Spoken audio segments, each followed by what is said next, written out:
But it's time now for... Johnny Dollar. Tom Wilkins at Global Casualty, Johnny. Oh, hi, Tom. How are you doing? Lousy. Right now I've got one big headache, $100,000 headache. Try an ice bag and go back to bed. A bag of ice would cure me, all right, but not the kind of ice you're thinking of. $100,000 worth of uncut diamonds, Johnny. They've been stolen, and we wrote the policy on them. 100,000? That's a fat lot of rocks, Tom. And a fat fee if you can recover them for us. You interested? Oh, that's the understatement of the week.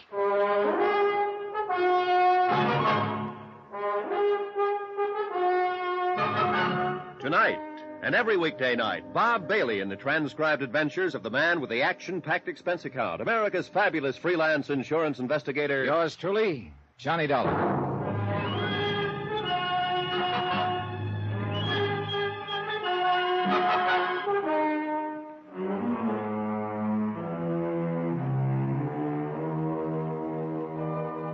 Expense account submitted by Special Investigator Johnny Dollar to the Home Office, Global Casualty, Hartford, Connecticut. Following is an account of expenditures during my investigation of the picture postcard matter.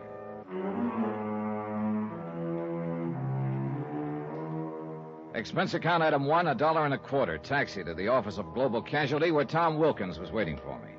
Looks like we're bucking a pretty well-organized outfit in this deal, Johnny. The way they pulled the job shows they'd planned it out pretty well. How did it happen, Tom, and where? The diamonds were being taken by special courier from Zurich, Switzerland to Amsterdam. They got lifted at the Zurich airport. How? The airport was crowded. The courier was carrying the diamonds in a leather briefcase strapped to his wrist. A fight broke out suddenly. In the confusion, the courier was slugged and the case cut loose from him. After which the fight suddenly stopped, huh? Yeah. It was obviously a rigged brawl. By the time the police arrived, the people involved had disappeared. With the uncut diamonds. Mm-hmm. Sounds like their timing was pretty good. Too good. How about the courier? You get a look at the guy who slugged him? No, it happened from behind. Anybody in the airport crowd able to describe the guys who'd rigged the brawl? Well, no clear description. Somebody mentioned that one of the men involved was stocky, sort of a bull neck. Oh, great. Probably only a couple of million people answering that description. True. Zurich police turn up anything? Not a thing. Well, look, Tom, I'm an insurance investigator, not a magician. You better get yourself another boy. Whoa, Johnny. We got one lead, and it could be enough if it's on the level. Oh? Well, let's have it. The robbery was day before yesterday. This morning, I got an airmail special delivery letter from Zurich. Here, take a look. Regarding the recent diamond matter, I have information which may enable you to recover them. For a reward. So I see. And he wants to talk to somebody about it. Yeah.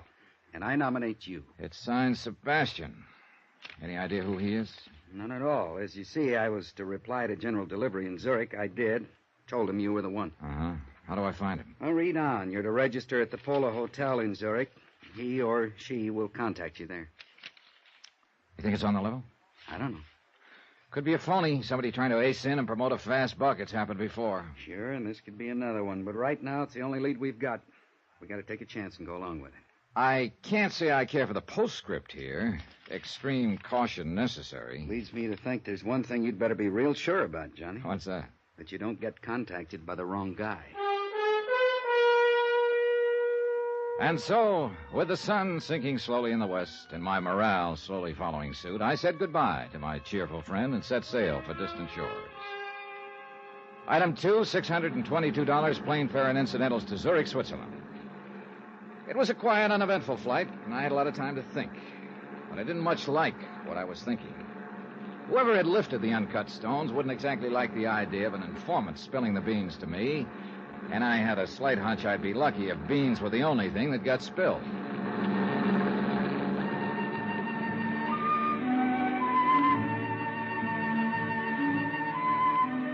My plane landed at Zurich in the late afternoon.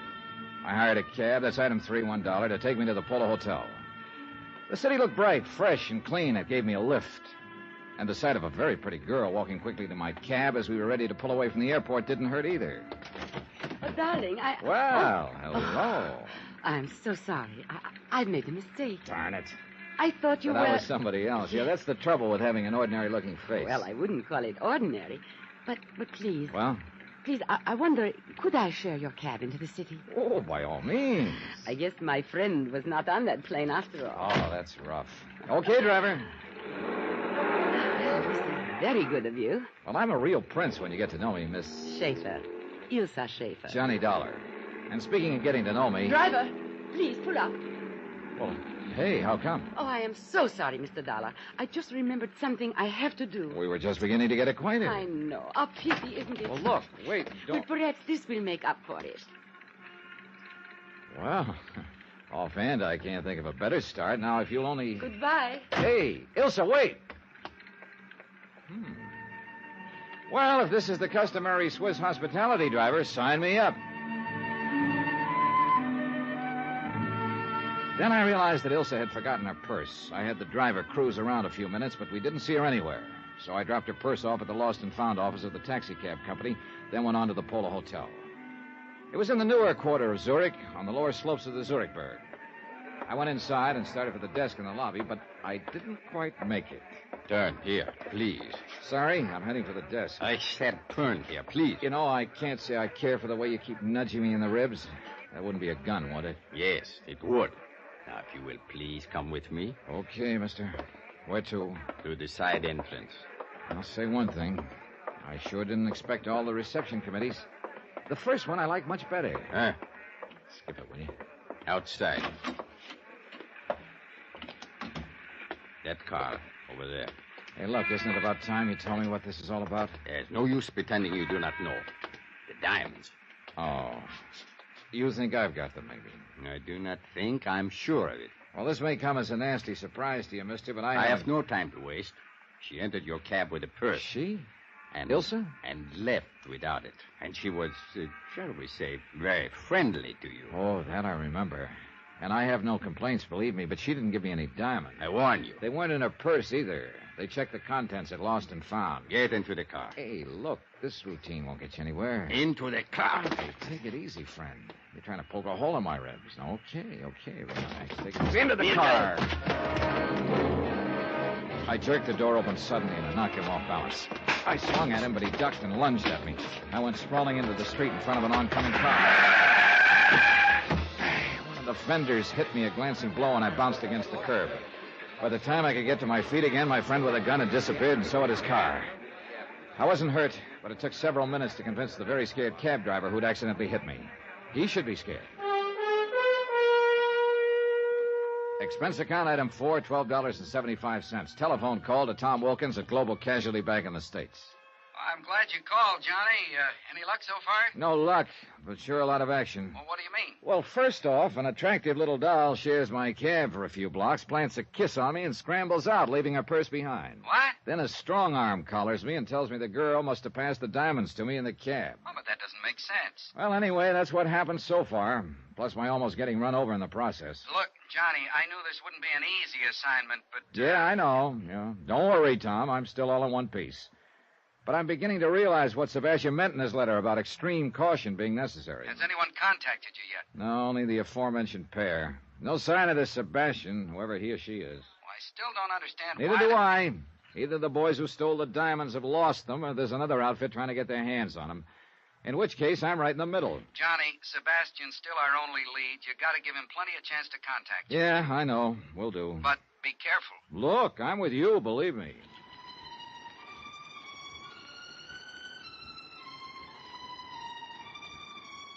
I went up to my room and stretched out on the bed to wait. 2 hours went by. Nothing happened. Finally, I went down to the lobby. Expense account item 5, 30 cents, 2 English language newspapers. I settled down in the most conspicuous chair I could find and waited some more. Still nothing. I worked my way through the newspapers slowly. Then, finally, somebody came over to the chair that was back to back with mine. I took a quick look. He was well-dressed, dark wavy hair, medium height. But he paid no attention to me and started reading his newspaper. Looked like a wrong guess. Maybe I'd have to wait until tomorrow. So I started to get up. Mr. Dollar. What? Please, put your newspaper in front of your face and do not turn around. Okay. Who are you? Sebastian, who wrote the letter to your company in the United States. Oh? It must not appear we are talking to each other. Somebody watching us? I would not doubt it. So you want to talk about the robbery of those uncut diamonds? How do I know you have any real information? I will give you proof presently. But first, let us talk about the reward. What is the amount? Depends on how good the information is, Sebastian. I am talking about the diamonds. Oh? Suppose I were to tell you that I was in a position to guarantee their return. Go on. For $25,000 and no further investigation, I will arrange for the return of the diamonds. I'd have to have proof that you know what you're talking about. Of course. Let me see. My back is to you. Is it your right hand which is closest to the wall and shielded from the lobby? Yeah. Put it down beside your chair. Do not take the newspaper away from your face. Okay. Here. Picture postcard. Yes. Addressed to me, as you see. The writing's in German. What does it mean? It is the equivalent of your American expression, having wonderful time, wish you were here. Signed by F. Gruner. Who's he or she? A friend. Look at the picture on the other side. The Kleibach Inn? Yes. An inn in the town of Kleibach in the Alps, several hours from here. Hey, wait a minute. Are the diamonds at the Kleibach Inn? No. But this postcard is part of the key to their location. Part of the... Oh, now, look, Sebastian, this just isn't good enough. I can't... Shh. Someone is coming. I cannot talk further with you here. It is not safe. Well, look, Do not worry. I will furnish all the proof you need. When? Tonight. Now listen carefully. I am going. I will leave my newspaper on the floor beside my chair. Wait a few minutes, then get up. Drop your paper, and when you pick it up, pick up mine also. Then what? On an inner page of my paper, I have written my address. Come there in 2 hours. If I am not there, wait for me. Now, just a minute. How can I... Please. There is no time for further questions. 2 hours, Mr. Dollar. In my room.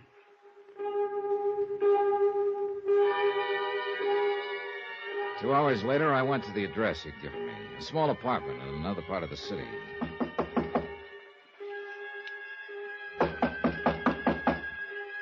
No answer. He hadn't arrived yet.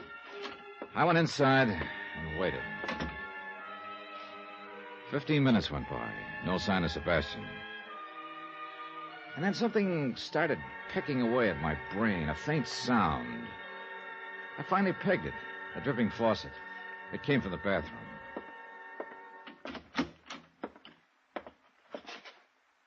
The bathtub was full. In it, floating face down, was Sebastian.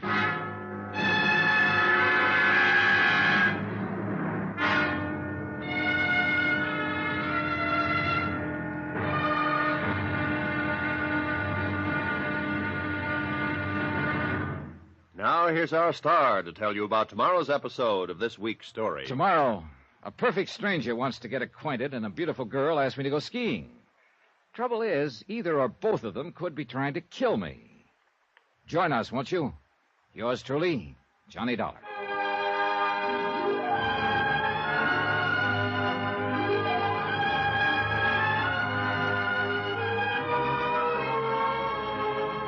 Yours truly, Johnny Dollar, starring Bob Bailey, is transcribed in Hollywood. Written by Robert Reif, it is produced and directed by Jack Johnstone. Be sure to join us tomorrow night, same time and station, for the next exciting episode of Yours truly, Johnny Dollar. Roy Rowan speaking.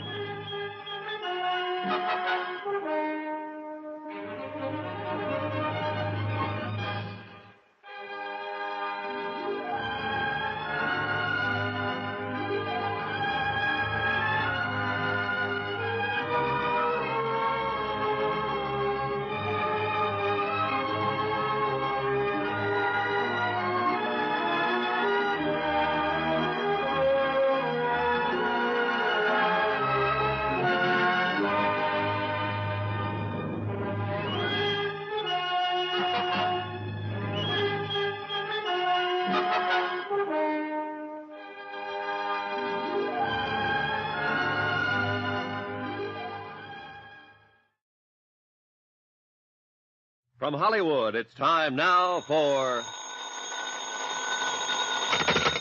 Johnny Dollar. Inspector Herniger of the Zurich Police, Herr Dollar. Oh, yeah, Inspector. I talked to one of your men last night. Yeah, when you report the murder of this man called Sebastian. Yeah, any line on this killer? Not as yet. We are somewhat at a loss as to motive.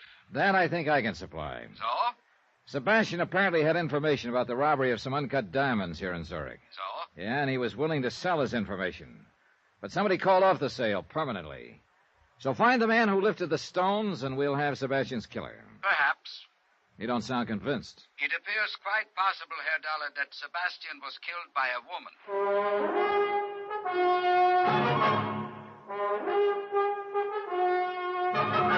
Tonight and every weekday night, Bob Bailey in the transcribed adventures of the man with the action-packed expense account, America's fabulous freelance insurance investigator. Yours truly, Johnny Dollar.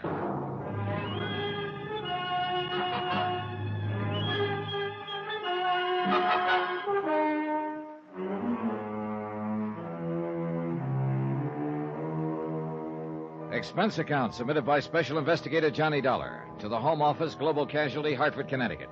Assignment, the picture postcard matter. Location, Zurich, Switzerland. Expense account continued.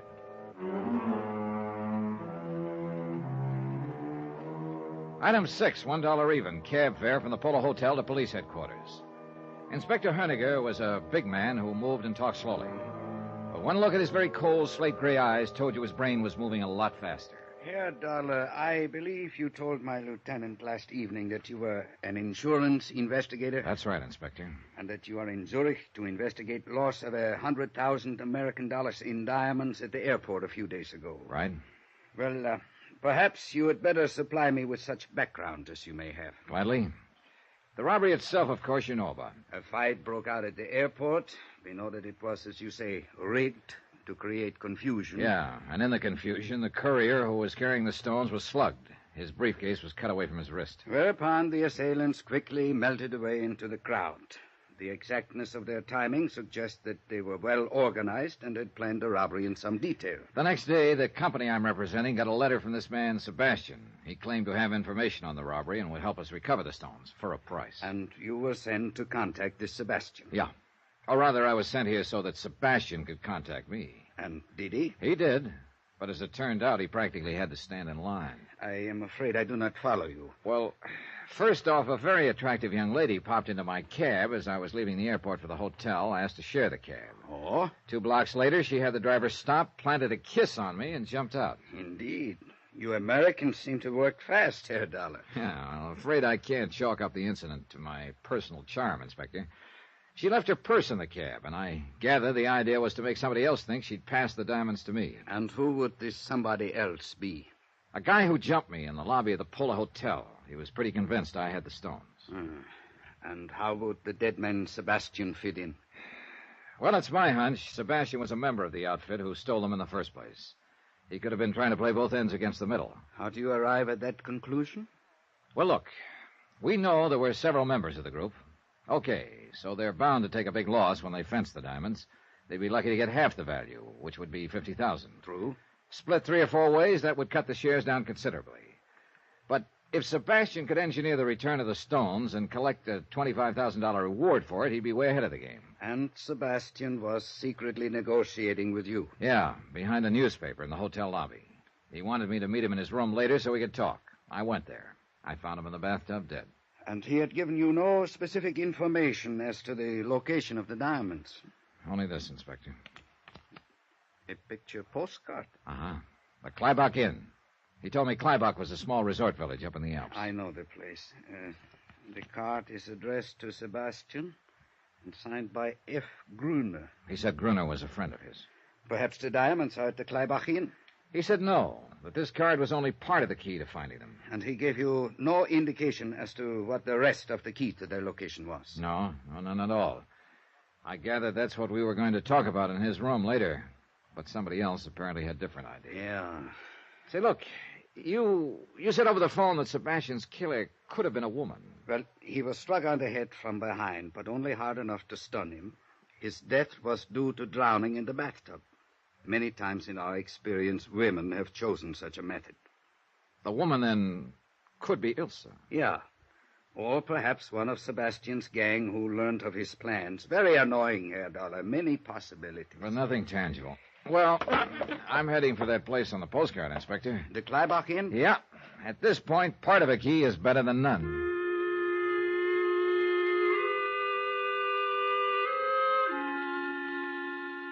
Expense account item 7, $16.20 American. Transportation and incidentals to the Klybach Inn. The postcard didn't do justice to the place. The village nestled in a little meadow below some towering peaks. Oh, above it was the inn, a chalet-type building that looked out over the valley. And it was a peaceful scene. A few cows in the meadow with jangling bells. A lot of snow on the peaks. A sky of startlingly clear blue and a few wisps of clouds nudging the peaks. Inside, the inn looked spacious and comfortable, with a friendly fire crackling in the huge fireplace, and a friendly-looking fellow behind the desk. Welcome to the Klybach Inn. Well, thanks. Please sign here. Okay.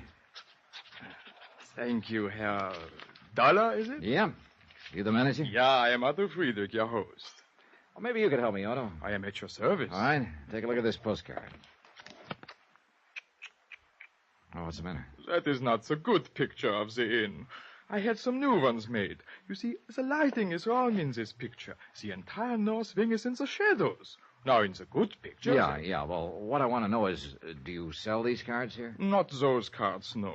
I have the new cards. See, here's one. Now, see how much better... Well, how about in the village? Do they sell the old cards there? Yeah, I'm afraid so, in one or two shops. I have told them 100 times I will give them the new ones if only they will. You see, it's... Yes, it's the lighting. You ever hear the name Sebastian around here? Sebastian. No need to memorize it. Just tell me if you've heard it, please. Is it a first name or a last name? There you've got me. Sebastian. No, I do not remember hearing that name. I'll be glad to check my register for you. How about F. Gruner? He's the one who sent the card to Sebastian. Gruner. Perhaps I heard the name in the village somewhere. Or I will see what I can find out. Okay, thanks. In the meantime, I hope you'll be comfortable here and enjoy your visit. Ski equipment is at your disposal. Thanks. But I'll enjoy my visit a lot more if I can find F. Gruner.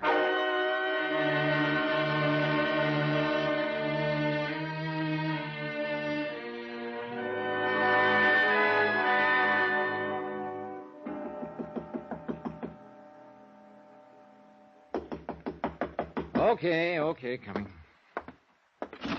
Yeah? Oh, I say, I'm looking for a chap named Dollar who's supposed to be occupying this room. I'm Johnny Dollar. You? Are you certain? Reasonably. What? Oh, what a pity. Well, I'm sorry, old man, but there's not very much I can do about it. Oh, I didn't mean that. I say you must forgive me. Must I? Well, you see, I used to know a chap in London named Dollar. Delightful fellow, really. Incidentally, I'm Geoffrey Harris. We had ripping times together. How jolly for you. And when I heard that a chap named Dollar had registered here at the inn, well, naturally, I thought it must be old Bunny. Bunny? Yes, old Bunny Dollar. Oh, Bunny was just a nickname, you see. Well, that's reassuring, Harris. You know, there is a bit of a resemblance. You wouldn't mind a chance be his brother or cousin, would you? No. Well, after all, Dollar's a bit of an odd name, and I thought... No, I'm sorry. If you'll excuse me, I'm on my way downstairs. Oh, splendid. Well, so am I. Oh? It's quite a coincidence, Is it? Well, running to you in this way, I mean, you're absolutely sure that you don't know Bunny Dollar? This I can guarantee. Oh, what a pity. He's really worlds of fun. Oh, yes, I could imagine. But what do you know? What's that? Oh, nothing. I just spotted an old friend over at the bar. See you later, Harris. Oh, I see. So I can see your point, old man. Well, hello, Ilsa. What? Oh. It is Ilsa Schaefer, isn't it? Why, you're the Yeah, one. that's right. Johnny Dollar, the one you shared a cab with back in Zurich. Yes, of course. What a coincidence. Isn't it? Incidentally, Johnny, I want to thank you for turning my purse in. It was foolish of me to leave it in your cab. Just an oversight, huh? Why, yes, of course. I mean, you didn't by any chance leave it in the cab on purpose, huh? Well, of course not. Why would I do a thing like that? Oh, maybe so somebody else would think you passed something along to me in that cab, besides a kiss. That kiss.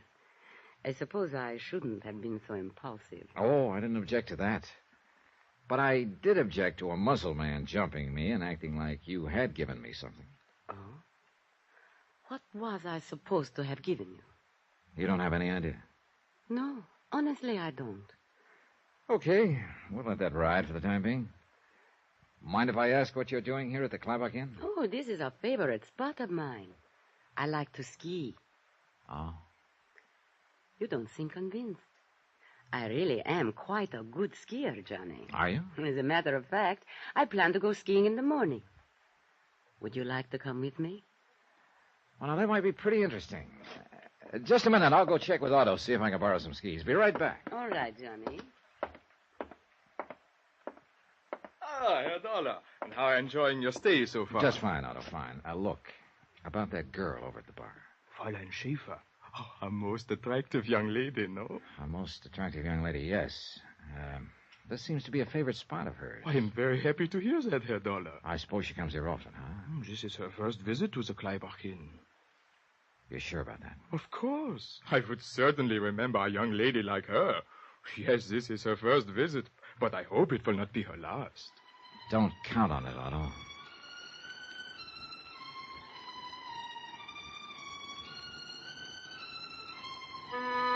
So Elsa was lying about coming here often. That could mean she'd lied about a few other things, too, like leaving her purse in my cab accidentally.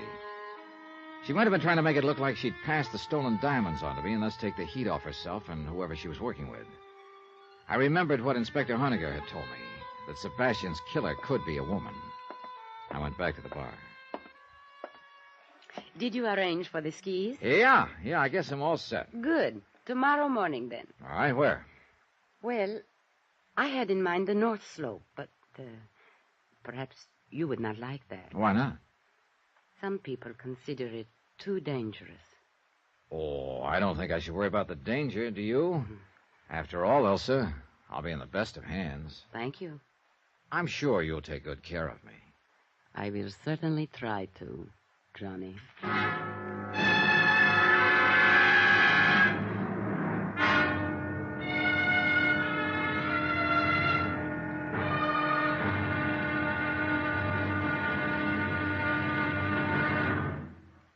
Now, here's our star to tell you about tomorrow's episode of this week's story. Tomorrow, well, skiing's a strenuous sport. So is hunting. Put them together, and it's liable to kill you. Join us, won't you? Yours truly, Johnny Dollar.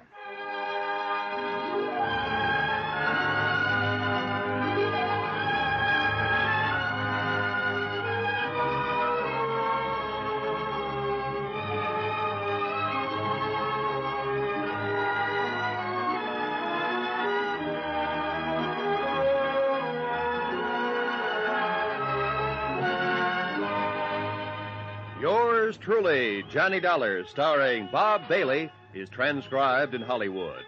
Written by Robert Reif. It is produced and directed by Jack Johnstone.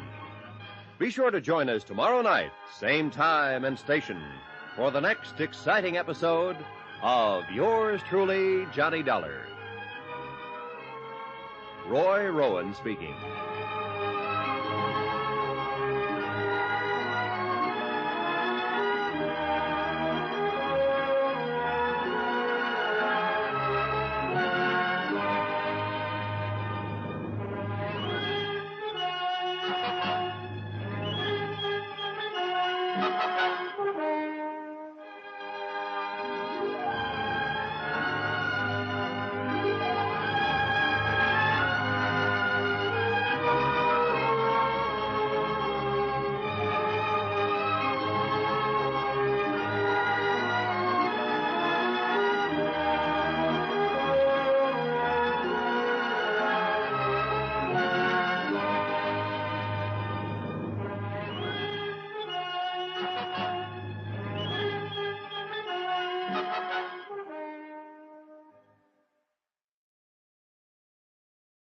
From Hollywood, it's time now for...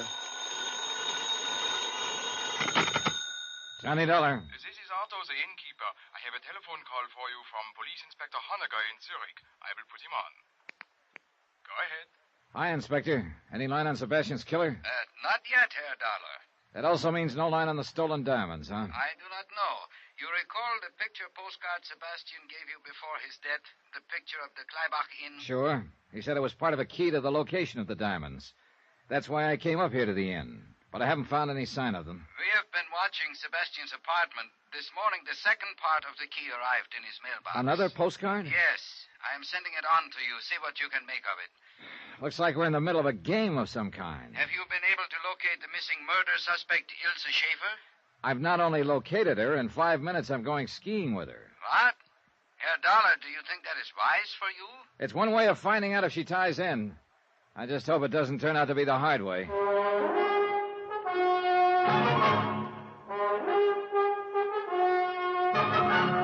Tonight, and every weekday night, Bob Bailey in the transcribed adventures of the man with the action-packed expense account, America's fabulous freelance insurance investigator. Yours truly, Johnny Dollar.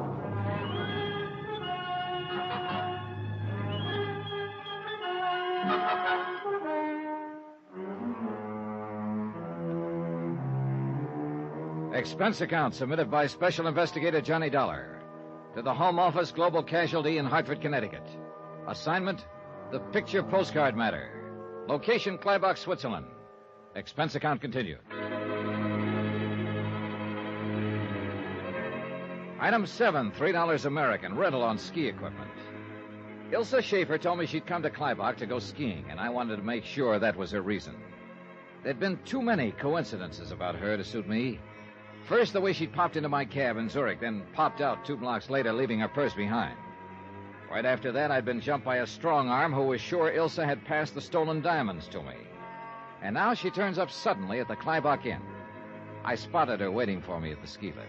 Come on, Johnny. You're late. In her skiing outfit, she could have passed for Miss Switzerland. But one nasty little thought kept coming into my brain, kept marring the picture. She could also be Sebastian's killer. We rode the lift up to the top, then took off along the ridges. She skied like she was born to it, easy, smooth, and gracefully. It had been 4 years since I'd last been on skis, and as I struggled to keep up with her, I must have looked like a rusty snowplow. We worked our way out on the crest of one of the ridges. Let's stop here a moment. Well, that suits me fine. Whew. You winded? This is not exactly sea level. You'll get used to it. You see, I really can ski, Johnny. Oh, that's an understatement. Do you have a cigarette? Yeah, sure. Here.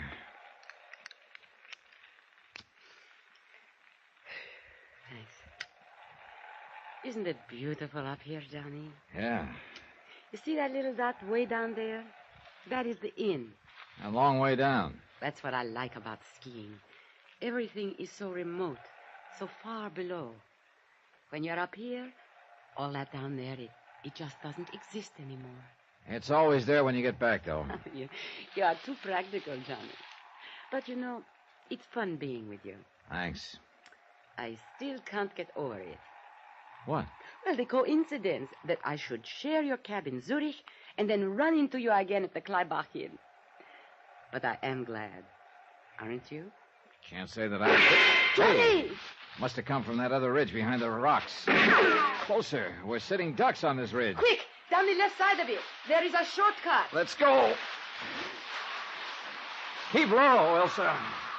Who could be shooting at us? We'll figure that out when we get out of range. Oh, He's still right with us. we'll be out of sight in a moment. Could be a moment too late. There. We are past the shoulder. Yeah. Slope's pretty steep here. This is the quickest way. The shoulder of the ridge will keep us out of sight. Maybe. What do you mean? We get going much faster and we're going to take off. Hey, ahead of us, a cliff. Johnny, stop! What do you think I'm trying to do? Johnny, watch out! Can't. Johnny! Oh, brother. Johnny, 4 feet more and I'd... thank heaven. This was a real great route you picked, Ilsa. Oh, I can't tell you how sorry I am. Sorry I didn't go over the edge. Oh, of course not. I mean, I'm sorry that in the excitement, I forgot about the avalanche. Avalanche? Yes, several months ago. It took away part of the slope and left this sheer drop. Forgot about it, huh? Well, I just told you I did. I noticed you didn't have much trouble stopping in time. But I was behind you. Oh, yeah, that's just where you were, behind me. What are you trying to say, Johnny? Just that this is one coincidence too many, Ilsa. We just happened to stop on the top of the ridge, right where I make a grade A target. Then you just happen to forget there's a sheer drop on this shortcut you got me to take. But I explained Come on, we're that... going back to the inn.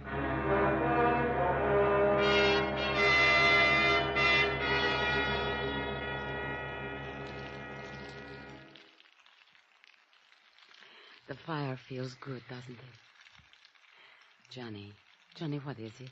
What's the matter? All those things you said up on the ridge. I'm waiting, Elsa. Waiting for what? For you to open up and tell me what this is all about and how you fit into the deal. Deal? Oh, cut it out, will you? You didn't just happen to share my cab back in Zurich. The whole thing was rigged so it would look like you passed those stolen diamonds along to me. Stolen? Johnny, I don't know anything about stolen diamonds. I suppose you also don't know anything about a man named Sebastian. Oh, yes, I know Sebastian. What has he got to do Or about with... his murder. Murder? Oh, no. Oh, yes. Why, I can't believe it. Sebastian, dead. Yeah, and you've already admitted you knew Sebastian. Now let's have the rest of the story, straight. Oh, well, Sebastian was a friend of mine. Friend? Nothing more. He had asked me to share your cab at the airport and to leave my purse in it. Why did he want you to do that? I don't know.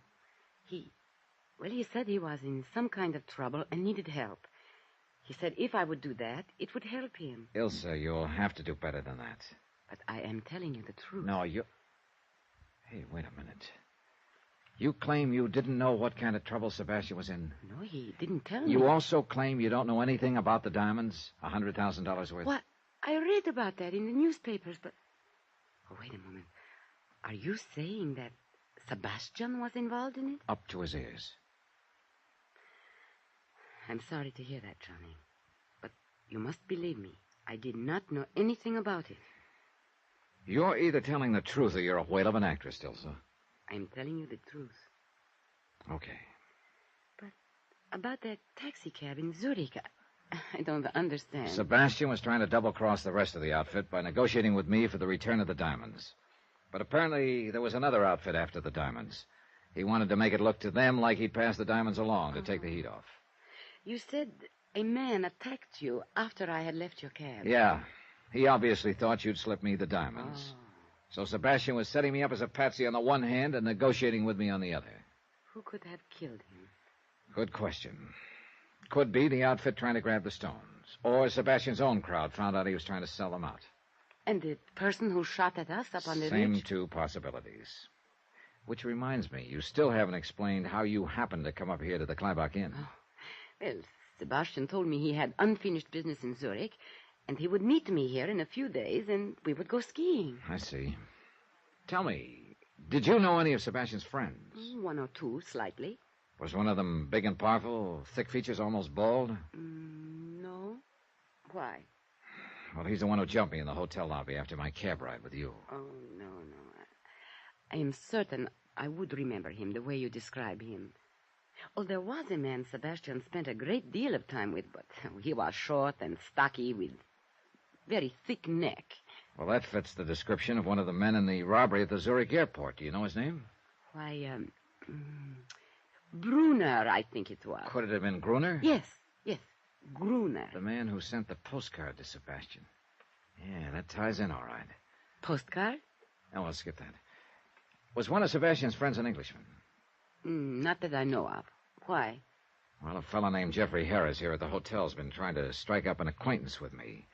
Claims he thought I was old Bunny Dollar, a friend of his from London. Oh, well.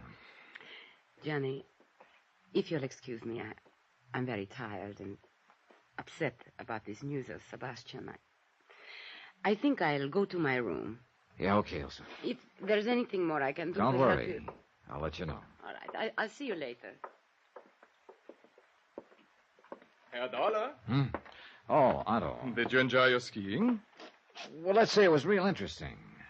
Got a question for you, Otto. Huh? As a man of experience, how do you tell if a woman is lying? Okay, Herr Dollar. As an innkeeper, I learned long ago that one listens to a woman, agrees with her, smiles politely, keeps his eyes open, and believes what he wishes about her. Yeah, well, I guess that's as good advice as any. Herr Dollar, this letter arrived for you from Zurich by special messenger while you were out. Oh, yeah, I was expecting it. Thanks, Otto. One more thing. Yeah? Did anybody else go skiing this morning? From the inn? No. I see. But the Englishman... Jeffrey Harris? What about him? He likes to climb the rocks. He went out for a while. Climbing rocks, huh? Thanks a lot. Yeah. Jeffrey Harris could be my boy, all right. But at the moment, I was more interested in the contents of the envelope Police Inspector Honegger had sent me from Zurich. I tore it open and examined the postcard inside. Expense item 8, 2.5, long-distance call to Zurich and Honegger. You received the postcard, Herr Dollar? Yeah, from Gruner to Sebastian, a picture of a chalet on the side of a mountain. You say this card arrived in Sebastian's mailbox? This morning. Apparently, Gruner is unaware of Sebastian's death. What do you make of the card? Well, the chalet in the picture is sort of a small halfway house for skiers. Is it attended? No, empty most of the time. Herr Dollar, possibly the first postcard of the inn was simply for the purpose of guiding Sebastian to Kleibach. The second is perhaps a picture of the actual location of the diamonds. That's what I'm going up there to find out. The trail up the mountain started in back of the inn. I worked my way up the ridge slowly, keeping an eye on every clump of rock, just in case my friend with the rifle was still on the prowl. Near the crest, I stopped for breath. Suddenly, I spotted something moving far down the slope below me.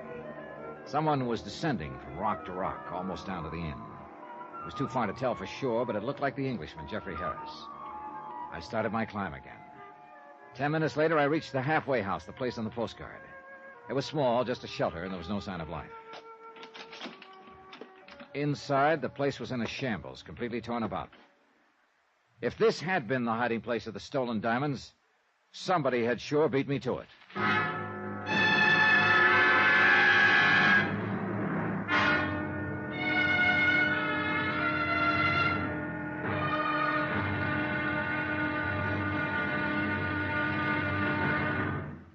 Now, here's our star to tell you about tomorrow's episode of this week's story. Tomorrow, a third part of the key turns up in the form of a corpse. Join us, won't you? Yours truly, Johnny Dollar.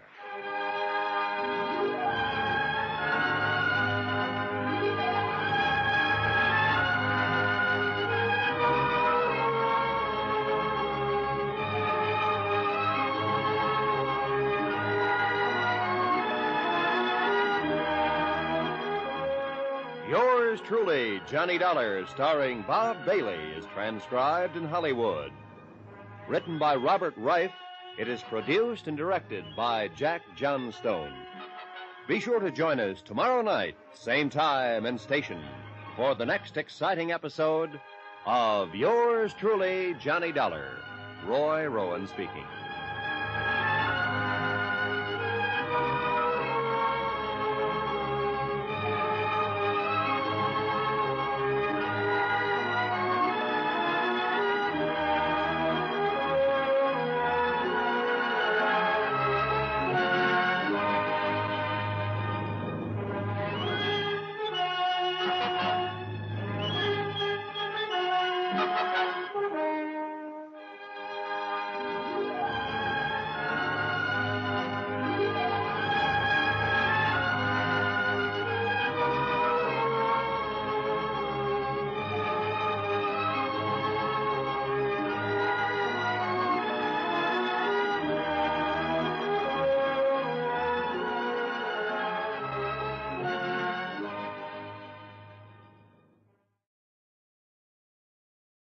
From Hollywood, it's time now for...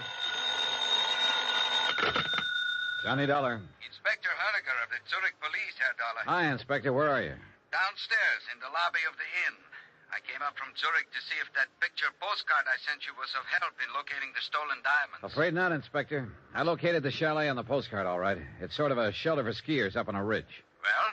Well, when I got there, the place had been turned upside down. If the diamonds were hidden there, somebody sure beat me to it. I see. So it looks like we're at a dead end. Perhaps not. What do you mean? You recall that in Zurich, a large man attacked you thinking that you had the diamonds? Recall it. I've still got the lumps to prove it. What about him? A man answering that description bought a railroad ticket here to Kleibach last night. Oh? We have reason to believe that he is somewhere here in the village now. That could mean that the diamonds that he and you are looking for are here after all. I'll be right down, Inspector.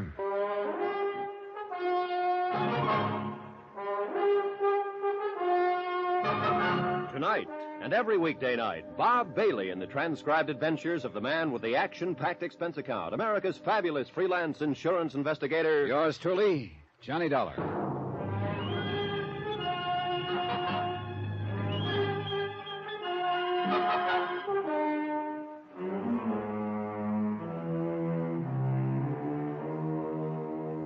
Expense account submitted by Special Investigator Johnny Dollar.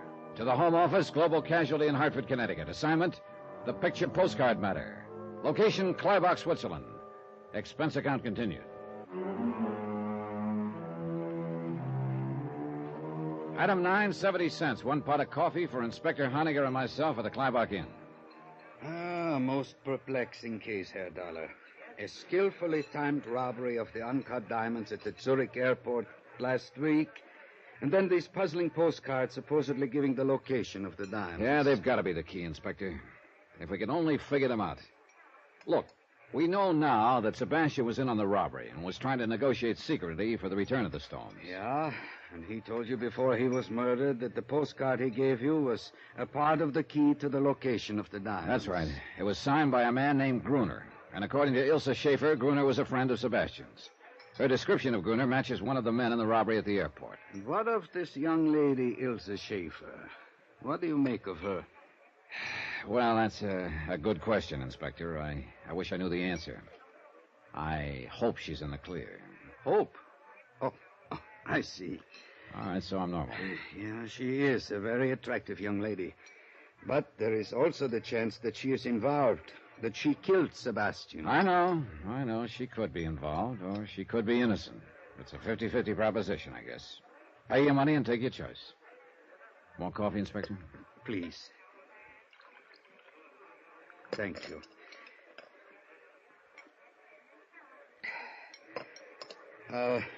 What is her story? Well, I finally got her to admit she didn't share my cab in Zurich and leave her purse in it just by coincidence. It was Sebastian's idea to make it look like she'd passed something along to me. But why would Sebastian wish to make it appear that you had the diamonds if he was trying to negotiate with you for their return? That does not make sense. Actually, I think it does, Inspector. It could go together this way. After the robbery, the gang split up. Gruner was to hide the diamonds, then get word to Sebastian as to their location. Of this much we are fairly certain. Okay. But now Sebastian gets the bright idea of double-crossing his buddies. He gets in touch with the insurance company I represent, and they send me to Zurich to negotiate with him. I still do not... In the meantime, though, another outfit has moved into the picture and is trying to grab the stones from Sebastian and his boys. Yeah, that would explain many things. Sure it would. That's why he rigged that deal with Ilse in my taxicab, to make it look to the other outfit like I had the stones. That would take them off his neck for a while. Yeah, he was playing me for a patsy. But I've got to admit it was a pretty fair scheme. Then later, Sebastian contacts you and gives you the first postcard. Mm-hmm. He tells you it is part of the key to the location of the diamonds. That's right. But Sebastian didn't move fast enough, so he wound up dead. But his Confederate Gruner sent him a second card. Probably mailed before Sebastian was killed. It is possible. Now, the first postcard is a picture of this Kleibach Inn. Yeah, and according to Watto, the innkeeper, it's not the best picture of the inn. I asked him about Gruner. He said he thought he'd heard the name somewhere, but that Gruner hadn't been a guest here. Perhaps he is down in the village. Well, I'm going to check that today. But if the diamonds are in the village, why the postcard of the inn? And why the second postcard of the ski hut on the ridge? I do not know. Is there anybody here at the inn that you suspect of being an accomplice of Gruner and Sebastian? Ilse Schaefer, for one. She claims Sebastian told her he'd meet her here in a few days for some skiing. I see. Anyone else? An Englishman named Jeffrey Harris. He seems pretty interested in me. Claims he thought I was a friend of his from London. He might be telling the truth. Yeah, he might be. But I found out he likes to climb mountains. And he was up there somewhere this morning when Ilse and I were skiing and got shot at.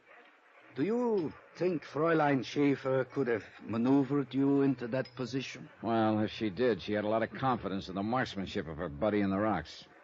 And you told me she suggested a route of escape which ended suddenly at a cliff. Which I almost went off of. Yeah, Inspector, I hate to say it, but she could be the one. And I've got to find out one way or the other.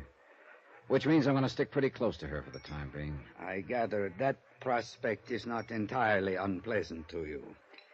But be careful, Herr Dollar. She could be dangerous. So could Jeffrey Harris.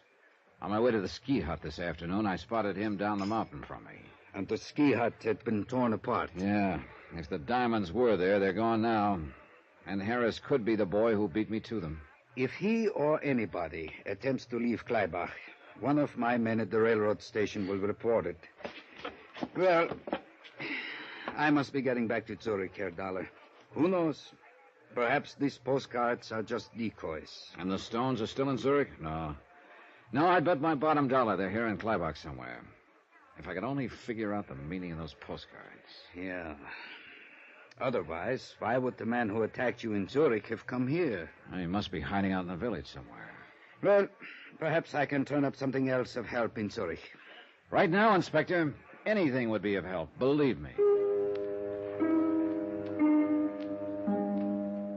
After Inspector Honeycutt left, I studied the postcards again, but I got nowhere. One of the inn, the other the ski hut. But what did they mean? I went out on the balcony outside my room and looked up at the mountains. But I couldn't see the ski hut from there. A ridge was in the way. I did see something else, though. 3 rooms down the balcony, Jeffrey Harris's French doors were open. His room was empty. So I decided to have a look. I wasn't sure just what I was looking for. Something, anything that would indicate whether or not Harris was involved in the whole thing. I worked my way to the closet, turning up one big nothing. His clothes were hung neatly in place, and in one corner was stacked some climbing gear. I reached around behind it, and my hand touched metal. I pulled it into view. A rifle with a telescopic sight. I sniffed at the barrel. The gun had been fired recently.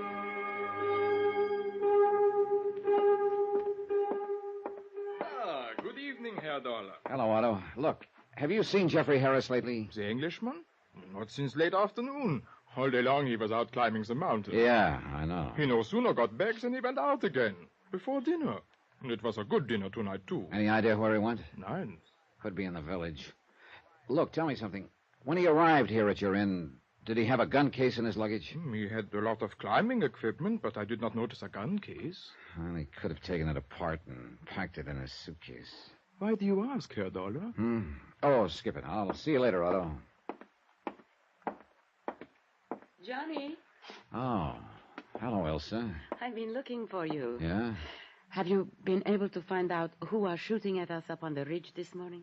I'm not sure yet. You still do not trust me, do you? I don't know, Elsa. What can I do to prove to you that I am not involved? In what? Anything. The diamond robbery, the murder of Sebastian, the attempt on your life this morning. I like you, Johnny. I don't want you thinking such things about me. Look, let's talk about it later on. Why not now? I have to go into the village. Well, perhaps I could go with you, Johnny. Do you mind? No. Matter of fact, that might be a good idea.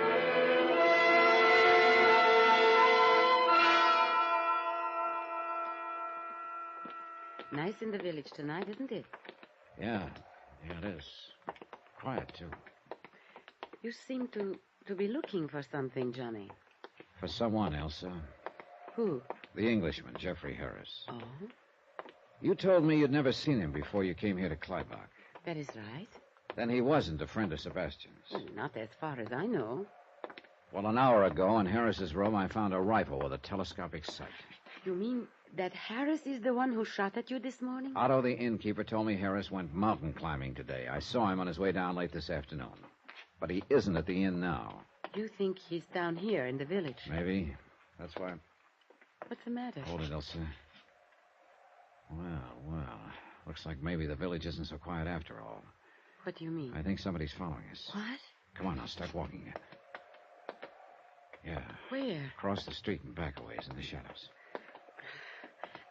Oh, what are you going to do, Johnny? Figure out a way. Wait a minute. That alley up ahead. We'll turn into it. Oh, Johnny. Don't turn your head, Elsa. Okay, into the alley now. Good. He can't see us here. Who do you think it is? I don't know. Gruner, Jeffrey Harris, even the guy who jumped me back in Zurich thinking I had the diamonds. Keep going. You think he'll come into this alley? That's what I'm hoping. All right, now here we are. The doorway here will do very nicely. Look, Elsie, you keep going down the alley, cut across to the next street, and go back to the inn. But What are you going to do? Wait for him. Go on now, go on. No, Johnny. Look, you do as I want to stay with you. Don't be silly. It could get a little rough around here all of a sudden. There's Johnny. nothing you can do here, Elsa, so do what I tell you. Now get moving. Now. She looked at me a moment, then went down the alley and out of sight. A couple of minutes went by. Nothing. Then I heard steps. He was approaching the alley, whoever he was. Now he was at the entrance. I pressed back into the doorway. A few more feet. Oh, wait a minute. He decided not to bite. I edged out of the doorway and back to the mouth of the alley. Then I stuck my head around the corner. Nobody. He must have ducked into a building or down the street. It sounded like Ilsa from the next street. I cut through the alley. Then I spotted a couple of people in front of a small hotel down the street. They were jabbering excitedly. There was a man crumpled up on the ground. Ilsa saw me and ran over. Johnny. Oh, Johnny. What's the matter, Ilsa? He fell out of the upstairs window, almost in front of me. Who is it? It's Sebastian's friend, Gruner. Gruner. The guy who'd been writing postcards to Sebastian. Gruner. The only man in the world who knew where the diamonds were hidden. My one lead. Dead.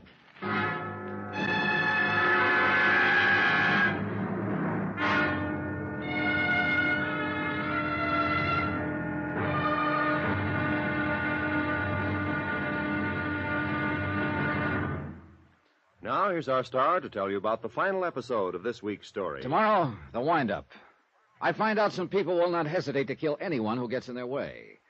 And that's not so good when the man in the way is me. Join us, won't you? Yours truly, Johnny Dollar.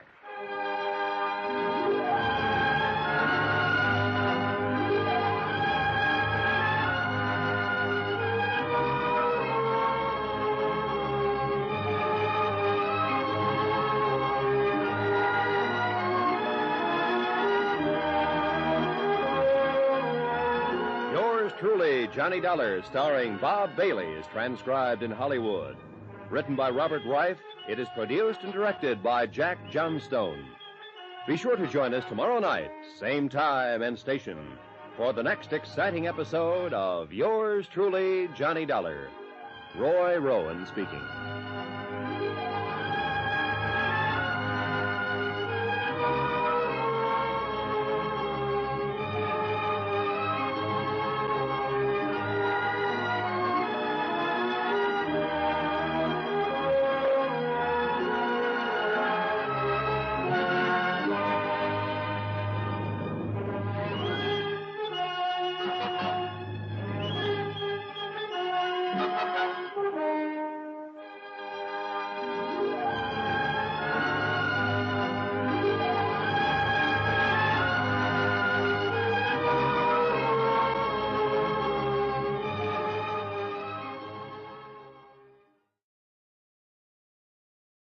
From Hollywood, it's time now for...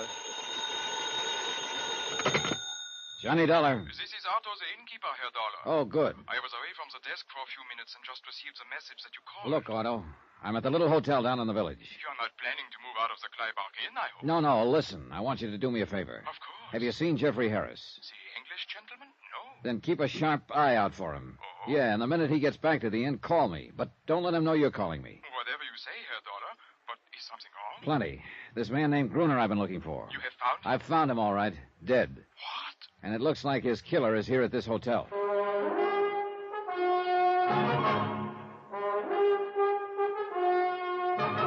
Tonight, and every weekday night, Bob Bailey in the transcribed adventures of the man with the action-packed expense account, America's fabulous freelance insurance investigator... Yours truly, Johnny Dollar.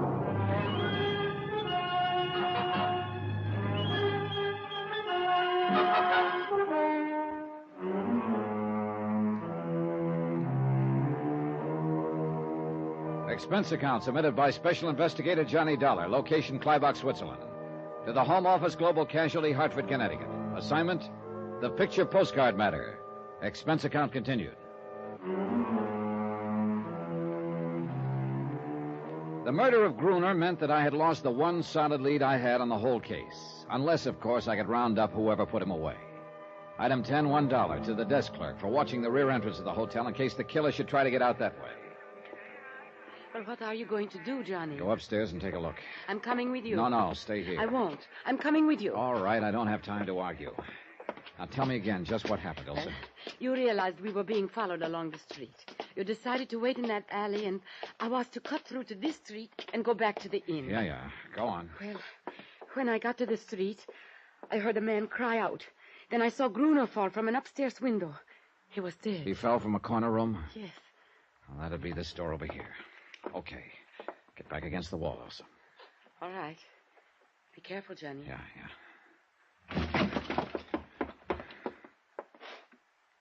Empty. Maybe one of the other rooms, Johnny. Yeah. Hey. Somebody just locked up. That was down the hall. Yeah, come on. That room at the end. Get back, Elsa.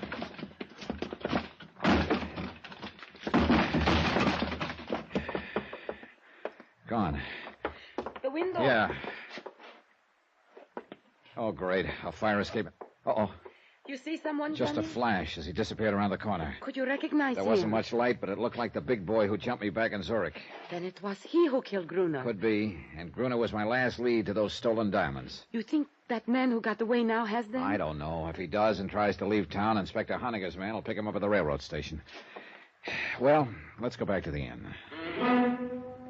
We did. But only because it meant being someplace where I could quietly sit down and think. Try to put together and make sense out of what meager information I had. But the more I thought about it, the more I realized that I was stymied. More coffee, Johnny? No, thanks, no. What's the matter, Johnny?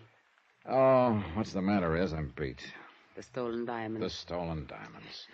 Unless I can figure out the meaning of those picture postcards Gruner sent to Sebastian, I'm licked. And so far, I've drawn nothing but big blanks on them. Postcards?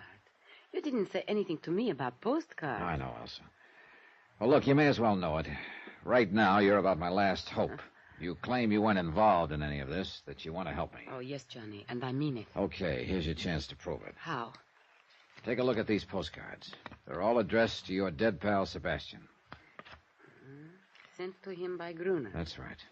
A picture of the Clyback Inn here, and a picture of the ski hut on the ridge. Do they mean anything to you?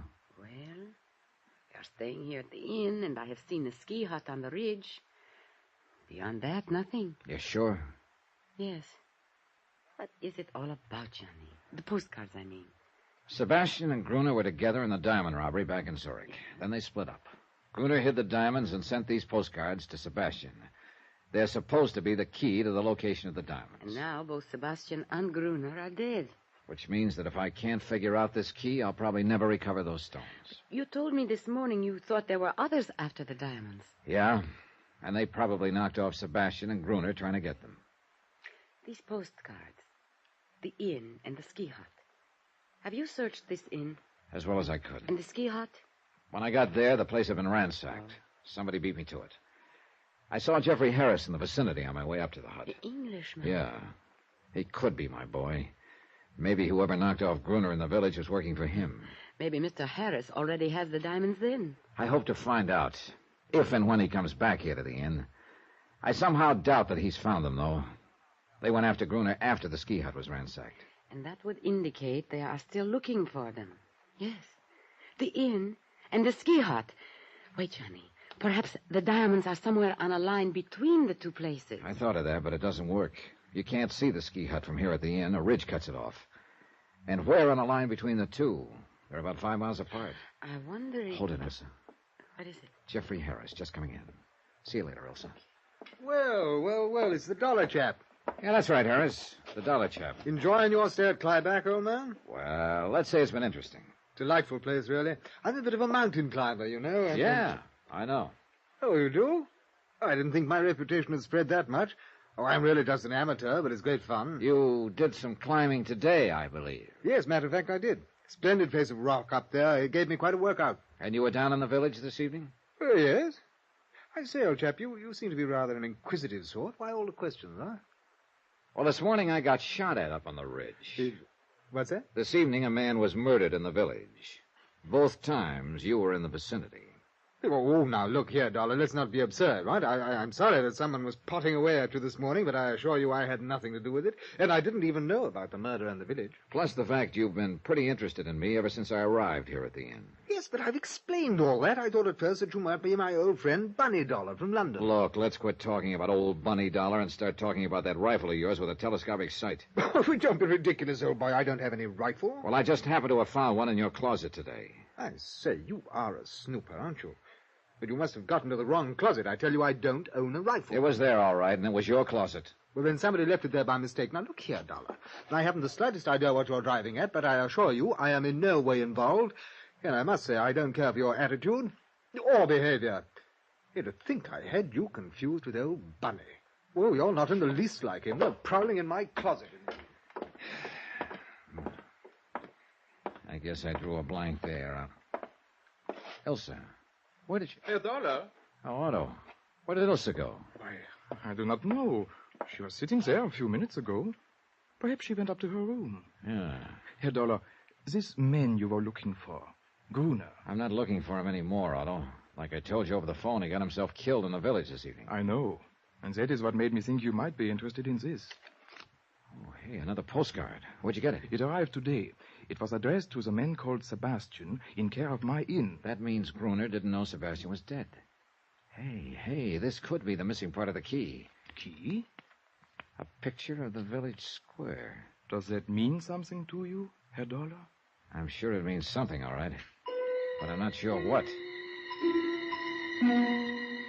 I went to my room and put the 3 postcards side by side. The inn, the ski hut on the ridge, and the village square. The trouble was I couldn't be sure this was all there was to the key. Maybe Gruner had planned to send more cards, but he wouldn't be sending any now. Yeah, from any point of view, I was getting nowhere. Then I stopped cold. Point of view. I looked at the cards again. You couldn't see the ski hut from the inn, and you couldn't see the inn from the village. But maybe, just maybe, there was some point from which you could see all 3. I went downstairs and outside. It was a moonlight night. I started walking slowly toward the village, keeping the inn in sight behind me. Finally, I came to a point in the road where I could see both the inn and the village square in the distance. But I still couldn't see the ski hut. There was a ridge in the way. I started cutting across a field. It looked like a little deserted farm. A shed loomed up in front of me, a small, broken-down barn. And then, just as I got to the barn, the ski hut on the ridge came into view. I stopped and checked. Yeah, I could see the inn, the village square, and the ski hut. And this was the one point from which the scenes on all 3 postcards were visible. This had to be it. I went inside. The barn was empty except for some straw in one corner. I ran my hands through it, and I pulled out a leather case. The moonlight streaming through the broken roof told me I'd finally found the uncut diamonds. Wait a minute. Somebody outside. I froze against the wall in the shadow. He came in. I let him get close. Then I dove at him.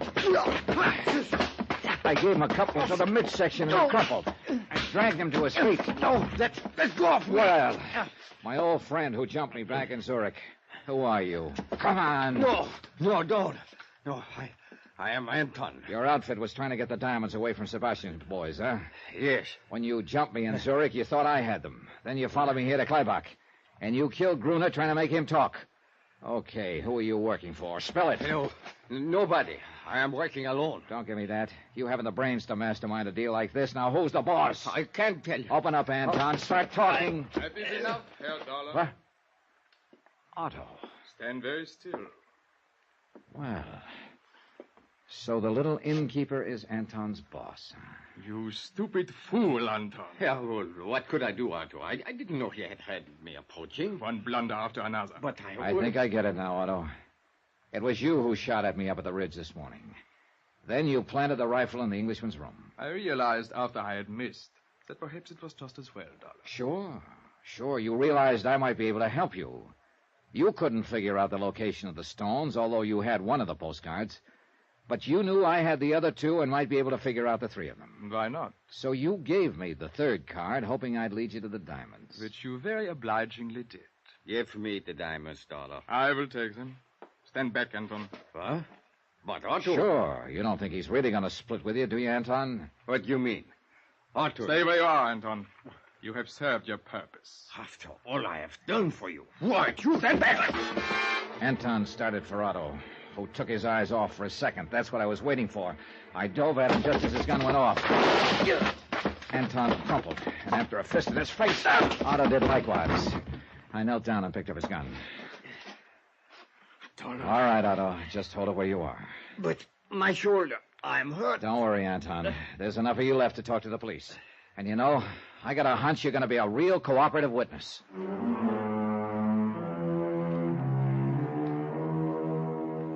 Expense account, 14th and final item, $678.50, transportation and incidentals home.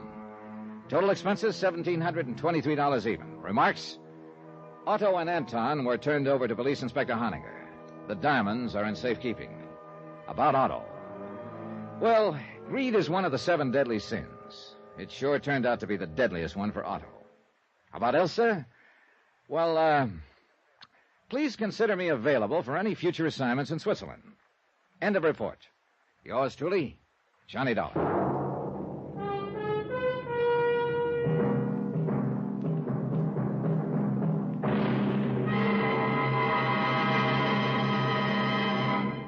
Now, here's our star to tell you about next week's story.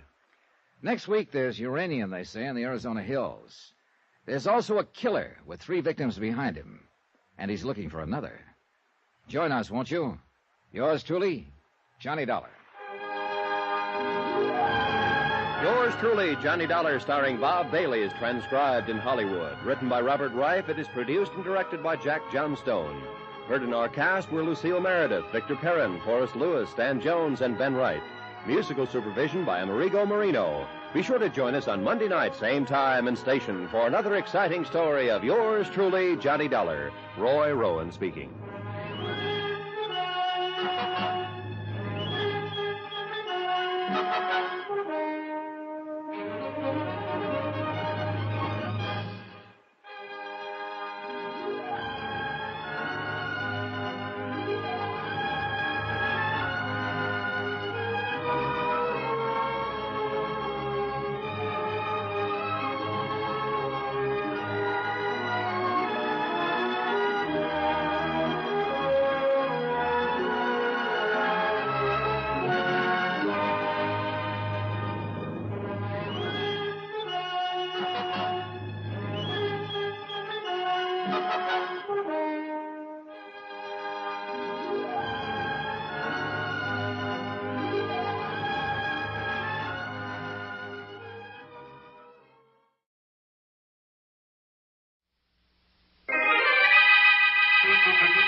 Oh, Mary, you can't mean it.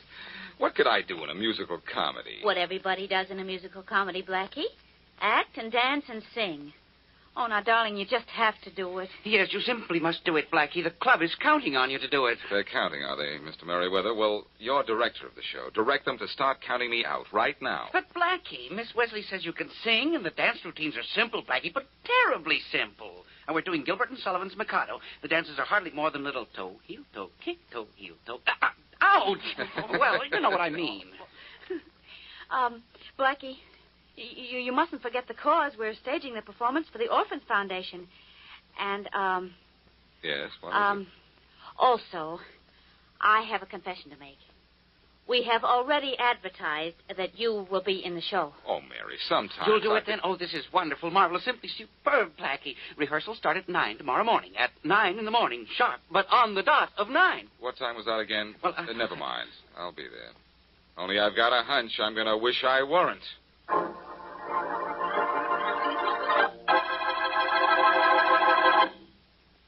And now back to Dick Calmer as Boston Blackie. Enemy to those who make him an enemy. Friend to those who have no friend.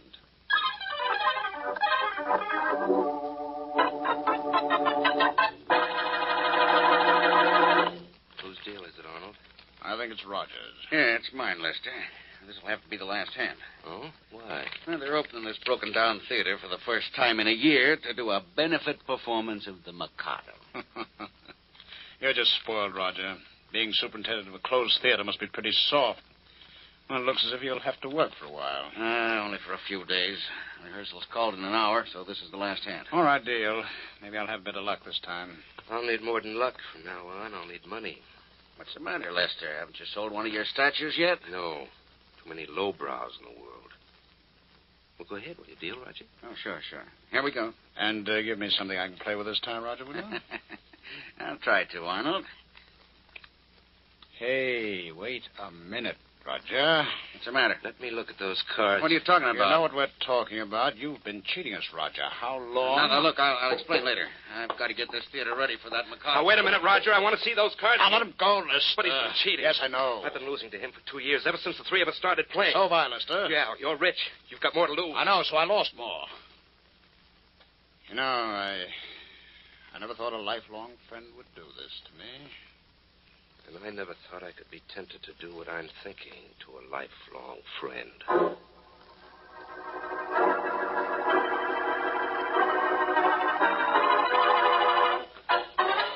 All right, now, I must have quiet. Please, dear people, I simply must have quiet. Now, this is a dress rehearsal, not a garden party. And I insist on having your strictest attention at all times. Now, places, everybody, places. We'll run through the Wandering Minstrel number right now. Miss Wesley. Oh, Miss Wesley. Oh, yes, Mr. Merriweather. Now, where is Boston Blackie? I must have Boston Blackie on stage, please. He's right here trying to get backstage and stay there. Go on out, Blackie. Now, please, Blackie, you're holding up the rehearsal. We simply must get on with the rehearsal. All right, Mr. Merriweather. Let's get the rehearsal over with so I can take off these tights. Do I have to wear these tights? Of course, but of course. The costume is as much a part of the role of Nanky Poo as the role itself. All right, now, places, everybody. The Wandering Minstrel number. Ready at the piano? That's enough. Now, all right, Blackie, you know what you're to do while you're singing? Sure, practice ducking and weaving so I won't get hit too often during the performance. Oh, now, that's enough, please. That's enough frivolity for now. Now, you're to walk up those stairs past that open trunk at the landing there and around the balcony as you sing. Uh-huh. Now, here we go, everybody, and no matter what happens, keep the performance going. The most important thing is to keep up the performance. Keep up the performance. What about these tights? Ready, everyone? Splendid. Here we go. Music, please. All right, now, Blackie. Remember, you go up the steps as you sing. The theater is packed with an enraptured audience. Sing. A wandering minstrel I, a thing of shreds and patches, of ballad songs and snatches, and dreamy lullaby. My catalog is long through Hey! Blackie!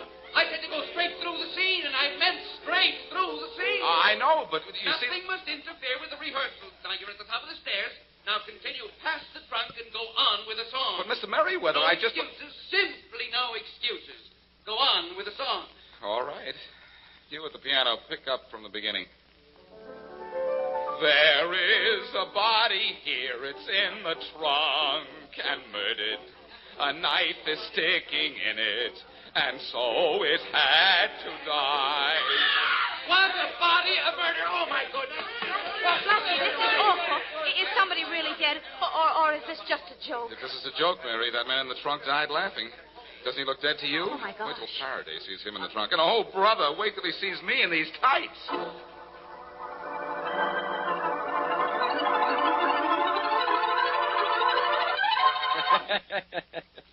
Sure, I'm here on a murder case. But you in tights, Blackie. I can't stop laughing. You ought to see yourself. Boston Blackie in tights. Who are you supposed to be? Me? I'm Nanky Poo. Yeah. Nanky who? Pooh. And as Mr. Merriweather would say, pooh to you. Merriweather? Who's Merriweather? Our beloved director. Wait till you see him. Oh, that was Merriweather. The little fellow who kept screaming, "The show must go on." Well, that's him. Look, he's the boss. I've got to... Inspector. Yeah, Rollins?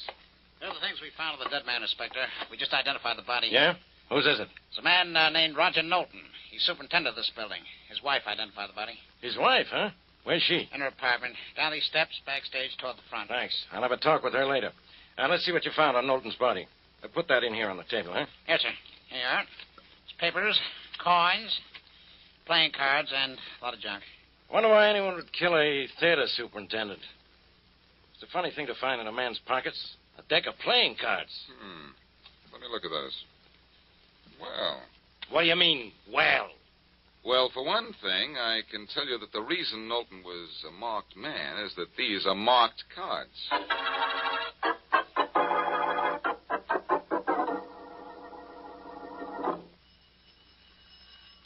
You seem to feel a little better, Blackie. Is that why you're going to talk to Mr. Knowlton's wife? I feel better because I'm out of those darn tights. But I want to talk to Knowlton's wife because of that deck of cards Rawlins found in her late husband's pockets. Why? What was it? Uh-oh. Mrs. Knowlton? Yes. I'm Boston Blackie. Could I speak to you for a moment? Yes, if you'd like. Yes, I know. It's your husband's death I want to speak to you about. Oh, I see. Then come in, of course. Thanks. Oh, Mrs. Knowlton, this is Miss Wesley. How do you do? Well, come in and sit down, both of you. Thank you. I'll close the door, Blackie. All right.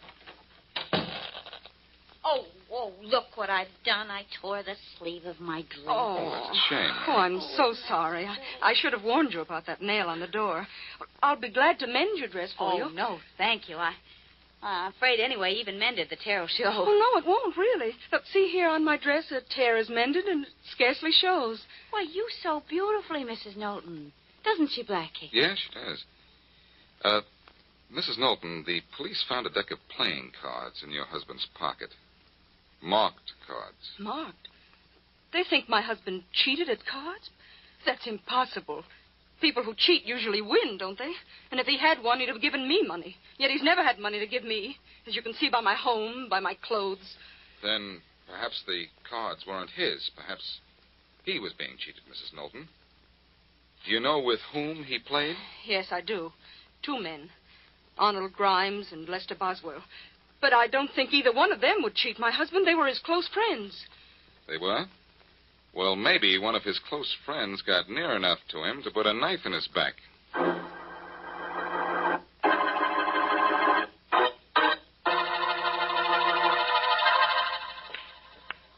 Oh, wrong English. Wrong English. Grimes? Arnold Grimes? Yes? What are you doing in this club? You're not a member. I'm Boston Blackie, Mr. Grimes. Sorry to have to interrupt your billiard game, but I'd like to talk to you. What about... Now, there's a billiard shot I've been trying to make for 6 years. Know anything about 3-cushion billiards, Blackie? Not much, but I know a lot about murder. Did you know Roger Knowlton was dead? Yes. Now, if I give the ball that kind of English... How'd you know? How'd I know what? That Knowlton was dead. Heard it on the radio. You ever seen this shot made? Once. How well did you know Knowlton? What business is that of yours? Look, can you make this shot? I can try. And I can also try to find out how well you knew Knowlton. I'll go ahead. Here's a cue. Let's see you make the shot. All right. You played cards with Knowlton? Did you know Knowlton cheated? Sure. Let's see you make the shot, will you? I didn't say I'd make it. I said I'd try. You knew Knowlton cheated, and still you played with him. Why not? No law says I can't be cheated if I want to be. Well, can you make that 3-cushion shot? Maybe, if I do it like this. Huh. You even made it look easy. It was. If Knowlton cheated you, why did you play cards with him? Because I could afford to lose. I'm rich, you see. He was broke. And he wouldn't let him a dime. Give me a chance to help him. Say, show me again how you made that shot, will you? Sorry, Grimes, I haven't time. The next shot I make won't be at a billiard ball. It'll be at Lester Boswell, the 3rd member of your card-playing trio. Go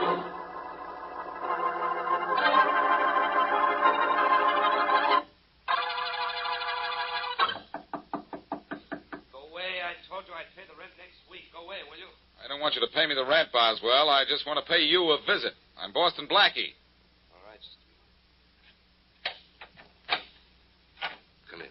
Thanks.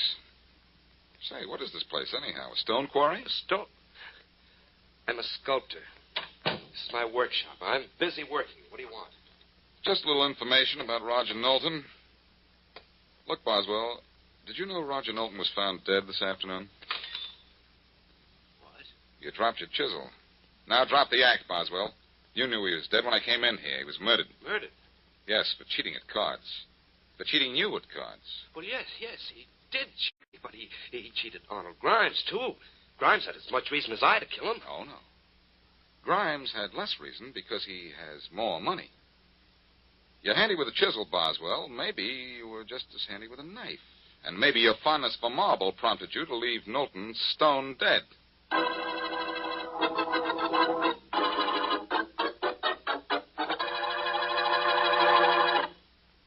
And now, back to Boston Blackie.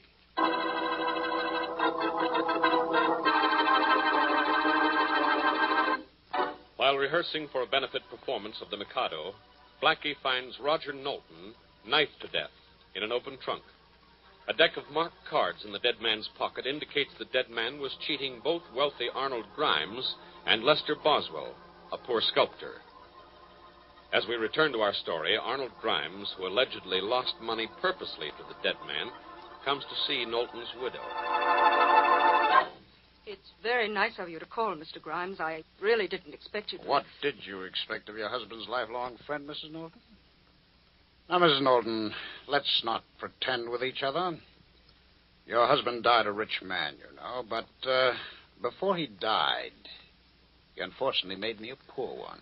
I don't know what you mean. I mean, he won so much money from me with those marked cards of his that I'm broke. Almost ruined. Now, you should be satisfied with half, don't you think? Half? Half of what? Half of the money he won. Now, I'm perfectly willing to get back only half and let you have the rest. I think you'd better leave, Mr. Grimes. Maybe my husband did cheat. I don't know about that. And how much he won or what he did with the money, I don't know about that either. He never gave me a penny of it. You're lying, Mrs. Knowlton. Am I? Do I look like a woman with money? Does my home look like money? My clothes, my hands, my hair? Look, your husband won thousands of dollars from me. Tell me what he did with that money, or I'll... Or you'll what, Mr. Grimes? Kill me, too? I didn't kill your husband. Oh, didn't you? No, Mrs. Knowlton, I didn't. But I have a pretty good idea who did.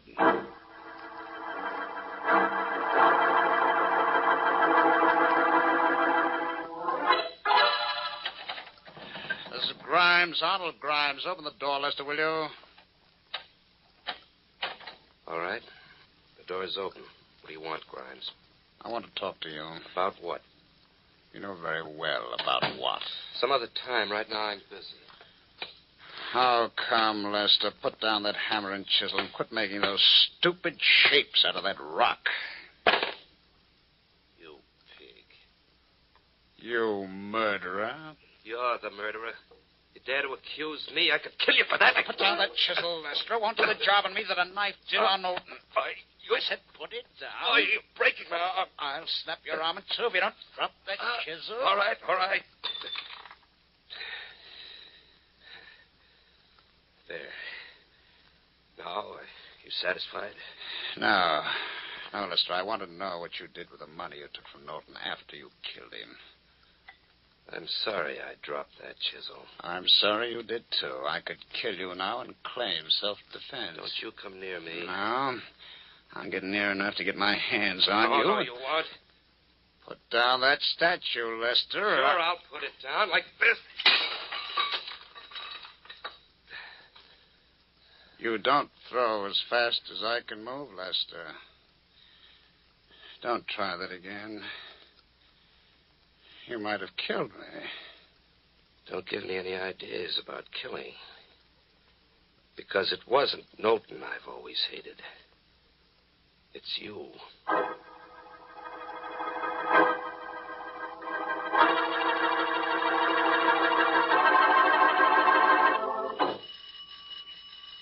Well, I guess Mrs. Knowlton isn't at home, Blackie. Well, she is, Mary. She's allergic to doorbells. I'll try once more. Oh, why? We tried for 5 minutes. Let's go. Mrs. Knowlton can't tell us anything anyway. No, I suppose not. Well, come on, we'll go. Hey, what's this in the trash can? Looks like a rag. An expertly patched rag, Mary, that yesterday was Mrs. Knowlton's dress. Well, what about it? Looks as if it needs throwing out.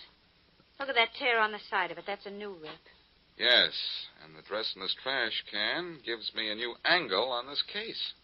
Where's the telephone? Oh, there's one right over there on the wall by those steps leading to the stage. Good, come on. I'm calling Faraday. Or? I'll tell you at the same time I tell Faraday. Eavesdrop and learn. Oh, goody. I've done some of my best learning that way. I've taught some of my best lessons that way. Blackie, does that dress in the trash can really mean this much to you? It means I have Knowlton's killer. Isn't that a lot? Faraday speaking. Inspector, this is Blackie. I have Roger Knowlton's killer. Well, stop wasting my time, Blackie. Goodbye. Instead of goodbye, be a good boy and listen to me a minute. All right. 1 minute, that's all. Faraday, arrest Mrs. Knowlton for killing her husband. I have found her dress in the trash can. A dress in the trash can? Well, what does that prove? Proves plenty, Faraday. It's a dress with a small tear in it that's going to rip this case wide open. Yeah? How? I'll tell you how.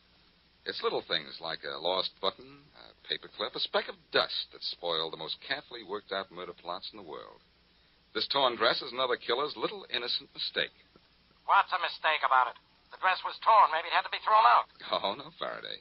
Mrs. Knowlton has been mending and patching her torn and worn-out clothing all her life. Why? Because she had to. She seldom had money enough for new clothes. The dress I found in the trash can wasn't badly torn. But she threw it out. Why? All right. Why? Because all of a sudden she has money. Her husband's money, the money she killed him for. Faraday, she suddenly gave up the habit of a lifetime, and only because she suddenly had no reason to keep it up. Hey, this is beginning to make sense at that. Well, you'd better make time and get down here. Mrs. Knowlton's not here, but she'll be back. I'll be down in 10 minutes. Make it 5. Come on, Mary. Let's go out in the theater. Okay. We're going to look for the money Roger Knowlton won from Grimes and Boswell. Have any idea where it is? No, but I know where it isn't. In a bank. Oh, the police would have found it already. He obviously hid it somewhere. Where? I don't know where, but his wife knows. I think it's in the theater somewhere. That's my bet. Let's get our hands on that money, and then Faraday can get his hands on our murderer.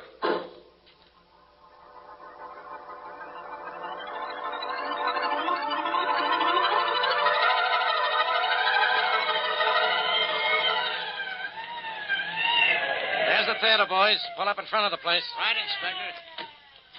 Rollins, you take a squad of men around to the back. I'll go in the front way here. Yes, sir. Come on, men.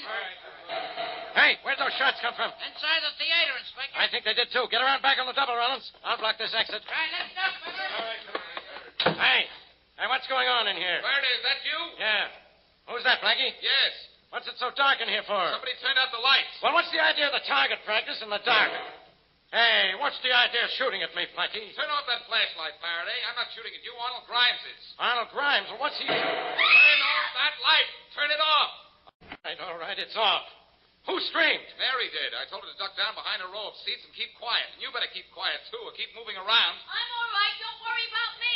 Okay, but what's this all about? Where are you, Blackie? Over here. Oh, wow. That was close. Well, what's Grimes shooting at you for? Mary and I were looking for the money Mrs. Knowlton stashed when we saw Grimes across the theater doing the same thing. I yelled to him, and he ran up on the stage. Then the lights went out, and he started shooting. And you thought it was Mrs. Knowlton who killed her husband, huh? Well, I'll admit this. Wow. Gee, that was close. Throws my theory haywire, but I can't be right all the time. Boy, is this a laugh. You send me on a chase for Mrs. Knowlton and run right into the real killer. Blackie, you're not so smart. You're just a... Yipe! I'm not so smart. You're not going to be even alive if you don't keep moving. Oh, no? I'm waiting for a chance to get a good look at the flash of Grimes' gun. Then I'm going to let him have a shot or two from mine. I saw it that time. Here goes. Hear that? I got him, Blackie. Hey, Inspector. Yeah, Rollins? I found the light switch. Well, turn it on. Yes. Oh, it's good to be able to see again. And look up there on that stage. I got Grimes, all right. See the body? Nice shooting, Inspector. Come on. Let's go see if he's still alive. All right. Blackie, may I get up off the floor now? Yes, it's safe, Mary. Come on. Ooh. Thank goodness. Yeah, it's safe, Miss Wesley. Thanks to me. Our pal Blackie didn't even have the right killer. But I got him. So it was Mrs. Knowlton, was it, Blackie? Well, that's what I thought till I saw it Grimes. The lights went out and the shooting started. Up these steps here, Mary. Watch out. Right. Well, Blackie, looks as if I'd get... Hey, this isn't Grimes. Look, it's a woman. There's a gun in her hand. It's Mrs. Knowlton. But it was Mr. Grimes who ran away from us. Maybe, but it was Mrs. Knowlton who did the shooting. If Grimes was here, he won't get far. I've got men at every exit. Hey, Blackie, this woman's alive. And maybe she'll talk. No. But, Blackie, if it wasn't Mr. Grimes who shot at us, where is he? I don't know, Mary. He must have ducked out of the theater. Never mind Grimes. All right, Mrs. Norton. You killed your husband, didn't you? You might as well tell us, Mrs. Knowlton. We know the truth already. Do you? Well, all right. I shot at you. And I killed him. Are you satisfied? Satisfied? Sure. But why did you kill him? Because he was leaving me. He was caught cheating at cards. I followed him. I saw him get the money. He had it hidden. I took it from him after I killed him and hid it myself. Where did you hide it, Mrs. Knowlton? She'll never tell anybody anything anymore, Faraday. She's dead.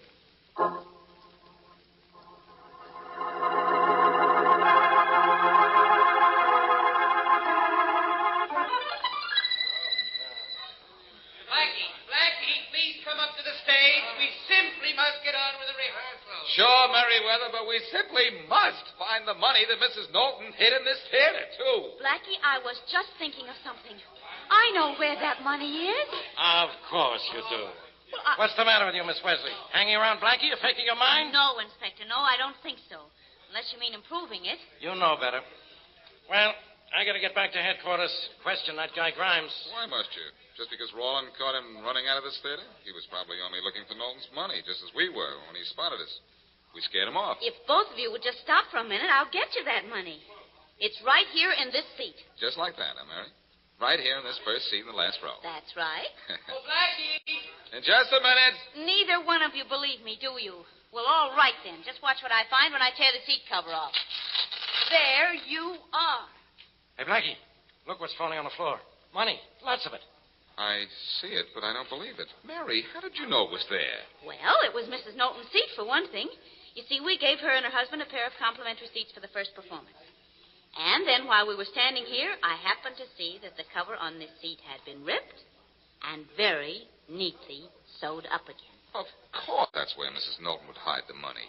Her own seat in the theater was the safest place. Only she would be sitting on it. Now, Blackie, please, we simply can't wait any longer. Okay, Merriweather, I'm coming. Nice work, Mary. Thank you. See that you do as well with your song. And look as good in those tights. And keep out of trouble, Blackie. I've been in trouble before, Mary, but this time I'm really going to be in a tights spot.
from New York City, the makers of Clippercraft clothes for men, and 1,036 leading retail stores from coast to coast, present the world's most famous detective, Sherlock Holmes.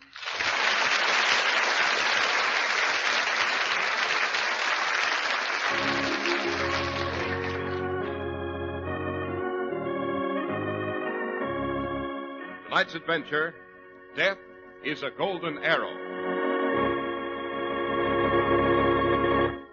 And so here we are, as usual, in front of Dr. Watson's cheerful fireplace. There's a hint of spring in the softness of the air, but a fire still feels mighty comfortable after sundown, eh, Dr. Watson? Right, Mr. Harris. It's rather like a man who wants to show off his new spring suit, but still hasn't managed to do without his overcoat. Well, if they're both Clippercrafts, chances are one is as impressive as the other, Dr. Watson. Right you are. And next Sunday is Easter. And because Clippercraft prices are so low, this week's a good time to buy your Clippercraft suit and topcoat. These low prices, you know, are the result of the unique Clippercraft plan that concentrates the buying power of 1,036 of the finest stores across the nation. It's a year-round operation that results in substantial economies in manufacturing and distribution costs. It puts money in your pocket, even in these days of high prices, through the tremendous savings that result. And this is important, too, at a friendly local independent store, a store you can trust. Fresh new assortments of spring Clippercraft clothes, including long-wearing worsteds, are ready now at your Clippercraft dealers. Beautifully tailored, finely styled, expensive-looking suits at only $40 and $45.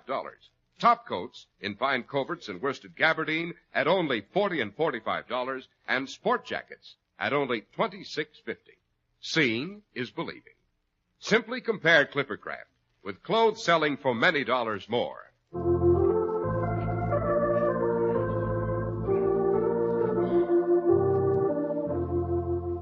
And now, Dr. Watson, what about tonight's Sherlock Holmes adventure? Yes, it concerns a weekend Holmes and I spent at Bowman's Knock among the toxophilites. What olites? Toxophilites, Mr. Harris, are gentlemen addicted to the not-so-gentle sport of archery. Oh, you mean the boys who play around with bows and arrows.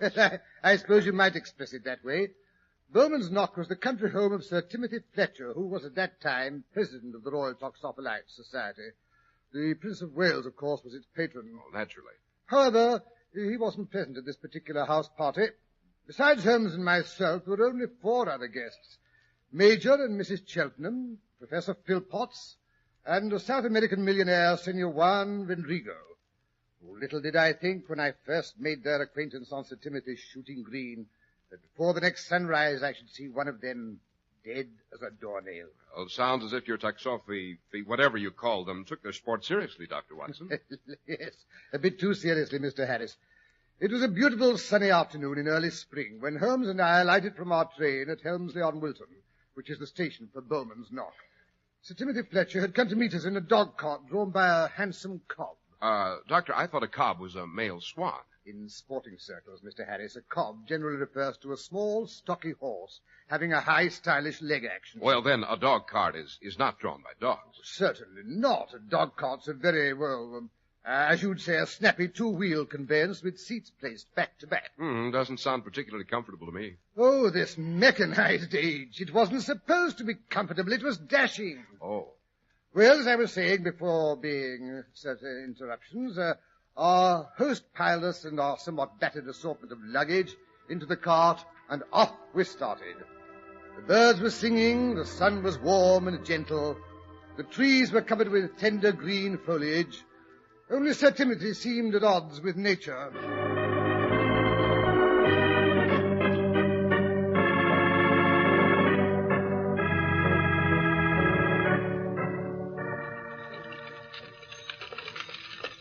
Confound it, Holmes, I don't like it. I don't like it at all. There's something brewing, something nasty. We might have known, Watson, that Sir Timothy hadn't invited us merely for a bucolic weekend. Holmes, you know dashed well. If you had nothing but the ordinary country house party to look forward to, you wouldn't have accepted my invitation. Got you that time, Holmes. Yes, I gathered from your notes, Sir Timothy, that things don't seem to be entirely placid at Bowman's Knock. That seems to be the difficulty. It's that confounded Spaniard, Juan Vendrigo. We should never have invited that bloated millionaire to join the Royal Toxophilite Society. Why did you? We needed new equipment. It's expensive, and he's filthy rich and a dash good shot besides, blast him. However, he insists on shooting for high stakes, worse luck. We're all heavily indebted to it. Well, sounds to me as if it had been cheaper to buy your own equipment in the first place. It undoubtedly would, Dr. Watson. Oh, most of us haven't lost more than we can afford, I suppose, but unfortunately Major Cheltenham has gone off the deep end. He's the crack shot of the woodman of Arden. Oh, I see. A rival society of archers. Exactly. He'd never been beaten until Senor Vendrigo came along. They're fairly evenly matched. Vendrigo has better direction, although the Major has more pull and distance. Well, it seems that last Monday, Senor Vendrigo went down to Meriden, where the woodmen hold their meetings. In the course of an afternoon's shooting, Major Cheltenham managed to lose a large sum of money, which he could ill afford. And I suppose he insisted on a return match. He did, the numbskull. Senor Vendrigo invited him to a return match at our shooting grounds, which, as you know, are situated in Regent's Park.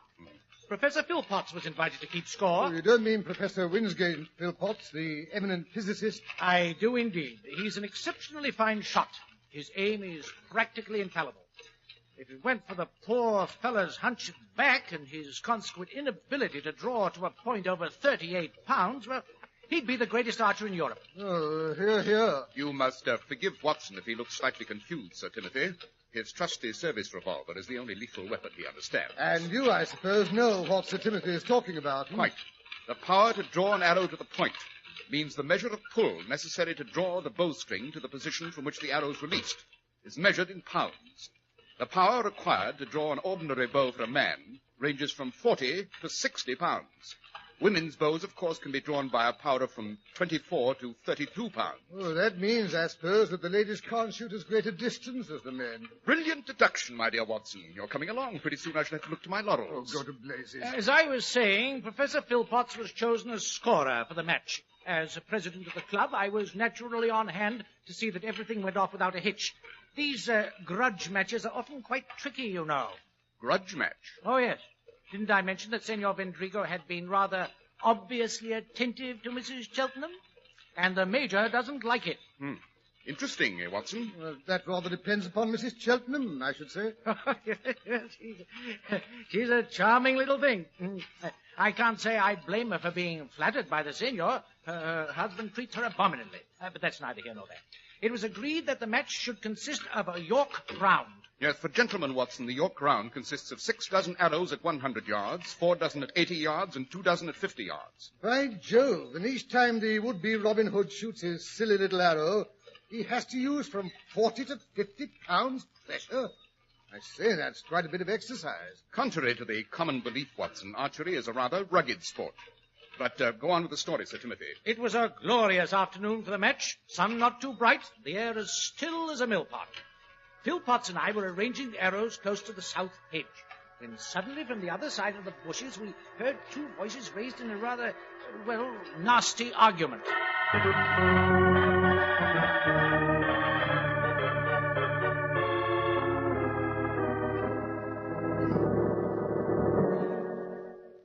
My advice to you, my dear Major, is to, cut down on the consumption of alcohol, or you will not be able to see the target, let alone hit the goal. Mind your own business, you dirty yellow Gently, liver. Major, gently.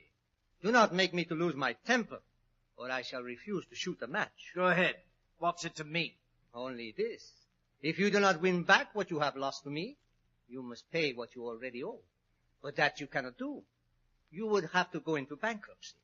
And if you go into bankruptcy, you will be obliged to resign from the army in disgrace. No. Why, you dirty yellow You liver. have said that once already. To me, the repetition is offensive. It is only from the goodness of my heart, remember, that I give you the opportunity to win back your losses. What can I gain from the match? What do you mean? You have no money to wager. You have already lost that. You have no property you can mortgage. There is only one thing that still belongs to you of any value whatsoever.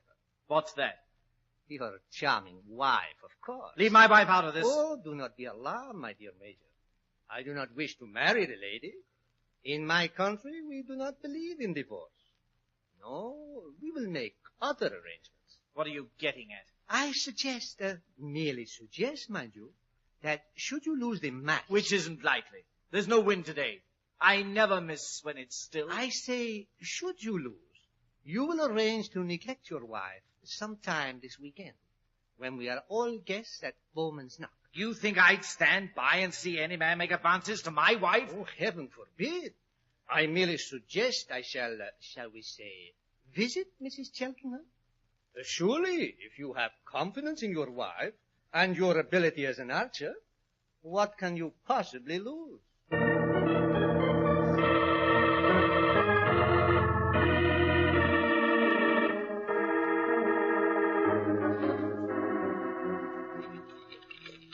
It's outrageous, eh, Holmes? Of course, I suppose the Major refused to go on with the match. How could he, Watson? I had a good mind to call off the match myself, Mr. Holmes, until Professor Philpotts pointed out that if we took any cognizance of the matter, everyone would know we'd been eavesdropping, which would have been embarrassing all around, don't you know? Very. Moreover, the Major and Senor Vendrigo would have probably gone off and shot the match somewhere else without proper supervision. Unthinkable. What happened? The match was nip and tuck all the way. Senor Vendrigo had a slight advantage at the beginning.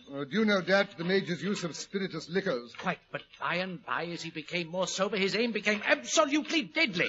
Moreover, as the afternoon wore on, Senor Vendrigo began to tire. And the Major didn't? The Major, my dear Holmes, is an ox. Well, believe it or not, when it came to the final shot, the score was absolutely even. Vendrigo shot first and hit the gold. The gold, that's a bullseye, Watson. Did the Major equal the shot? They were now shooting at 50 yards. It shouldn't have been too difficult. I tell you, my heart was in my mouth, and I could see the sweat pouring down Philpotts' face. But just as the Major drew his arrow home, Senor Vendrigo sneezed. Dashed unsporting. Well, of course, the arrow went wide of the mark. No, Dr. Watson. If it had done so, I should have insisted the Major take the shot over. But he hit a red. Vendrigo claimed the Major had already released the arrow when he sneezed. Otherwise, the shot must have gone much wider off the mark.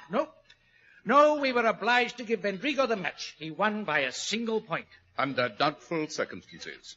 Is the Major a man to take things lying down? Why do you think I asked you down to Bowman's Knock, Mr. Holmes? I'm expecting an explosion, and I think I can promise it won't be nice.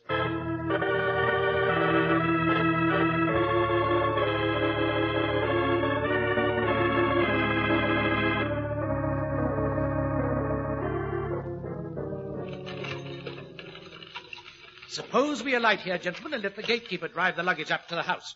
Here you are, Rogers. Yes, sir. Tell Parsons the bags go in the tower bedroom. Yes, sir. Get up, you, but...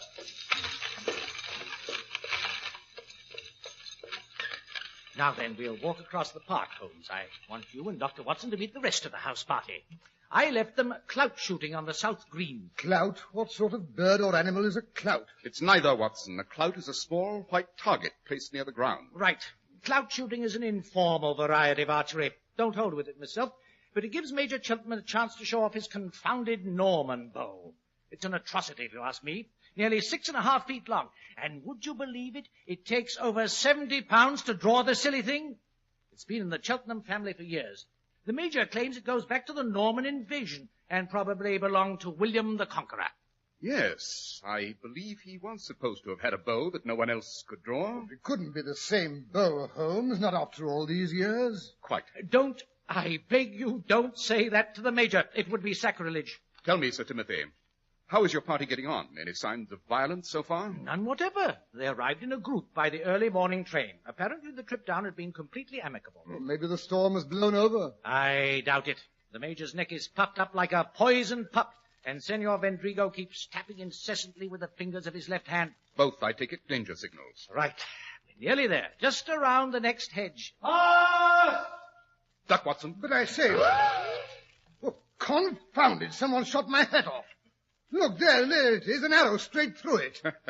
Lucky you were wearing your top hat, Watson. Fast is a call of warning. The golfer shouts 4, the archer calls fast. Confound it! No one had any business to shoot in this direction. What silly Oh, dear, I do hope no one's hurt. I tried to stop the Major, but I'm afraid he's been drinking again. And like a small boy with a snowball, he just couldn't resist a top hat. Holmes, that's not very funny.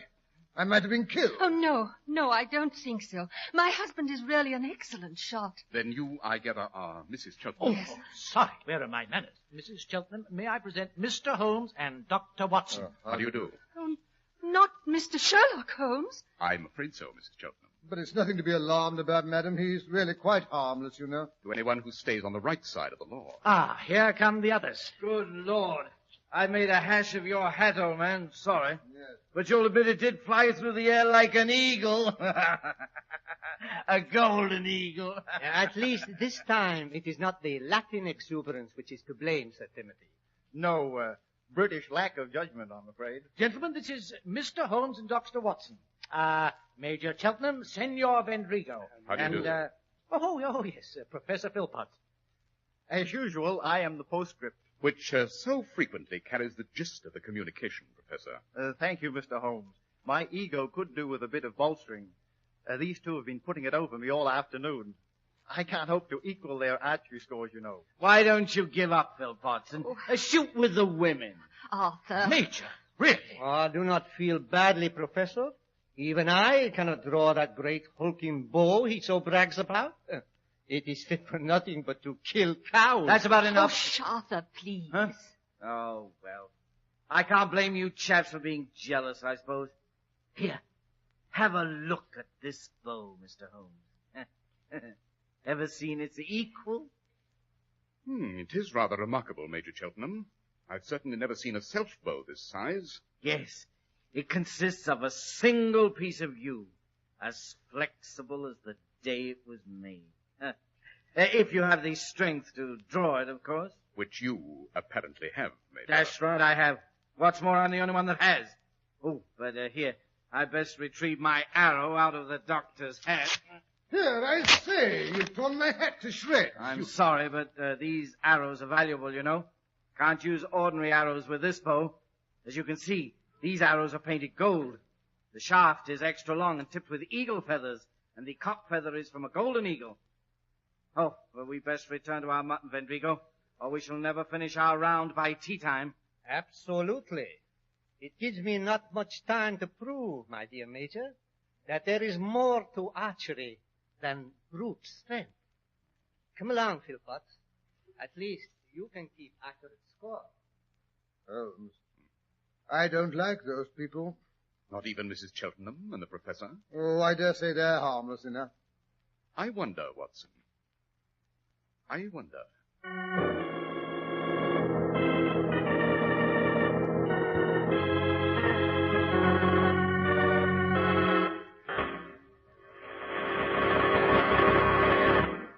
You want to do a friend a real favor. Simply tell him to hurry to the store in your community that sells Clippercraft clothes. Where else can he find such remarkable quality at prices so exceptionally modest? He'll wonder how, in these days of high prices, such values, including beautifully tailored, long-wearing worsteds, are possible. The answer is the famous Clippercraft plan, concentrating the buying power of 1,036 of the nation's finest stores from coast to coast. The plan's the reason you get these wonderful, really costly-looking Clippercraft suits at only $40 and $45. Spring top coats in fine coverts and worsted gabardine at only $40 and $45, and sport jackets at only $26.50. Yes, selling expensive clothes at inexpensive low prices at the nation's finest independent stores is the great big idea behind the Clippercraft plan. That's why men who know insist on Clippercraft clothes. So be sure to visit the Clippercraft store in your city. These leading stores in the metropolitan area are proud to add their names to Clippercraft in your suits, top coats, and sport jackets. In Manhattan, Saks 34th, Broadway at 34th. John Wanamaker Men's Stores, Broadway at 8th and 67 Liberty Street. In Brooklyn, Abraham and Strauss. In Newark, New Jersey, Boulevard Men's Shop, Kresge, Newark. And in Jamaica, the B&B Clothes Shop, 16408 Jamaica Avenue.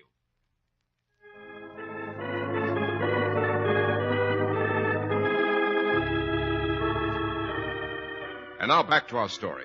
Night has fallen. It is past midnight. Holmes and Watson are hiding in an upstairs closet.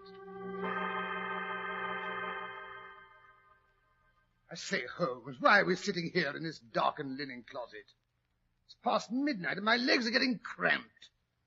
If you must wait for an accident to happen, why not go back to our room where we can be at least comfortable? Impossible, Watson. This closet has a much better view of Mrs. Cheltenham's door and the two corridors which approach it at right angles. Just what you think is going to happen. I don't know, confound it. Wait a minute. I hear steps on the front stairs. Sounds like the Major. Because his steps are unsteady and you know he's been drinking. It doesn't take a genius to deduce that, Holmes. I didn't say it did. Quiet. He's turned the corner. Here he comes. He's stopped at his wife's door. His hand's on the knob. No. He's changed his mind. He's gone on down the back corridor. Holmes, did you notice that bulge in his pocket? It could have been a revolver, you know. Or a bottle. Now everyone's turned in except the South American. The professor went upstairs directly after dinner. Mrs. Cheltenham and our host retired after we finished the third rubber of whist. Well, that was nearly 2 hours ago. What arouses my curiosity, Watson, is why the Major retired down the back corridor. Well, maybe he's gone to visit Professor Philpotts or Sir Timothy. They both have rooms somewhere along there. Maybe he felt hungry and slipped down the back stairs to the larder. I could do with a bit of cold chicken myself, come to think of it. Is that 12:30 or 1 o'clock, do you suppose? What difference does it make? Hello. Someone else is sneaking up the front stairs. I can't hear a thing. He's tiptoeing. Yes. Here he comes. It's Senor Vendrigo. Holmes, I don't like the look on his face. There's something evil, like a prowling beast. Yes. He's stopping at Mrs. Cheltenham's door. He's looking up and down both corridors. Now he's taken hold of the doorknob. Great Scott, Holmes, what happened? Vendrigo's pinned to the door, something sticking out of his back. It's a golden arrow. Shut up, Watson, and come along. What's happened? Someone shot Vendrigo with one of the Major's arrows. He's dead, killed instantly. The arrow is embedded over 2 inches in the solid oak of the door. Could only have been my bow that made that shot. Clean through the man and into the door. Only an arrow from my bow has that strong a flight. It's gone home. The arrow's gone home. Hee hee. Stop that laughing, you fool. You're drunk. That is not laughing, Dr. Watson. It's the word of call of all archers from time immemorial. Hee hee. Hee hee.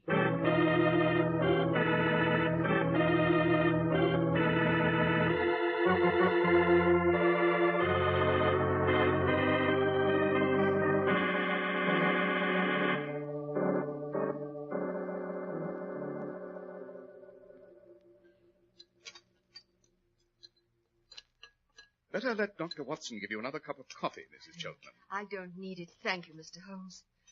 I'm glad my husband shot that brute. I knew he wouldn't let him come into my room. Now, my dear, we all realize there are extenuating circumstances. I'm sure the law won't punish him too severely. I hope you understand. I had to give him in charge. I understand. All the same, Sir Timothy, I think you were just a bit hasty in handing him over to that fool of a constable. What do you mean? It should have been obvious to a child of 4 that Major Cheltenham was too drunk to have made that neat a shot. Straight through the heart, wasn't it, Watson? But it was his bow that was used. We found it at the end of the corridor. He's the only one that has the strength to draw it. Besides, he didn't deny he'd killed Vendrigo. Again, he probably was too hazy to realize exactly what did happen. Oh, but here comes Philpotts. His cane sounds unusually staccato this morning. Good morning, Professor. You don't look as though you'd had too good a night. I must admit that I didn't shut my eyes after I awakened and was informed what happened. But you did manage to sleep through the murder. Yes. Can't explain it. Usually such a light sleeper. Probably all that sun and fresh air yesterday. No, I won't have an egg, thank you. Just coffee. Can't face an egg this morning. Yes. Committing a murder does take away the appetite. Doesn't it, Professor? What do you mean? I'm suggesting that you were the man who shot Senor Vendrigo at 1:05 last night. With the Major's famous bow? I believe it's agreed that was the weapon used, Mr. Holmes. Indubitably. Then don't you see how ridiculous your statement is? That bow requires 70 pounds to draw it. I'm physically incapable of more than 45 pounds. Using the ordinary or manual method, yes. However, there are other ways of exerting pressure besides pulling. What are you suggesting? It doesn't take an expert physicist like yourself to understand the value of leverage. Well, what good would that do? I suggest that the professor's cane would make an excellent lever. It has a very handy small crook at the upper end. By hooking that through the string, and using, shall we say, the back of a chair or even the handle of your bedroom door as a fulcrum. All the professor had to do was press the weight of his body down against the cane, and the arrow could easily be drawn to the point and shot through a partly open door. A very interesting theory, my dear Mr. Sherlock Holmes. But it takes more than theory to hang a man. It takes evidence. I think I can provide that as well, Professor. You see, I noticed the drops of blood trickling down onto your left wrist when the constable was questioning you last night. Nasty gash, isn't it? Don't you think you'd be wise to let Dr. Watson dress it? What's all this about, Holmes? I admit I don't understand a word you're saying. Professor Philpotts does, however. Grab his arm, Watson, his forearm. Right. No, you don't. Oh! Sorry, orders. There you are, Holmes. Old jiu-jitsu comes in handy now and then. Now, if you'll roll up your left sleeve. Oh, no sooner said than... By Jove, I say.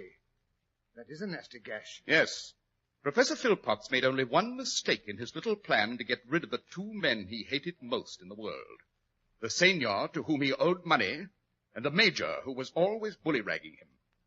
His mistake was that last night he forgot to put on a leather arm guard to shield his left arm from the stroke of the string after the discharge of the arrow. Any bow as powerful as the major's has a particularly vicious backlash, don't you know?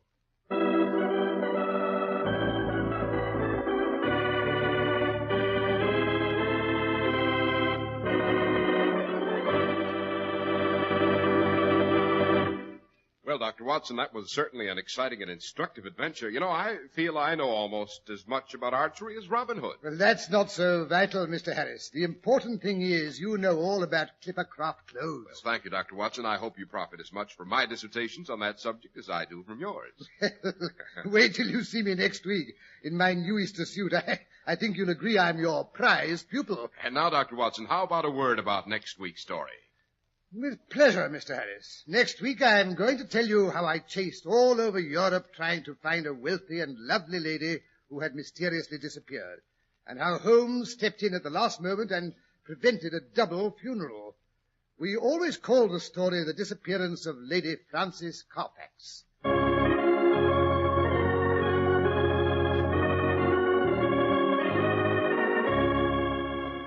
The makers of Clippercraft clothes and 1,036 leading stores from coast to coast have brought you another in the new series of broadcasts featuring the world's most famous detective, Sherlock Holmes.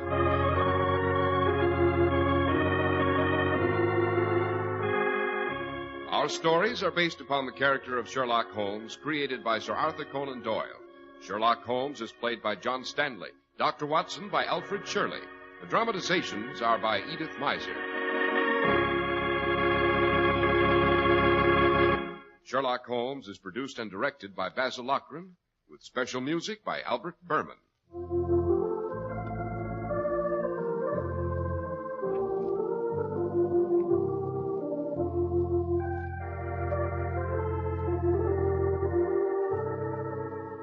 If you don't know your Clippercraft dealer, write Clippercraft, 200 Fifth Avenue, New York City. Wouldn't you give a lot if Jimmy, the youngster next door, could be free from crutches and join in the ball game with the gang? Well, there's a way you can help Jimmy and all crippled kids by bringing services through Easter Seals today.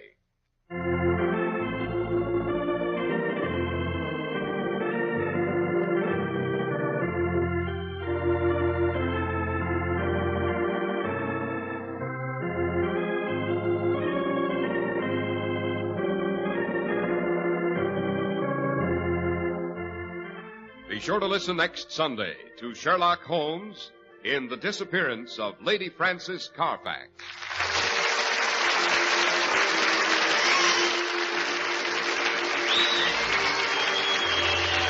This is Cy Harris speaking for Clippercraft Clothes. This is the Mutual Broadcasting System. Stay tuned for Nero Wolfe, which follows transcribed in 30 seconds. What's on the menu at Duffy's Tavern tonight? Well, there's a full serving of laughs with Archie the manager, played by Ed Gardner, and his unpredictable friends, Miss Duffy, Clifton Finnegan, and Eddie the waiter. It's Duffy's Tavern later this evening over most of these NBC stations. And this Sunday, the big show comes your way once again with Bob Hope, Jimmy Durante, Perry Como, Jose Ferrer, Mindy Carson, Eddie Cantor, Meredith Wilson and his orchestra, and many, many more. And, of course, your MC once again will be Tallulah Bankhead. That's this Sunday for the big show. Now, ladies and gentlemen, we take you to the most famous brownstone house in New York City, the one located at number 601 West 35th Street. Oh, Mr. Wolf. Mr. Wolf. Want something, Archie? Would you be interested in taking on a case involving a woman who was found stabbed to death in one of New York's fancier men's clubs? Can't you see I'm already occupied, Archie? My Oncidium hybrid is ailing. But, sir, cash.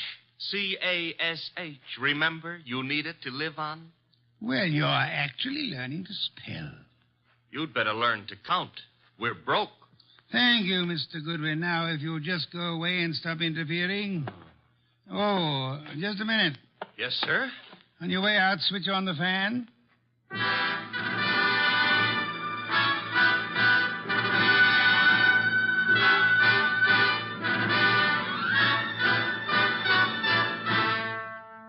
Yes, ladies and gentlemen, it's that one and only man of moves, the most famous detective in modern fiction, that corpulent, orchid-raising, beer-drinking gourmet who also happens to be a genius.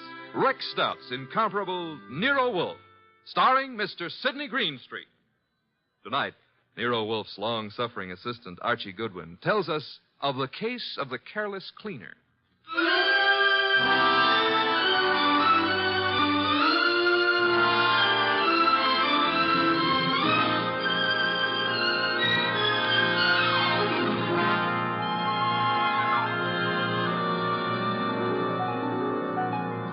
We didn't know Clay Michelson very well at the time, though Mr. Wolfe had hung one of the Michelsons' paintings on the library wall. But then I guess we should have considered ourselves lucky not to have known him or his wife, Phila. 2 weeks ago, they had a quarrel. Oh, Clay, darling, I didn't expect you home so soon. I thought you were going to the museum to see the Van Goghs. I decided not to, Phila. Oh. Well, if you plan to paint this afternoon, I'll get out of the studio. I want to run some errands anyway. Why don't you make your phone call from here, Phila? Phone call? Who is he, Phila? He? Who were you waiting for this afternoon? Please, Clay, don't start that jealousy routine again. Don't try to kid me. You're being stupid, Clay. I'm stupid, all right, but I'm getting wise pretty fast. I'm through, Phila. I've had enough. I'm leaving you. So stay out of my way and keep your boyfriend out of my way, too, whoever he is, or I'll kill him.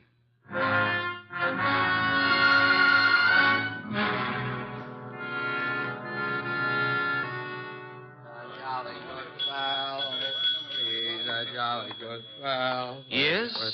What can I do for you? Sleepy. I want to have a drink and go to bed. I'm sorry, sir. The Garrison Club's a private establishment. No rooms available to the public.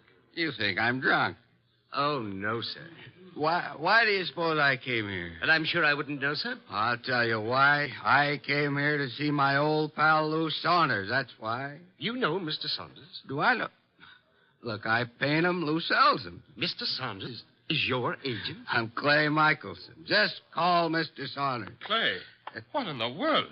Lou, tell this guy who I am. But I'm sorry, Mr. Saunders. It's all right, Mr. Martin. You see?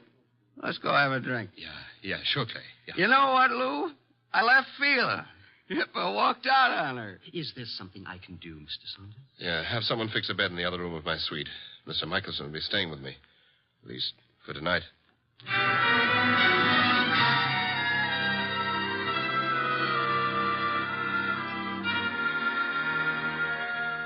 Mr. Wolfe, Yes, Archie? it's Friday. Good. Fish for dinner, then. Nope, I was not referring to dinner. You were not? I can think of nothing more interesting at the moment. Oh, I can. My salary. Of course, according to the Julian calendar. We're on the Gregorian, so let's stick to it. Today is Friday. Today I get paid. Archie, there's a drop. Oh, don't exaggerate. You can't be getting the cold shutters just because I'm asking for my money. I can distinctly feel fresh air flowing into the room. Well, it's possible I might have opened a window 6 inches. You're insane. Shut it at once. Nope. Are you trying to blackmail me? Think it might work? Never. Then the window stays open. You're fired. I accept your offer. All you have to do is pay up. I've hired you again. Oh, Mr. Wolfe, you've cleaned out the bank balance again? Well, that is... Well, have you seen those Miltonians? Would I have voluntarily given up my paycheck for them? Orchids are very beautiful, Mr. Wolfe, but blondes are... The door, Archie. I am unemployed. Found you'd maybe a client, and if it is, and we can extract the fee. You follow me, Archie? I'm already on my way to the door. Mr. Wolf, I've got to see him at once. Well, come in. Thank you. Mr. Wolf, this is... My name is Saunders, Mr. Wolf. We've met before. I remember. As a matter of fact, you sold me a painting of Michelson. Yes, well, that's why I'm here. It's about Michelson, Mr. Wolf, that I've come. Frankly, I think the man's about to go mad. He and his wife have split up, and such a splendid artist, too. A pity. I don't know what to do. He's drinking like a fish. For 2 weeks, I've been letting him live in part of my suite at the Garrison Club. But, he's just steadily getting worse. Try a hospital. I can't. The publicity. Mr. Wolf, Clay admired you so that time we all had dinner after the painting transaction. I thought maybe you could talk to him. Maybe you could get him on his feet again. I'm not a doctor, Mr. Saunders. But I'm sure he'd listen to you. Excuse me a moment, Mr. Saunders. Nero Wolf speaking. Inspector Kramer. Good evening, Inspector. Got a guy called Lou Saunders at your place? Garrison Club said he'd gone to your place. Yes, he's here. Well, see to it that he doesn't leave until I get there. I'd hardly do that, Inspector. I have no reason to detain Mr. Saunders. There's plenty of reason. It so happens a woman's just been murdered in his suite. Murdered? Yeah. A Miss Hilda Lundgren. What's happened? Now will you hold him? Do you know a Miss Hilda Lundgren, Saunders? Hilda Lundgren? I've never heard of her. She seems to have chosen your suite to be murdered in. I'd better get right over there. Mr. Saunders says to tell you he'll be right over, Inspector. Now listen, Wolf. Good day, Inspector. Murdered in my suite. Mr. Wolf, you've got to come with me. Mr. Goodwin will accompany you after the formality of a retainer, Mr. Saunders. Oh, anything you say. Here, I'll write a check. Good. 500. 500? Fine. My friend and assistant, Mr. Goodwin, will go with you. I have great confidence in his ability to bring back every detail of a murder, particularly where a woman's involved.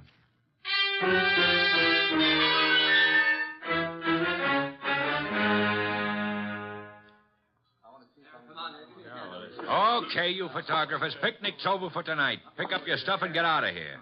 You sound real mean today, Inspector Kramer. Well, if it isn't Nero Wolf's favorite stooge. What are you doing here, Goodwin? I got bored with my knitting. Look, I wasn't asking for humor. I'm Louis Saunders, Inspector. Saunders? Ever seen that woman before? Yes, I believe I have. I can't remember where, but the face looks familiar. Lovely-looking woman. Blonde and really built. Well, she ought to look familiar. She's one of the cleaning women here at the club. She is? Cleaning? Well, since when have gals like this been reduced to cleaning floors? What's happening to the world? There ought to be a law. Yeah, there is. She was killed with a knife, or haven't you had time to notice? That's not a knife, Inspector Kramer. That's one of Clay's Chinese letter openers. What was that? Well, nothing. Nothing at all. Yes, it is a strange knife. What were you saying, Mr. Saunders? Just said that looked like one of the letter openers belonging to one of my friends. Who is this Clay? Clay Michelson, the artist. You can't possibly think he'd do a thing like this. I think everybody did it until we know otherwise. When were you last up here, Mr. Saunders? Me? Why, just a little while ago. I changed my clothes just before I went to see Mr. Wolf. She wasn't here then? Well, I don't know. I didn't come into this room, just in my part of the suite. Your part? Who occupies this room? Mr. Michelson. He's been staying with me. Strange wound, no blood. What do you think you are, Goodwin, a medical examiner? Oh, but Yeah. The killer probably wiped the blood away. Saunders, have you any idea where your artist friend might have run off to? I haven't seen Clay all afternoon. He spends a lot of time down in the bar. Well, he'd hardly sit in a bar if he's killed somebody. But why would he pick on the cleaning woman? Oh, this is no ordinary cleaning woman. Get a load of that figure. Watch it, Goodwin, watch it. You're liable to stretch your brain. But you're wrong. In spite of everything, Clay's still terribly in love with his wife. He wouldn't... Hello, Lou. When did you get in? Yeah, who's this? Clay. We're your friends, Lou. They won't serve me any more liquor down at the bar. I gotta find my flask. Mr. Michelson, may I introduce you to Inspector Kramer of the police? Who's this guy, Lou? He's Nero Wolf's assistant. Wolf? Police? Well, what do you all want? Somebody park overtime? Where's my flask? The one with my initials. I just bought it this morning. Mr. Michelson, do you know that somebody was murdered here in your room? Murdered? Why don't you guys go away and joke with somebody else? Where's my flask? You better get hold of yourself. I said there's been a murder. Understand? You serious? Yep. And I wouldn't be surprised if Inspector Kramer here considers you top suspect. Me?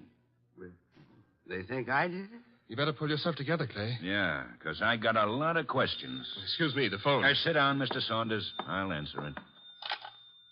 Hello? Hello? Hello? This is Fila. Who is this? This is Inspector Kramer. Hello? Hello? Who is Fila? Anyone know? Well, that's my wife. Your wife? I want to speak to her. Come back here, Michelson. Let me alone. You're not going anywhere. Now stay back there. You're wrong, Inspector. I am going somewhere. Junior's got a gun. Yes, Inspector. You should be more careful about your gun when you shove people. Now, look, Mr. Michelson, I'll see Mr. Wolf myself. Stay back, Inspector. You haven't a chance. We'll nab you before you get a block away. Well, then I'll just jerk these phone wires. There. And I'll lock the doors. That should hold you long enough. Good night.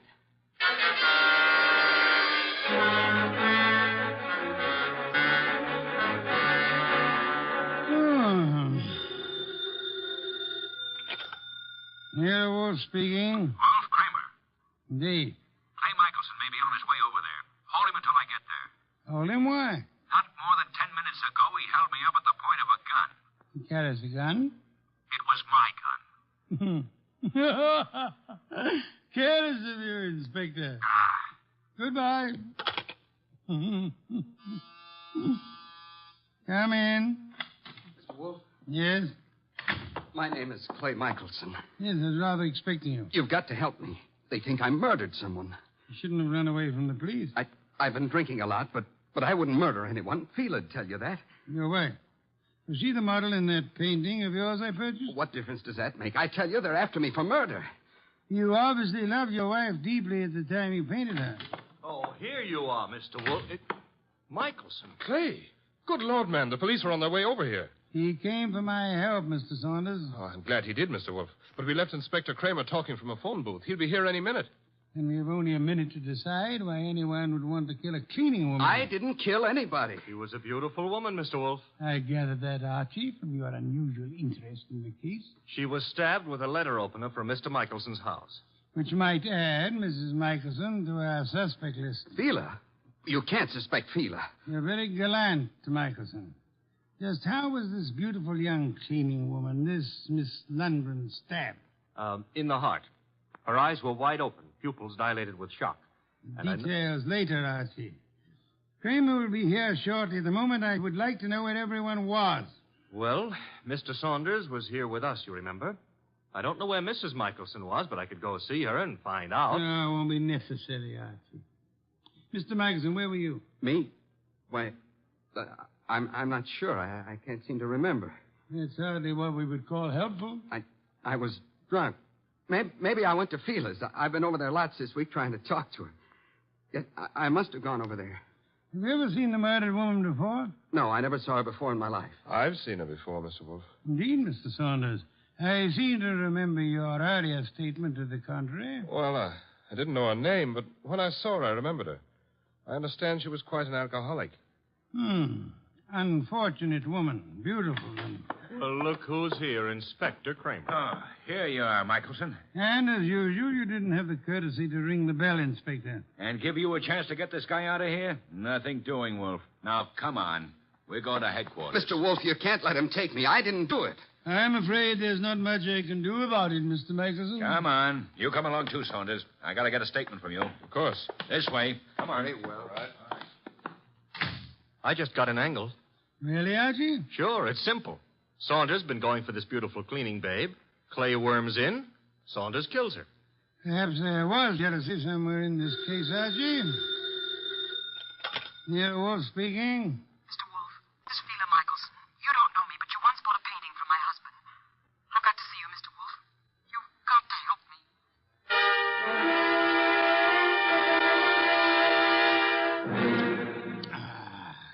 me. Mrs. Michelson, have some of this delicious beer. Another can, Archie. And now, Mrs. Michelson, may I ask how you found out there was a murder in the first place? A policeman came to see me. He told me what had happened, that they were looking for Clay. I don't know what to think. He's temperamental, he's jealous, and he's sometimes violent, but I can't imagine anything like this, not Clay. Maybe some of those friends of his, but... You don't care for your husband's friends? No, they all live off him. They're leeches. Mrs. Michelson, did your husband come to see you this afternoon? This afternoon? No. You're quite positive? Oh, yes. 'Cause that was his alibi for the time of the murder. He said he went to see you. Of course, he was fuzzy, usual effect of alcohol on the brain cells, but... Mrs. Michelson, might I be a little indiscreet for a moment? Indiscreet?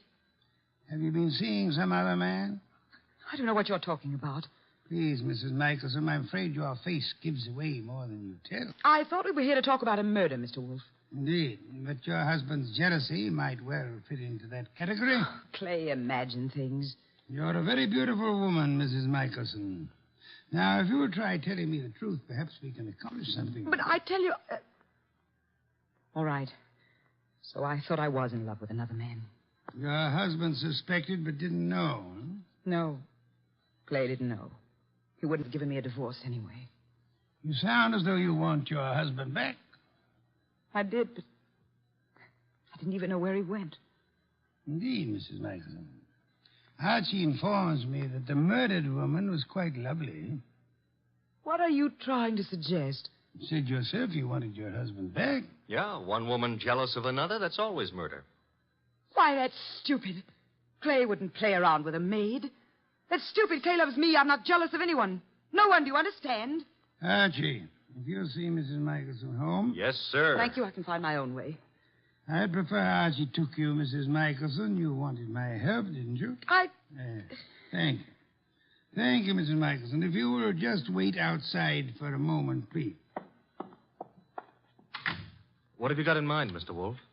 Try exercising your own judgment just once, Archie. You mean she's the one who's jealous? Perhaps, Archie. Perhaps she may want us to think she was jealous. Perhaps she actually doesn't want her husband back at all, only to pin a murder on him. Oh. You see, in this case, it would be simpler than divorce. Yeah? Yeah, she might just be trying to get rid of him. She might, Archie. But then she's a woman, so don't count on anything. She might even be telling the truth.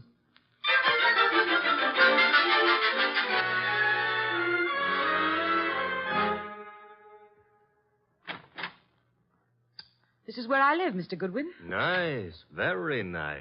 I like Greenwich Village. I'm trying to figure out why Mr. Wolfe sent you along with me. I'm a sucker for beautiful women. I wonder. Archie, Huh? does Mr. Wolfe believe me? He hasn't made an official statement yet. Nice furniture and things. You sound like an appraiser or someone looking for something. It's because it's November. Mr. Wolfe sent you to search my You apartment. could be wrong. I don't... Oh. What's the matter now? Thought you said your husband hadn't been here today. He wasn't. And what's his flask doing among these papers on the desk? Very prettily decorated with his initials. He was looking for it at the club. Flask? I don't know what it's doing there. Yeah, sure. You're trying to help, Clay. Right into the electric chair.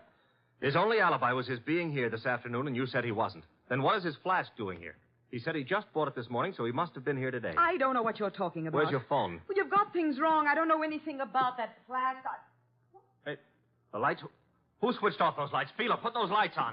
Put on those lights.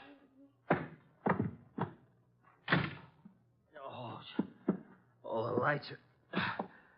Get to the lights. That flask... Gone.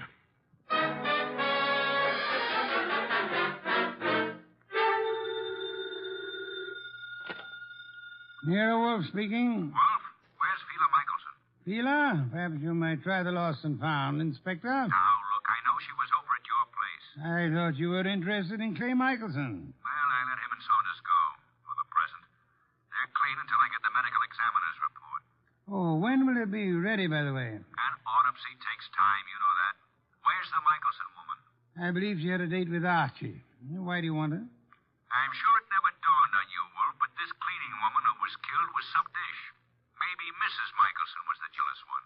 Your thinking is beginning to bear an amazing resemblance to Archie's, Inspector. Also, it maybe never dawned on you that Fela Michelson hasn't offered an alibi for the time of the murder.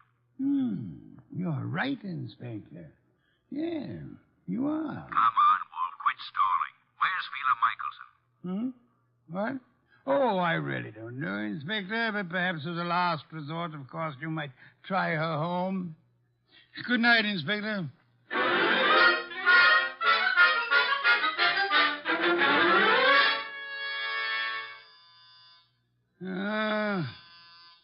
Inevitable.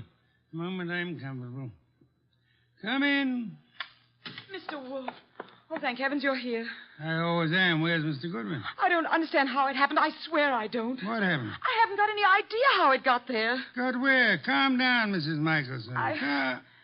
Now, just what got where? Clay's new flask. Your assistant Archie. He came home with me, and that new initial flask was there. He thinks Clay was there this afternoon, and that I'm trying to frame him or something. Oh, here you are. She's here, therefore. This is our gal, Mr. Wolf. She's been lying right down the line. I tell you, Clay wasn't there. Then why did you give me this clout on the head and grab the evidence and run? I didn't hit you. I ran, but I didn't hit you. And I didn't take that flask either. Oh, next thing she'll say there wasn't any flask. Stop gaping at Mrs. Michelson, Archie, and open the door. Yeah, sure. Well, Mr. Wolf, they let Clay and me go for the... Fela, what are you doing here? After your visit this afternoon, Mr. Saunders, she decided to come down and see me. After my visit? What makes you think I was at Fela's? It was Mr. Saunders, not your husband, who came to visit you this afternoon, wasn't it, Mrs. Michelson? I don't have anything to do with Mr. Saunders. Then might I ask why you called him today? I wasn't calling him. I was calling Clay. You told me earlier yourself that you didn't know where Mr. Michelson was. Well, all right.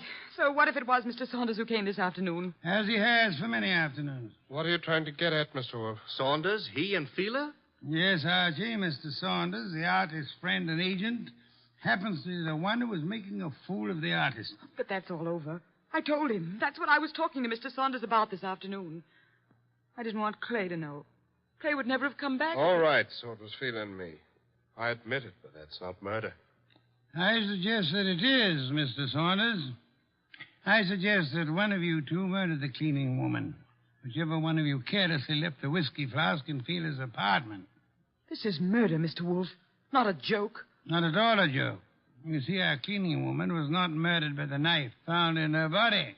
She was poisoned. What do you mean? Not by the knife? Poisoned. She undoubtedly drank from Michelson's flask while she was working in his room at the Garrison Club. But she was stabbed. True. However, Miss Lundgren was an alcoholic. Saunders mentioned that, and I checked with the club manager. But how does that prove there was poison in the flask? That she was poisoned? Archie, would you mind repeating your description of the dead Miss Lundgren? First, as to the wound. Okay. There was no blood.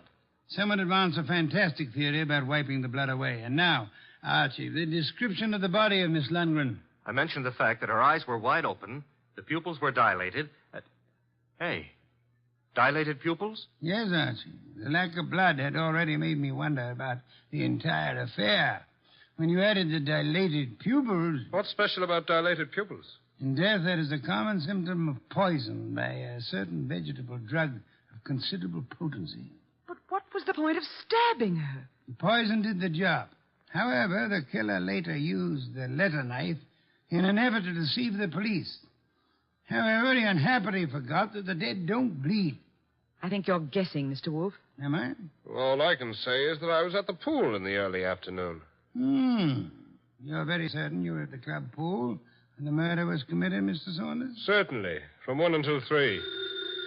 Excuse me, please. Wolf speaking. Inspector Kramer, medical examiner's report just came in this minute. And get a load of this, Wizard. The dame didn't die of stabbing at all. I know. You know? She died of drinking a fatal dose of poison known as deadly nightshade. What? How do you know that? Inspector, do they know what time she died? Time? The medical examiner says 2:30. Thank you, Inspector. Oh, incidentally, if you care to drop over here, you may pick up the murderer. Goodbye. I heard him, Wolf. She died at 2:30. As I told you, I was in the pool at 2:30. Which is exactly how you prove yourself a murderer, Mr. Saunders. Oh, I proved myself... Even the police didn't know what time she died. Until just now. And the body wasn't found until the evening. How did you know she died between 1 and 3? I didn't know, but... You probably were at the pool at the time. The maid drank the poisoned whiskey you put in the flask of your friend Clay Michelson. I tell you, you're crazy. You planned to get rid of Clay, who stood in the way of your marrying Fila. When you came back to your room at 3 and found that the maid had drunk it instead, you stabbed her with Clay's letter opener to cover up the real cause of the murder and throw suspicion on Clay. Oh, this is nonsense. Ridiculous. And then, when you learned that the woman for whose love you were willing to commit murder was through with you, you took Michelson's new flask to Fila's home, confident that it would be found there. Yes, and then he attacked me and stole that flask again in order to make it look like Fila had done it. Exactly, Archie. Mr. Saunders, the chances are that your fingerprints will be found on that whiskey flask, and they'll be able to trace the poison to wherever you purchased it. The chances are... Oh, no, you don't. Careful now, all of you. Guns bore me, Saunders. Oh, yeah? I'm leaving. You are not... Clay! Oh! Clay. Yes, Mrs. Michelson, your husband has been there for some time. Clay, are you all right? Yeah, I'm all right. Well done, Mr. Michelson. I think you proved that an artist's life may indeed be exciting. I've been an awful fool, Mr. Wolf. Mr. Michelson, you might remember for the future that unreasoning and unjustifiable jealousy sometimes creates the very conditions that it fears. You're being very kind to me, Mr. Wolf. How can we ever thank you? By prompt remittance of your check on receipt of my bill in the morning. Good day, Mr. and Mrs. Michelson. Good day, Mr. Wolf. Good day. What's the matter, Archie? You look glum. Yeah. I always have the lousiest luck. Meaning? A hectic case with 2 beautiful dames. Michelson gets one, the undertaker gets the other, and what do I get? Hey, that reminds me. You got a fee. I get paid.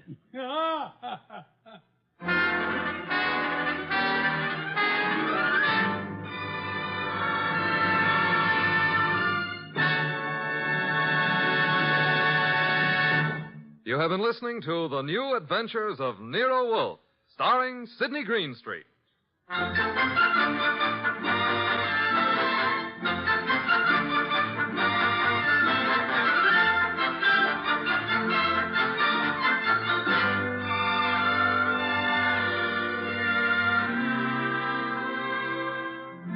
Tonight's transcribed story was written by Cheryl Hendricks and based on the famous characters created by Rex Stout.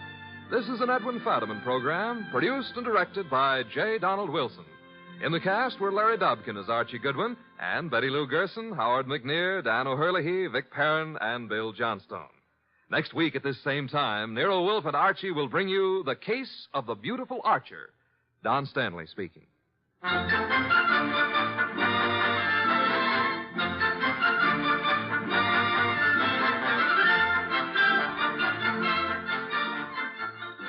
Three chimes mean good times on NBC.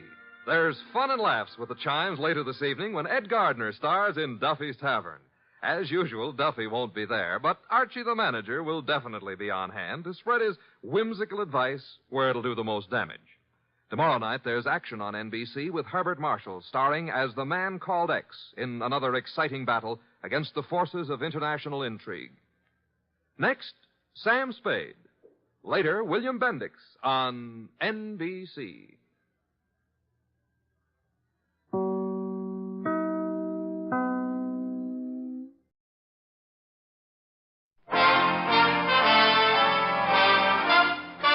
Listen while the makers of Rexall drug products and 10,000 independent Rexall family druggists bring you Dick Powell as Richard Diamond, private detective.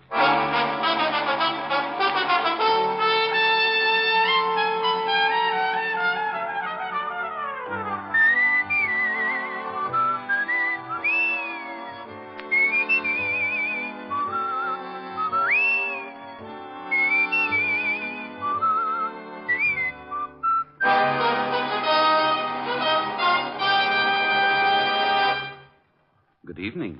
This is your Rexall family druggist. speaking to you for the 10,000 independent druggists who have made the word Rexall part of our own store names and who recommend and sell the 2,000 or more drug products made by the Rexall Drug Company. Like Rexall MI31, for example. Rexall's popular and versatile mouthwash, gargle, and breath deodorant. Full-strength MI31 kills contacted germs almost instantly, yet will not harm delicate membranes of the mouth and throat. Yes, for a dependable, refreshing mouthwash, remember Rexall MI31. And remember also, you can depend on any drug product that bears the name Rexall. Good health to all from Rexall. Now, your Rexall family druggist brings you a transcribed half hour with Richard Diamond, private detective, starring Dick Powell.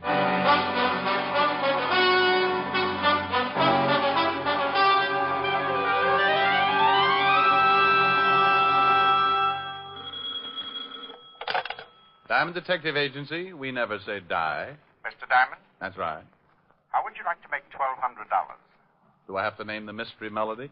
This is not a quiz show, Mr. Diamond. I have a proposition for you, a business arrangement by which you may profit to the tune of $1,200. Oh, well, that's my favorite tune. My name is Evans, Dr. William Evans. I have an office in the Grant Professional Building, Suite 409. Grant Professional Building, Suite 409. Yes, I'd appreciate it if you would come right over. Well, it's after 6 now. I'll stay in my office until you get here. And so as to save time with explanations, on your way over, pick up a late afternoon Times and read the article on page 3, column 2. A story about a man called Farmer. I locked the office, went downstairs, and out on the street, where I purchased a late afternoon Times, and in the cab headed for Dr. Evans's office. I read the article on page 3, column 2. George Farmer burns to death, and a picture of the deceased. According to the article, Farmer had been on a vacation in the North Woods. He'd gone to sleep smoking a cigarette, and that was that. Mattress caught fire, and before anyone noticed, the whole cabin was burning.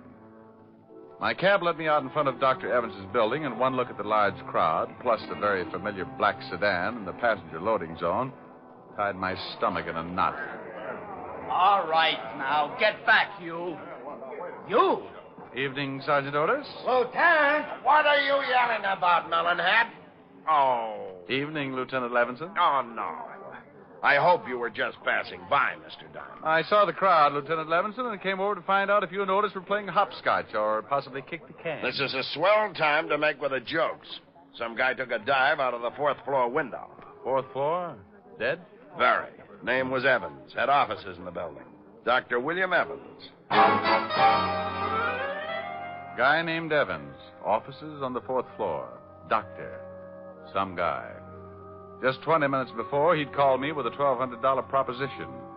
And now it looked like the only thing I was going to get out of the deal was a late afternoon paper and a story about a guy named Farmer. Farmer? Burned to death and bad? Oh, yeah. We got a report on the case. Well, this Dr. Evans was hooked up with it in some way. He offered you $1,200?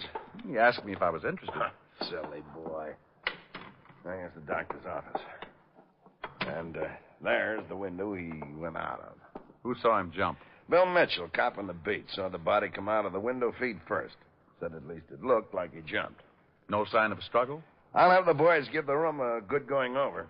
Well, we're pretty sure of 2 things, Walt.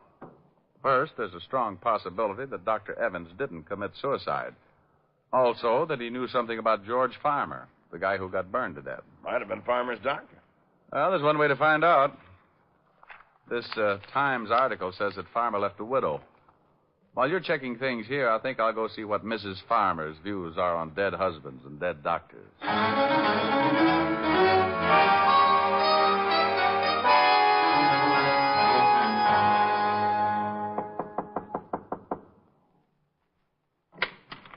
Yes? Mrs. Farmer, Yes, what is it? I'd like to talk to you about your late husband. Are you from the police again? Well, I just left them, but this is my own idea. My name's Diamond. I'm a private detective. Oh? You working for the insurance company? No. Well, then just what do you want? I'm tired of questions about my husband's death.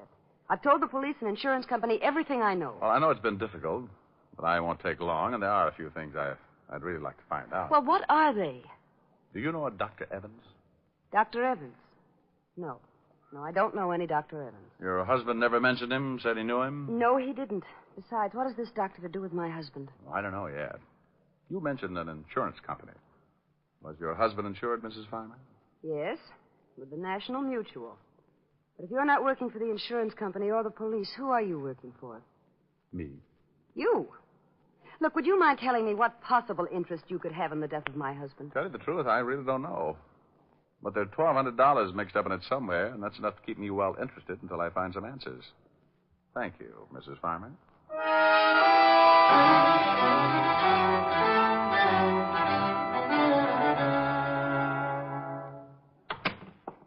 Hello, Walt. Hello, Rick. You see the wife? Yeah, lovely girl.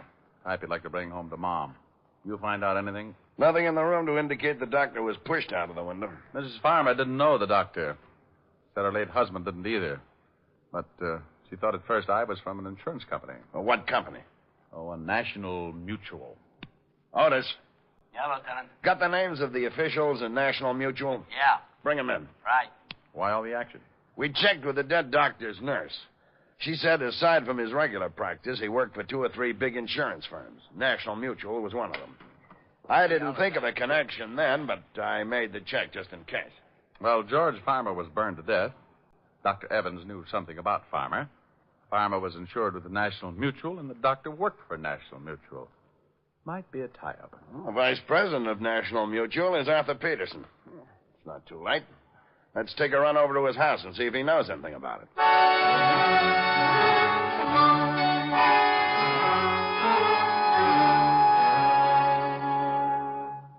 Well, gentlemen, in answer to your questions, yes, we did insure the late George Farmer, and Dr. Evans does work for us. As to whether or not he was the doctor who examined Farmer, I really couldn't say. I'd have to check the files. Lieutenant, aren't you satisfied? You think there's something wrong? We don't know. Dr. Evans jumped or was pushed out of his office window this evening. Good Lord. He called Mr. Diamond here and indicated he knew something about Farmer's death. Have you settled the claim with Mrs. Farmer yet? No, but it's to be settled within the week. $25,000 policy. If someone could show your company that Farmer's death was no accident, there'd be a reward, wouldn't there? Yes. 10% of the policy. In this case, $2,500. Oh, half of that'd be about $1,200. You think we could look at your records tonight, Mr. Peterson? It's very important. Of course. I'll just get a coat and we'll go right down to the office. We left with Mr. Peterson and headed for the offices of the National Mutual. A quick look through the file showed us what we wanted. A full report on the state of George Farmer's health. Okayed for insurance by the examining physician, Dr. William Evans. It's too bad the first claim on an accident policy has to be a death. Well, that ties that up. Now what have we got? Enough to keep on looking. I think I'll go have a long talk with Farmer's wife. Our company detectives checked that. She was right here in the city when her husband died. Well, a little talk won't hurt. Who sold Farmer the policy, Mr. Peterson? According to the files, the insurance man was Martin Ames. You have his address here? Yes. Here you are. Good man. One of our leading salesmen. While you're talking with Mrs. Farmer, Walt, I think I'll run over and see this man Ames. Maybe he can do us some good. If the late Dr. Evans hadn't offered me $1,200, I would have okayed his 4-floor dive as an act of suicide. But the way things were shaping up, he was going to split an insurance reward. And knowing doctors to be pretty practical people, I just couldn't imagine him giving up that kind of money for a fast trip to the sidewalk. The home of Martin Ames was an apartment on the Lower East Side. His wife answered the door. No, my husband isn't here. I was just leaving. You know where I can find your husband, Mrs. Ames? It's rather important. I don't know what you want, but if you want to see my husband, that's where I'm going now. I just got a call. He's had an automobile accident.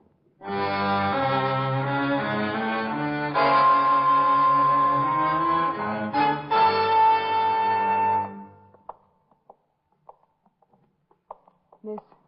Yes. I'm Mrs. Ames. I was told my husband. Oh, yes, Miss Ames. If you'll just have a seat, I'll call Dr. Tully. He's in charge of your husband's case. But I want to see my husband. Can I see him? You'll have to see Dr. Tully first. But I want to know how serious it is. I should be with my husband. If it's you'll serious... just be patient for a moment, Miss Ames, I'll get Dr. Tully. Come on, Mrs. Ames. Let's sit down over here. Now, just sit down right over here and try and relax. Dr. Tully, third floor reception room, please. Hello, Walt. Dr. Tully, No, come to this the is a third police floor officer, Miss reception Ames. room, please. Police officer? He's a friend of mine, Miss Ames. Nothing about my husband. Dr. Tully's the man you want to see. Can I talk with you, Rick? Oh, sure. Will you excuse me, Mrs. Ames? Oh, yes, of course. You'll be all right? I'll be all right. Okay, Walt. On this far north. About her husband? Yeah, I was questioning Mrs. Farmer when I got the call over the hot shot. I remembered, so I figured you'd wind up here. Have you heard how he is? Died 5 minutes ago. Oh, no. Accident? Hit and run. Before he died, he told us a car ran him off the road. Went down a 20-foot embankment and right into a cement retaining wall. The wall stopped him from going any further, but broke his neck. Any lead on the other car? No, lonely stretch of road. No one else saw it. It happened too fast for Ames. Now, wait a minute. That must be Dr. Tully going over to Mrs. Ames now. Yeah, Mrs. that's Ames, Tully. I'm afraid that He I'm did afraid I everything want to he give you could. the bad I don't envy him. Your miss. husband is dead. Oh, no. Mrs. Ames. Oh, dear Mrs. God, Ames, please no. control yourself, Mrs. Ames. Come on, Walt. This is turning into a rotten case.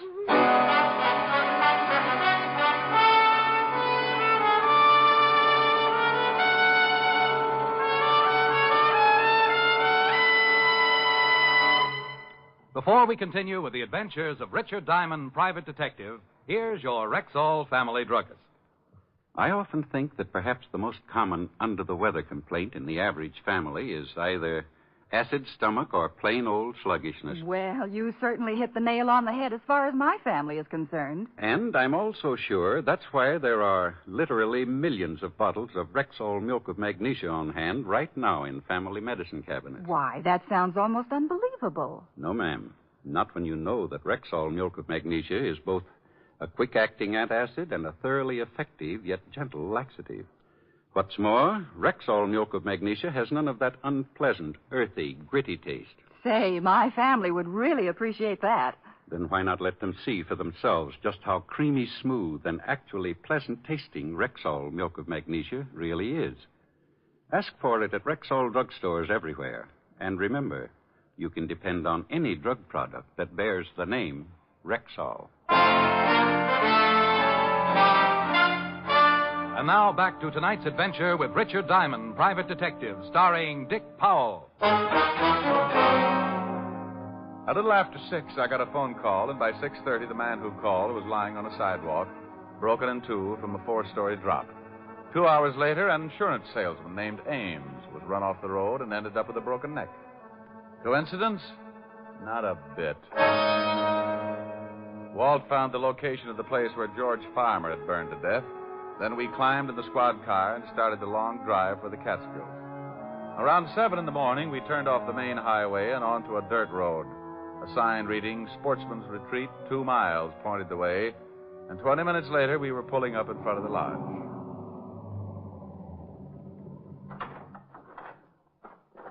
Morning. Morning. Welcome to Sportsman's Retreat. Morning.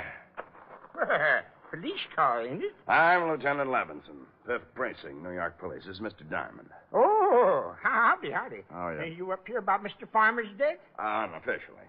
You run the place? Yeah, I'm the foreman. My name's Pop Sloan, but everybody just calls me Pop. We thought we'd stay a while, Pop. Can you put us up? Well, sure. How long you figuring on being around? Oh, not long. We only brought one change of clothes. Well, come on in. Breakfast was an hour ago, but if you're hungry, I can have the cook rustle up some bacon and eggs. Oh, sounds good. Many people staying here, Pop? Oh, about 14. Yeah, 14. Same crowd comes up every year. Sort of a club, you might call it. How many years did George Farmer come out? Oh, Mr. Farmer come up about, for the last 10 years. Hey, who owns the place? Mr. Phillips.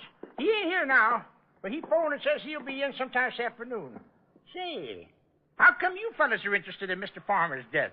We had the police and the insurance up here for 3 days. You're a little late, ain't you? Well, there are a few things we haven't cleared up. Sure appreciate some help, Pop. Well, yes, sure. I'll give you all the help I can. I'll go get some breakfast for you, and then we can gabble a little while. Pop went back to the kitchen, and we relaxed in a couple of big leather chairs in front of a large window that looked out on a row of cabins. That last cabin must have been Farmer's. Yeah, nothing much left of it. It's beautiful up here. Look at those trees with the sun shining through them. Your soul is showing, Walt. Oh. It was a beautiful place, all right. The cabin stood in a clearing, fronted by well-kept paths and backed by tall trees. Pop came in a little later with enough bacon and eggs to feed a platoon of tapeworms, and we talked. Where is everybody, Pop? Out fishing. Get up about 4:30 around here. Many of the men bring their wives? Oh, some of them. Mr. Farmer used to bring his'n up every year. Fine-looking woman, Mrs. Farmer. Didn't come up this year, though. It's too bad, too. Why? Well, might have saved him. Used to smoke in bed all the time. Maybe if she'd been around here, she might have caught him at it. Who discovered the fire? Oh, we all saw it, but it was too late. By the time we got there, the whole place was burning. By the time we got the hose going, there wasn't much left. You say you all saw it. Where were you? Oh, we was up to Willow Peak cooking out. That's about 3 miles from camp. You can see it from there. See? See that tall peak there to the left of them trees? Yeah. How come Farmer didn't go along? Oh, he never went on many hikes. Had trouble with his legs, you know. Anyone stay here in camp besides Farmer? No. Everybody was up at Willow Peak. Who examined the body?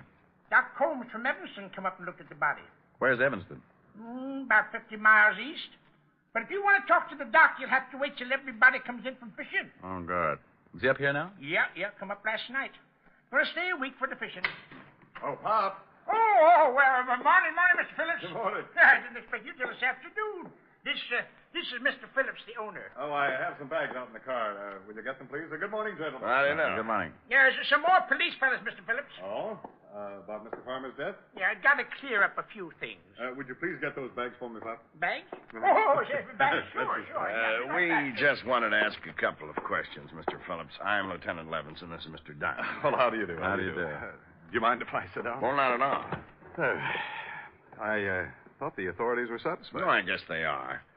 Where were you when the accident occurred, Mr. Phillips? Oh, I was on my way here from the city. I arrived about an hour later. You live in the city, Mr. Phillips? Well, yes, I have a house there. I divide my time between there and the lodge. Tell me something about Farmer, Mr. Phillips. What kind of a man was he? Well, You fellas want any more breakfast? No, thanks, Pop. Oh, all right. Go ahead, Mr. Phillips. Good old Pop. Well, there really isn't much to tell. Farmer was a nice sort of a guy, rather quiet. As you know, he had a very bad habit of smoking in bed. You have any trouble with him smoking in bed before? Oh, yes, several times. Nearly started a fire 2 years ago. Well, wouldn't that make you watch him a little more closely? Well, you see, his wife came up with him every year, but this one, she was usually near enough to prevent any trouble. How long did he usually stay here? Oh, week, 10 days, however long his vacation lasted. Mm-hmm. What was his business? I think he was in advertising. Make much money? I have no idea. He certainly never spent much. He was tight as the devil. He was known for it, in fact. Coming up here was the only luxury he allowed himself. He'd tell everyone he'd save all year just to come up here and relax for a week or so. Hey, Lieutenant, here comes Doc Combs. He must have got his limit. Oh, you gentlemen interested in talking to the doctor? Yeah, Pop tells us he was the one who examined the body. Well, what'd you get, Doc? Hi, Pop. I got my limit. Oh, good for you. Come on over here. A couple of fellas want to talk to you. Well, how are you, Phil? Hello, Doc. Pop said you weren't due in till this afternoon. Uh-huh. Oh, this is Lieutenant Levinson and Mr. Diamond. How are you? Police? Yeah. They want to ask you a few questions. We got to clear up a few things about George Farmer getting burned to death. Pop, that's enough, Pop. I was only trying to help. Well, certainly, gentlemen. Here, will you take these fish, please, Pop? Fish? Oh, the fish. Yeah, sure. I'll be right back. Well, I don't think I could tell you much more than I've already told the police. Did you know George Farmer prior to his death? Oh, yes, over a period of 10 years. Did you identify the body? Well, not at first. It was too badly burned. Not at first. You mean you did identify it later? Well, when they told me that George had a broken wrist, I found the broken section of bone and identified it. Broken wrist? Oh, yes, Mr. Diamond. You see, when George arrived, his lower arm was in a cast. He told us that he'd broken his wrist the week before. What day did he arrive? Tuesday of last week. Well, put in a call to Otis and have him find out where George Farmer had his broken wrist treated. And most of all, when the accident occurred. What are you getting at, Rick? Then have him find out the date the insurance policy went into effect. Doctor, Which wrist was broken? The right one. And it was in a cast, huh? Mm-hmm. Would you say he could move his fingers well enough to write? Depends on how recent the accident. Step on it, Walt. Okay, but I don't get it.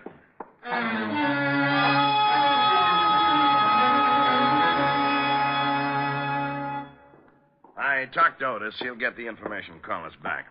Now, would you mind telling me what the devil this is all about? George Farmer had to sign the insurance policy, didn't he? Yeah, but he could have done that with his left hand. An accident policy would cover a broken wrist, wouldn't it? Sure, and what? Mr. Phillips, you said Farmer was known to be careful with his money. Yes, that's right. I can vouch for that. I treated him for a cigarette burn 3 years ago and had a devil of a time collecting. Thanks, Doctor. Well, so what? So what? So if Otis gives us the answers I want, I think I can show you George Farmer was murdered. Murdered? Yeah. And I think I can explain why an insurance salesman and a doctor were killed. So we all sat around and waited for my hunch to grow muscles. I kept turning the whole thing over in my mind, and the more I thought, the more the whole thing tied together. Around noon, a call came in from Otis, and Walt gave him the information I needed. There it is. George Farmer broke his wrist on the 26th of last month. He was treated at the Olive Hospital. About 3 weeks ago. He stayed one night at the hospital and went home. What date did he arrive here, Mr. Phillips? About the 4th. 2 weeks after the accident. He died on the 11th, according to papers. Yes, that's right. He'd been here about a week. When did the insurance policy go into effect, Walt? The 22nd of last month. It went into effect. It wasn't taken out. I said went into effect. Now, it would cost him a few bucks to have a broken wrist taken care of and spend the night in the hospital, wouldn't it, Doctor? Yes, it would. Remember what the vice president of National Mutual said, Walt? Too bad the first claim on an accident policy had to be death. Yeah. Well, if Farmer had an accident policy, why didn't he put in a claim for his broken wrist? Come on, Walt. We're going back to town and talk to Mrs. Farmer.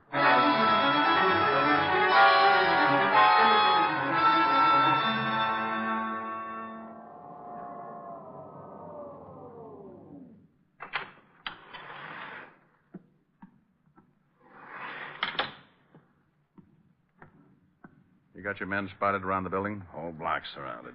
Peterson and Evers are covering the front.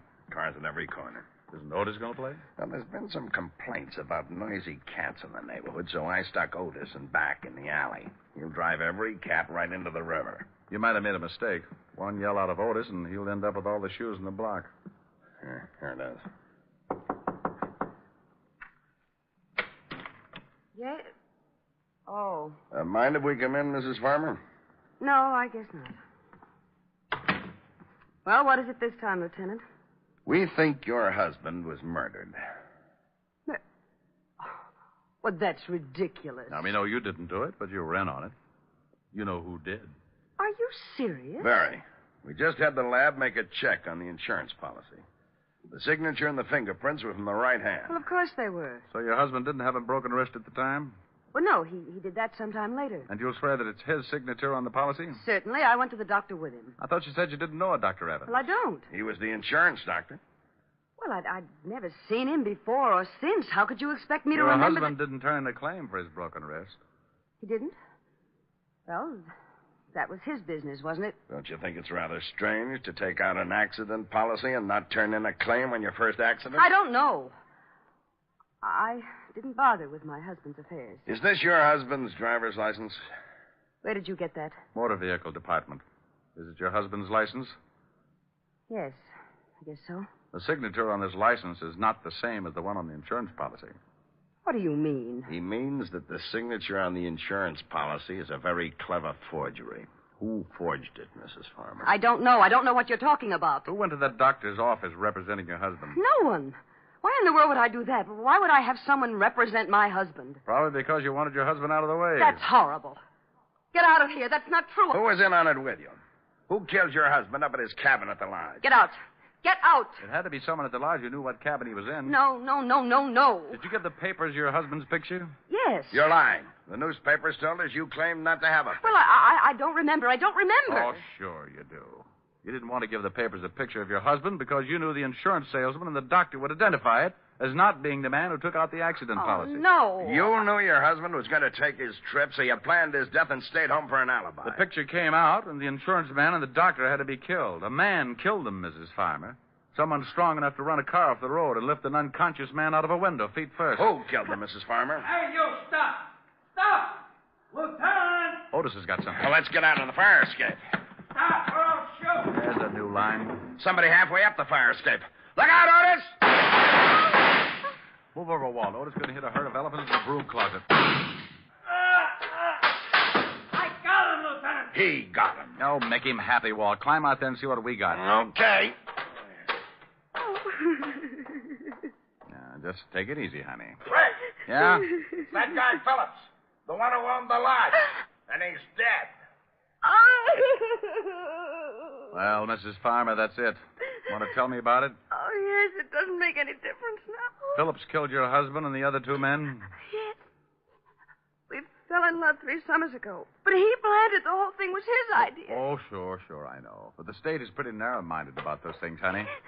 Guy like that gets ideas and gets dead for it. You like his ideas, and you just got to get in some kind of trouble along the way. Go on, Melonhead. Climb in. You're not hurt that bad. I am. Oh. You get shot, Otis? No. But I'd like to ask you something, Shamus. Did you throw a shoe at me?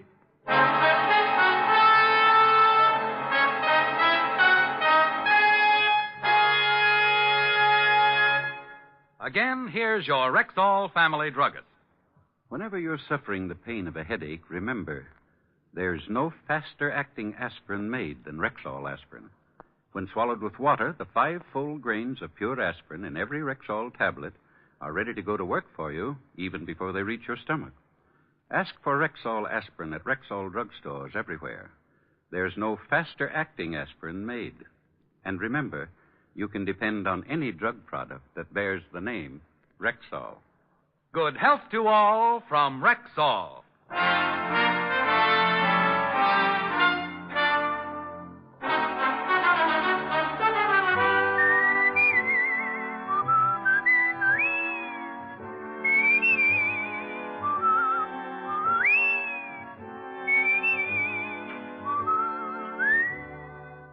Richard Diamond, Private Detective, stars Dick Powell in the title role and is written by Blake Edwards, with music composed and conducted by Frank Worth. Featured in tonight's cast were Virginia Gregg, Ted DeCorsia, Wilms Herbert, Wally Mayer, Joan Banks, and Bill Boucher. Richard Diamond, Private Detective, is transcribed in Hollywood by Jaime de Valle.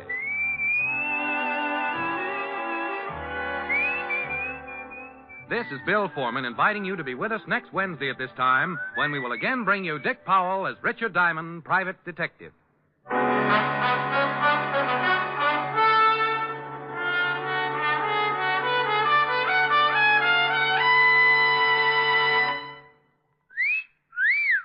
Hiya, beautiful. Get lost, Bristlepuss. You need a shave. But I have shaved. What else do you want me to do? Silly boy, she wants you to go Stag. Go Stag? But why? Because Stag is Rexall's exclusive line of men's good grooming aids, like Stag Brushless Shave Cream. No fuss, no massage, just smooth it on, and presto, you get a clean, close shave. Your face stays smooth and whiskerless all day long. I'll do it. I'll go Stag. That's it. Join the Stag line now at Rexall drugstores everywhere. Yes, to make girls care. Go Stag.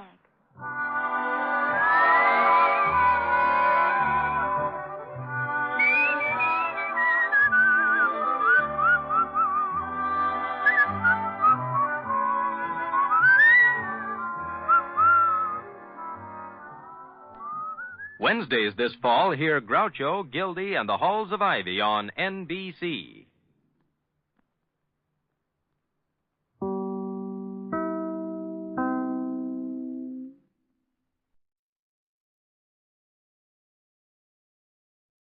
Now, starring George Raft, we bring you a world of adventure with Rocky Jordan. I'm Rocky Jordan. I run the Cafe Tambourine in Cairo. It's been said out this way, love strikes the speech dumb, the ears deaf, the eyes blind. Yeah, I've seen it happen.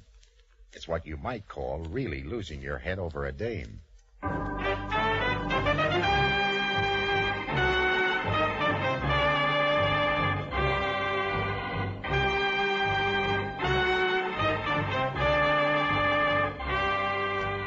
The Cafe Tambourine, crowded with tourists, camel drivers, women, cheats, forgotten men down on their luck. the lonely and the lost. For this is Cairo, gateway to the ancient East, where modern adventure and intrigue unfold against a backdrop of antiquity. Tonight's transcribed Rocky Jordan story, Valley of the Dead.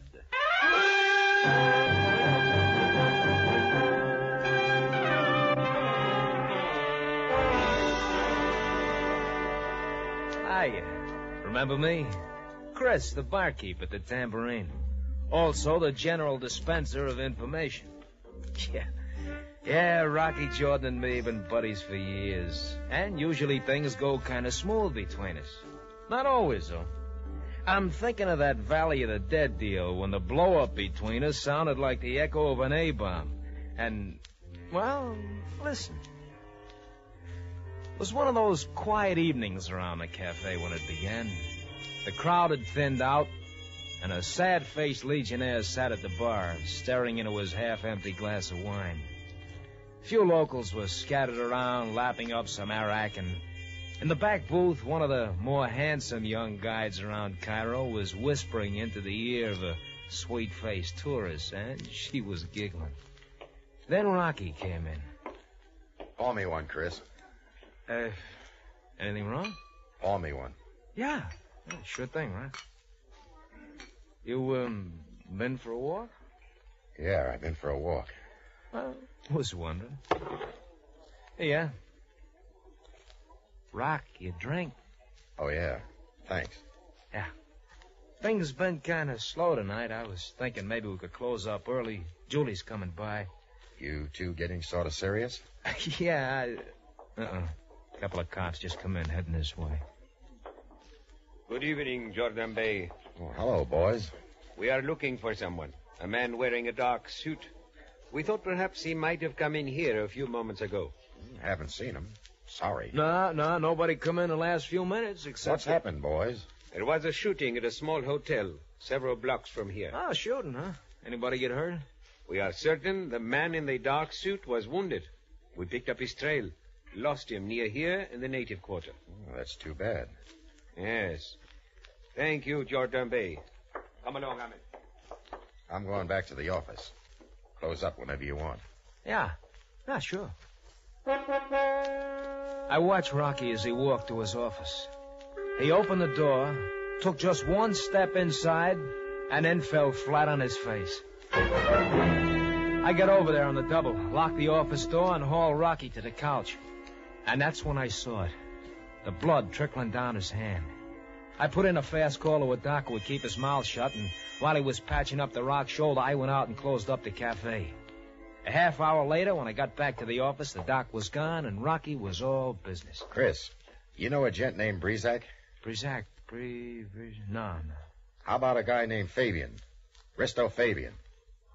Well, do you? No. Are you sure? Yeah. For a minute there, I thought maybe I'd heard the name someplace before. I guess not. Here.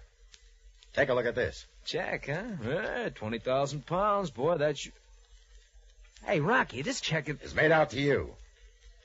I thought you didn't know Fabian. Well, I don't. Then why would he write you a check for 20,000? Look, I don't know. Honest, Rock. Say, does this have anything to do with what happened back at the hotel? Yeah, but we don't have time for all that now. You got to get out of here. Lay low for a few days. Oh, now, wait a minute. Don't argue. Here's 50 pounds. Get moving. Not until you tell me what... You said you didn't know Breezak. You don't know Fabian. All right, I'll take your word for it. Now you take mine. Beat it. Now listen, Rock. And don't take your fiat. You'll be spotted too easily. It's probably Julie. She must have come around the alley. I'll get it. Hello, Rocky. Come on in, Julie. Sorry I'm late, Chris. Oh, hello, baby. Well, what's the matter, darling? Oh, ask him. You two boys been having a quarrel? Out of the blue, just like that. Get out of town, he tells me. What? Well, Rocky, what is this? Well, if you want your boyfriend to stay alive, you better tell him to do as I say. Where's the Fiat, Julie? Well, parked out front. Leave it there. Here. Take the keys to my car. Get Chris up to Dave Amunya's place. I'm going to walk down to police headquarters and have a talk with Sam Sabaya.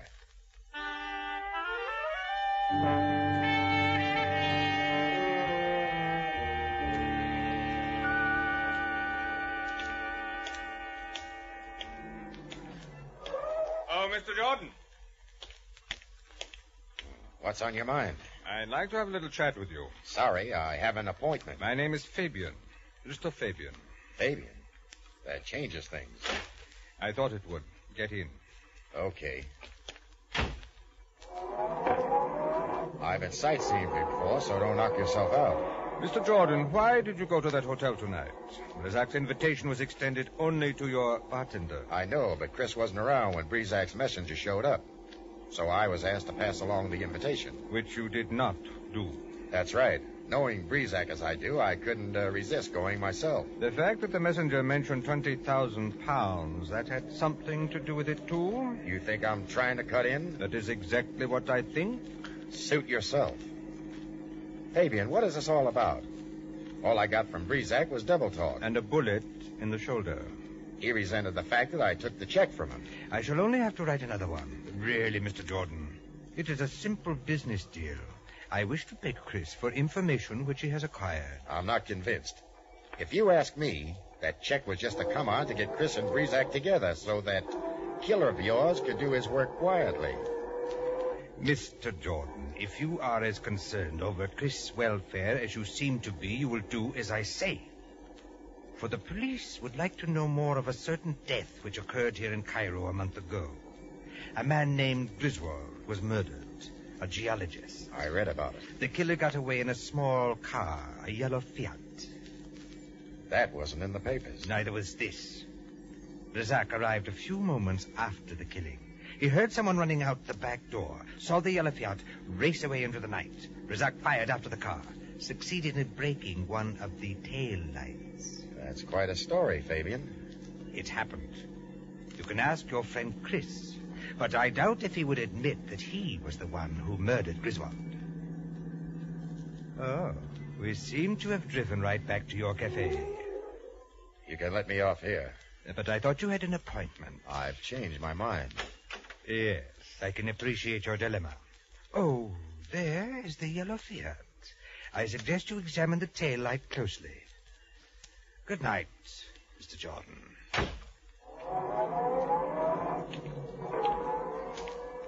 Jordan. What? Oh, it's you, Sam. Admiring the little yellow car? What are you doing here? Waiting for you. What happened at the hotel tonight? What hotel? Jordan, when my men spoke to you in the cafe earlier this evening, they were not fooled.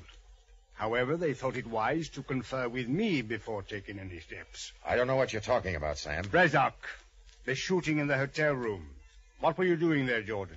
And what is your connection with this man, Fabian? Fabian? Yes, Fabian. You never heard of him, eh? You stepped out of his car a few moments ago. Well, what have you to tell me, Jordan? Sam, I'm kind of confused. I can't tell you anything. Jordan, already there has been violence. I cannot allow... I can't tell you anything now, and nothing's going to make me, Sam. You'll have to give me some time. Jordan, tell me, are you protecting someone or yourself? A little of each, maybe. Don't press me, Sam. I won't give. Very well, Jordan. I shall bide my time.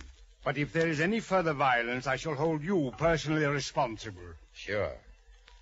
Now, tell me something, Sam. Who is this Fabian guy? Risto Fabian, bachelor, age 52, fond of horses and American women, citizen of Greece, permanent residence, Athens. You seem to know a lot about him. He is not an unimportant man, Jordan. Have you ever heard of the Valley of the Dead? Sounds familiar. A great stretch of land in a country to the east owned by Mr. Fabian and now on lease to the Egyptian government. On lease? Oil? Oil. Thanks, Sam. I think you've given me something to go on.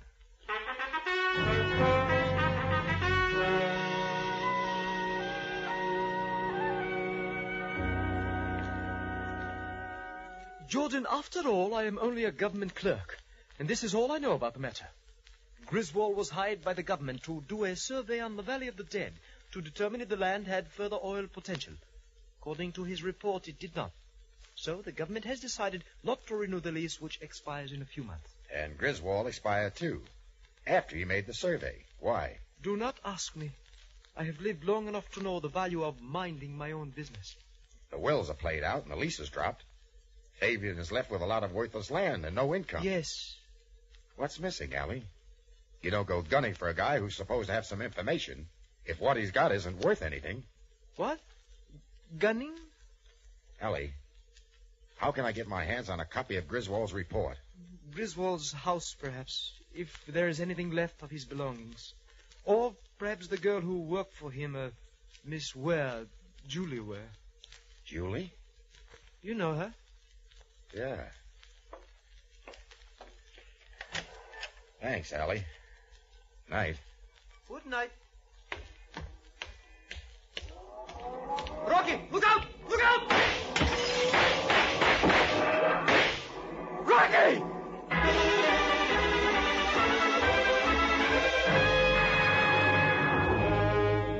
You are listening to tonight's adventure with Rocky Jordan, starring Mr. George Raft.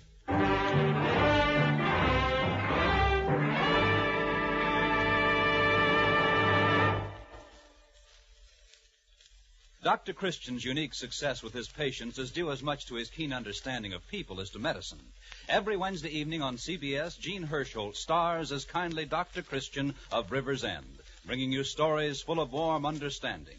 Listen for Dr. Christian for another drama of real life, your next program over most of these same CBS stations.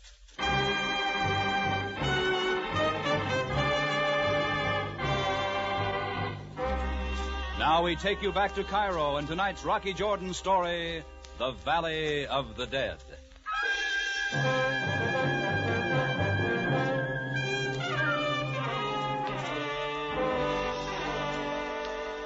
The shots from the moving car tore some big holes in the front of Ali's house, but none of them caught the rock. He'd spotted the car, dove for cover.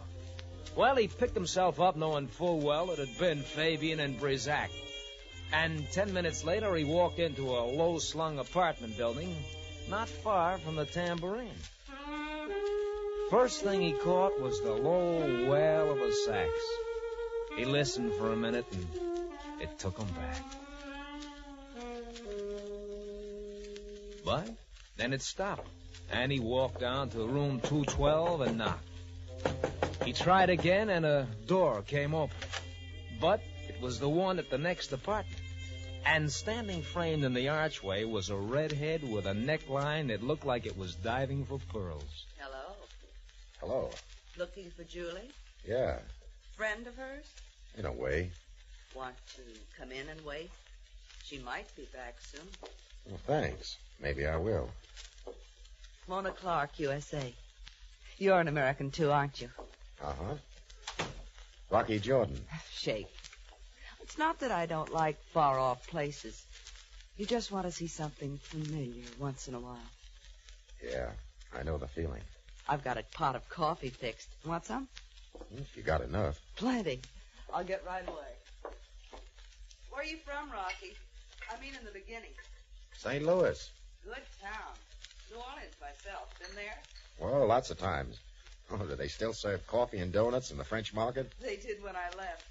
Gee, I miss it. Well, home next month. Never no more to roam. Until next time. Here. You and Julie pretty good friends? Pretty good. I'm trying to find out about a fellow named Griswold. Griswold. Definitely a meatball. One of those guys who live on a steady diet of vitamins, always with the play. Yeah, I get the picture. Julie worked for him, you know. He's been up here a couple of times. Julie's boyfriend caught up with him here once and knocked him down the stairs. Tall, sandy-haired fellow named Chris. Now, that's the one. I thought he'd killed Griswold. He was so sore. Of course, Griswold never bothered me. He knew I'd rap him with my sax. Sax? Was that you playing just now? Uh-huh. First sax, Billy Baxter's all-girl orchestra world tour. Give a listen. Like? Very good. How about this?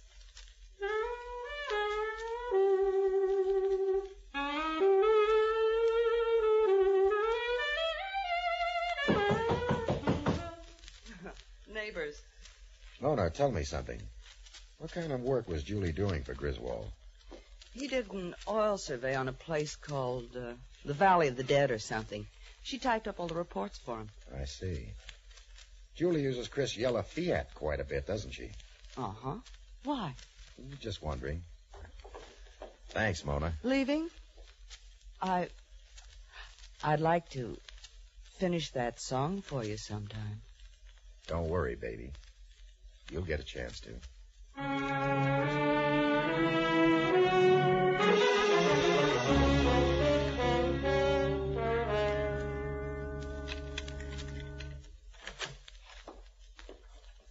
Chris. Hi. What are you doing back at the cafe? You're supposed to be up at Dave Amunion's place. I'm not going any place until you tell me what you found out. All right.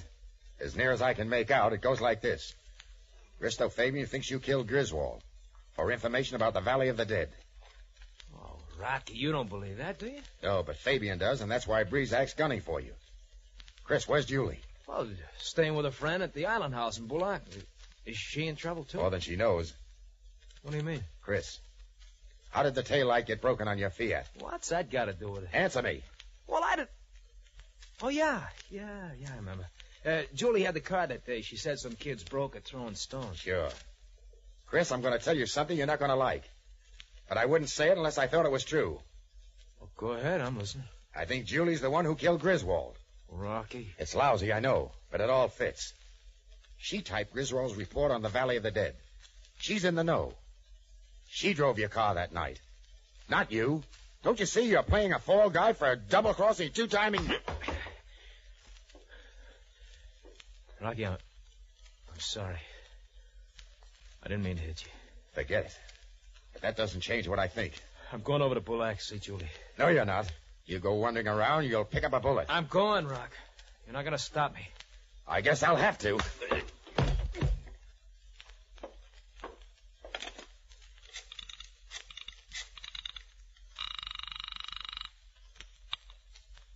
Cairo Police, Captain Sabaya. Sam? Rocky. Yes, Jordan. I just caught my bartender, Chris, dipping into the safe. I want him locked up.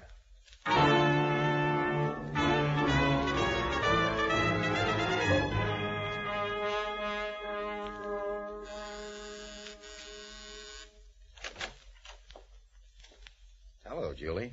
Oh, Rocky. Can I come in? Well, Packing?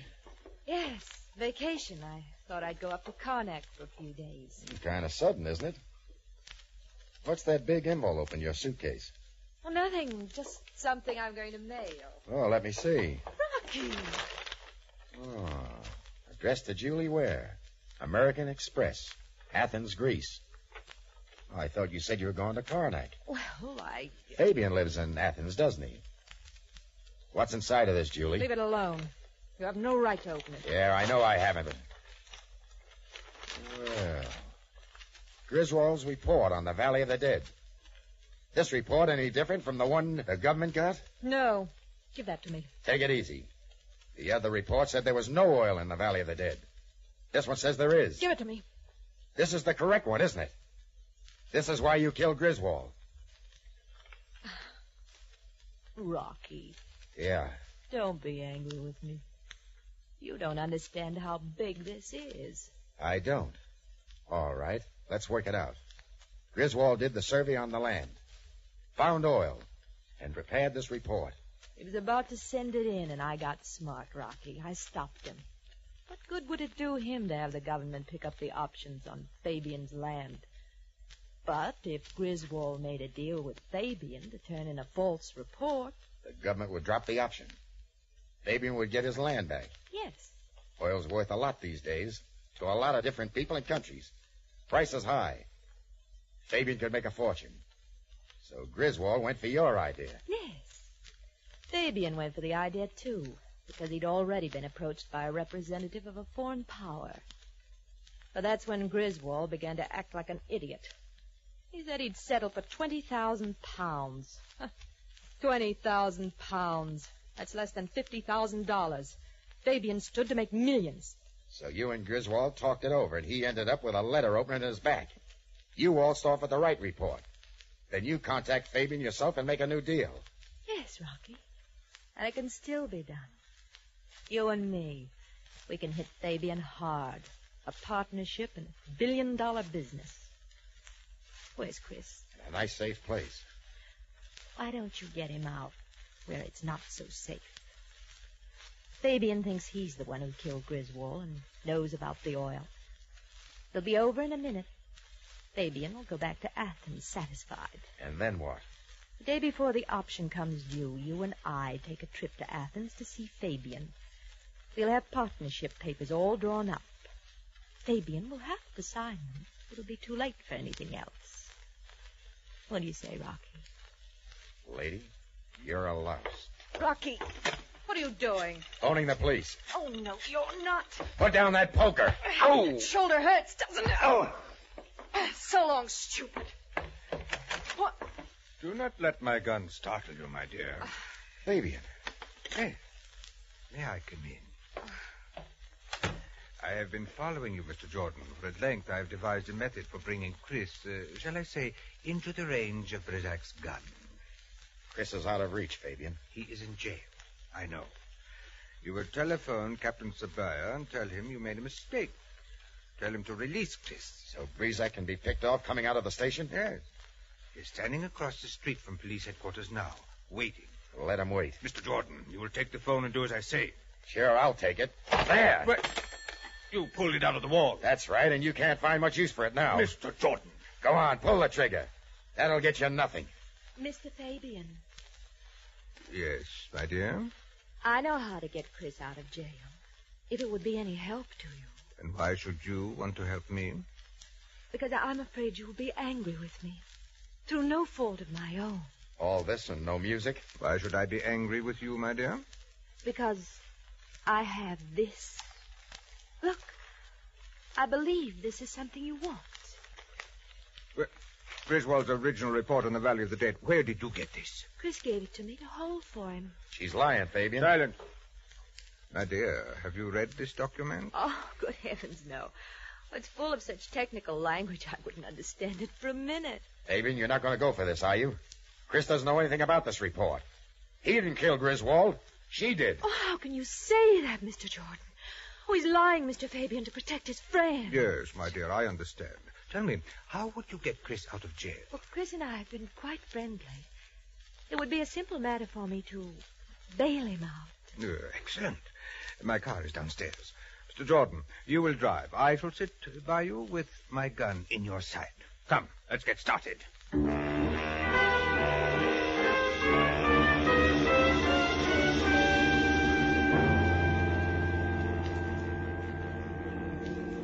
Slow down, Jordan. This is as close to the police headquarters as I want to be. Stop there by the alleyway. Razak is just... Yeah, I see him. Razak. Razak. Yes, Mr. Fabian? This charming young lady here will go into the police station after our men.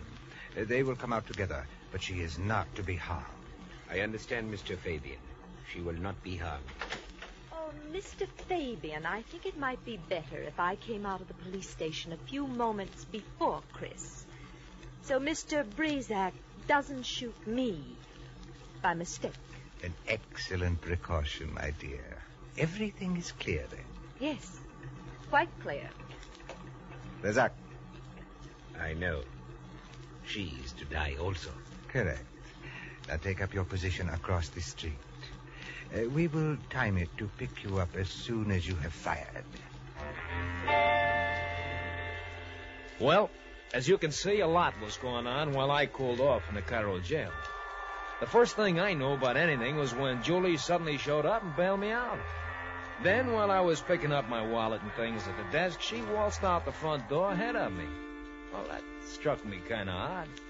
I moved after her, out the front door, and started down the steps. And that's when all Hades broke loose. A black convertible up the street took off with a sudden jerk. Stop! Hit the ground! It was Rocky's voice, and I didn't ask any questions.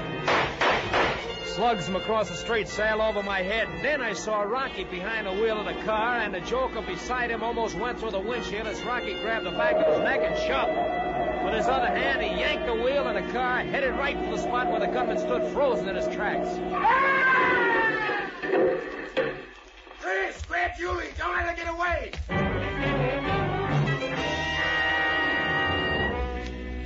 Well, by then I didn't need anybody to draw me a picture. I caught up with Julie halfway up the block and hauled her back. Captain Sabaya and a flock of cops had piled out of headquarters and taken over. And when Rocky got through talking, they had it all. A little later, Rocky, Sabaya, and me were heading along the street on the way to the Tambourine. I guess I did it up good this time, huh, Rock? Forget it, Chris. No, I don't want to forget it. I played the prize dope. I'm sorry. I apologize. Well, it's nothing to apologize over, Chris. It's one of those things that happen. Jordan is right, Chris. It happens. Why? Nobody knows. But nonetheless, it does. So many men, one time or another, are attracted by women of evil. You trying to tell us something, Sam? Well, as a matter of fact, Jordan, when I was a younger man, there was a dancer from Algiers who... You too, huh? Thanks, Captain. I'll turn off here, Rock, and go on home. See you at opening time as usual? Sure. See you then. He will be all right, Jordan. Do not concern yourself over him. Sure, Sam. He'll be all right. Observe, Jordan. A new day. The city of Cairo awakes. Yeah, and the tourists will be pouring out on the streets before long. And already the vendor is striving to attract them to his shop. Jordan, listen. The call of the East. What is that? That, Sam, is the call of the West.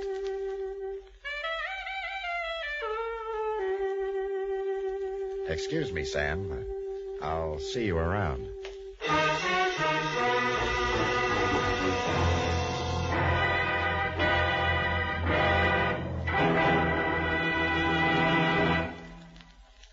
Our star, Mr. George Raft, returns in just a moment.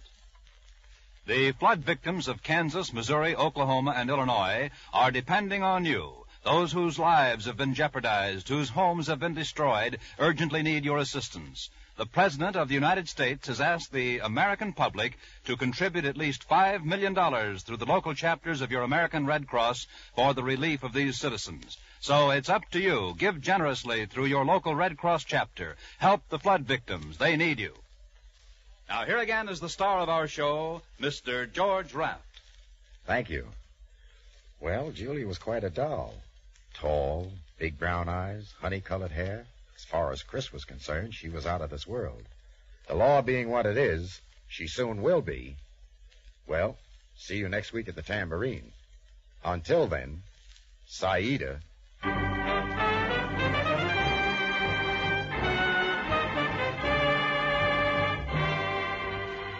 Rocky Jordan stars Mr. George Raft with Anthony Barrett as Chris and Jay Novello as Sam Sabaya. Also heard in tonight's cast were Donald Morrison, Gene Bates, Ted Osborne, and Gloria Blondell. Our original music is composed and conducted by Richard Arant. Production and direction by Cliff Howell. Rocky Jordan is written by Larry Roman and Adrian Jondeau. Bob Lamont speaking. This transcribed program came to you over CBS, the Columbia Broadcasting System.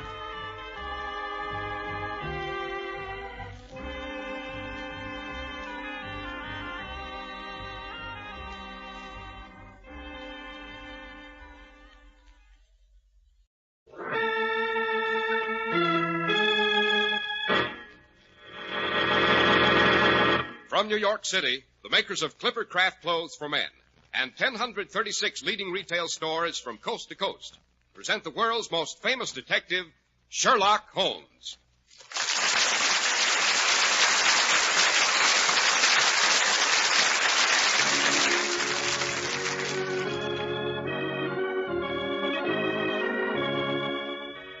Tonight's adventure, the disappearance of Lady Frances Carfax.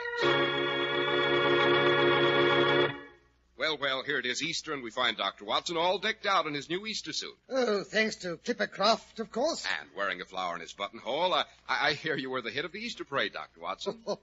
I don't imagine you fared too badly yourself. Yes, Clippercraft does bring a chap a certain amount of favorable attention, eh, Mr. Harris? Especially if he has the bearing of an old military man as you have, Doctor. Now, Mr. Harris, you're pulling my leg. All this flattery is making me self-conscious.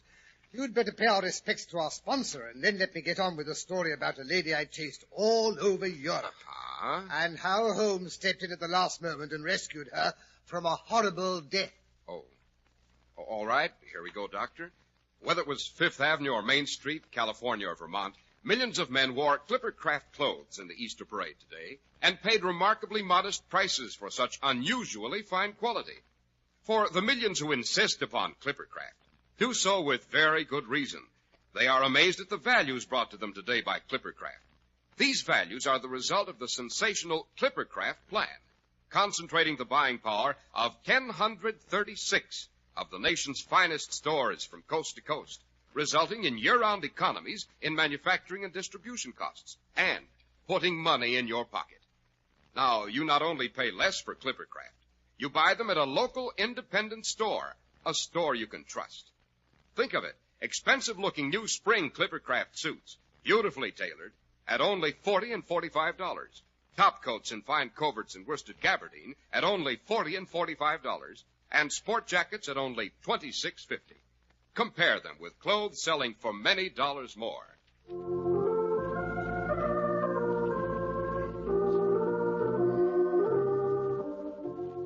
And now, Dr. Watson, I think we're ready for tonight's story. Yes, it was one evening in the fall of, let me see. Yes, the fall of 1892. An evening clear with a little nip in the air. Holmes and I were sitting in front of the fireplace in our Baker Street lodgings. Mrs. Hudson had just cleared away all evidence of our evening meal. Holmes was playing random chords on his violin, and I was stretched out in my cane-backed chair in a sort of digestive coma, staring fixedly at my boots. Watson, why Turkish? Huh? What's that? I was propounding the question, why Turkish? Well, you mean my boots? Well, they're not. They're English. I got them at Latimer's in Oxford Street. I always get them, Herr Holmes. You know that. Not the boots, Watson, the bath. Why the relaxing and expensive Turkish variety rather than the invigorating homemade article? Because for the last few days I've been feeling a bit rheumatic. The old bullet wound's been acting up a bit. Thought my system could stand a bit of house cleaning. But how the deuce did you know? Elementary, my dear Watson. Elementary. Your boots. What's the matter with my boots? The deduction's perfectly obvious. I might say childish. You do up your boots in a certain way. They are now done up in an elaborate double bow, which is not your method. Therefore, you've had them off. Who tied them up again? Obviously, either your bootmaker or the boy at the bath. The shoes are quite new, so it wasn't the bootmaker. What remains? The bath. Simple, isn't it? Huh. Why all this fuss over my Turkish bath? I gather you're not feeling quite fit. Why not take a little trip? How would Lausanne suit you? First-class tickets and all expenses paid on a princely scale. What are you talking about? A trip to Lausanne with a run up to Baden-Baden and ending up at Montpellier. Yes, but Holmes, the season at Lausanne and Baden-Baden is closed. Unfortunately, Watson, there is no closed season on disappearing females. What's that? The drifting and friendless woman of means is one of the most dangerous classes in the world. She is herself quite harmless, but she is the inevitable inciter of crime in others. She's helpless. She's migratory. She has sufficient means to take her from country to country, from hotel to hotel. When she's gobbled up, she's hardly missed. She's a stray chicken in a world of foxes. Now you can spare me the generalizations, Holmes. I see what you mean. Who is the missing woman? Lady Frances Carfax. What, you mean the only child of the late Earl of Rufton? But look here, Holmes, she's tremendously wealthy. Not so tremendously, Watson. The estates went to the male line. Her cousin's now the Earl. However, she is comfortably fixed and has some very remarkable old jewelry, curiously cut diamonds, to which she was very attached. Too attached, Watson, for she always carried them with her. A tempting morsel for any criminal. Quite. The lady herself is still a beautiful woman in her early 40s. Yes, but what's happened to her? That's our problem. Is she dead, or is she alive? It's been her invariable habit to write every second week to her old governess, a Miss Dobney, who's retired and lives in Camberwell. Yeah? It's this Miss Dobney who's consulted me. Nearly 5 weeks have passed without a word. The last letter was from the Hotel National in Lausanne. Lady Frances left there hurriedly and gave no address. She's reported as having been seen in Baden-Baden, but from there she seems to have disappeared into thin air. Her family are upset. No money is to be spared. Oh, yes, but Holmes, there must be other sources of information. Surely she corresponded with other people besides this Miss Dobney. Only one we could discover. Who was that? Even single ladies must live, Watson. A passbook is almost as good as a diary. There's always the bank. We've just been glancing over her account. And? The last check but one paid her bill at Lausanne. But it was a large one and probably left her with considerable cash in hand. And the last check, to whom was it made out, and where was it cashed? To Marie Devine, and it was cashed at the Crédit Lyonnais at Montpellier, less than 3 weeks ago. The sum was £50. Who is Marie Devine? Marie Devine was the maid of Lady Frances Carfax for the past 7 years. Montpellier is her home. Well, then she was dismissed, or perhaps she left. But why £50? That's a large sum of money. Those are a few of the questions I hope your researches will clear up. My researches? Look here, Holmes, aren't you coming? Certainly not, Watson. My health is in no need of change. Scotland Yard feels lonely without me, and besides, my absence would cause an unhealthy excitement among the criminal classes.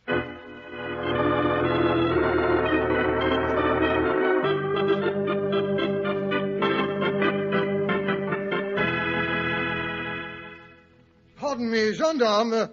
I say, can you direct me to the home of Mademoiselle Marie Devine? Oh, but certainly, monsieur. The little house on the corner, the one with the red geraniums in the window. Oh, thank you very much. Not at all. What a wild goose chase this has been. Lausanne, Baden-Baden, and now this place. I probably won't learn any more here than I did in the other. Monsieur Desire? Oh, pardon me. Does Mademoiselle Marie Devine live here? But certainly, monsieur. I am she. Will you have the goodness to enter? Oh, thank you. Please, will you come in here? Be so good as to sit down. Thank you. Bon. Now, what is it I can do for you? You don't by any chance know the present whereabouts of your former mistress? You mean Lady Frances? Hmm? But no. Is anything the matter? Well, you see, she seems to have disappeared, and naturally I knew it. He has got her, the black one. Oh, I knew it would happen. I should have stayed with her. What's this? What black one? He is bad, wicked. One day on the promenade at Lausanne, monsieur, I see him seize her by the wrist. He follows her around for days. We see him everywhere we go. It was for fear of him she left Lausanne. She ran away, that I know. He was so big, so fierce, so black. A veritable sauvage, monsieur. Black savage? You mean an aborigine, a wild man? Oh, no, monsieur, not like that. He was English, but I think he was wild all the same. But you said he was black. Yes, black, from the sun, but black. Oh, you mean tanned. Oui, tanned. Oh, yes. But his eyes, they are blue. Do you know his name? Oh, no. Madame, she will never speak of him. But I think she knows him from before. Oh, she's afraid. She trembles all over like a leaf every time she sees him. So you left Lausanne to escape him? Yes, we go suddenly, so we cannot follow. We go to Baden-Baden. Oh, yes, I followed the trail that far. You stayed at the Englischerhof for a fortnight. Did you see anyone there that Lady Frances knew? At first, no. But in a few days, Madame made the acquaintance of a Dr. Schlesinger and his wife. He's a missionary from South America. Schlesinger? That must have been the man who Holmes wired me about. Wanted to know if there was anything wrong with his left ear. You mean he did not hear well? No, I do not think that is so. No, I expect not. That telegram was probably a bit of Holmes spoofing. Well, go on about this missionary chap. Poor man is very sick. He's recovering from a tropical fever. Such a good man, so brave, so patient. My lady, she helps Mrs. Schlesinger to take care of him, and all the time they talk of religion. Sounds placid enough. But then, one morning, Lady Frances, she come back from the baths. She has seen him again, the black Englishman. She is in a terror. She tells me she is leaving at once for England with the Schlesingers. They have promised to protect her. And so, next day, she is gone. And that is the last I see of her. Why didn't she take you along with her? Me, monsieur? Well, you see, I'm what you call a fiancée. I'm to be married next week. Oh, I see. So Madame is so good, she let me go, and she gave me a nice check for my wedding present. And now she is gone. I never forgive myself I did not take her safe to England. These poor Schlesingers, they do not know this black man. They do not realize the danger. Oh, my dear mademoiselle, it's not your fault. You mustn't be alarmed. Oh, but monsieur, I'm in an agony of fear until she is found. Now, I'm sure my friend Sherlock Holmes will find her if it's humanly possible. Well, good day, Mademoiselle Devine. I must go. It's getting late, and Thank you for your information. Not at all, monsieur. It has been a pleasure. I only hope... Oh, monsieur. Monsieur. Yes? Look, they are coming down the street. It is he, the sauvage, the black man I told you about. He's coming here. Oh, monsieur, I am afraid. Do not let him see me. But it... Oh, confound the girl. She shut the door in my face. Oh, she'd only take me inside with her. Well, I suppose I shall have to brazen it out. Can you tell me if Miss Marie Devine lives here? Marie Devine? That's a nice name, eh? Who is she? Sounds a bit like a music hall singer, doesn't it? Jolly name, Marie Devine. I believe I saw you talking to the lady in question just 2 minutes ago. Who, me? Talking to Marie Devine? Oh, no, nonsense, my good fellow. That was a cousin of mine, a dear little thing. What's her name? Oh, my cousin? Oh, her name's Emma or Mattie or something like that. What's your name? That's none of your business. You're an Englishman, I take it. What if I am? Look here, what's the good of beating about the bush? What have you done with her? What have I done with whom? Lady Frances Carfax, of course. Where is she, you swine? You little gutter snipe, I'll break every bone in your body. Oh, no, you won't. Not if you don't want your head bashed in. I'll show you. Oh, no, you don't. Take that. Ask me a question like that, will you? You good-for-nothing kidnapper. I'll choke you till your teeth rattle. Gentlemen, please. Holmes. Good heavens, where did you drop from? And now, sir, if you'll kindly release my friend. Watson, let go of the gentleman's tie. But, Holmes, look here. I've got him. This is the chap who abducted Lady Frances Carfax. There he goes again. Wait, stop. Gentlemen, as you may perceive, I am armed with a rather businesslike little cudgel. The first one to continue this brawl will have it cracked across his cranium. But, Holmes, don't you realize... Watson, come along back to the hotel. It might be a good idea to find a piece of raw beef for that right eye before it swells completely shut.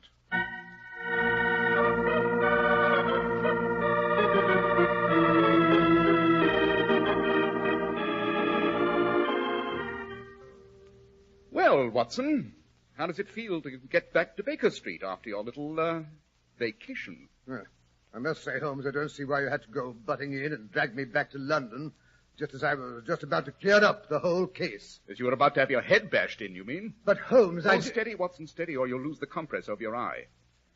A singularly consistent investigation you've made, that I must say, Watson. Aha, so you admit I've done rather well, eh? Well, I cannot at the moment recall any possible blunder which you've omitted. Now, really, Holmes, You've managed to give the alarm everywhere and yet have discovered nothing.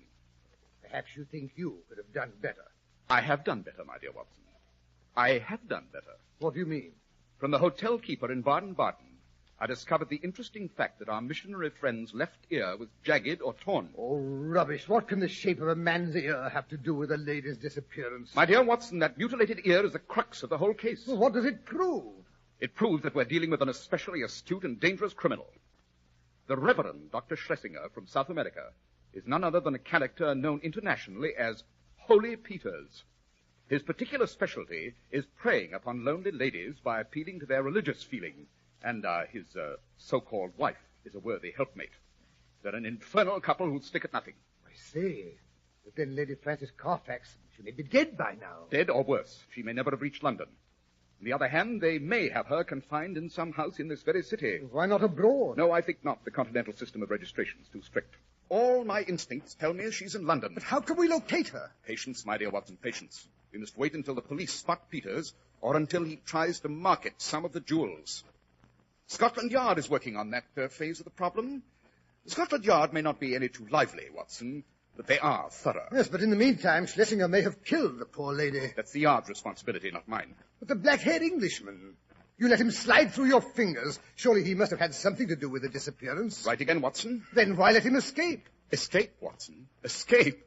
The fellow's been hounding me to death. Come in. Come in, I say. Ah, there, Lestrade. Scotland Yard's unearthed something, eh? You look as excited as a terrier that smells a rat. We're on his tail, all right, Mr. Holmes. I take it you mean Holy Peters. Who else? Here, Mr. Holmes, take a look at this. Aha. An earring. Old Spanish. Gold with diamonds and emeralds.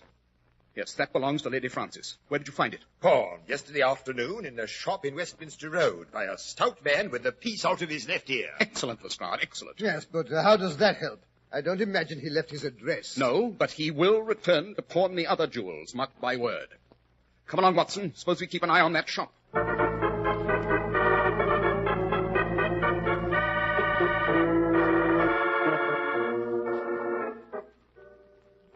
That's it, Mr. Holmes. The third shop past the corner. The one with all the junk in the window. Yes, Lestrade. It's just about closing time, so I don't imagine we shall catch the old boy today. I must say I'm just as glad. Looks like a storm coming up. I shouldn't really standing out here in the rain. Wait a minute. Who's that? Yes, by Jove, I think it is. Is what? Surely that poor, raw-boned female just coming out of the shop isn't Peters? No, it's not Peters, but if I'm not mistaken, it's his wife. Quick, we must follow her. Seems to be in a hurry, don't she? Looks to me as though she might be up to something. Wait a bit. She stopped in front of another shop. She's going in. Lestrade, Watson, look. It's an undertaker's shop. Undertakers? I don't like the looks of that, sir. Neither do I. Look here. I've got to know what she's doing in there. I can't go in. She may know me by sight. Watson, you go in and ask about a coffin for your great-aunt Matilda. But I haven't got a great-aunt Matilda, and furthermore, she doesn't need a coffin. Don't argue. Get into that shop and leave the door ajar so we can hear. Lestrade and I will be hiding in the next doorway. Oh, very well, but I must say I don't see burble. You're wasting precious time. Remember, Lady Frances Carfax may be in danger. But it's late now and the coffin hasn't come yet. I told you it was an emergency. I'm terribly sorry, Mum, but you see, it took longer, being a bit out of the ordinary, and what with the sauce and yes, all. but you promised to have it there today. And that it will be, Mum. It's on its way now. Shouldn't be surprised if it was there by the time you got back. Very well. Good day. Good day to you, Mum, and I hope it proves satisfactory. And now, what can I do for you, sir? Well, you see, I have an Aunt Matilda, or rather, I suppose I should say I had an Aunt Matilda, and she, well, you see, she was... Come along. Your Aunt Matilda will have to wait. Mrs. Peters is more important at present. There she goes, Holmes, round that corner. Hurry, Watson. I'm hurrying. Feel that wind. I don't like this coffin incident. It looks a bit too sinister to me. But look here, Mr. Holmes. If they've murdered the poor lady, they'd be more apt to bury her in a hole in the backyard, nice and quiet. Yes, this coffin points to an orthodox burial with all the red tape of a medical certificate and official sanction. I don't like it, Watson. I don't like it at all. There she goes, into that house, third on the left. Grim-looking place. All the blinds down. It looks forbidding. I'd swear it hadn't been lived in recently. Holmes, did you hear that? You've got to get into that house. Well, we haven't got a search warrant. You can't enter a house without... Warrant be blasted. Watson, you and I are going to enter the house. Lestrade, you go back to Scotland Yard and have a warrant sent around with a pair of burly policemen to back it up. And hurry, there's no time to waste.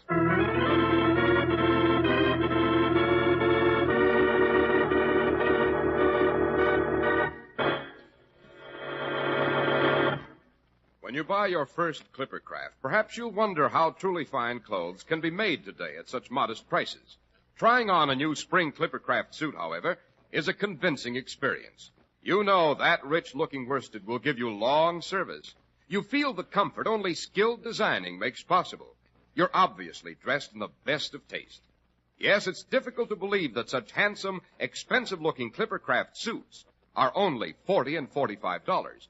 Top coats in fine coverts and worsted gabardine, only $40 and $45, and sport jackets, only $26.50.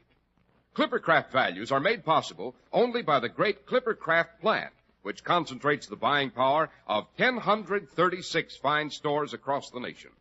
Yes, selling expensive clothes at inexpensive low prices at the nation's finest stores is the great big idea behind the Clippercraft plant. That's why men who know insist on Clippercraft clothes. So be sure to visit the Clippercraft store in your city.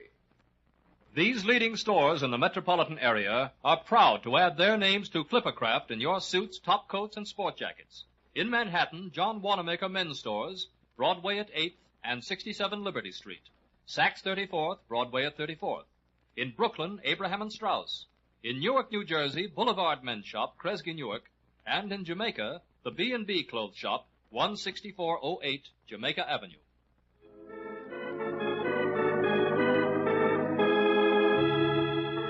And now back to Dr. Watson and Mr. Holmes, who are about to force their way into a strange house in which a woman has been screaming.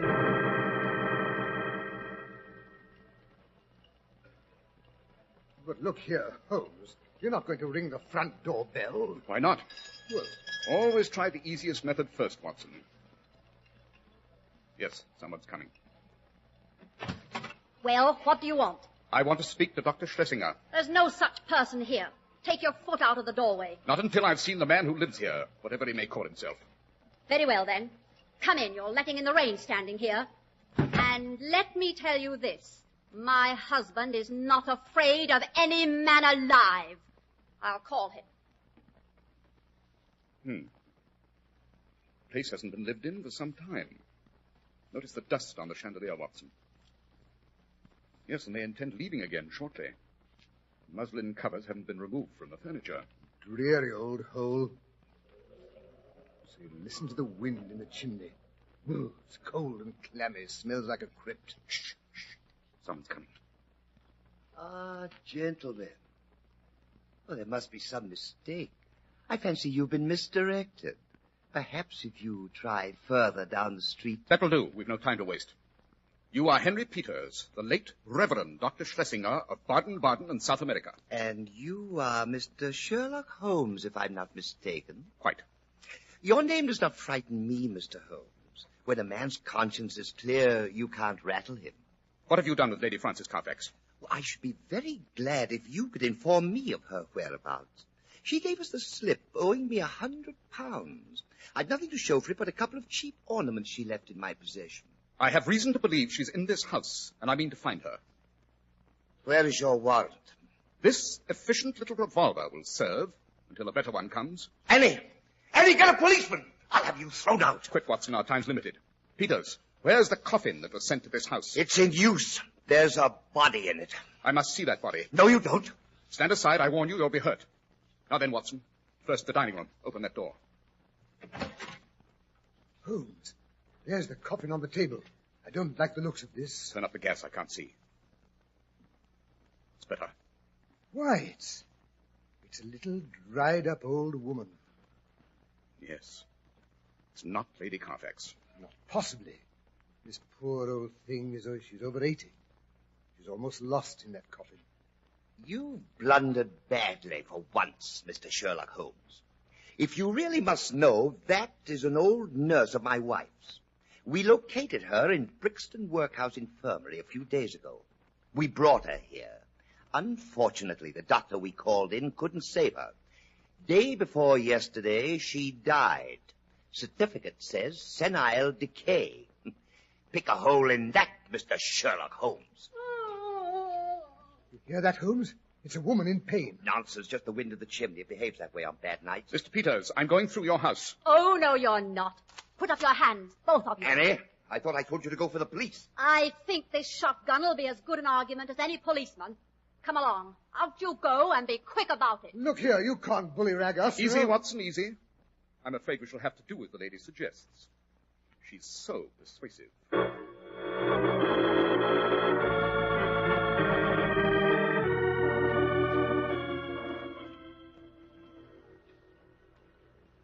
I say, Holmes, I'm drenched to the skin. How long do we have to stand here in this beastly rain? Until Lestrade comes back with a search warrant, I'm not going to take my eyes off that house.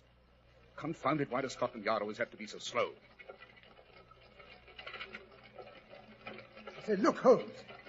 What's that carriage driving up in front of the house? Great thunder, it's a hearse. Why a hearse this time of night? Why the hurry? There's something wrong about this, Watson, something I can't quite figure out. They're bringing out the coffin. Seems to be heavier than you'd expect. The coffin. Of course. Heavier and deeper. A special job. What a fool I've been. Quick, Watson. We must stop that coffin. It's life or death, and 100 chances to 1 it's death. Yes, but how? I don't understand Put that coffin down. Put it down, I say. You again. I thought I told you to keep out of this. Order those men to put that coffin down, Peters, or I'll blow your brains out. Very well, but I'll have you arrested for this. Good. Here comes Inspector Lestrade of Scotland Yard. You could speak to him about that. Hello. What's up? Catch them, Lestrade. That man and woman, they're trying to make a getaway. No, you don't. Here, Watson, never mind that. Help me pry the top off this coffin. But, Holmes, you're not going to do it out here in the rain. Don't argue. Get at it. All right. This side seems loose. Hurry. All right. That's it. Now again. There we are. That does it. Phew. What a beastly smell of chloroform. Well, the coffin is saturated. Look here, Holmes. There's nothing in here but the old woman. Take her out quickly. Don't you see she's resting nearer the top than she was before? Take her out. There's a false bottom. That's it.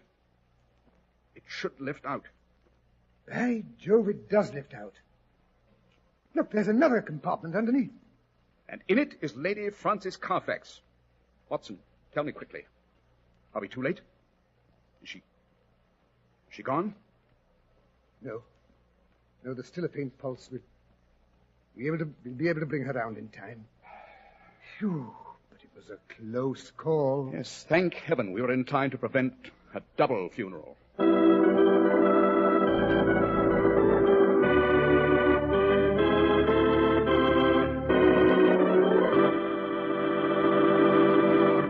Yes, but look here, Dr. Watson, you haven't explained the mystery of the dark gentleman, the one who gave you the black eye. Well, he turned out to be the sheep in wolf's clothing, a boyhood sweetheart of Lady Frances Carfax. I believe they had had a lover's quarrel many years before, and the Honorable Philip Green, that was his name, he'd biffed off to South America, bought a coffee plantation, and proceeded to become disgracefully wealthy. After many years, he discovered that the lady had never married, possibly because she was still in love with him. So back he came to try his luck the second time. His wooing was a trifle tempestuous, I fancy. But the lady finally relented, so the story has a happy ending. And now, Dr. Watson, what about next week's story? Next week, I think I'll tell you about a famous family who had a monster locked up in their tower room, and how that monster later threatened the true heir to the succession, and by what quick-witted means Holmes showed up a gigantic swindle.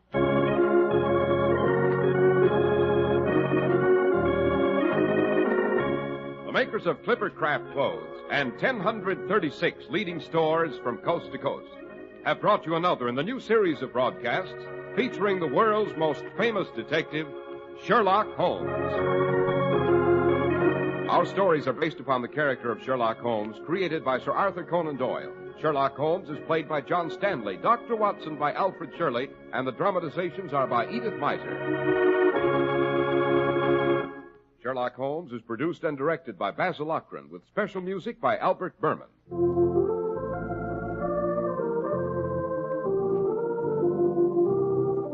If you don't know your Clippercraft dealer, write Clippercraft, 200 Fifth Avenue, New York City.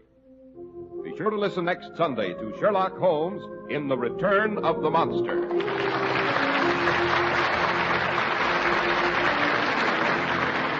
Cy Harris speaking for Clippercraft Clothes. This is the Mutual Broadcasting System. Stay tuned for Nero Wolfe. This Sunday marks the premiere of The Big Show on NBC. Not just any big show, it's the big show. NBC's hour and a half of comedy, music, and drama. The best of each. The Big Show will be heard every Sunday afternoon over most of these stations, with Tallulah Bankhead as Mistress of Ceremonies. Your stars for this Sunday's broadcast include Jimmy Durante, Fred Allen, Ethel Merman, Frankie Lane, Mindy Carson, Meredith Wilson, Danny Thomas, and hosts of others. All this and Tallulah, too. No wonder it's The Big Show. My boss is the smartest and the stubbornest, the fattest and the laziest, the cleverest and the craziest, the most extravagant detective in the world, Nero Wolfe.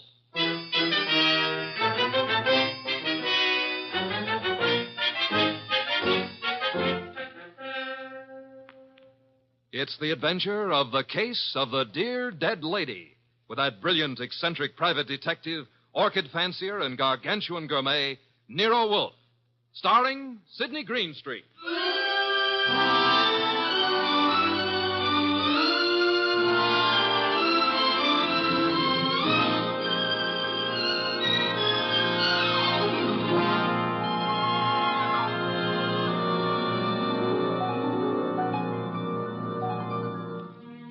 Nero Wolfe had just come downstairs, having tended to his precious orchids. He was, as usual, seated in the library, which served as the office. He had just dialed a phone number and with his eyes closed was leaning back in his specially built chair, which was big enough for two, but not two of him.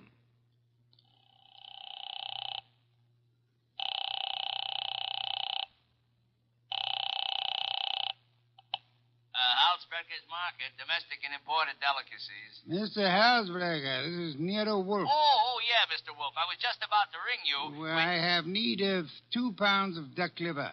I do not, of course, refer to the commercialized Strasbourg pate. Well, I appreciate the order, Mr. Wolf, but... Next, my cook Fritz informs me that we require 3 fine fat geese. Look, Mr. Wolf, there's a little matter of an unpaid You bill. might add 12 cases of beer, a bushel of Vermont apples, green for stuffing, and a gallon of Marquesa Patricia Roman oil. Mr. Wolf.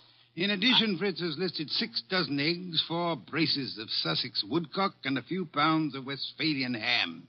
You have all that? Well, I can get it, Mr. Wolf, but my bookkeeper... Thanks very much, Mr. Halsbrecker. That will be all. Now, now then, Archie. Yes, boss? You seem to be worried. Oh, I am. This means naturally that I'm supposed to handle Halsbrecker's delivery boy when and if he shows. I had thought of leaving that simple matter to you. And what about the simple matter of the money? Money? I hate to bring up a vulgar subject, but where is it coming from? Oh, of course. You're right, Archie. I should have said... Said what? Charge it. Boss, look, you don't realize I know, but we're into that truffle broker for $500 bucks and change. All right. Then give him a check. Okay. Okay, I will give him a check. And I hope they'll let you keep the orchids in your cell. You're a wit, Archie. Mm-hmm. You know, I'm on the bank's mailing list. We got a notice this morning. You don't mean... Oh, but I do. Again? Yeah, you just can't take money out of an account, boss. Sometimes you got to put some in.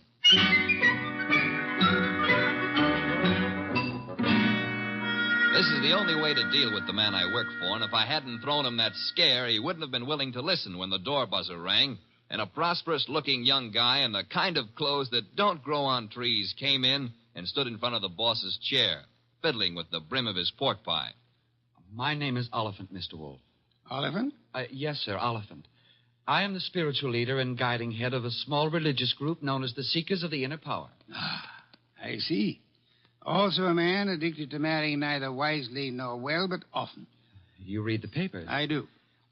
Mr. Wolf, I am as aware of my sin-ridden past as anyone else is. The point is that I'm no longer that kind of man. Even a person such as I can see the light in time. Good. Might I ask why you've come to see me, Mr. Oliphant? I need your help, Mr. Wolf. Concerning? A certain young lady with whom I'm deeply in love. Oh, I beg you not to confuse the present emotion with any of my earlier escapades. What I feel for Miss Dana is the pure and righteous glow of an upright seeker of the inner power. I promise to look on you as thoroughly redeemed, Mr. Oliphant. Proceed. Oh, by the way, do I recognize the name of your young lady as a Park Avenue socialite, an amateur swimming champion? Yes. But she's sweet, wonderful, beautiful.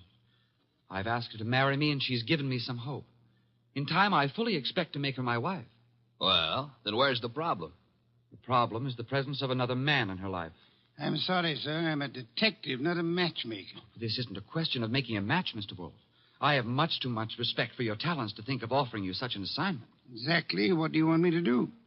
I want you to save Ilse Dana's life. Her life? Mr. Wolf, this other man I spoke of is insanely jealous. Not only of Ilse's present, but of her past as well. He has threatened to kill her. I don't doubt your earnestness in this matter, Mr. Oliphant, but how would you know? I was listening on an extension in Miss Dana's apartment a few days ago when Hunter called. Hunter? Yes, sir, Jack Hunter. Known as Jack the Babe Hunter. Wait a minute. I know that canvasback. Huh? Sure, he's a coffee and cake prelim waltzer. Oh, he's not. He's a boxer. Archie is being fancy. Overlook it, Mr. Oliphant. Is Hunter in love with this lady of yours? I doubt it. He's a man of complete moral and spiritual corruption, I believe. Naturally you would. But what are the facts? In my opinion, he's after her for her money. She has money? To burn. And you, Mr. Oliphant? Me? Can you also afford to burn? How much do you want?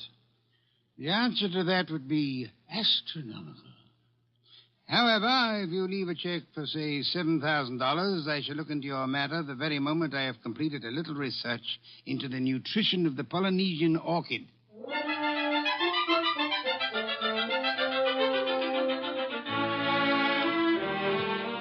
Oliphant's check gave our bank account a slight blood transfusion. I think it was the boss's plan to spend a week or two in the plant rooms before he got busy on the case. And he'd have done it, too, if that phone call hadn't come in about a little after 9, just after Wolf had polished off one of Fritz's dinners and was settling back with a stein of beer in his hand. Don't disturb yourself, Archie. I'll get it. Now, well, look out you don't strain yourself, boss. You got to straighten out an elbow to reach that receiver. You have an unfortunate flair for mixing humor with impertinence, my friend. Hello, Nero Wolf speaking. This is Elsa Dana, Mr. Wolf. How do you do, Miss Dana? We were discussing you only this morning. So I've heard. Through whom? Ted Oliphant. I see. The young man seemed to be quite worried about you. The young man should tend to his own affairs. Said you were in some danger. I know what he said, and not one word of it was true. Oh? I'd like to talk to you, Mr. Wolf. I'm sure it'll be an immense pleasure. Where do you live? I have an apartment at 22 Blanton Street. Could you be here soon? I could be there in a quarter of an hour, Miss Dana. By proxy, of course.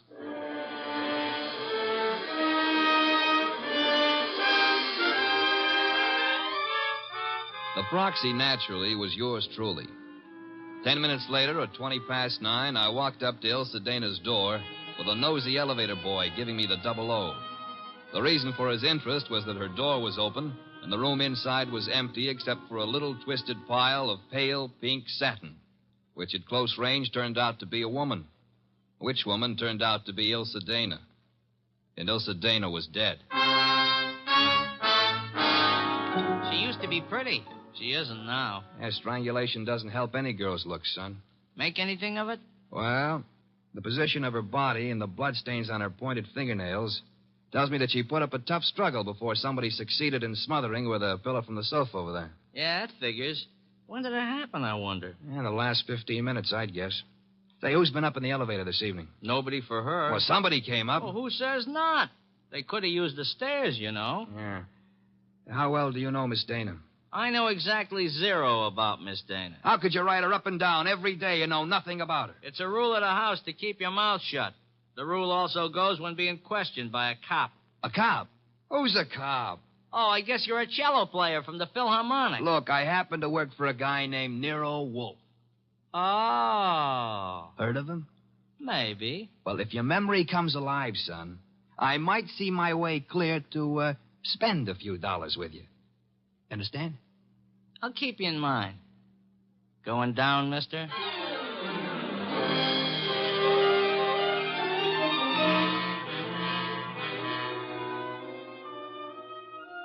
I spent time trying to get sense out of the superintendent and a set of chambermaids, but they were as quiet as a ballpark on Christmas Eve. Then I called the cops and told them about Oliphant and Hunter. By the time I got home, the house was dark and Nero Wolf was sleeping. Next morning, I gave him the details while he drank 3 bottles of beer. When I finished, he sat for a long time and then started another bottle. The prize fighter. What about the prize fighter, Archie? Hunter? Well, I phoned the hotel he lives in before you got up. And? They told me he wasn't in. You know, I begin to think that Mr. Oliphant brought us a more absorbing case than he suspected. You know, I'm glad you like it. I don't like it. I don't like work of any variety. But this thing has its points. Well, what do we do next? Next, we investigate my client. What? Merely because a reformed playboy employs a detective doesn't exempt him from suspicion, Archie. Oh, now who's that? I'm afraid we have no choice but to open the door and see. My name is Young. Barstow Young. It's nice meeting you, Mr. Young. What do you want? I want to see Nero Wolf. About? About a certain young lady with whom I am deeply in love. What? Will you repeat that? I want to see Mr. Wolf about a certain young lady with whom I am deeply in love. Her name, please? Elsa Dana. Is it possible that you entertain plans of making her your wife? Why, yes, but there's a problem involved. Another man? Yes. Well, do come in. Do come in. I think we've been waiting for you. Oh, Mr. Wolf. Here's another one. Ah, Mr. Wolf. You've come to me about Miss Elsa Dana, sir? I have come to you, more specifically, about a man who has threatened her life. How unusual. He's the treacherous kind. Mild-mannered, you know. As we say in my profession, he underplays it. Your profession, then, is the stage. It is, sir. Go on, you interest me deeply. I was present recently when he told her that he would certainly kill her unless she mended her sinful ways. Sinful? No one denies that Ilse has had, shall we say, a checkered career. But the man's attitude is totally fanatical. What's his particular brand of fanaticism, Mr. Young? Theodore Oliphant is a religious maniac. Well, what do you know? He's come to give Theodore a bad report card. I don't understand. I've come to ask Mr. Wolfe to prevent his murdering Miss Dana. Am I allowed a direct question, sir? Why, of course. Where were you between 9 and 9:20 p.m. last night? 9 and 9:20. Why do you ask? You said I was permitted a direct question. Oh, well, I was walking in the park, as I remember. Do you make a habit of walking in the park? I have lately. I'm preparing for an important role in a forthcoming production. What's so important about last night? From your point of view, a great deal, sir. Well, what do you mean? Last night, Miss Ilse Dana was murdered. What? Mr. Goodwin here discovered the body. No. I'm afraid I must insist, Mr. Young. Why are you looking at me like that? Are you accusing me of... I have accused you of nothing, my dear sir. Well, now, look, you're making a mistake. Oliphant killed her. You may be sure of that. I have your word. I know him. He was trying to reform her, wanted to make her a devout follower of his cult, the Seekers of Power. I heard him tell her to her face that if she refused redemption, he would see to it that she didn't live on in her wickedness. You could produce other witnesses? Do you know, in your own smug way, you're as detestable a character as I have ever had. All right. Let's everybody take 5. Yeah? Nero Wolf? He's busy. This is Archie Goodwin. You'll do, Goodwin. This is Jack the Babe Hunter. Oh? How are you? Great. Except the cops seem to want to talk to me about some murder fandango because, as I get it, you named my name. You got it wrong. I doubt it, and I'm coming over there to set you straight.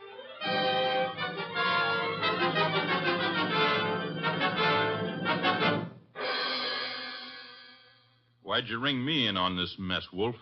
You knew the girl pretty well. Me and how many more?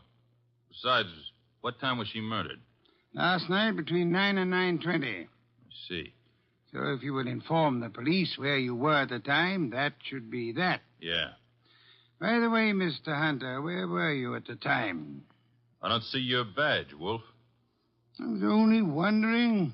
I haven't been near the Dana woman for over a month. But if you're really interested, I'll give you the name of the killer. Please do not keep us in suspense, Mr. Hunter. A couple of years back, Ilse financed a guy in a big and lousy Shakespearean play that closed like a clam and nothing flat. Go on. It was money down the drain. The guy's got nerve. And he was in love with her, and he figured she'd do anything for him. So he comes back to her to finance him again. This time in Hamlet, no less. I see. I don't have to tell you what a flop that would be. You needn't tell me the actor's name either. You know? Mr. Barstow Young just left here. Yeah? Well, he's your man, Wolf. He got so sore when she told him she wouldn't toss any more moolah into his broken-down career, he went off his rocker and tore it down. Your reason for thinking so? I met him on the street one day, and he started beefing to me with blood in his eyes. So all I could do not to punch him. The results might have been less fatal if you'd followed your instincts, sir. I couldn't. Guy's built like a broomstick. He's weak as a cat. Hit him once, he'd crack like dry plaster. I see. What's on your mind? This man you're accusing of Miss Dana's murder, Mr. Hunter, he was very much in love with her.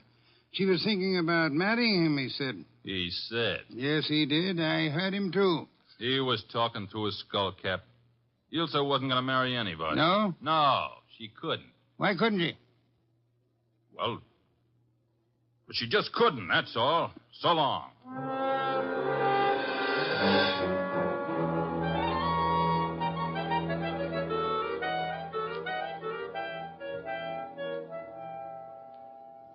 Well, now we got a perfect circle with everybody pointing at everybody else and nobody able to prove a thing. What Hunter says isn't impossible, Archie. You think Young did it? I don't think at all yet. But if there's anything more dangerous than a woman scorned, it's an actor scorned. We have another visitor. Yeah, who are you expecting? At this point, anybody. Hi. Oh, you. Yeah, I told you might hear from me. Come on in. Who's this? Fellow runs the elevator at 22 Blanton Street. What do you got for me, kid? Postcard? Postcard? Yeah, the cops missed it, but I spotted the edge stuck under a rug. Nice of you to have delivered it. Or maybe he was just being curious. Curious? It's not every elevator boy who has a chance to see Nero Wolfe in the flesh. Oh, him? Come off it, High Pockets. I'm here because you mentioned something about spending a few bucks. Oh. I wouldn't cross the street to see the best gumshoe that ever breathed. Look, gumshoes don't breathe, and how would you like a sucker? Archie, pay him and let him go. Yeah, pay me and let me go. Sure, Mr. Wolfe. Here you are. Thanks. Don't mention it. Anytime, pal. Anytime. How do you like that fresh little punk? Archie, the lad has done us nobly. Yeah? A typewritten card addressed to Miss Ilse Dana. What's it say? Rather peculiar message. Have you prayed tonight? It's signed with a single letter O. Have you prayed tonight? Yes. Signed O? Exactly. Weird, isn't it? Well, what's weird about it? What could be plainer? Have you prayed tonight? Now, I ask you, who is the man in this deal who's interested in praying?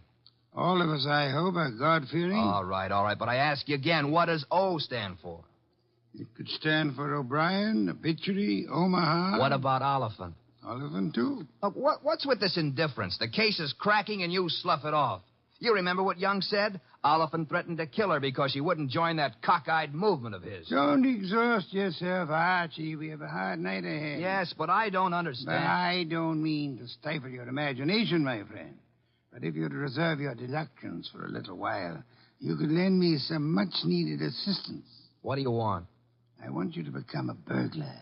A burglar? I want you to hurry over to the dead woman's apartment on Blanton Street and ransack it. For what? How do I know? We need help. Anything may help us. Go through the place with a fine-tooth comb.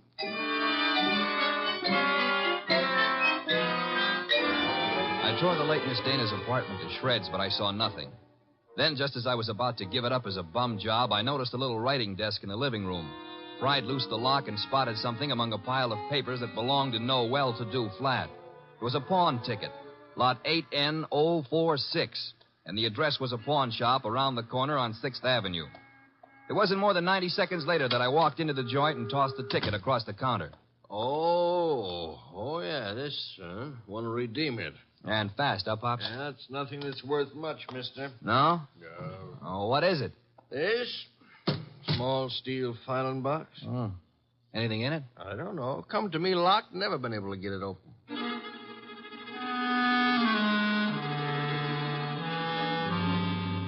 We got it open, Wolf and I. Smashed the front end with a poker. There were some odds and ends inside, old earrings, some thumbtacks, a cigarette lighter, just trash. Then the boss stuck his fingers in and pulled out a plum. This is it? What do you mean, this is it? You fail to recognize this classic document? Huh? A marriage license, Archie. A marriage license. Yeah, well, whose marriage license? The wording is self-explanatory. Listen. This is to certify, etc., thus licensing on this 3rd day of May, 1946, the marriage of Miss Ilse Dana to Mr. Johann Jaeger. Johann Jaeger? Exactly. Well, who in the world is Johann Jaeger? We'll soon see. I don't get it. I can understand. It's a befuddling little puzzle. It'll be very easy for one to make a fatal mistake here. But, of course, you won't. I won't. 3 hours later, I'd herded all the suspects into the office, and he sat in his chair and glared at them. Oliphant, Young, and Hunter. It was tense and tight, and the boss let it stay that way, saying not a word to anybody while he calmly sipped his beer. It was Oliphant who cracked first. I didn't kill Ilse. I couldn't have. Jealousy is a very compelling motive, Mr. Oliphant. And you came to me, remember, complaining that there was another man in Ilse Dana's life? Whatever I complained about, and jealous as I was, I didn't kill her as the sacred power is my holy judge. Being unacquainted with your sacred power, I'll have to ask you for a better authority. Sacred power. Oh, it simply wouldn't have been possible for me to have done it. Why not? Yeah, why not? Because I was at Mickey's Night Owl Club last night from 7 until 4 a.m. contemplating the sacred power, no doubt. That can be proved, Mr. Oliphant? Let me call now. Let the head waiter tell you. Will you take your embarrassment as an indication that you're telling the truth? Hey, wait a minute. You can't let him off like that. Don't be bothersome, Archie. Yeah, but we got that card he wrote, the one about have you prayed tonight, signed with his initial. He didn't write that card, Archie. Now, look. And the O is not his initial, is it, Mr. Barstow Young? I'm afraid I don't understand. On the contrary, I am afraid you do. But for the record, I'll explain. Oh, Archie. Yes, boss? Hand Mr. Young that large red volume off the shelf behind Mr. Hunter's head. This one? That one, thank you. Now then, Mr. Young, you will favor me by opening the volume to page 1133. But why? Open it, sir. Good. You will now count 6 lines down from the top and read what you see. Have you prayed tonight? Thank you, Mr. Young. What the devil is going on? Mr. Young has just given us a reading from a tragedy. The line, have you prayed tonight, is spoken by the hero to the heroine just before he murders her. The name of the heroine is Desdemona. And the hero, as I'm sure you all know, is Othello. Othello? Yeah, the O was not Oliphant, Archie. Othello, I think, was a Shakespearean play which Miss Dana financed for our Mr. Young. And knowing she would recognize the quotation as well as the threat behind it, he sent it to her to warn her that he meant to murder her. You won't have the unmitigated gall to deny that, will you, Mr. Young? No. No, I don't deny it. Do I call the police? But I didn't kill her. The fact that I sent the card doesn't mean I killed her. Well, it'll do for my money. But not for mine, Archie. What? Mr. Young couldn't have killed Miss Dana. Why not? Because he lacks the strength to strangle such a healthy young woman, a champion athlete. Wide awake and full of fight. He's rather a frail person, as we know, and smothering Miss Dana with that pillow was no easy task. She struggled. Therefore, she clawed the wrists of the murderer. I'm sure that if you examine Mr. Young's wrists, you will find no scratches or scars. Here, let me see that. Go ahead. Well, Archie? Yeah, you're right. Nothing. I was sure there wouldn't be. The person who actually killed Miss Dana was a powerful physical specimen. Yeah? Yes, Mr. Hunter. In all probability, a professional athlete. A muscular man in good condition. You pointing at me? Seems quite likely, doesn't it? You're out of your head. Am I? Yeah. Ilse Dana war Ehefrau. Nicht wahr? Jawohl. I mean... You said yeah, Mr. Hunter. And you meant yeah, yes.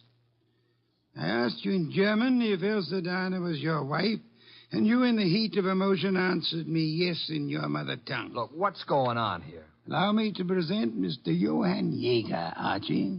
Him? I've known it since we first saw that marriage license. You see, Jack Hunter is the English translation of our friend's real name back in Germany, where he comes from, Mr. Johann Jaeger. Oh, what do you know? So you proved nothing. Yeah, I was married to Ilse. That's why I said she couldn't marry anybody else. But I didn't kill her. She was my wife. I loved her. Oliphant told us you were insanely jealous of her. What if he did? You know better. Do we? Sure you do. Ilse told you herself over the phone that every word Oliphant said was a lie. Interesting. What is? How you could possibly know what Ilse Dana told me over the phone. I haven't mentioned it to you or anybody else. Oh, well, you see... I see most clearly, Mr. Jaeger, that you must have been in the apartment with her listening on the extension phone, or you couldn't possibly have that information. And it was only a few minutes after that telephone call that Ilse Dana was smothered to death. And I see it's about time I said good night. Wait a minute, Jaeger. Wait a minute. Good work, Archie. I advise you to sit still, Mr. Johann Jaeger Hunter. I was right. I told you he threatened to kill her. But why? I've only guessed at the story. Reconstructed it, so to say. But I think you and Mr. Young ought to be congratulated. On what, sir? On not having won your fair lady. You've always thought of her as a sweet, demure society girl. But actually, she was a vicious person, as bad as the man who killed her, if not worse. She tortured him cruelly for 4 long years. How can you say that about her? How can you doubt it, Mr. Oliphant? There must have been a great many men in her life. We know at least 2 definitely, you and Mr. Young. But she was in love with me. She was in love with me. I'm sorry to shatter your illusions, but she was not in love with either of you. She was using you for her purpose. What was her purpose? Tormenting the man she married. That was her preoccupation day and night. She delighted in tyrannizing over him, as one might in breaking a bull or taming a wild mustang. Do I come near the truth, Hunter? Yes. Until I couldn't stand it any longer. May I ask then why you married her? Why? Because I couldn't help myself. I crawled for her. I married her on the terms that nobody should ever know I was her husband. She was too good for me, she told me that to my face over and over. But we belonged to different worlds. But I was crazy about her, so I took it. What I've taken you wouldn't believe. Oh, I'm sure I would, Mr. Hunt. I'm a very understanding man.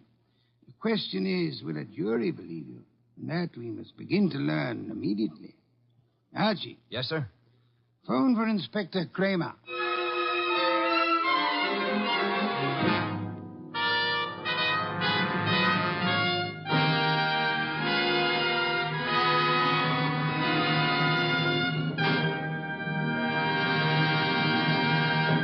You have been listening to The New Adventures of Nero Wolfe, starring Sidney Greenstreet.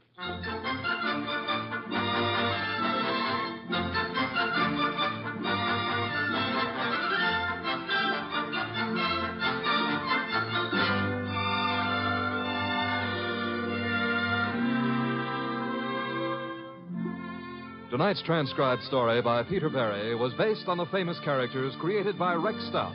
This is an Edwin Fadiman program produced and directed by J. Donald Wilson. In the cast were Herb Ellis as Archie Goodwin and Lee Millar, Marna Keneally, Larry Dobkin, Barney Phillips, and Jerry Hausner. Next week at this same time, Nero Wolfe and Archie will bring you The Case of the Headless Hunter. Don Stanley speaking.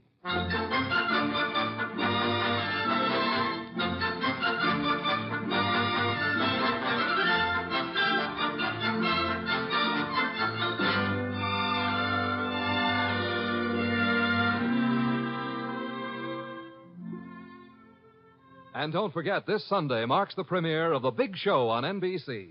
Not just any big show, it's the big show. NBC's hour and a half of comedy, music, drama, and the best of each. The Big Show will be heard every Sunday afternoon over most of these stations, with Tallulah Bankhead as mistress of ceremonies. Your stars for this Sunday's broadcast include Jimmy Durante, Fred Allen, Ethel Merman, Frankie Lane, Mindy Carson, Meredith Wilson, Danny Thomas, and hosts of others. No wonder it's The Big Show. And Theater Guild on the air this Sunday presents Judy Garland in Miss Alice Adams. So don't forget, Tallulah Bankhead brings you The Big Show Sunday on NBC.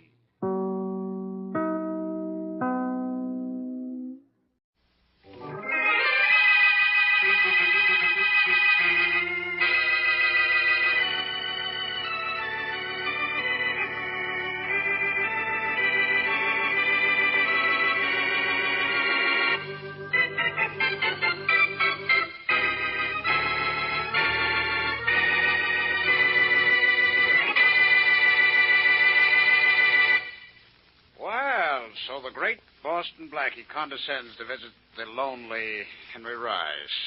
Aren't you afraid your friends will look out and find out about this, Blackie? I'll take my chances with my friends, Rice.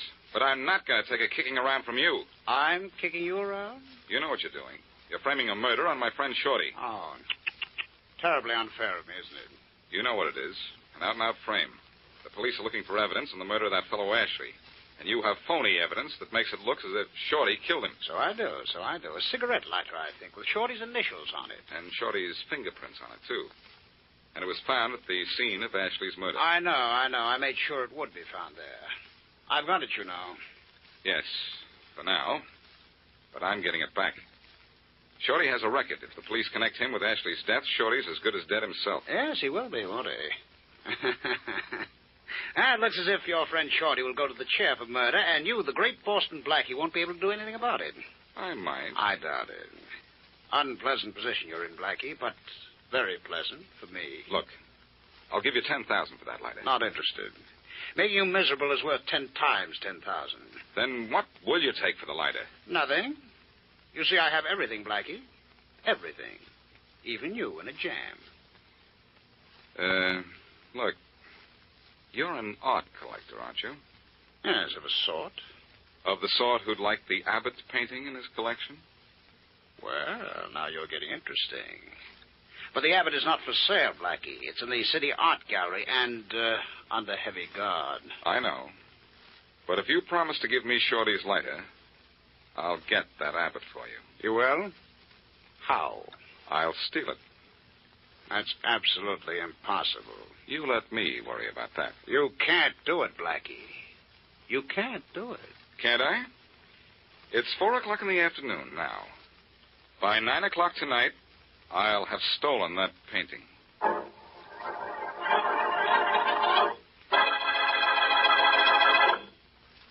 And now back to Dick Calmer as Boston Blackie. Enemy to those who make him an enemy. Friend to those who have no friend.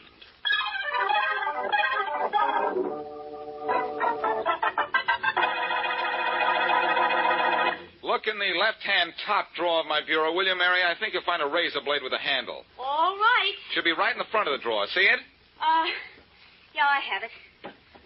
Here. Thanks. Blackie, why are you collecting all this stuff?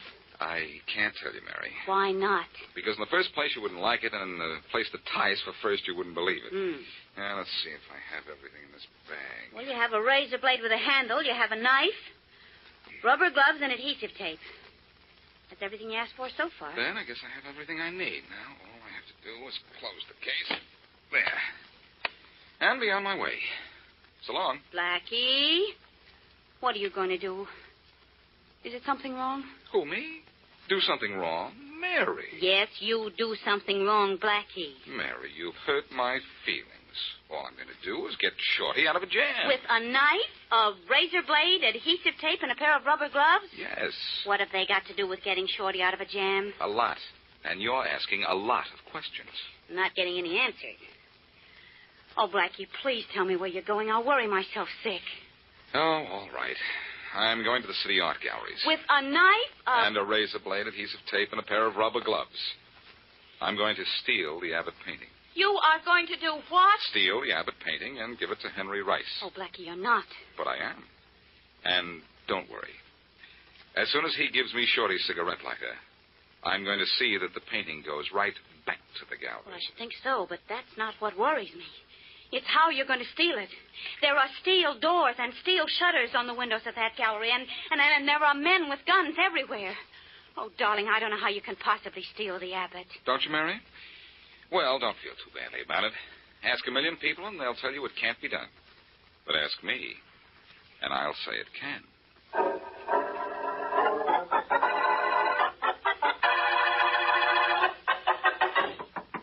Come in. Inspector Faraday. Yeah, Rollins? Pick up your telephone. There's a little surprise waiting for you on the other end of the line. Now, who is it? Little Red Riding Hood? No. Rollins, you've been around Blackie too much. No kidding, Inspector Faraday. Somebody very interesting wants to talk to you. Yeah? And it's funny that you mentioned Blackie because he wants to talk to you about Blackie. Yeah? Who is it? Pick up your phone and see. All right, I'll pick it up. But, Rollins, if this is your idea of a joke, I'll give you an idea of what it's like to be pounding a beat. Hello? Hello, Inspector Faraday. This is Henry Rice. Henry Rice? Yes, you remember me, of course. Remember you? Rice, if it takes me 100 years, I'm going to... I'm so glad to see you remember me and still hold me in such high esteem. Hold you in high esteem. I'll high esteem you. I'm going to hold you for murder. My, how you love me. But I didn't call you to have you boost my ego. I thought perhaps you'd like to know something about your friend Boston Blackie. I know all I want to know about him. Oh, but you don't, Inspector, you don't. You've always wanted to send Blackie to the same iron-covered cottage you have for me, but you've never been able to prove anything against him. I will someday. Really? Well, Inspector, this is that day. Yeah? What are you talking about? Blackie, and what he's going to do tonight. He's going to steal the Abbott painting from the City Art Gallery. He's what? You heard me, Faraday. Yes, I heard you.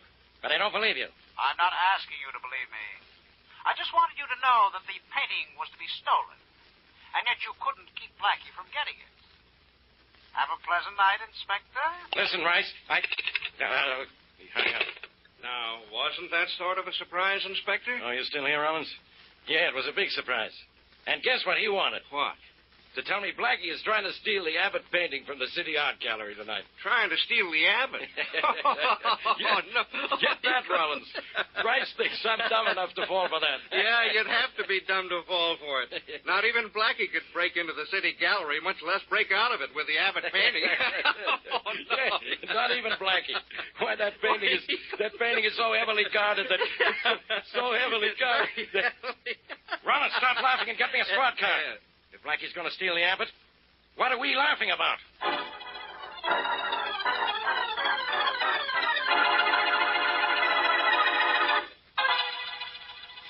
No, Inspector Faraday. The gallery isn't closed. We're open till 9 tonight. I see, Mr. Lawrence. Then you still have your regular number of guards on duty, huh? Oh, yes, of course. Even though there are few people in the gallery this late, it's almost closing time. And nothing's missing? Well, believe me, this place wouldn't be so quiet if anything were missing. Much less the Abbott painting you thought was going to be stolen tonight. I didn't think it was going to be stolen, Mr. Lawrence. I just heard a rumor that somebody was after it, and I came down here to check.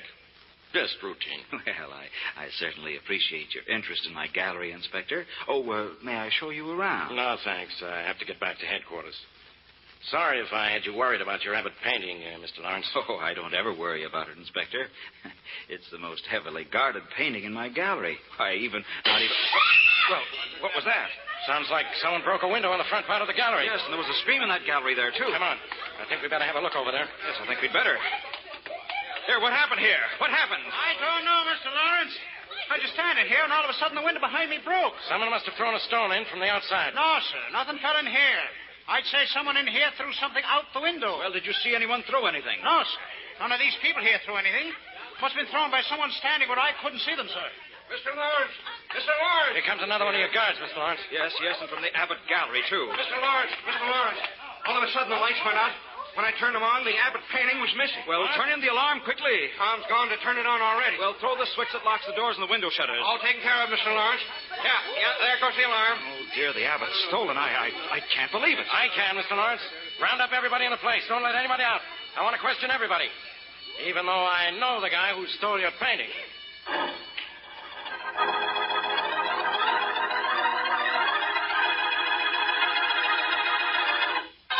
All right, Blackie. I've questioned and searched everybody in the place, including you. And no one has the painting. Where is it? You did the questioning and the searching. You tell me where it is. That painting's been cut out of its frame. You cut it out and got rid of it. Now, how did you get it out of here? The painting is missing? You know very well it is. Because you stole it. You can prove that, of course. No, I can't prove it. But you're here. I got a tip you'd steal it, and the painting is missing. That's all I need to know. Oh, no, Faraday. You also need to know where the painting is. And until you know that, you can't say I stole it. All right. I can't say you stole it. But I can think it. You can what? You can think it. Faraday, you couldn't think your way out of a revolving door. Tell me something. There was a commotion in the other end of the gallery just before the painting was stolen. What was that? Oh, somebody threw something out of a window. The painting, maybe? No, it was just a stone. I thought maybe it had the painting wrapped around it or something. But a cop on the street saw it fall. That was just a stone. You're sure? Yeah, that was part of the thief's scheme. To create a commotion in another part of the gallery so he could come in here, turn out the light, and grab the Abbott. Oh, yes. Very clever idea. It was your idea. And I know it. But can you prove it? No, I can't prove it.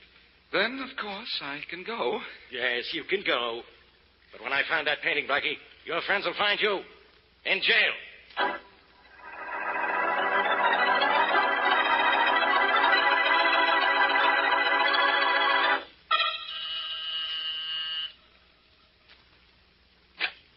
Oh, good morning, Mary. Come on in. Better let me come in. Have you seen the morning paper? No, what have I done now? You've stolen the Abbott painting. Oh, that's not news. That's old stuff. I did that last night. Yes, but how did you do it, Blackie? The way it was guarded, with even Inspector Faraday there. Oh, just genius, that's all. Just sort of an... There's a phone call for you, genius. Thanks. Hello. Good morning, Blackie. This is Henry Rice. Oh, Henry. Good morning. Yes, isn't it, though? And I see the papers where you had a good night. Oh, fair. You got the Abbott, Blackie. How did you do it? How did you do the impossible? It wasn't easy, Rice. I just made it look that way.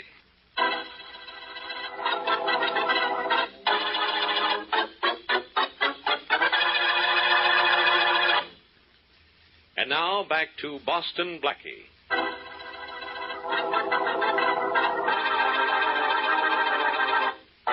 Blackie's friend Shorty is being framed for the murder of a man named Ashley. Gang leader Henry Rice, who hates both Blackie and Shorty, has the phonied evidence against Shorty, and in order to get it, Blackie promises to steal the valuable and heavily guarded Abbott painting. The morning papers announce that the painting has been stolen. And as we return to our story, Blackie is asking Henry Rice to keep his part of the bargain. All right, Rice. I stole the painting for you. Where's the cigarette lighter with Shorty's fingerprints on it? Where's the painting, Blackie? I'll deliver it. I'll surrender the lighter on delivery of the painting. Oh, no. I don't trust you. You crossed me. You tipped off Faraday that I was going to steal the Abbott. But I got the painting for you just the same. Give me the lighter and I'll deliver the painting. Fair enough. Here it is. Thanks. Now, when do I get the painting? In a little while. But tell me something. What did you call Faraday and tell him I was going to steal the Abbott if you wanted the painting so much? To tell you the truth, Blackie, much as I wanted that Abbott, I didn't much care whether you got the painting or Faraday got you. No? No. You see, it's hard for me to decide which I do most. Like that painting or dislike you.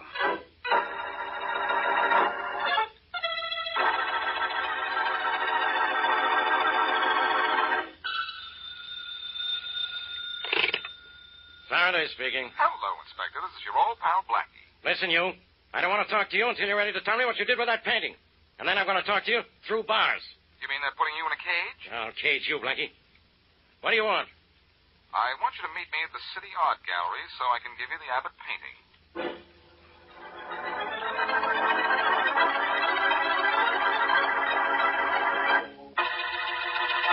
I wanted you in on this, too, Mr. Lawrence, in case Blackie's just pulling another fast one.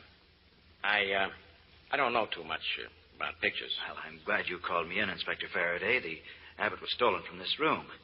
Oh, Blackie, how did you do it? And where is the Abbott now? One thing at a time, Mr. Lawrence. You can see how I stole the painting. There's the frame for it, still there on the wall, empty. Yes, you cut the picture out of its frame. That's obvious. But how did you do it without anyone seeing you? Well, that was the easiest part of it. I waited until there was no one here, then caused that commotion outside. And while everybody was in the front hall of the gallery, you had time enough to cut the Abbott out of its frame, roll it up, and take it away. Yes, but not very far. Come on. The Abbott's in the next room. Taped to the back of another picture. Oh, thank heavens, man. I thought we'd seen the last of the Abbott forever. Where? Which picture? Right there, the painting of the two children. Oh. Hey, it's gone. Huh? It was hanging there last night. Blackie, we sold that painting not a half hour ago. What? Yes, to a man named Smith. Smith from Kansas City. Smith from Kansas City, huh? I know who that is, all right. An old friend of mine. See you fellas later. Oh, no, Blackie, you're not going anywhere. This is another one of your tricks. You're coming to... Not to jail, Faraday. At least not with this gun in my hand. A gun? Oh, good heavens, why... Good heavens, Mr. Lawrence? Goodbye.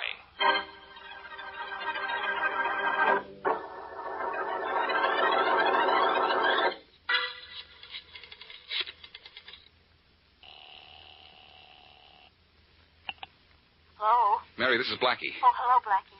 Did you give the painting back to Inspector Faraday the way you promised? I tried to, Mary, but I couldn't. It's gone. Gone? Sold to a man named Smith from Kansas City for $250. Oh, Blackie, no. No is right, Mary. I think I know who has it, and it's not John Smith, and he's not from Kansas City. All right, who has it? A man who seems to like to play tag. And, Mary, if you don't mind, I'd like you to get into the game.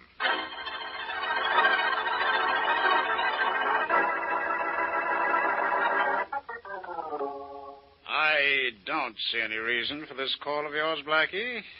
As you can see, I am Smith of Kansas City, and I have what I want. You mean you're Henry Rice of New York, and you think you have what you want? Oh? Then what is that painting hanging on the wall behind my desk? Two very lovely children. Recognize it? Yes, that's the painting I taped the Abbott to. Surprised? Frankly, I am. I didn't think you were smart enough to figure out how I'd steal it. But I was smart enough, wasn't I? I arrived at your method of stealing it by the simple process of elimination, my dear Blackie. You see, it couldn't be taken out of the gallery, and so when I heard it was missing, I knew it must still be in the gallery. And so I looked And so I found it. Oh, fine. Is the abbot still taped to the back of that painting on your wall? Not quite. You'll never find the abbot, I can assure you. Even if I did find it, Rice, I wouldn't be finding the abbot. No? No. If you knew anything about art at all, you'd know the painting I stole for you was a phony. I don't believe it. Look at it closely and you'll see. Come on, we'll look at it together and I'll prove it to you. No, Blackie. You can be more clever than that, really. I can look at the painting myself and tell whether or not it's authentic. Then go ahead, look at it. And have you follow me to it? Oh, no. Then you're going to spend the rest of your days with a phony painting. But that's not my worry. You know, Blackie, you've aroused my curiosity. I hate to think I've been cheated, but I think you'd better stay here while I go look at it, if you don't mind. I do mind. What was the buzzer for? You'll see. There. Turn around and look at the reason for the buzzer. Come in, Max. Yeah, boss, sure. Where did you find a guy this big? In a redwood forest? Rather overgrown youngster, isn't he? Max, I have to run out a minute. Do you think you could persuade this fellow to remain here and quietly until I return? Oh, sure, boss. I got a friend here in my pocket could convince him like this. Some convincer, huh, boss? That's good work, Max. That should keep him asleep for a little while. I'll be back in a few minutes. Hey, you know something, boss? What? I like to hit guys on the head. It does something to me.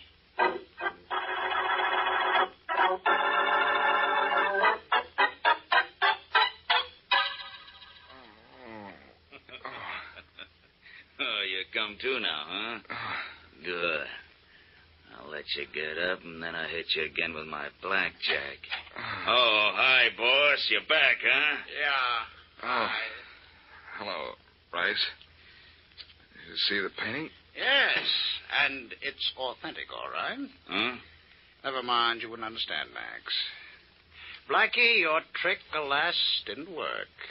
Well, you can't blame a guy for trying, can you? No. You'll never find the abbot, Blackie. You know, I've outsmarted you at every turn. I feel rather good about that. I'll get that painting back. You'll never even see it again. Now, don't you envy me, Blackie. I have the abbot painting.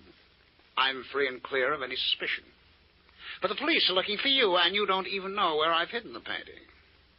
Well, now, I think you've done everything you can for me, Blackie. You may go now. Well, thanks for something, anyway. No hard feelings, Blackie. Here, I'll make amends by taking you to the top of the steps. Well, here we are, Blackie. Just one flight down, and you're in the street. And I suppose you think out on my feet, too. I trust not. You'll need to be rather nimble to sidestep the police. Don't forget they're looking for you. Thanks for the warning. Don't mention it.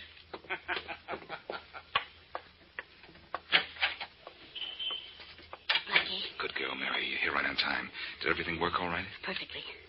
I did just what you told me on the phone. I waited outside Rice's office door, then I followed him down the steps, and from then on I didn't let him out of my sight till he went into another building. But, where's the abbot? You show me the building Rice went into, and I'll show you the abbot.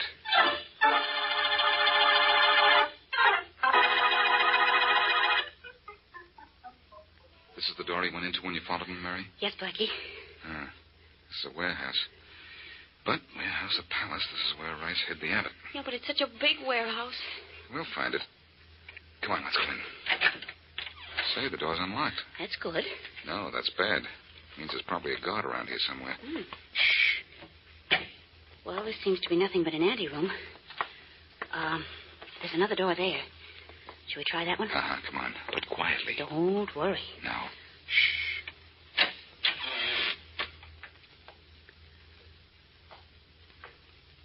I hear footsteps. Yes, and I see the man who's making them. Oh, I see something else, too. This is a gambling casino. It's empty now, but Rice must use this place every night. And here comes Mr. Footsteps. We'll have to take care of him before we do anything else. I hope he isn't as big as that Max you were telling me about. No, he isn't, but he's got a gun. Be quiet, or we'll be telling the angels about him. You're so right. Shh, here he comes. Hey, you. Thanks for turning your chin. Why, Blackie, you hit him only once. You selfish. Not even a second sock for me. Mary, I would gladly trade that second sock for a second sight that would help me find the abbot.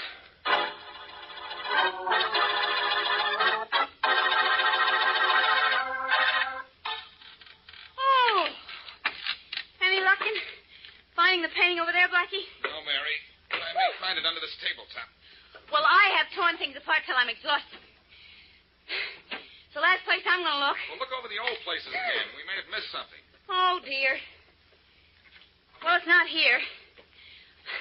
I'm going to rest a minute. I'll rest in a minute. Not here. I'll try this. Over here, maybe under this table.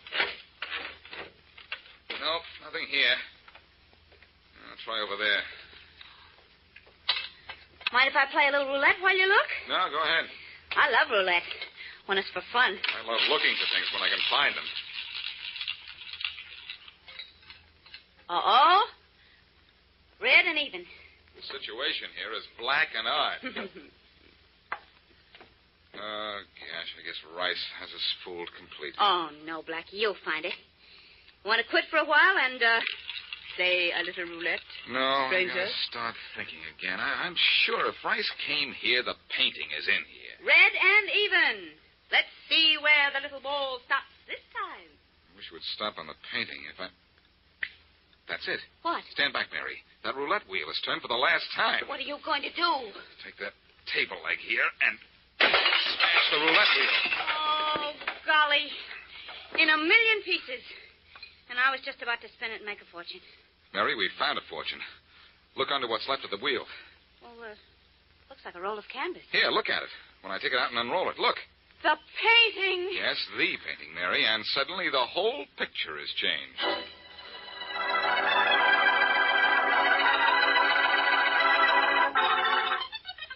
Well, Blackie, so you went to all the trouble of stealing the abbot just because of Shorty's lighter. Yes, and now Shorty has his lighter, and the art gallery has its abbot, and everybody is happy, I suppose. Well, I'm not happy. Why didn't you tell me Rice was framing Shorty and let me get that lighter from him? Because by the time you'd have cleared Shorty, he'd have been sent to the electric chair. Shorty was innocent. Of course he was.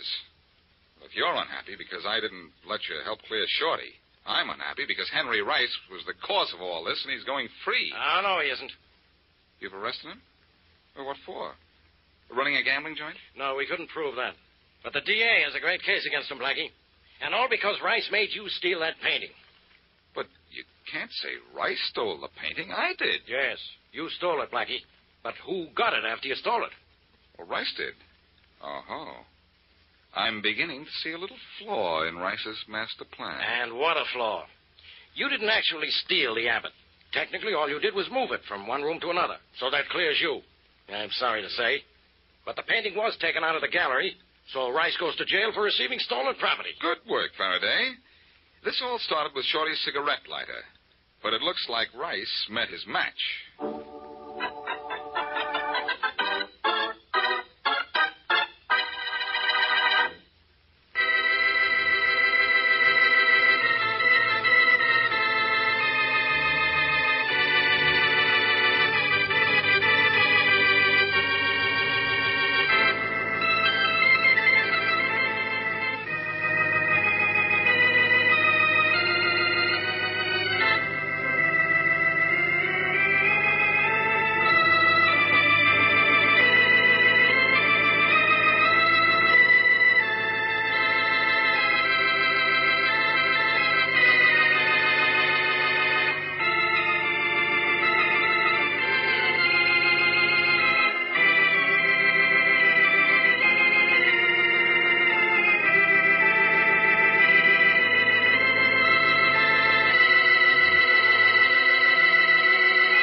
Listen while the makers of Rexall drug products and 10,000 independent Rexall family druggists bring you Dick Powell as Richard Diamond, private detective.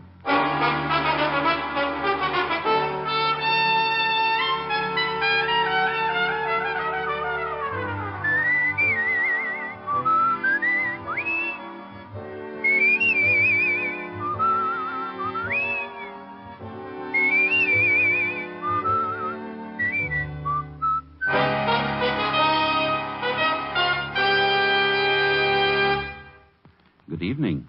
This is your Rexall family druggist, welcoming you for the 10,000 independent druggists who have made the word Rexall part of our own store names.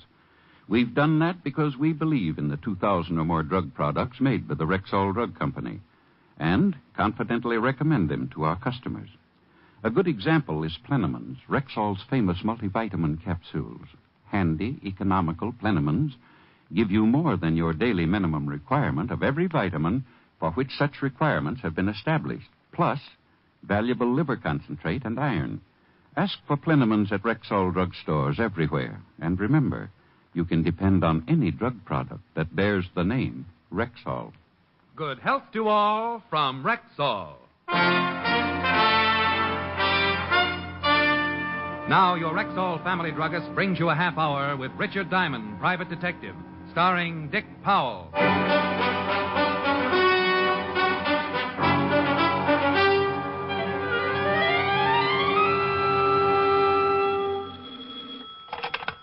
Diamond Detective Agency.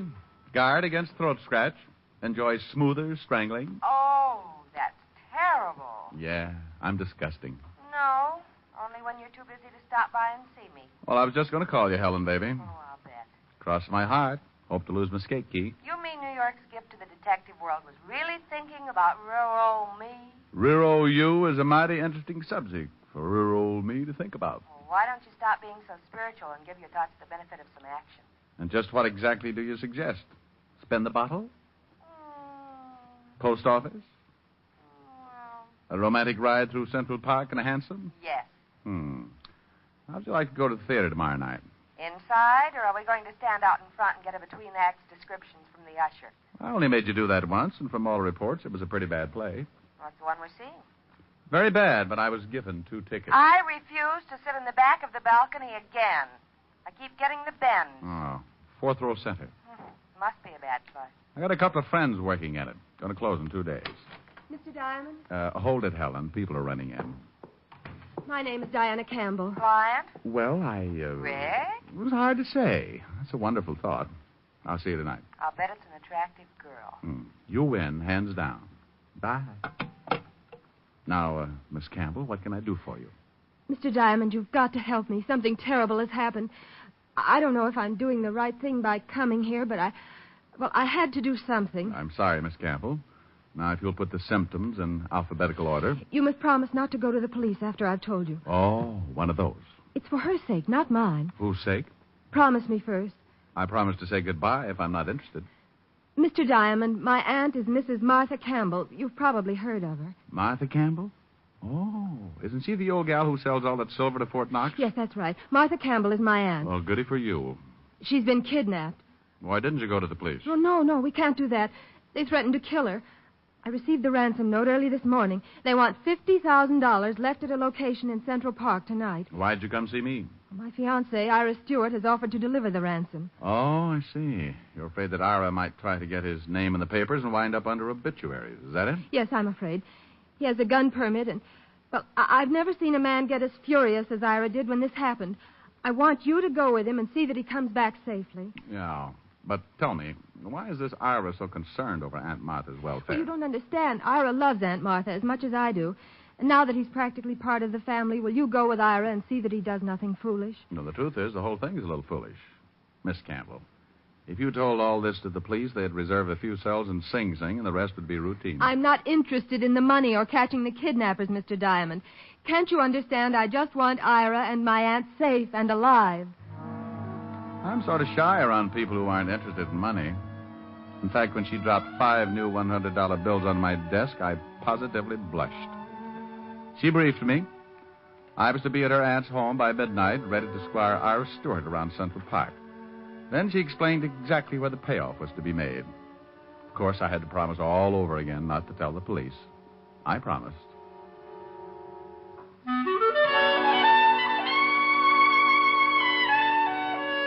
Diana Campbell left, but her perfume lingered on. I could have sat around and let that order drive me to a cheap neurosis, but there were things to do. And the first thing I did was to break my promise to Diane. Well. If it isn't Sergeant Otis, and I'd be happy if it wasn't. Otis. Wake up, Sergeant. Up with the buttercups. It's 3 o'clock in the afternoon. Oh, hello, Shamus. Otis, you'd make a hibernating bear look like an insomnia victim. Well, I'm tired. I've been working hard. I guess you got a right to be tired. If I had to drag those 2 feet of yours around all day, I'd have a nervous breakdown. No. Hiya, fatty. Who's dead? Well, there's been a nasty rumor going around about your sergeant. No, stop clowning. It's too hot. What's on your mind? No. Well, it's not your department. I need somebody I can trust. Kidnapping. Martha Campbell. The Martha Campbell? Yep, she's been snatched, and the retail price is $50,000. The old dame's niece hired me to take care of her boyfriend when he makes the payoff tonight. Where? Central Park, 2 a.m. Come as you are. Otis. Yeah, Lieutenant. Bring me a map of Central Park. Get Lieutenant Davis. Tell him I want every detective available tonight. Prepare a special message to all units of... Hey, wait a minute. Prepare a special message to all units of... Hey, wait a minute. What should I do first? Resign, melonhead. Get that map. Walt and I went to work on the map. We circled the payoff area and set up watch points for an army of plainclothesmen. Nobody going into the area before 2 a.m. would be stopped. But anybody coming out after that time was going to need a good story. It looked great on paper, but Walt was sadder than a Scotchman being held up. If anything went wrong and the news broke, the kidnapping of a woman with Mrs. Campbell's prestige would really upset the commissioner. I left Walt, taxied over to Park Avenue in time to have half of Helen's dinner, spent the rest of the time before midnight with her, and then left to keep my date at a gray stone mansion on the west side. Oh, Mr. Diamond, I'm glad you're here. Come right in. My fiancé's in the study. What did he say about my coming over here? Well, I haven't told him yet. I thought it might be better if... So don't you ever do anything the easy way? Ira, I'd like to have you meet Mr. Diamond. What? Oh. Diane, tonight of all nights to have a guest over. Mr. Diamond, I'm very glad to meet you, but, well, you'll have to go now. I'm sorry. Ira Stewart was a blonde, well-built young guy in loose brown tweeds. He seemed to have trouble finding a place for his hands, and I half got the idea he'd like to try my jaw. Ira, Mr. Diamond is here to help us. What? I hired him to go with you tonight. He's a private detective. Even my best friends don't know. Glad to meet you, Mr. Stewart. Diane, have you gone mad? Do you know what would happen to Aunt Martha if those men found out? Oh, relax, Stewart. Nothing's going to happen to anyone unless you force me to make an exception. Diamond, Ira, please, darling. I couldn't stand the thought of you going to see those men alone. We didn't know how many there are or what they might do. I've got all the protection I need right here in my pocket. Famous last words. Look, Buffalo Bill, I'll give you a clue. The kind of guys you got a date with tonight don't take 10 paces before they turn and shoot. You could be buried in that suit, gun and all. Now, look here, Diamond. It's getting late. I'd better get the money. We followed Diane up a winding staircase and into Mrs. Campbell's bedroom. This little nook was somewhat smaller than Grand Central Station, with an acre of bed in the middle. The bed had talent, because all Diane had to do was push a little button, and it slid about a yard away from the wall and exposed the neatest little wall safe this side of the First National Bank.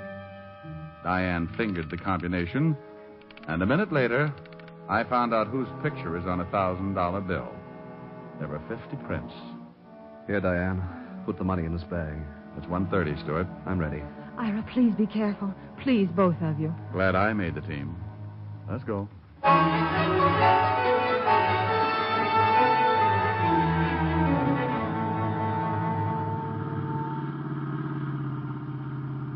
Central Park by moonlight.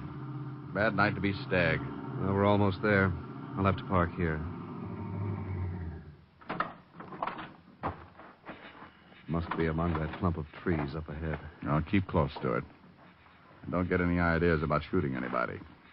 It might turn out to be me, and I'd squeal on you. We both went into a crouch and edged forward. There was a small clearing between the trees, which the moon had turned into a silver pancake.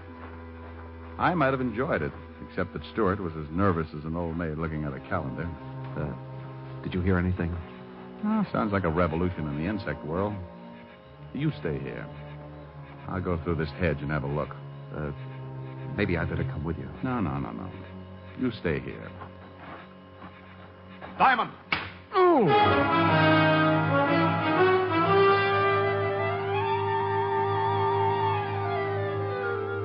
Something caught me hard and neat behind the ear, and I jackknifed into a face full of Mother Earth. Don't let anyone tell you it's nice to get away from things for a while.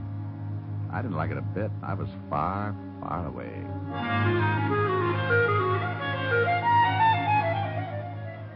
I don't know how long my beauty nap lasted, but the first thing I felt was an elevator starting around my heels and roaring up. When it burst through the top of my head, I awoke. For the next few minutes, I felt like my head was a ball and the rest of me was a drunken seal trying to keep it balanced. Then I saw Stewart, stretched out the way I had been. The copycat. He was bleeding from what was going to be a nasty scar on his forehead. A hunk of pipe was lying nearby. I went to work on him. All right, Stewart. Rise and shine. Oh, come on. You're just not used to it. I make it a point to have my head cracked at least once a week.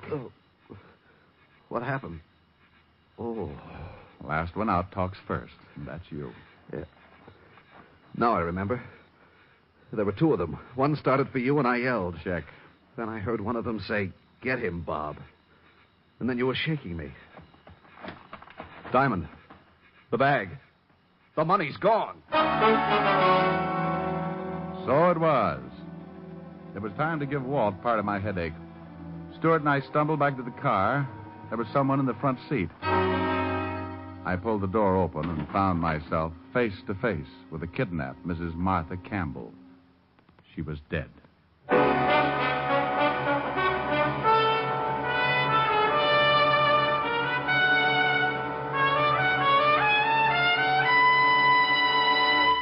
Before we continue with the adventures of Richard Diamond, private detective, here's your Rexall family druggist.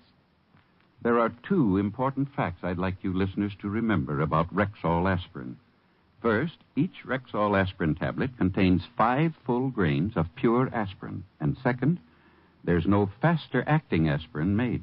But what exactly do you mean by fast-acting? Well, ma'am, aspirin itself is too fine to hold together in tablet form.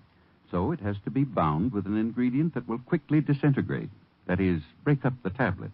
So the aspirin itself will immediately be free to do its job. You mean the aspirin doesn't do any good until it's free from the tablet? Right. And that's why Rexall scientists developed a binder so low in moisture content, it begins to break up the very second it touches water. Now, that means that when swallowed with water, the aspirin in a Rexall tablet is free to go to work for you, even before it reaches your stomach. Well, that's fast enough for me. And it's fast enough for 10,000 family druggists. Quality like that is what we're talking about when we tell you you can depend on any drug product that bears the name Rexall. And now back to tonight's adventure with Richard Diamond, private detective, starring Dick Powell. Finding Mrs. Campbell dead in the front seat was the ugly end of another beautiful day. I hadn't known the little gray-haired woman personally, but from her reputation, I had the hunch that some of this town's best charity groups would be in mourning come tomorrow. And just in case I wasn't feeling bad enough, Stewart was right in there to help me. I never should have let you come. It's your fault she's dead. You did it. You did it. Thank you, Sherlock Holmes. Now shut up. You were going to protect me. You were going to... I slapped 5 fingers of artificial sunburn into his face and shut him up. Then I checked Mrs. Campbell's corpse. She'd been murdered at least 24 hours before. I lifted her featherweight body and stretched her out in the back seat. Ira was still rubbing his cheek when I pushed him into the car.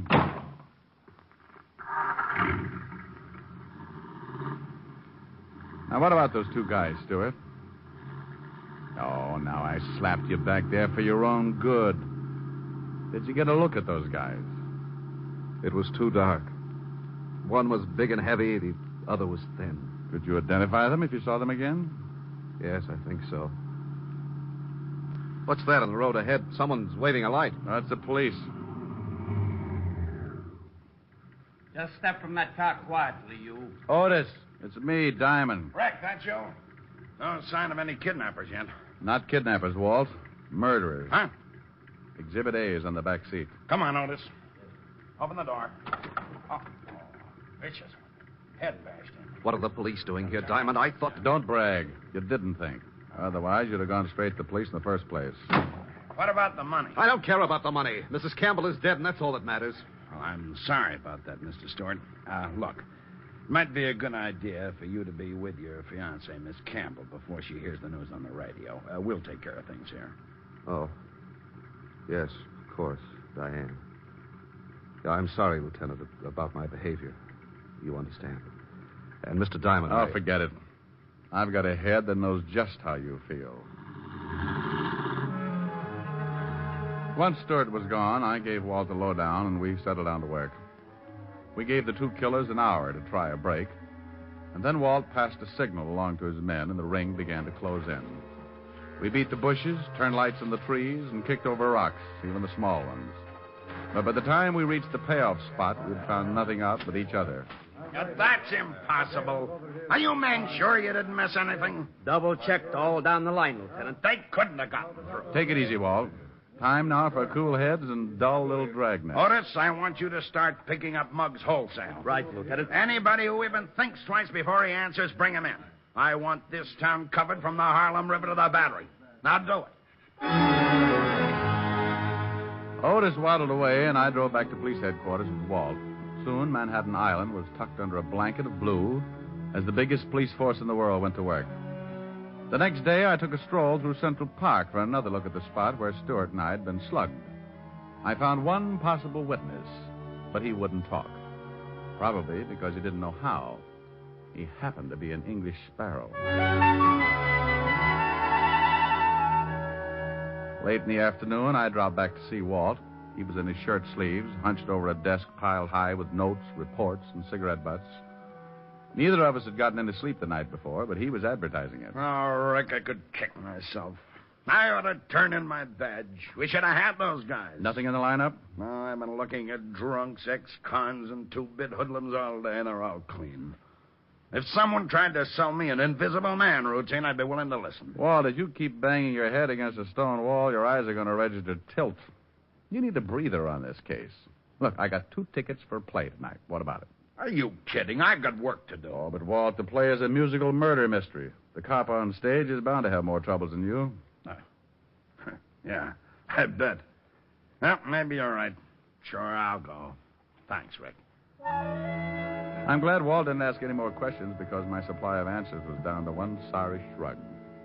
However, this last maneuver didn't go over too well on Park Avenue when I dropped in to tell Helen she was being stood up. Rick Diamond, this time you've gone too far. Now, would it help any if I said it was business? No.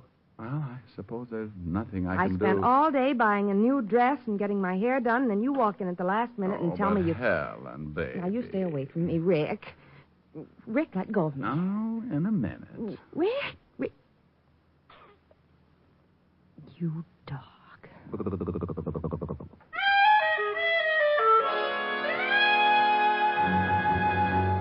Walt was ready when I dropped in at the precinct and we took off to the theater. After the show was over, we meandered backstage to see my friends of the cast. Turned out to be an interesting evening. The next morning, I called up Ira Stewart from Levinson's office.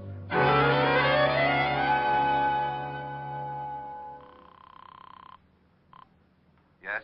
Hello, Stewart. This is Diamond. I'm calling from the 5th Precinct Police Headquarters. Anything turn up? Well, it looks that way, yes. The police picked up 2 guys who may have killed Martha Campbell. Can you get on here right away? Certainly. I'll leave right now. Well, then run. Do not walk. When Stewart showed, we took him into the lineup room. The 2 suspects had their backs against the marked wall. Under the hot lights, they looked about as ugly as a draft notice on a honeymoon. What do you think, Stewart? They look like the men, Lieutenant. We didn't do nothing. This is the parade. On you guys, it looks good. What do you want to do, live forever? Now, Stewart, These guys are Willie the Knife Foster and Bloody Bob Ferguson. They've been indicted on 3 kidnap raps, but always managed to get off. Now, if you recognize them, you're an eyewitness, and they're cooked. Well, tell the big one to say, get him, Bob. Say it, Bob. What for? For the sake of your dear old mother in Alcatraz. Never mind what for. Say it. Get him, Bob. Now the other. You heard him, Ferguson. Get him, Bob. That's the man, Lieutenant. I'm sure of it. Let me get my hands on him. I'll kill him. Now, Stewart, calm down. State of New York will take care of them. This is a lousy frame. You can't pin this on us. He was babysitting that night. Okay, lock him up, Otis. Right. Book him on suspicion of murder. Stewart, come into my office. I want to get your statement. After getting his statement, Walt told Stewart the case was closed. We congratulated each other and shook hands all around. Then Stewart walked out. We gave him enough time to get into his car and start away. A moment later, Walt and I jumped into an unmarked police car and played Follow the Leader. Rick, this case turned right side up too quick to suit me. What made you tag Stewart and plant your actor friends in the lineup? Walt, the trouble with you is that you're too modest. You set an airtight man trap for 2 unknown kidnappers and then blame yourself because the net came up empty. Well, he had you fooled, too. That's true. I'm ashamed to admit. But Stewart had a good plan. He kidnaps the lady himself, sends Diane a phony ransom note. Then, with a reputable private detective present, that's me, he gets the $50,000 and even bops himself on the head to make it look kosher. You'd have made a perfect alibi for him, Rick. But where did the old lady's body come from? He probably had it in the car trunk when we drove into the park the night of the supposed payoff. Hey, he's turning at the park. Mm-hmm. Soon comes the part we don't know yet. We should have nabbed him back at the station. I'd like to sweat him for a few hours. On what? The identification? So he claims it was a mistake. Could happen. A jury would think so. No, Walt. He's put on too big an act to fold under questioning. He's been acting ever since he made Diane believe he loved her, just to gain Martha Campbell's confidence. He's parking up ahead. Yeah. Now let him answer the $50,000 question. And where did he hide it?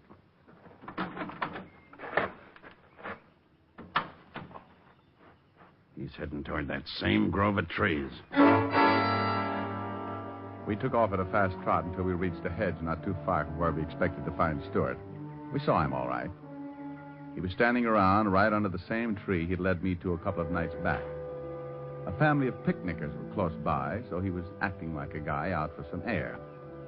We ducked behind the hedge to watch, though I had to hold Walt back a few times. Finally, Stewart tipped his hand. He reached up past the nest of my sparrow friend into a hollow of the tree. It wasn't eggs he was after.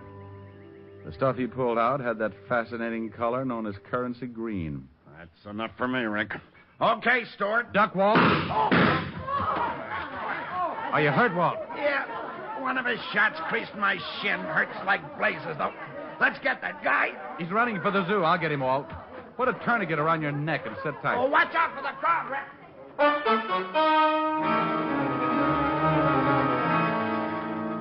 What the shooting did to that crowd, a skunk couldn't do in a bargain basement. They suddenly decided there was no place like home. Stewart was dodging between the animal cages now and still using his gun to discourage me. I sprinted after him, but he disappeared. That bullet went right through my only hat, but I saw him now. He was climbing along the rock barrier that backed up the bear pits. He made a lousy target because those jagged rocks and overhanging ledges gave him plenty of cover. He was trying to reach the road on the other side, and if I didn't do something about it, exit Mr. Stewart. I took aim. My shot clipped a hunk of rock just as he was reaching for it. Stewart pulled back too quickly and tried to step on some air, which never does work too well. He went over and down. He never hit the ground because down in that pit, waiting for him with open arms, was a giant polar bear that had never forgiven the man who brought him from Alaska to New York.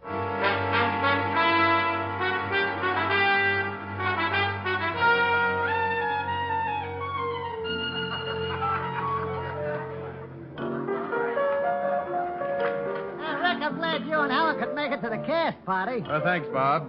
Thanks also for the great acting job you and Willie pulled off at police headquarters. Anytime, Rick. Glad to help out. Yeah, that's a nice tune. Is that a song for the show? Nah, just fooling around. After a show flops, there's nothing like a little get-together to bolster one's spirits. Well, I certainly like the taste of your bolster. Let's mix myself another later. Rick, what are you doing by the piano as if I didn't know? You don't want to look bad in front of all this talent, do you? Oh, honey, not a chance. Just happens that Bob's playing around in my key. Well, let's do it. Let's do it then. Count every star in a midnight sky. Count every rose, every firefly. For that's how many times I miss you. Heaven knows I miss you. Count every leaf on a willow tree. Count every wave on a stormy sea. Count every star, and darling, when you do, you know the times I have cried for you.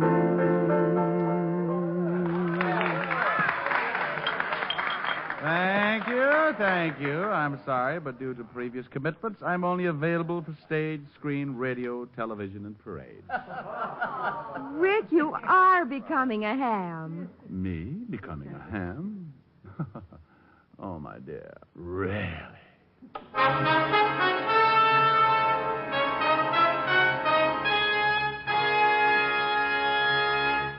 Again, here's your Rexall family druggist. If you suffer from acid indigestion, remember that Bismarex often neutralizes excess acidity in less than 1 minute. But more than that, Bismarex gives relief that's continuous and prolonged. Its scientifically balanced ingredients work in sequence, easing gastric distress and leaving a soothing, protective covering on irritated stomach membranes. Ask your Rexall druggist for Bismarex. He'll tell you can depend on any drug product that bears the name Rexall. Good health to all from Rexall.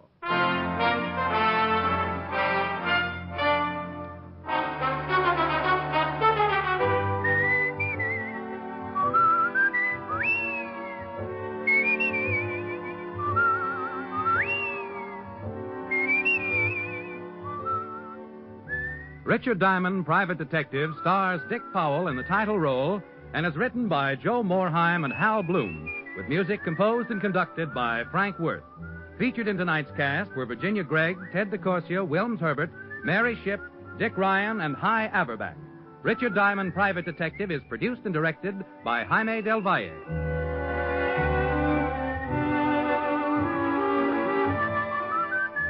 This is Bill Foreman inviting you to be with us next Wednesday at this time when we will again bring you Dick Powell as Richard Diamond, Private Detective.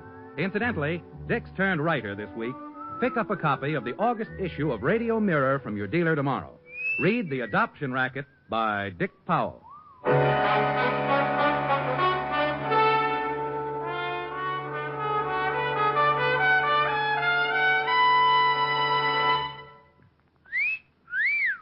Hiya, beautiful. Get lost, Bristlepuss.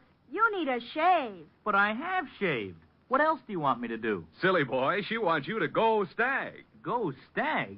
But why? Because Stag is Rexall's exclusive line of men's good grooming aids, like Stag Brushless Shave Cream. No fuss, no massage, just smooth it on, and presto, you get a clean, close shave. Your face stays smooth and whiskerless all day long. I'll do it. I'll go Stag. That's it. Join the Stag line now at Rexall drugstores everywhere. Yes, to make girls care.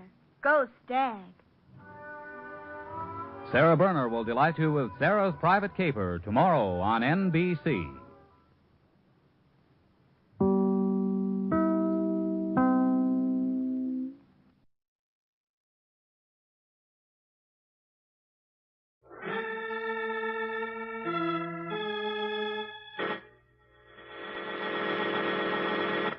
From New York City, the makers of Clippercraft Clothes for Men and 1,036 leading retail stores from coast to coast present the world's most famous detective, Sherlock Holmes.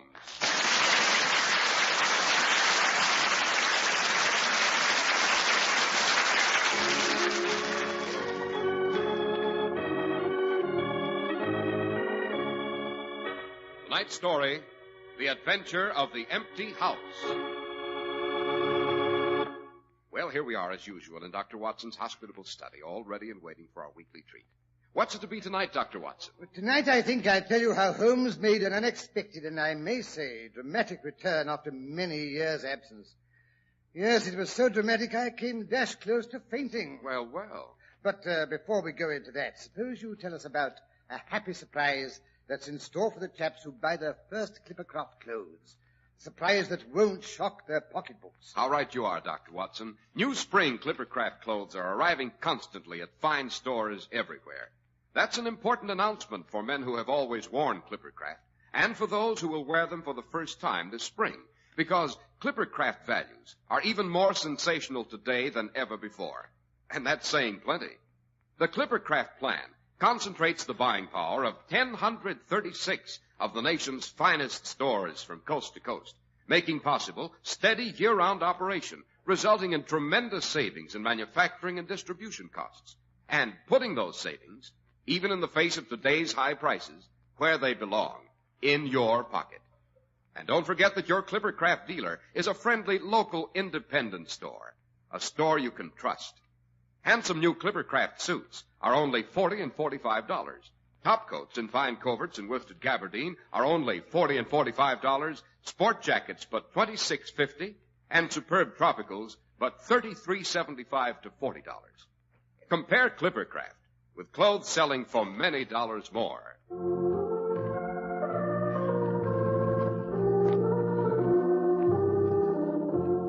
And now, Dr. Watson, to get back to Mr. Holmes' dramatic reappearance. Right. You know, I've always said it's a good thing to absent yourself from time to time. Makes people appreciate you when you come back. That's what Holmes said the time he was missing for 3 years. 3 years? That's a pretty long lapse of time. Yes, it was rather. Everyone thought he was dead.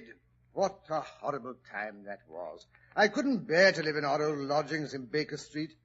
Associations and everything. Yes. It's funny how sentimental we all are underneath. I'd taken up my quarters in a more fashionable part of town and resumed my medical practice. It was after Holmes had succeeded in driving Professor Moriarty out of England. We all believed Holmes had sacrificed his life to rid society of that evil spirit. That sounds terrifically exciting, Doctor. Won't you tell us how Holmes managed to put a finish to Moriarty? What? Kill off Professor Moriarty before I've told you the rest of our adventures with him? Well, I should say not. Never catch me throwing away good material. But let's get down to cases. Fair enough. Very well. It was in the spring of the year 1894 when all of London, the fashionable world in particular, was dismayed by the death under most unusual circumstances of the Honourable Ronald Adair. That likeable young gentleman was the second son of the Earl of Maynooth. He lived, together with his mother, the Countess of Maynooth, and his sister Hilda, at 427 Park Lane. The youth moved in the best society, but was very fond of cards, played continually. Aha, piling up gambling debts he couldn't pay. Well, as a matter of fact, it came out in evidence that he had actually won as much as £420 in one sitting at his club the week previous, from Godfrey Miller and Lord Balmoral, I believe it was. His partner was a certain Colonel Moran. But then he must have been well ahead of the game. Oh, quite. And yet it was to this easygoing, likable, I might even say lucky young aristocrat that death came in a most strange and unexpected form on the night of the March the 30th. He returned from his club shortly after 10, his mother and sister having gone to the opera. The butler, Peters, swore that he heard him enter the front room on the second floor, generally used as his sitting room. The night being chilly, he had lit a fire, and as it showed a tendency to smoke, one of the front windows had been opened about 4 inches. Nothing further was heard from this sitting room until 11:30, the hour of the return of Lady Maynooth and her daughter. Peters testified that her ladyship seemed rather agitated.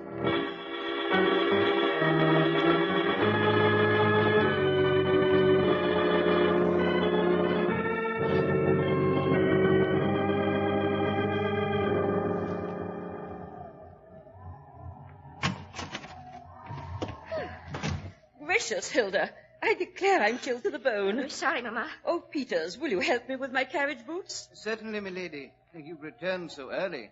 I trust the opera was not a disappointment. Oh, no, indeed, Peters. It was heavenly. Only Mamma can never bear to stay for the death scenes at the end. So depressing, I always think. Why, Mamma, I've always thought Carmen was terribly gay. Just because he knifes her in the last scene doesn't No, I know, but so primitive, so brutal. And that bit in the gypsy camp, where Carmen keeps turning up the ace of spades, the card of death. I had the queerest foreboding during that scene, as though Ronnie needed me. Oh, dear, I do wish he wouldn't play whist so often. I'm sure it's not good for him. A boy his age should have other interests. I wish I could get that ace of spades out of my mind. I can't help feeling it means something. Oh, nonsense, Mamma. You've just given yourself another case of the fidgets. The English climate that's depressing you, that's all. One day of sunshine and you'll be as gay as a lark. I'm sure I hope so. Oh, dear, listen to that wind. Fog and rain, rain and fog. Peters, has Mr. Ronald come in yet? Yes, milady, over an hour ago. He's upstairs in his sitting room. Well, thank heaven for that. I think I'll just go up and say good night to him. That's right, Mamma. Make sure he isn't sitting in a draught. Hilda, really? I declare I don't know what children are coming to nowadays. No respect for their parents. Good night, darling. And you're not to sit up till all hours, mind. No, Mamma. Really, I don't know how young girls nowadays expect to keep their looks if they never go to bed. Oh, dear, that wind, it's so eerie. Ronnie? Ronnie, dear, it's Mother. Why, it's locked. The door's locked. Ronnie, are you all right? Ronnie! Mother, what's the matter? Ronnie, he's locked himself in. He doesn't answer. Peters! Hilda! Oh, come quickly. I'm afraid. Okay, Mother. Oh, Ronnie! Ronnie! Why don't you answer? No, don't worry, milady. It's all right, Mother. He's probably fallen asleep. Ronnie! Oh, Hilda, I'm frightened. Peters! Can't you break the door down? I can try, milady. Here, let me help. Now then, both together.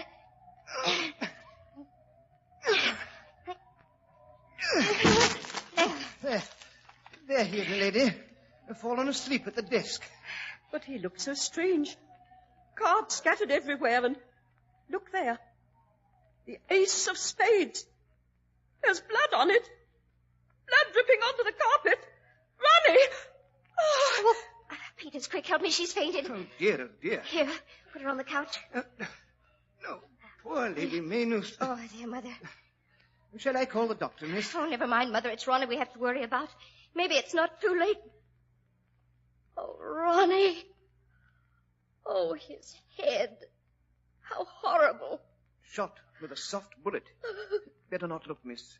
It's not nice. Oh, Ronnie, darling, why did you do it? He didn't, miss. Oh, but Peters, he must have. The door was locked on the inside. It's not suicide, Miss Hilda. It's murder. Mr. Ronnie couldn't have done it. There's no weapon anywhere in the room.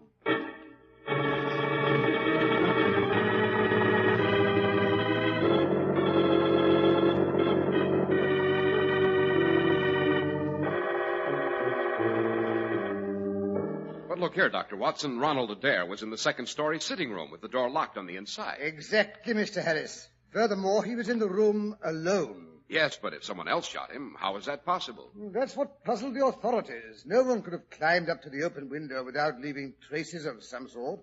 The outside wall was perfectly smooth, no ivy, no water pipes. Furthermore, there was a drop of over 20 feet from the window to the ground. Well, then the murderer couldn't have been in the room with young Adair. He must have shot at him from the street below. Remember, the window was open only 4 inches, and the glass was not shattered. That would be a pretty remarkable shot, Doctor. Furthermore, Park Lane is not an unfrequented thoroughfare, and there is a cab stand within 50 yards of the house, and yet no one heard a shot. Nice little problem. Yes, exactly. Scotland Yard was at its wits' end. Our old friend, Inspector Lestrade, even went so far as to consult me in the matter, knowing how familiar I was with Holmes' methods of deduction. And so I promised to have a look at the facade of Lady Maynooth's house in Park Lane to see if anything suggested itself to me. And did it? Now, Mr. Harris, you're anticipating again. I'm sorry. Well, so it was. But around 6 o'clock that evening, I found myself at the Oxford Street end of Park Lane. A heterogeneous collection of loafers on the pavement, all staring up at a particular window, directed me to the house I had come to see.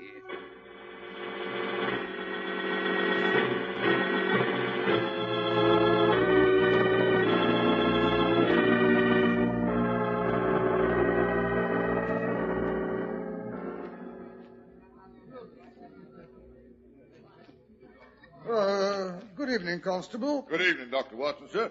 I was told you might be dropping around for a look at the scene of crime. Yes, nice little crowd you've collected here. Yes, sir. Nothing like a good murder to bring him out of their house. Look at that old codger up there with the white whiskers. Pushed his way up to the front. But he ain't been out of doors for months. Looks fair dusty, he does. Oh, you mean the bibliophile. The what, sir? Book lover. Oh. Notice the titles of the volumes under his arm. Say, let's have a look. Origin of Tree Worship. Sign Language of the Druids. Life in Early Crete. Evidently collects obscure volumes, either as a trade or a hobby. Well. I never would have noticed. I'll hand it to you, Dr. Watson. You're almost as good with your deductions as Mr. Sherlock Holmes himself. Elementary, my dear Constable, elementary. Poor old fellow. He's got a bad cough. Lung condition, probably. Well, there doesn't seem to be anything much to discover. No possible way of scaling the front of the building from below. How about the roof? Could he have come across from another building? No, sir. Inspector Lestrade looked into that first thing. Roof's all divided off with iron bars. Spikes on them. About as easy to break into as the Bank of England. Well, may as well be getting on home. Yes, I dare say even Holmes couldn't solve this. Here's look where you're going, you clumsy fool. Oh, I say, I'm terribly sorry. I hope you're not hurt. Who cares about me? It's my books that matter. Struck them right out of my hand. There they are, lying all over the road. Mud on their covers. Oh, please, let me pick them up. No, you don't. And don't you touch them. You've done enough damage already. Mercy on us. Such a mess. Nobody appreciates good books nowadays. Well, at least let me apologize. I'm really go away, Donna. Don't bother me. Can't you see I'm busy? Go home, can't you? You're no use standing around here. Well, maybe he's right. Good night, Constable. Good night, Doctor. Lestrade knows where to find me in case he wants me.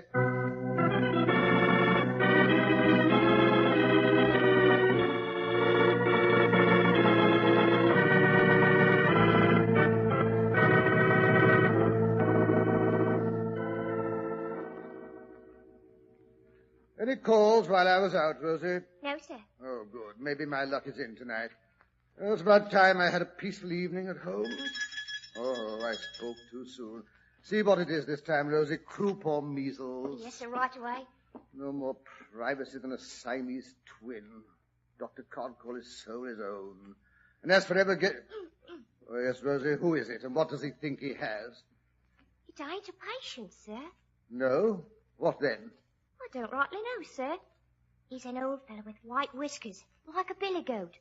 Said to tell you it was your bibliophile calling. What? Oh, the bibliophile.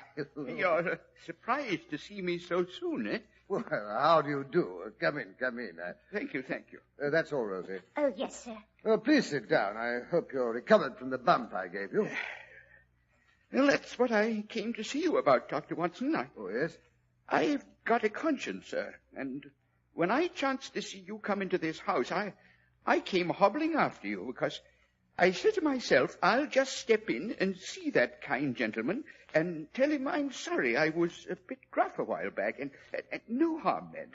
And I'm much obliged for offering to pick up my books. Oh, not at all. Maybe you collect books yourself? Well, no, I can't say that I do. Never too late to learn. Now, here's a copy of British Birds, and here's a very fine Catullus. Yes, but... Or perhaps this Holy War would be more in your line. Well, really, I don't think... A bargain, every one of them. With 5 volumes, you could just fill that gap on the second shelf. So untidy, my dear Watson, quite unlike your old self. Holmes! Obviously. I wondered how long it'd take you to penetrate my disguise. You're not dead. Your reasoning, my dear Watson, as usual, is faultless. Well, I'm... For heaven's sake, Easy, Watson, easy. My dear Holmes, I think I'll sit down. It's a very good idea. I'd better have a nip of this brandy. Yes, I could do with a bracer. My dear Watson, 1,000 apologies. I had no idea you'd be so affected. Well, I'm not made of chilled steel like you, Holmes. Where's my brandy? Here you are. That's better. So it's really you standing here in my study. Well, Thank heaven. Why, you old reprobate. How in heaven's name did you ever come back alive out of that dreadful chasm where Professor Moriarty met his death? It's quite simple. I was never there. Yes, but good heavens, Holmes, it's been 3 years. You let us believe you were dead all that time. Now, was that nice? I ask you. Not nice, Watson, but necessary. You see, Moriarty's gang was still to be dealt with. I was much safer if they believed I'd met my death at the same time as their illustrious leader. For 3 years, I've been living in disguise, tracking the members of that foul brotherhood to the ends of the earth. And now I'm happy to say there's only one left to be dealt with. But look here, Holmes. Why didn't you let me know who you were when I bumped into you in Park Lane just now? Because, my dear Watson, you were being watched by the man I'm after. The last of Moriarty's gang. Good heavens, who is he? Someone you doubtless know, Watson. You may have even played whist with him on numerous occasions. And lost. Most people lose when they play with the tiger, as Moriarty used to call him.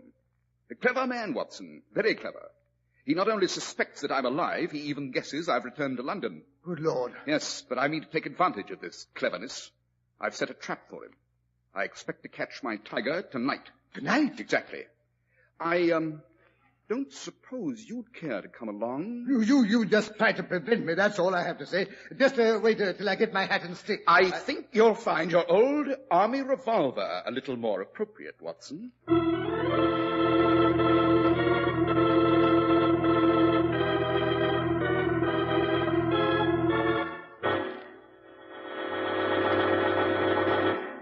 And now, while Sherlock Holmes and Dr. Watson start tracking one of London's master criminals, suppose we tell you how to track down one of the most satisfactory bargains in the clothing business. Clippercraft concentrates on delivering exactly what you want in your clothes at remarkably low prices for such fine quality. You want long wear? Well, examine the rich, staunchly woven Clippercraft fabrics. You want comfort? You get it in Clippercraft through the most skillful designing experience can bring you. And you want the smartness your friends will admire? Clippercraft brings you all three. Smart styling, long wear, solid comfort at unbelievably modest prices. It's the result of the unique Clippercraft plan, concentrating the buying power of 1,036 of the nation's finest stores from coast to coast, and bringing you amazingly fine suits at only $40 and $45. Top coats in fine coverts and worsted gabardine for only $40 and $45. Sport jackets for only $26.50, and smart tropicals at only $33.75 to $40. Yes, selling expensive clothes at inexpensive low prices at the nation's finest stores is the great big idea behind the Clippercraft plan. That's why men who know insist on Clippercraft clothes. So be sure to visit the Clippercraft store in your city. These leading stores in the metropolitan area are proud to add their names to Clippercraft in your suits, top coats, and sport jackets and tropicals. In Manhattan, John Wanamaker Men's Stores, Broadway at 8th and 67 Liberty Street. Saks 34th, Broadway at 34th. In Brooklyn, Abraham and Strauss. In Newark, New Jersey, Boulevard Men's Shop, Kresge Newark. And in Jamaica, the B&B Clothes Shop, 16408 Jamaica Avenue.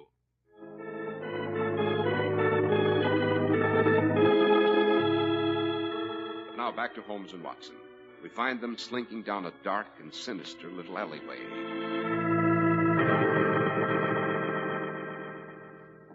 I say, Holmes, do we have to do all this pussyfooting down dark mews and through smelly stables? Absolutely, my dear Watson. It's essential that we should not be followed at this stage of the game. Yes, we've passed Manchester Street and Blandford Street. Here, down this narrow passage. Good Lord. It's as dark as the black hole of Calcutta. Here, scale this fence. Scale the fence? Now, don't tell me you've let yourself get out of condition during my absence. Certainly not, only, do you think it's quite dignified? Probably not, but who'll ever know? Up with you. All right. Little better.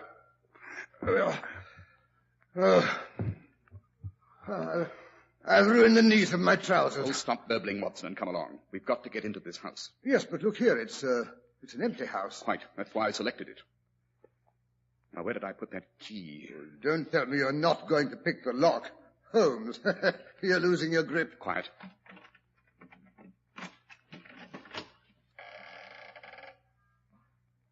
Come in. Easy does it.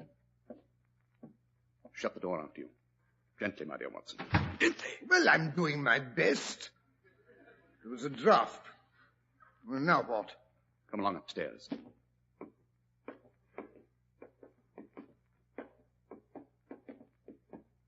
We should get a good view from the windows of the upper front room.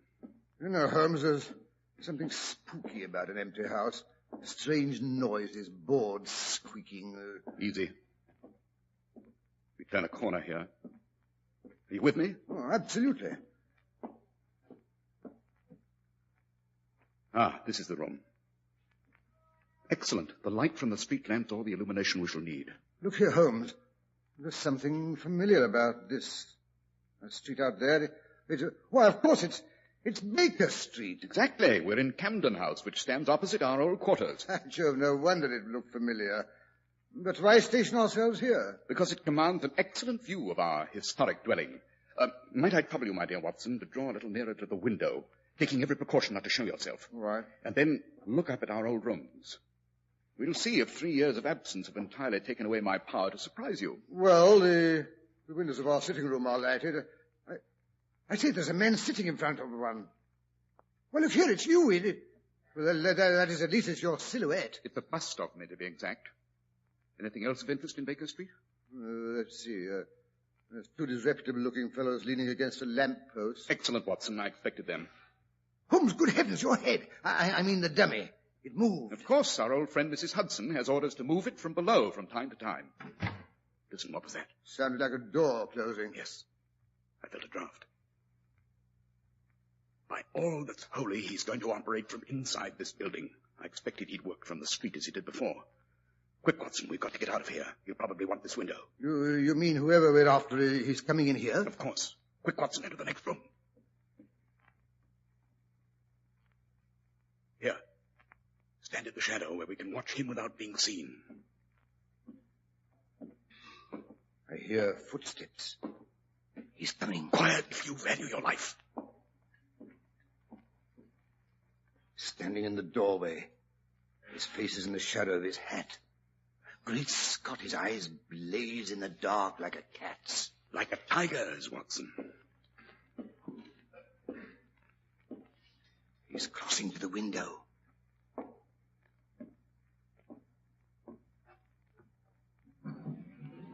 He's raising the window. Not very far, Watson. That won't be necessary. His stick. His walking stick. Where is he pointing it out of the window? It's a gun, Watson. Devilish invention. Doesn't make a sound. He's going to take a shot at my silhouette. When we hear the window across the street crash, we'll know he's fired. He's aiming. Get him, Watson, get him! Let go of him over, you want. The gun, Watson, thought you had me. Well, not before I squeeze the life out of you. Oh, no, you don't. Watson. Watson, are you all right? I knocked him out. Absolutely. What's that for? Those two men from Scotland Yard down in the street leaning against the lamppost. I must say I thought our friend here would do his dirty work outside so they could deal with him firsthand. Ah, here come the regulars. Well, well, if it isn't Lestrade. You bet it is. It took the job myself. And maybe we weren't glad to get your message at Scotland Yard half an hour ago. Although I must say we've done pretty well down there in your absence. Really? Solved the Ronald Adair mystery yet? Oh, well, that is... our sleeping beauty seems to be coming too. Gentlemen, allow me to present Colonel Sebastian Moran, late of Her Majesty's Indian Army. I believe I'm correct, Colonel, in saying that your bag of tigers still remains unrivaled. You go to blazes. Yes, a remarkable shot. You and your air gun were invaluable to the late Professor Moriarty, eh? I might have known that wasn't you in the window. Quite. I'm surprised that such a simple stratagem could deceive so old a shikar. What do you mean by that?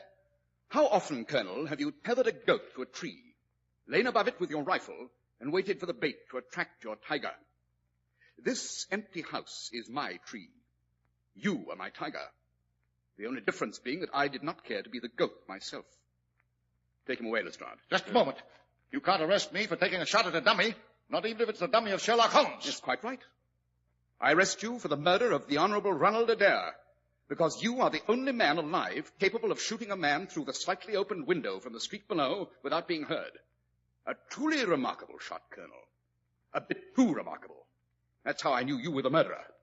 Ah, now come along, you. Frank, bring that stick along. Right, sir. We'll need it as evidence. Well, Watson, what do you say? Shall we step across the street to our old quarters? Right-o. I think you'll find everything just as it used to be. And I'm sure Mrs. Hudson is anxiously awaiting us with sandwiches and a steaming pot of coffee. Ah. You see, I remember your weakness. My weakness? I like that.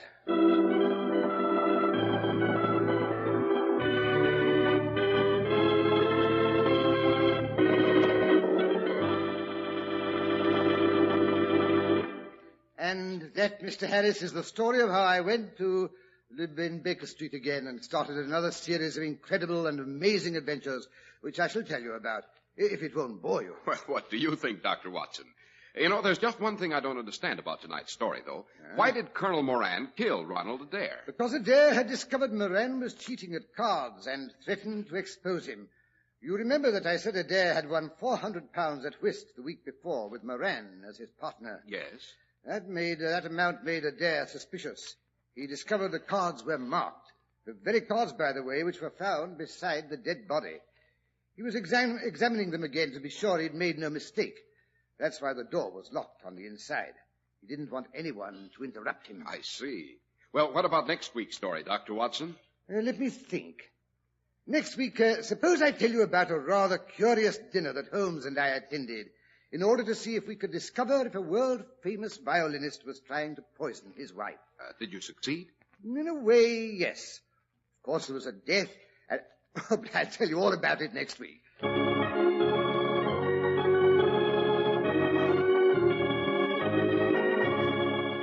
The makers of Clipper Craft Clothes and 1,036 leading stores from coast to coast have brought you another in the new series of broadcasts featuring the world's most famous detective, Sherlock Holmes.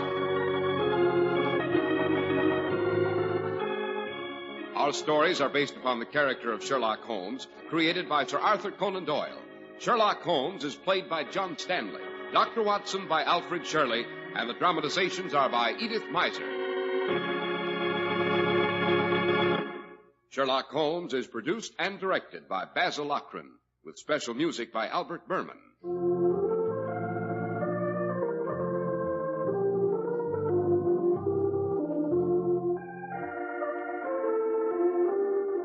If you don't know your Clipper Craft dealer, write Clipper Craft, 200 Fifth Avenue, New York City.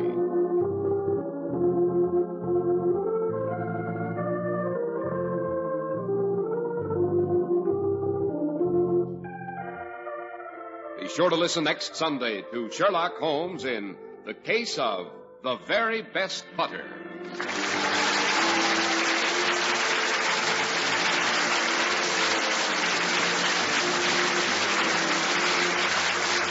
This is Cy Harris speaking for Clipper Craft Clothes. This is the Mutual Broadcasting System.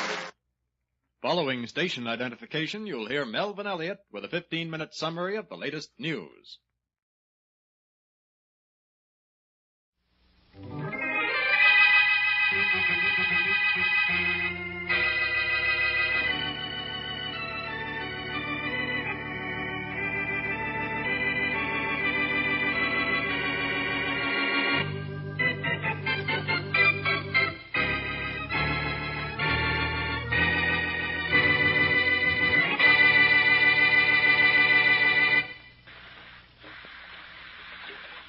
Found it, Larry. Found it. You're not kidding, Bill. Are you sure? Positive. Don't get so excited you stop pumping air to me down here. Keep your helmet on. I'll keep pumping. You sure it's the sunken ship we're looking for? We were looking for the Argus, weren't we? Yeah, but make sure it has the gold in it before we get too excited. Okay. Give me a little more line. Yeah. There's a big gap in her side I can look into and see right into the hold. Okay, but be careful. Don't get caught in the current and lose your footing. Just keep my lines tight, and I won't. Keep pumping air. I'll pump you enough air for a month if you found that gold. Just enough for now will do. Well, Bill, what goes? You see anything yet? See anything? I can see everything. Larry, there's more gold here than I thought was in the whole world. You found it, huh? I sure did, Larry. We're rich. You mean I'm rich? are you talking about? You'll know in a minute. Pull on your tow line. Huh? Pull on it, Bill. Okay, but... Hey, Larry, it's loose. Sure. I got it loose. What's your idea? What... And here goes your airline, too, Bill. I'm cutting that. No, Larry, don't. No, you can't. I can't, huh? I already have. Oh, Larry, don't. I'm pulling out of here, but fast. As soon as I cut this phone line. Oh, Larry. So long, Bill, old pal.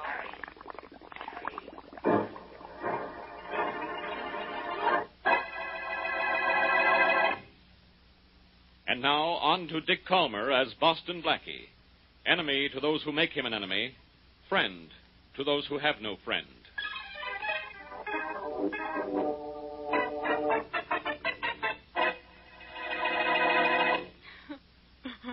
I know just how you feel, Sarah.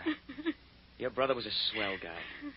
And believe me, there was nothing I could do to save him. I'm sure there wasn't, Larry. Honest, there wasn't. I was pumping air to Bill when all of a sudden the phone went dead. Then I saw bubbles on the water, and when I pulled on the tow line, it was limp. Something underwater must have cut the lines. Yeah, I'm afraid that's what it was. Sarah, I want you to remember that Bill and I were partners. And Bill's death doesn't dissolve that partnership. You're in if I ever find that gold. No, I wouldn't want it. It'd remind me too much of Bill. I think you'd better go now, Larry. I think I'd rather be alone right now. Yeah, sure. Anything you say. Well, so long, Sarah. And I'm sorry. It's all right. Bye, Larry. Hey, goodbye. Bye, Larry. I'll be seeing you. Yeah, sure, kid. So long. What are you bawling about, sis? Bill. Yeah, me all right. Came in the back way so nobody would see me. Thanks for feeling so miserable when Larry told you I was dead. It's very complimentary. Bill, it really is you. You're alive. Yeah, sure am, sis. And it was some story Larry told you about how I died. He thought you did die. What happened? What happened? Larry tried to kill me, and I'm alive now only because I'm a smart diver. I'm going to be just as smart a killer. Bill, don't talk like that. Why not? As far as anybody knows, I'm dead. So I'm going to kill the guy who tried to kill me. I'm going to get away with it, too.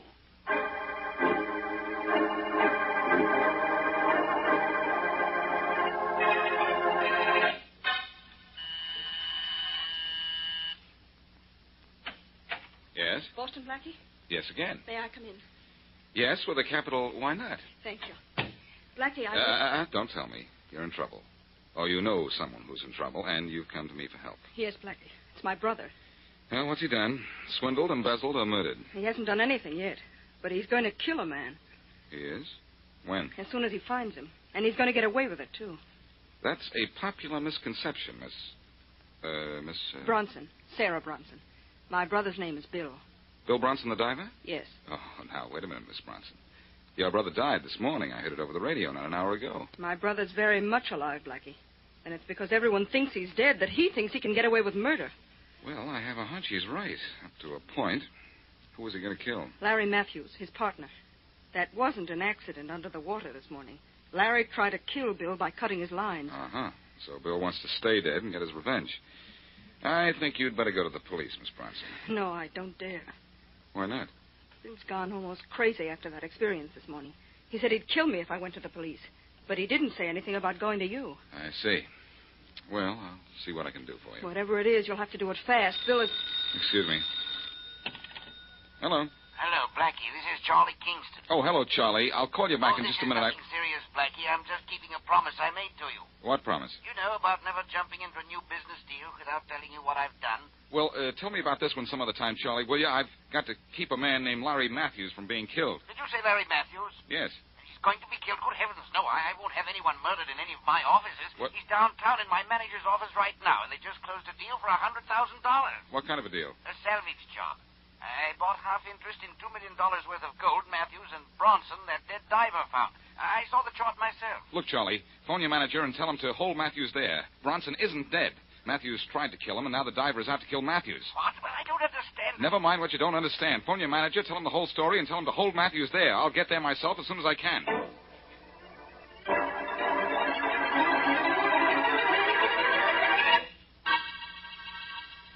So that's what the score is, Mr. Matthews. Oh, excuse me. Sure, Mr. Walton. Walton speaking. Oh, Henry, this is Charlie Kingston. Oh, yes, Mr. Kingston. Look, is Larry Matthews there? Yes, he is. Good. Keep him there. Don't let him leave your office under any circumstances. What's the matter? His life is in danger. Somebody's looking for him to kill him. Boston Blackie will be down there in a few minutes to take over. Now wait for him. All right, but I don't understand. Don't try. Wait till Blackie comes and then get that chart from Matthews. I want that chart. Don't worry, Mr. Kingston. I'll get it for you. Bye. Goodbye. Anything wrong, Mr. Waltham? You look a little pale. Nothing much is wrong, I hope, Mr. Matthews. That was my boss, Mr. Kingston. He wants me to keep you here in my office until Boston Blackie gets here. Why? Why? Because your life is in danger. Huh? Mr. Matthews, do you know of anyone who's trying to kill you? No. No one in particular. But I'm not surprised my life's in danger. Yours would be, too, if you owned something as valuable as that chart of mine. Yes, I suppose so. Well, we'll own it soon. Mr. Kingston asked me to be sure to get it from you. Well, you've given me your check. Come on down to my house at the waterfront, and I'll give you the chart. Mr. Matthews, I can't let you leave this office. Mr. Kingston's orders. Well, if you want that chart, you'll come and get it now. I want to close this deal and get rid of that chart. Aren't you afraid to go out on the street? I'll take my chances. I got a gun right here, see? Come on, I want to get this deal over with. All right. I'm going with you. Just a minute. Hey, what are you taking out of that drawer? My gun, Mr. Matthews. If you're in danger, I'm in danger, too.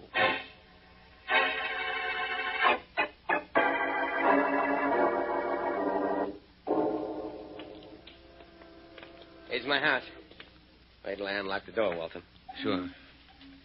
Well, so far, so good. We haven't seen anyone who even looked as if he wanted to kill you. That doesn't make me a bit unhappy. Now, come on in. Oh, wait, I'll turn on the light. There. Now, come on in. I'll get you the chart. Okay. I never had enough money for a safe, so I always hid anything valuable under the floor. I see. This loose board here is my safety deposit vault. Here. Here's your chart right here. I'll see if I can get anything else now.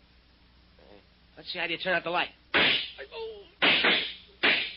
You dirty double-crosser, Waltham. You got me, but maybe one of my bullets got you, too.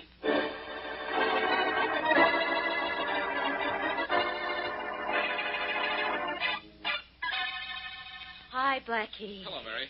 You know, I've been waiting in this office for you for 1 hour. Well, I got here as quickly as I could, but I wasn't worried. I knew Matthews would be safe as long as you were here. Well, I'm here, but Mr. Matthews isn't. What? I hope I won't have to tell you a dozen times. Mr. Matthews went out with Mr. Waltham. But didn't Kingston phone here and tell... Excuse me. Kingston Enterprises, good afternoon. Well, this is Mr. Kingston. Let me speak to Mr. Waltham again, will you? Mr. Waltham's out, Mr. Kingston. Oh, I see. Oh, did he leave with Mr. Matthews and a Boston Blackie? Boston Blackie? No, sir, I don't even know him. I'm Boston Blackie. If that's Kingston, I'd like to talk to him. Oh, Mr. Kingston, Blackie wants to talk to you. Oh, by all means. Here you are, Blackie. Thanks. Hello, Charlie. Blackie, what's the matter down there? Where's Waltham and Matthews? Well, that's just what I want to ask you. Didn't you phone Waltham and tell him to keep Matthews here? Yes, the minute I was through talking to you. Well, what is it? he isn't here now. What happened to you? And I hate to think what's going to...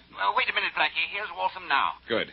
Matthews with him? No, good heavens, Blackie. Waltham's wounded. Badly? Just a minute. Waltham, what happened to you? Here, sit down here. I've been shot. I went with Matthews. I got shot. Charlie. Look, sit down. Yes, Charlie. Blackie, yes. If Waltham can talk, put him on the phone, will you? All right. Just a minute. Can you talk, Waltham? Yes, I think so. Good. Here, I'll hold the phone for you. It's Boston Blackie. He wants to talk to you. Waltham, can you hear me? Yes, Blackie. Where's Matthews? Dead, I guess. I don't know. It happened too fast. Who shot you? I don't know. I couldn't see. It was too dark down there. Down where? In Matthews' house.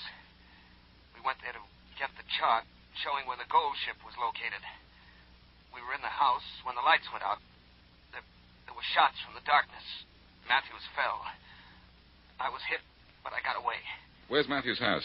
On Wharf Street. Okay, I'll go down there and see what happened. Matthews still has the chart? Yes. Yes, he has. Well, maybe I can find it. Maybe I can find him.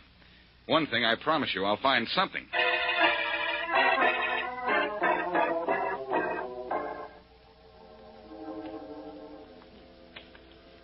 Well, I can say one thing for Wharf Street, Mary. It's not pretty, but the sea air is wonderful. Smells fishy to me. So there's this little situation we're in. Well, the man at the fruit stand said this is Matthew's house, 219. I don't see any signs of excitement. Maybe Mr. Waltham dreamed up his story about being shot. If he did, he dreamed up a bullet hole, too, Mary. And that's awfully realistic dreaming. Let's go in and see if we can find anything. All right. The lights are on inside. Let's have a look around. Okay. We searched downstairs. There's nothing here. What's with you? Hey, Mary, that's Faraday. Hey, who was that? Keep looking, Rollins. I'll go out and see who it is. Blackie. You. Yes, Inspector. Me. And me, too. Don't remind me. Blackie's bad enough. Bad enough, Faraday. You mean good enough, don't you? Good enough for what? To tell you what happened here. A guy named Larry Matthews was killed. That's what happened here. We found his body inside. I suppose you know who killed him. Sorry to disappoint you, Faraday, but yes, I do know who killed Matthews. It was his ex-partner, Bill Bronson, the diver. Ho-hum. Want to hear more? Keep talking. You don't know how stupid you sound. Listen, Bill Bronson's sister came to see you today, didn't she? Yes. And you told her to come to see me, didn't you? Yes, but she wouldn't do it. Well, she changed her mind. Women do that, you know. So? So, Blackie, you think Bill Bronson killed Matthews, huh? I know he did. How do you like that? Well, an hour before Matthews was killed down here, a cop arrested Bill Bronson uptown, and he's been in jail since. How do you like that?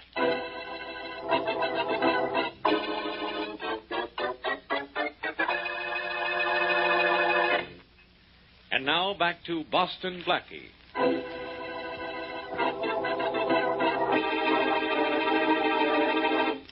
When Bill Bronson, diver, found a sunken ship with its long-lost cargo of gold, his partner, Larry Matthews, cut his air hose and lines and left him for dead.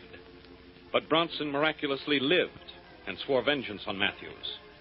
The diver's sister, knowing of her brother's plan, came to Blackie for help. But before Blackie could get to Matthews, someone else got to him with a gun. And it wasn't Bronson, because Bronson was in jail. As we return to our story, Henry Waltham, who was with Matthews when he was shot, is having a bullet wound dressed by a doctor. Still hurt, son? Yes, it does, Doctor.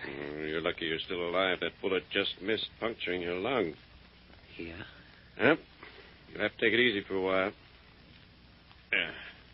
That dressing will do for now. Thanks. Thanks a lot, Doctor. Well, let's see how you respond to treatment before you thank me. Here we are. What's your name, son? You have to know that? Yep. Okay. It's Waltham. Henry Waltham. Henry Waltham. Mm-hmm. And how did you get that bullet in you? I told you when I came in. It was an accident. I know. Now suppose you tell me the truth. Look, what's it to you how I got shot? You're a doctor, not a policeman. I know, but I have to report this to the police. You've got to report it.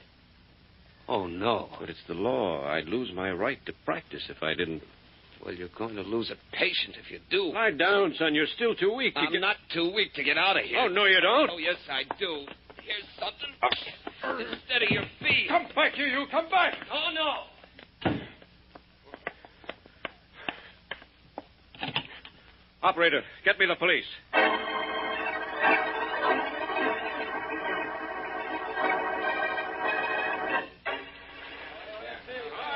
Wonder when that diver's going to signal us, Blackie. He's been down there long enough to have found $10 million in gold. Well, I wish he'd find Waltham while he's at it, Charlie. Blackie, do you think Mr. Waltham killed Mr. Matthews? I don't know, Mary. Oh, Mr. Kingston. Mr. Kingston. Yes, Captain Arnold. The diver's found something down there, Mr. Kingston. He wants to talk to you. Well, thank you, Captain Arnold. A couple of extra earphones, Blackie. You and Mary might like to listen in. Thanks, Charlie. Oh, I'd love to. Just wait till I get mine on.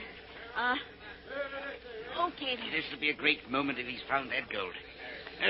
Hello down there. This is Charlie Kingston. Sorry, Mr. Kingston. No luck here either. But Captain Arnold said you'd found something. Yes, but not a ship full of gold. Just the end of the sandbar. The drop-off so deep, my light won't hit the bottom of it. Well, I guess we're in the wrong place again. I'm afraid we are, Mr. Kingston. I wish you'd had a better look at that chart. I can't make many more dives today. I realize that. Well, come up and try just once more, will you? Sure. Once more. Oh, Captain Arnold. Yes, Mr. Kingston. Have your men bring the diver up. We still haven't found the right place. Yes, sir. All right, men. Let's bring the diver topside. If he only brings down their work bringing up. I'm afraid you'll have to wait until you get that chart to find your gold, Charlie. But I may never get it, Blackie. Remember, I only had a quick look at the chart. Oh, look, they're cranking the thing that brings the diver up. I'm going over there and watch him come out of the water. Well, don't try to help anyone, Mary, or they may have to pull you out of the water, too. Okay, I'll be careful. I think we'll try looking for the gold over there a few hundred yards. You're just wasting your time looking for it without that chart, Charlie. And I'm wasting my time out here, too. I ought to be looking for Waltham. You think he killed Matthews, do you? Well, I'm not sure.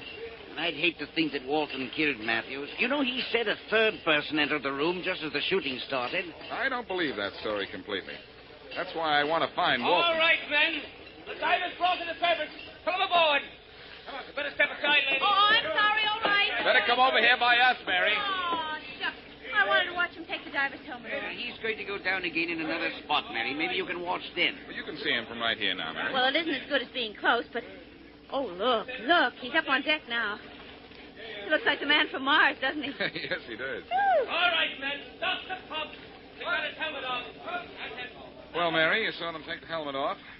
Blackie, look. Look, there's an awfully big launch, and it's heading right toward us. Good night. The fool doesn't see us. Start our engines in time to get out of his way. Captain Arnold! Captain Arnold! I see him, Mr. Kingston. Going to crash into us. Hold on a minute, Mary. Back. Blow the whistle. Todd, grab that son and bring it to the bridge. What do we do? Yell, everybody. Until that plane is burned off. Yes, he's not right here. Come here, Mary. Stay close to me. All right, I will.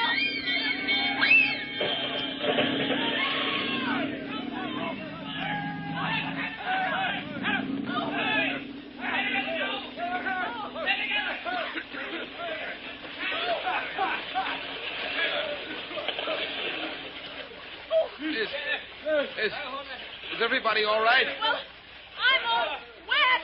I think I'm all right. You all right, Blackie? Yes.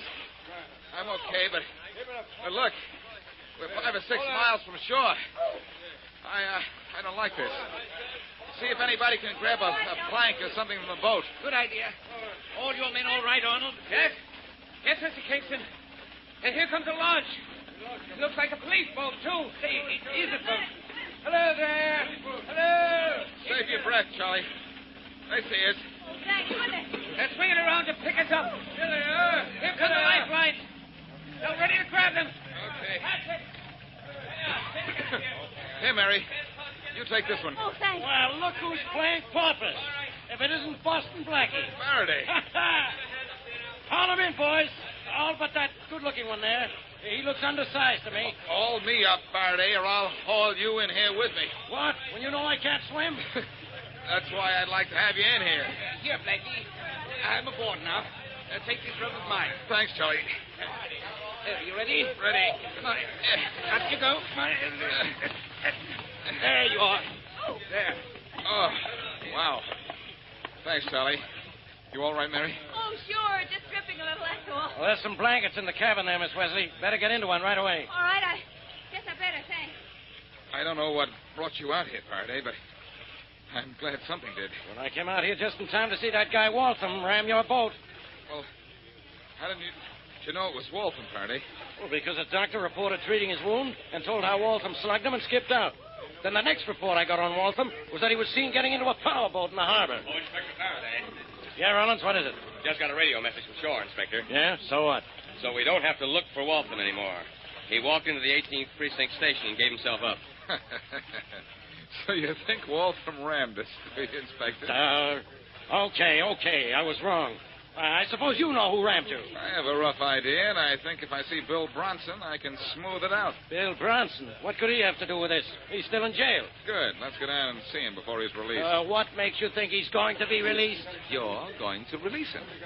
He still doesn't know that his ex-partner Matthews is dead, and Faraday, before you let him out of jail, I'm going to let you in.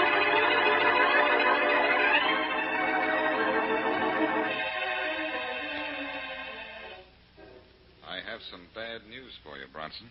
I'm in jail, Blackie, and you say you have some bad news for me. That's funny. Yeah, but this isn't, Bronson. Hey, Faraday. You and Blackie got awful long faces. What's the matter? Your sister's dead, Bronson. Huh? Sarah's dead? Yes.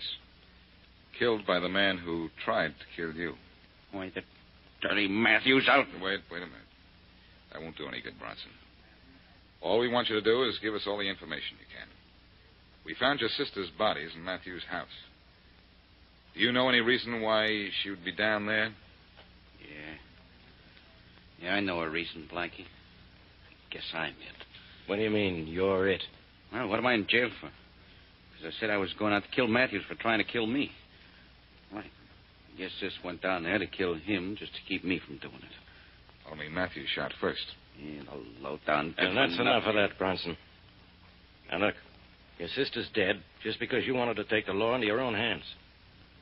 Now, if you've learned your lesson, I'll let you go free. Yeah, I've learned my lesson, Inspector. All right. Go home and be a good boy, because I don't want to have to teach it to you again.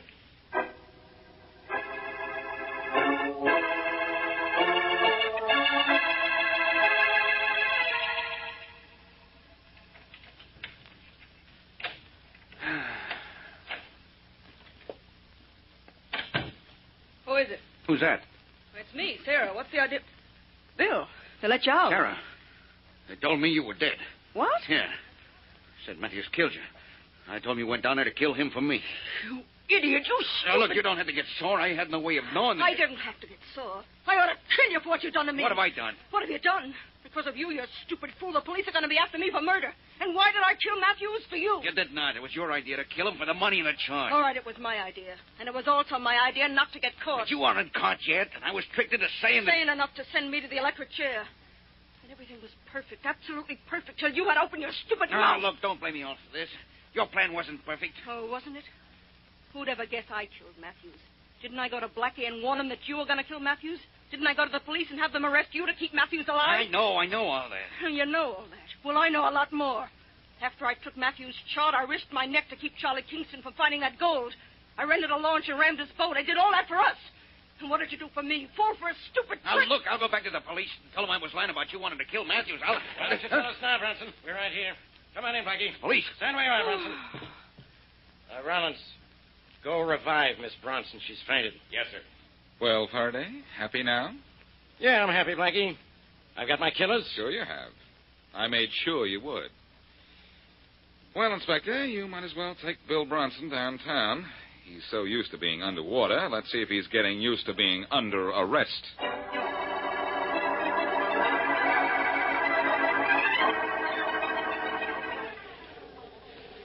Hello down there. Any luck, Diver? I'm coming to the hull of a ship now, Mr. Kingston. I'll let you know in a minute. Good.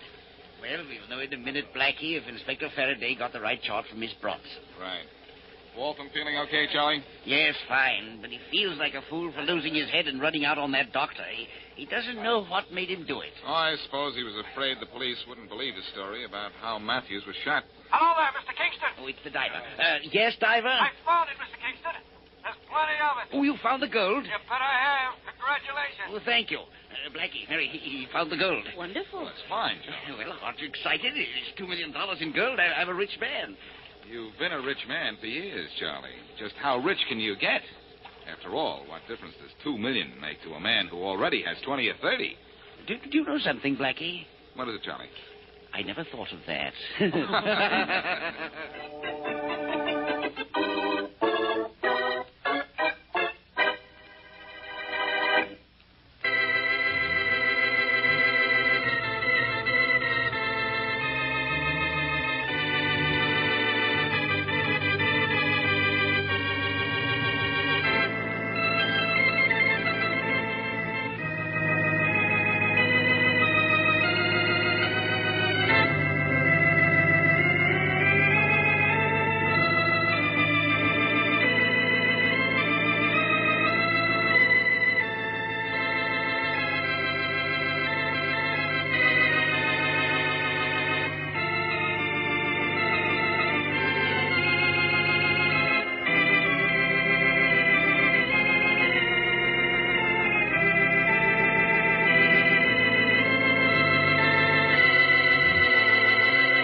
Stay tuned for Nero Wolfe.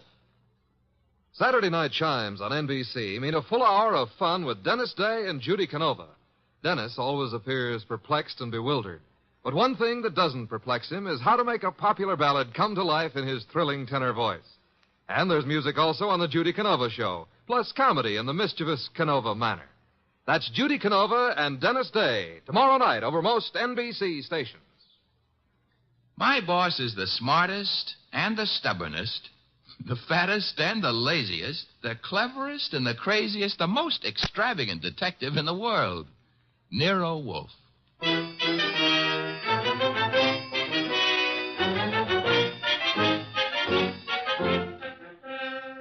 It's the transcribed adventure of The Case of the Careworn Cup, with that brilliant, eccentric private detective, orchid fancier, and gargantuan gourmet, Nero Wolfe, starring Sidney Greenstreet.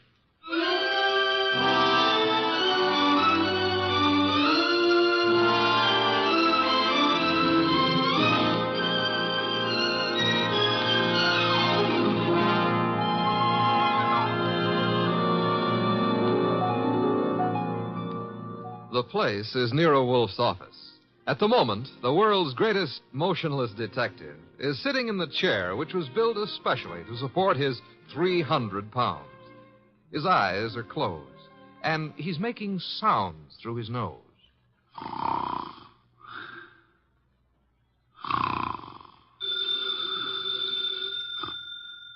Archie. Archie. Archie! Yes, Mr. Wolfe, what is it?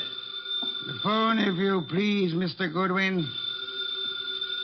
But it's on your desk, only 8 3/4 inches from your left elbow. All you have to do is lean forward. Found it, Archie? What do you think I am, an athlete? Hello.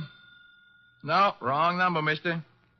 Well, I'm sorry, Mr. Wolfe, if that old phone awakened you. Wrong number, and I was not asleep. I was merely concentrating. On what? We're out of work. There's nothing to concentrate on. May have escaped your errant attention, Archie. But there are other subjects for thought besides murder. Mm-hmm. Sure, blondes. And blondes. You're right at that, brunettes. Phooey. That's not a nice thing to say about any girl, even if she does happen to be a brunette. Archie. Yes, sir? Go away. You annoy me. Suppose I did. It would get your beer for you. Fritz. Tonight happens to be Fritz's night off. However, you can always get your beer for yourself. Don't be an idiot. There are exactly 23 steps between here and the kitchen. As you very well know, I abominate strenuous physical activity. 23 steps times 2 is 46. You could walk very slow. Nonsense. Now that you mention it, I happen to be mildly thirsty, Archie. Would you... Now that I mention it, you'd better let the beer go for tonight. Why? Our stock is running low. You being careless? I've been careful, because something else is also running low. What? Money? Fiddlesticks, there's plenty in the bank. Sure, but very little of it is yours. Mr. Wolfe, do you remember that batch of orchids you bought last week? Course I do. Magnificent and very rare specimen. I got a magnificent bill for him this morning, too. It was large? It was large. Confound it, Archie. I shall have to do some work. You turned down half a dozen cases in the last few weeks. One of them may still require me. Most of them hired other detectives. However, there is a Mr. Wenceslas who might still be in need. His problem is what? As I remember, he's being followed by midgets. He wanted you to do something about it. Not that he minded the midgets so much. It was the elephants they were riding. The man needs a psychiatrist, not a detective. Anyone else? I can check my files, but I don't think... Aha! Saved by the bell. Another cliche like that, and I shall... Answer the phone yourself? Assassinate. You see what it is. Okay. Hello? Yes, Mr. Wolfe is in. Yes, he'll be in. He always is. What? But... That was a Mr. Charles Porter. He was in a hurry. He's on his way over right now. Should be here in 10 minutes. Prospective client, I trust? $1,000 worth of prospective client. Splendid, Archie, my beer. Okay, but, look, I'm not sure you're going to accept his offer. Indeed? What does he want me to do for his paltry fee? That's the point. If I heard him right, he wants you to do nothing.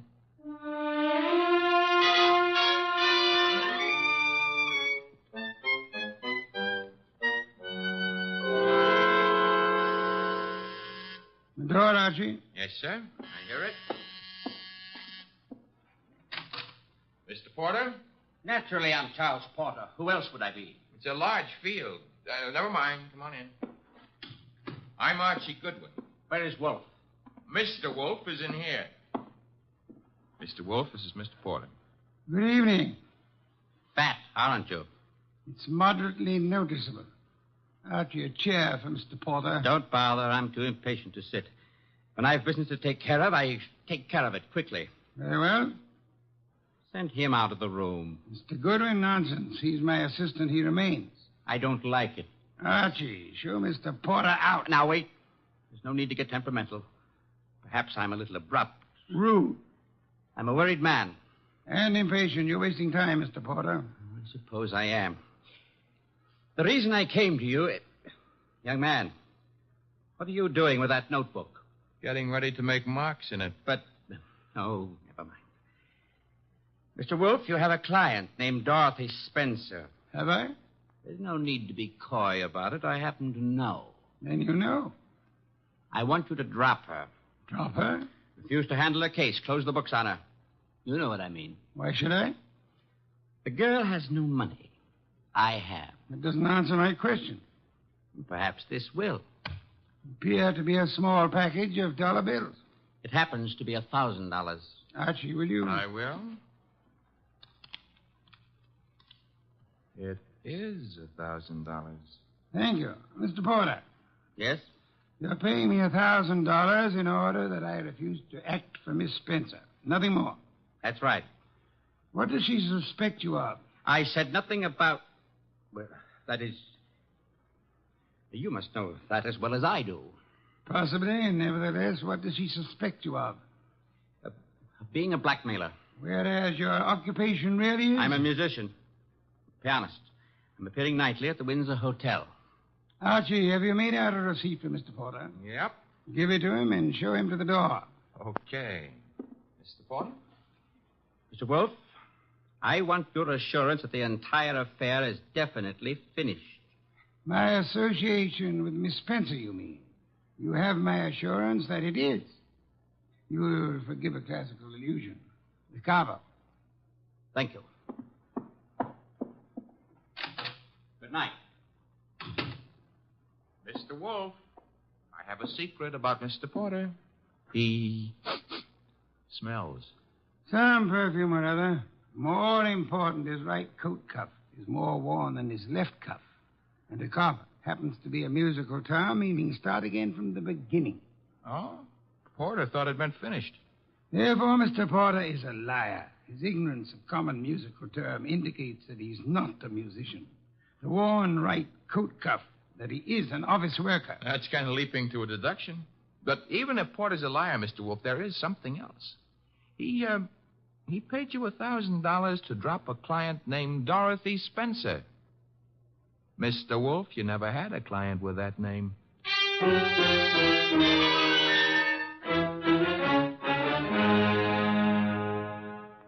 Well, that's that.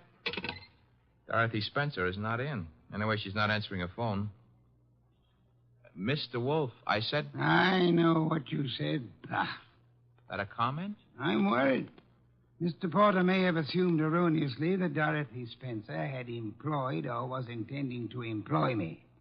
That does not explain why he lied about his occupation. Maybe he didn't lie. After all, your deductions could be wrong. Phooey. Okay.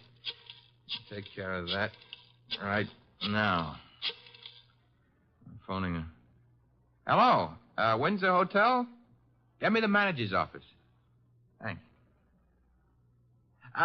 Could you tell me if a Charles Porter plays the piano? It's... Uh-huh.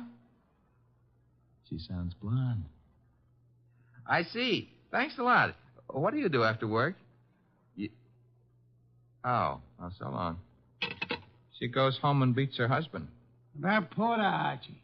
Bad news. He does play the piano at the Windsor in the move room. So where does that leave your deductions? Untouched, of course. Let me think. Yes, naturally. Naturally what? I came to the conclusion that Mr. Porter was an office worker. We have just discovered that Mr. Porter is not an office worker, therefore... You were wrong. I am never wrong. Therefore, the man who was here is not Charles Porter. Mr. Wolf, do you think a man of your weight should climb out on a limb like that? Fiddlesticks. Look up Porter in the phone book and call him. Okay. Take a second. Archie, the phone company's best friend. Yep, here he is. What do I ask him? There'll be no need to ask Mr. Porter anything. Just phone. You're the boss. Yeah. Have to say something to the guy. Hello. I'd like to speak to Charles Porter. So would you. Who's... Oh, Stebbins, huh? Yeah, that's right, Archie. Oh. No, don't bother why I called. It's a coincidence. Goodbye. You know who that was? No. That was Sergeant Stebbins, Sergeant Pearlie Stebbins. I might add, as though you didn't know, that Stebbins happens to be a sergeant in homicide. Indeed. You expected this. I still don't know what your conversation was about. It was about Charles Porter, who maybe was a liar, but who isn't going to tell any more lies on account of he was just shot to death.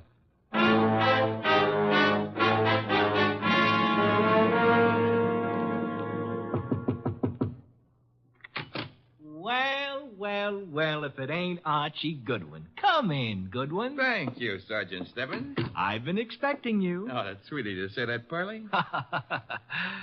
Why did you phone Porter? His right coat cuff was more worn out than his left. So for that, you had to kill him? No, actually, I killed him because he didn't know his da capo. Hey. Yeah, hey. He don't look good anymore, eh? Guys who stop bullets with their face never look good. Pearlie, you've been robbed. I did. That corpse is not Porter. Now, relax, Goodwin, relax. His fingerprints were on file, and they check. His girlfriend says he's Porter. If he could get up and talk, he'd tell you he was Porter.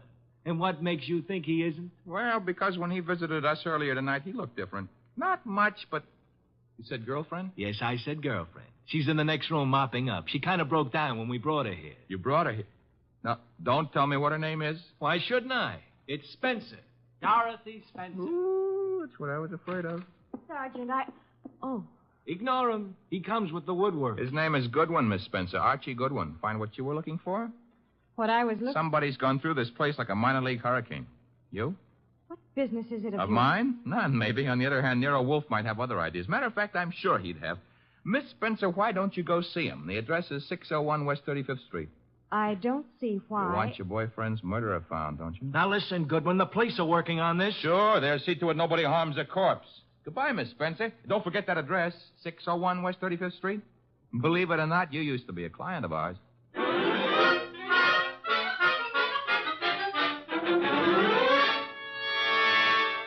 Oh, Mr. Wolfe, you're getting to be so brilliant, it's boring. Boy. That is, All right. Tonight you deserve it. I'll get you another can of beer. But this is the last one. What's your promise to do some exercise, like maybe standing up and sitting down 5 minutes a day? Thank you. And why should I indulge in such idiotic behavior? Well, after a while, you might be able to see your shoes. I've already seen them. Oh, that was 20 years ago. Things have changed. No more buttons. Hey, that must be Dorothy Spencer.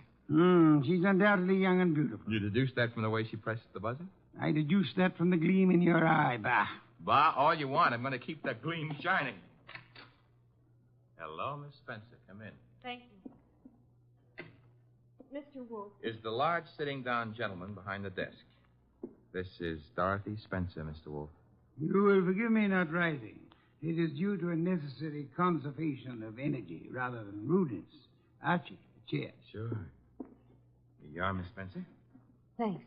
Now then, Miss Spencer, have the police found anything but dust in Mr. Porter's closet? Why, no. You were engaged to Mr. Porter? I was. That ring you're wearing he gave it you? Yes. May I see it? Well, all right. Here. Thank you. Expensive. Very expensive. You may have it back. Miss Spencer, why are you marrying Charles Porter? I loved him. Phooey. Mr. Porter, according to Archie's description, was twice your age with considerably less than half your attractiveness. Love may perhaps be blind, but it is not astigmatic. I don't know what you mean. What were you searching for under the nose of the police? Nothing. Nothing at all. How did your fiancé earn his money? He played the piano at the... Boy, what he earned there in a year wouldn't begin to pay for the ring he gave you. Would you like to try again? I don't know how he made his money. I suggest that you do. I suggest that he earned money by the same method that he induced you to consider marrying him. Blackmail. Oh, but... Why was he blackmailing you? Old letters I'd written when I was too young to know any better. Your motives for murdering Porter would be twofold, then. Recovery of blackmail material and the avoidance of marriage to a man you dislike. I didn't kill Charles. Your doorbell, Archie. Get Miss Spencer into the kitchen. Once. Must be the police. Yeah, let's go, Miss Spencer. Right through that door. And stay there until I call you. Front door, Archie. Mr. Wolf, do I know Dorothy Spencer's here? You know nothing. A simple role for you to play. I haven't got time to resent that insult right now, but wait until the next time you drop a collar button. Well, bless my soul, if it isn't dear old Inspector Kramer. How is the homicide department? Where's Wolf? Big surprise. He's sitting. Mr. Wolf? Good evening, Inspector. Where's Dorothy Spencer? This is not the Bureau of Missing Persons. The district attorney would like to talk to her. I shall tell her so the next time we meet. Yeah, that could be right now. She's in this house. I don't see her. Mind if I look around for myself? You have a search warrant, of course. It so happens no, but... Archie, the inspector's leaving. Okay, I'm leaving. I suppose by the time I get back with a warrant, she'll be in Hoboken. Hoboken? Where's that? Look, Wolf, you can go too far. One of these days you won't be able to talk yourself out of it. Trail me to the door, Goodwin, to show what a good detective you are. Ooh, Inspector Kramer doesn't love us anymore. Unfortunate. Archie, take Miss Spencer to a respectable hotel. Register her under an assumed name. She is to stay there until notified otherwise. Luckily, the good inspector neglected to inform us that she was the leading suspect in a murder case. Hence, we are not accessories after the fact, and I don't want her arrested for murder as yet. Her beauty has won you over. You will then return here immediately. Okay. What are you going to be doing in the meanwhile? Archie, shall be thinking.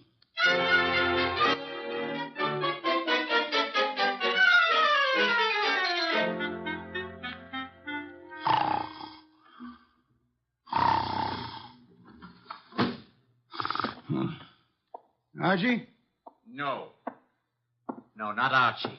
Our impatient and non-musical friend came in through the window. How are you, Mr. Not Porter, of course. Where's the girl? Question is beginning to bore me. I don't know. I think she's here. So did the police. I might add that they were slightly closer to the truth. Incidentally, what makes you think she was Porter's accomplice? She must have been. Nonsense, she wasn't. Porter was blackmailing her, just as he was blackmailing you. In her case, it was letters. In yours, a previous criminal record, perhaps, that your employers might be interested in. I want to know where she is. Maybe this would help you remember. Good heavens, don't point a pistol at me. It annoys me. The police, I should think, opened the door for them like a good fellow. Oh, no. I'm leaving. But if I don't find that girl, I'll be back. Knock the blasted thing down if it isn't open. All right, well, I've got the search warrant. Also, no doubt, a fine tooth comb. Bah. By the way, Inspector. All right, boys, cover the house. All right, Inspector. Well, what did you want? As your men go through the house, will you have one of them shut the back window? I've just had a burglar, and I suspect he left it open. Unless the matter is attended to, the house might be filled with fresh air. Yeah, what's the matter with that? Fresh air, deadly poison. It clogs the lungs.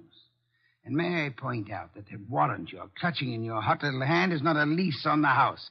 Finish your search quickly, if you please, and then, why not try Hoboken?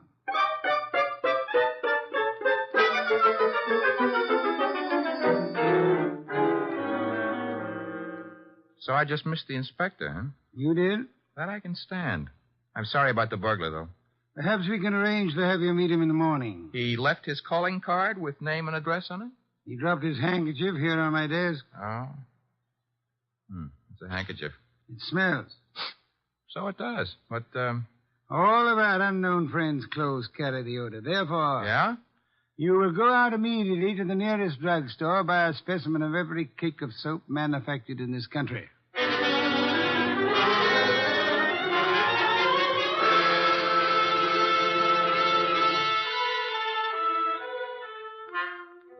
Mr. Wolf? Be still. No.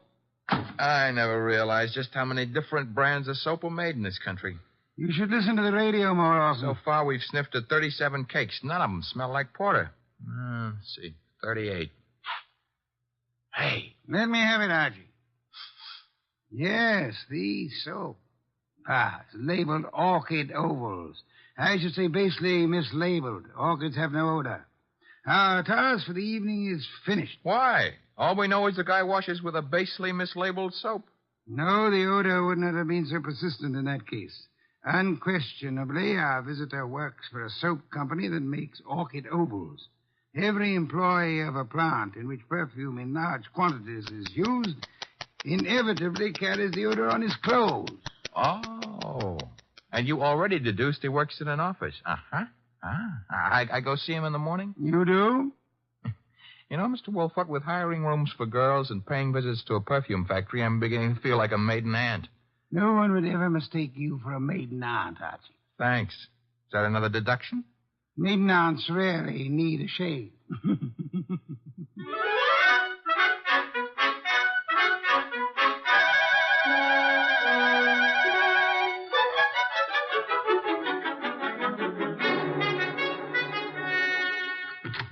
Orchid Ovals, good morning. 1 moment, please. Oh, can I do anything for you, sir? Yeah. That is, let's postpone that question and slip in another one. I'm looking for one of your office people. In his 40s, 5'10", brown hair and eyes, speaks in a sharp, quick voice. He owes you money, too. Who owes me money? Mr. Wheeler, the man you were describing. He owes everybody money, in spite of the fact that he's office manager and makes lots and lots of money. How much does he owe you? Oh, not an awful lot. It won't break me if I don't get it.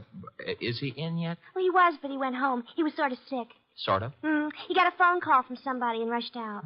Too bad. Well, I better scram. Well, you didn't answer my question yet. I'm off at 5. My name's Gwen. Goodbye.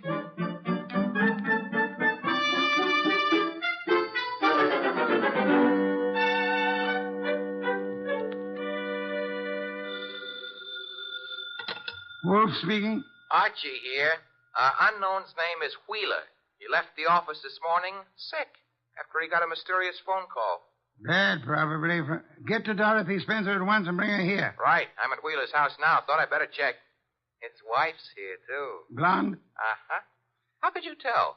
Fatuous smirk in your voice. Get out of there fast, and don't stop to console Mrs. Wheeler.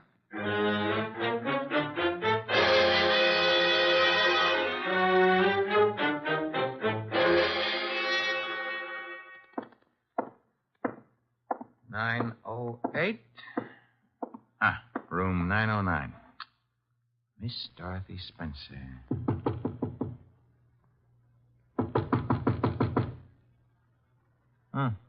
Nobody home. Shut that door behind you, Goodwin. What? Never mind pulling triggers. I'll shut it. Oh, Archie. I would prefer silence.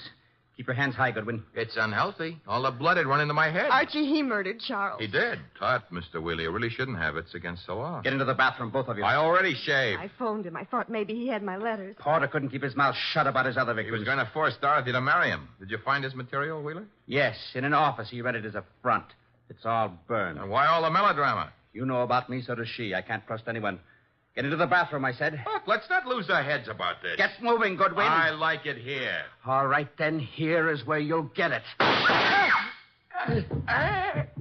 wait a minute. Something's wrong. I got shot and Wheeler fell down. I shot him, Goodwin. Stebbins. Dear Sergeant Stebbins. Oh, you little flat-footed angel. It's lucky for you my flat feet got staked out here in time. Just for that, I'll buy you a pair of arch supports for your next birthday. But I'm beginning not to believe this. You had it all figured out? Well, not exactly. Well, that is, Wolf sent you here. Well, he kind of phoned in and suggested one of us shoot down here and do some rescue work. That old devil. Hey, you're not kidding. What are you laughing about? Wolf wasn't sure whether you'd need rescuing from Wheeler or... Stop killing yourself with your own jokes. Or whether Miss Spencer would need rescuing from you.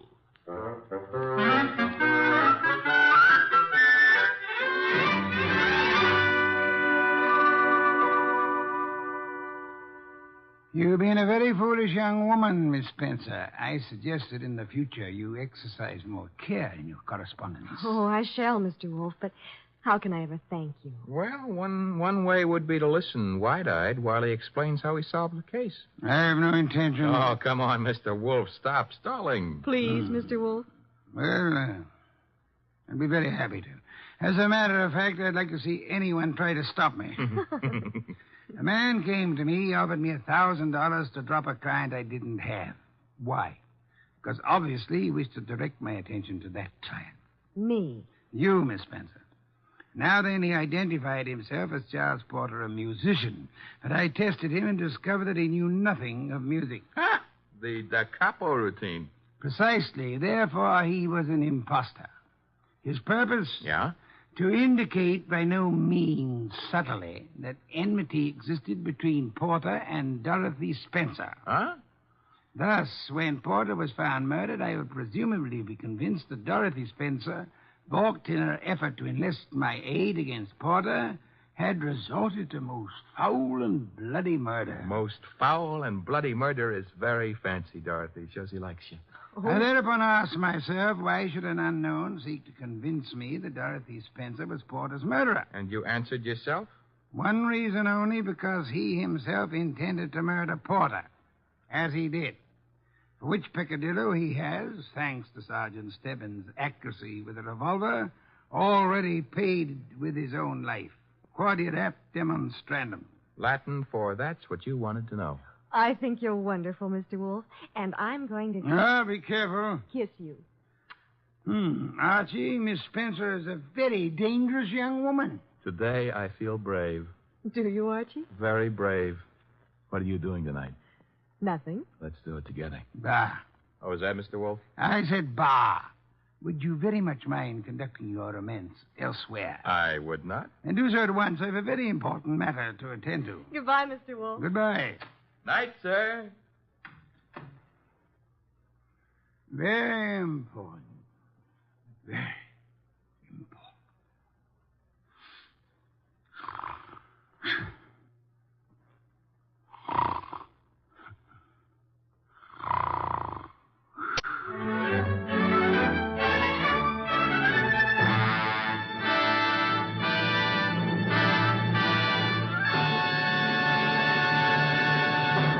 You have been listening to The New Adventures of Nero Wolfe, starring Sidney Greenstreet.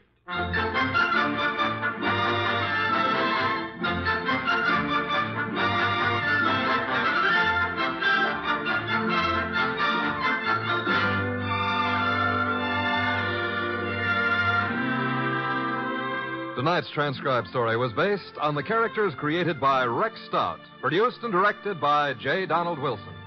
In the cast were Lamont Johnson as Archie Goodwin, and Jane Webb, Peter Leeds, Bill Johnstone, and Wilms Herbert. Next week at this same time, Nero Wolfe and Archie will bring you The Case of the Dear Dead Lady. Don Stanley speaking.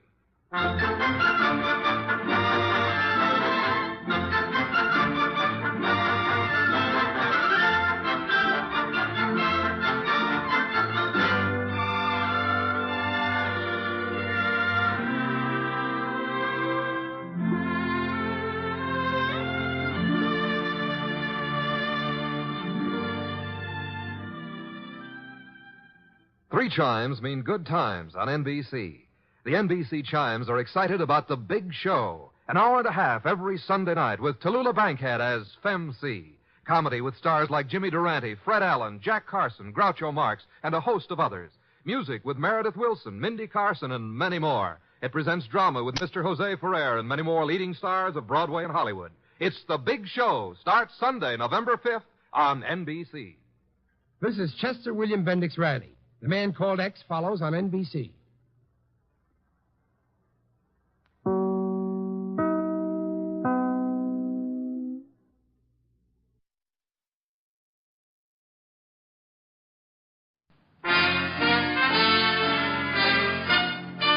Listen while the makers of Rexall drug products and 10,000 independent Rexall family druggists bring you Dick Powell as Richard Diamond, private detective.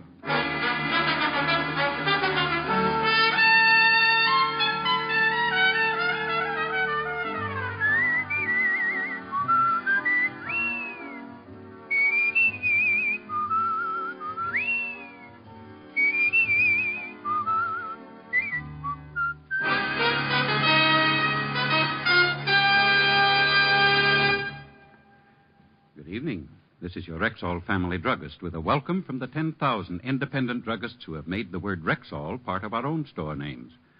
We've done that because we recommend and sell the 2,000 or more drug products made by the Rexall Drug Company. Like Bismarex, for example. This famous Rexall antacid often neutralizes excess acidity within 1 minute. What's more, the ingredients in Bismarex vary in the time it takes them to dissolve in the stomach. And that way, relief from acid indigestion is quick, continuous, and prolonged. Quality like that of Bismarex is what we family druggists are talking about when we tell you can depend on any drug product that bears the name Rexall. Good health to all from Rexall. Now, your Rexall family druggist brings you another exciting half hour with Richard Diamond, Private Detective, starring Dick Powell.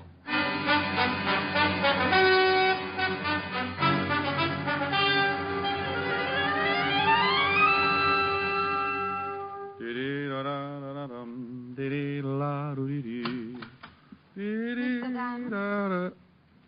Well, are you Mr. Diamond? Oh, my goodness, yes. Come right in. My name is Wolf. Well, unofficially, so is mine. Sit down. Thank you. Oh, no, my pleasure. You must get a dividend from the nylon companies. Be terrible if there was a shortage. I'm well stocked. Yeah. What can I do for you? Start by calling me Edna. Then what? I'd like you to follow my husband. As a detective or a replacement? I think he's been seeing another woman. Why? Have you been running around the house in a diving suit and swim fins? I've always tried to keep myself attractive for my husband, Mr. Diamond. Well, then if your husband is seeing another woman, Mrs. Wolf, it's got to be an optometrist assistant. Well, thank you. I think you and I are going to get along just fine. Well, now that we're all agreed, tell me some more about your husband. What makes you think there's another woman? Usual things. The way he's been acting. Business appointments every evening. Nothing else? He received a call late this afternoon. I listened in on the extension. It was a woman. She called the house? George was very unhappy about it, warned her never to do it again. She give a name? She said, "This is Nancy. I must see you here tonight at 8 o'clock. She didn't say where here was, did she? No, George seemed to understand. Probably her apartment. Probably. If he's seeing another woman, I want a divorce, Mr. Diamond. And you need grounds. Yes. 100 a day in expenses, Mrs. Wolf. Edna. It's still 100 a day in expenses. Here's 200. I hope that's enough of a retainer. Oh, that'll keep me interested for quite a while. Now, tell me, what does your husband do? I mean his business. He's in steel. How much in? Oh, very much. He's vice president of his company. What does he look like? Well, here's a picture of him. Well, I'll start right away and see what I can find out for you, Mrs. Edna. Yeah. Well, look, after I found out just how unfair your husband's treating you, I might lend you my shoulder to cry on. And I'd just about have to call you Edna then, wouldn't I? By 7 o'clock, I was standing across the street from her house waiting for her wandering husband. By 7:30, a man stepped out on the sidewalk and hailed a cab. I recognized him from the photograph as George Wolf, and I started the tale, following him east across town to an apartment house on 47th Street. By the time I got in the lobby, it was deserted. A list of names on the mailboxes showed the only girl named Nancy in the building was a Nancy Fowler. So I headed for her apartment. Her door was at the far end of the hall, and I was halfway to it when George Wolf bounded out and ran right into me. Let me go. Take your hands off of me. You forgot to close the door. Get out of my way. What's the matter, friend? You look like you ran into a yard full of snakes. Will you get out of my way, or must I use force? Well, use all you like, but I think you better go back and close the door. No. Yes.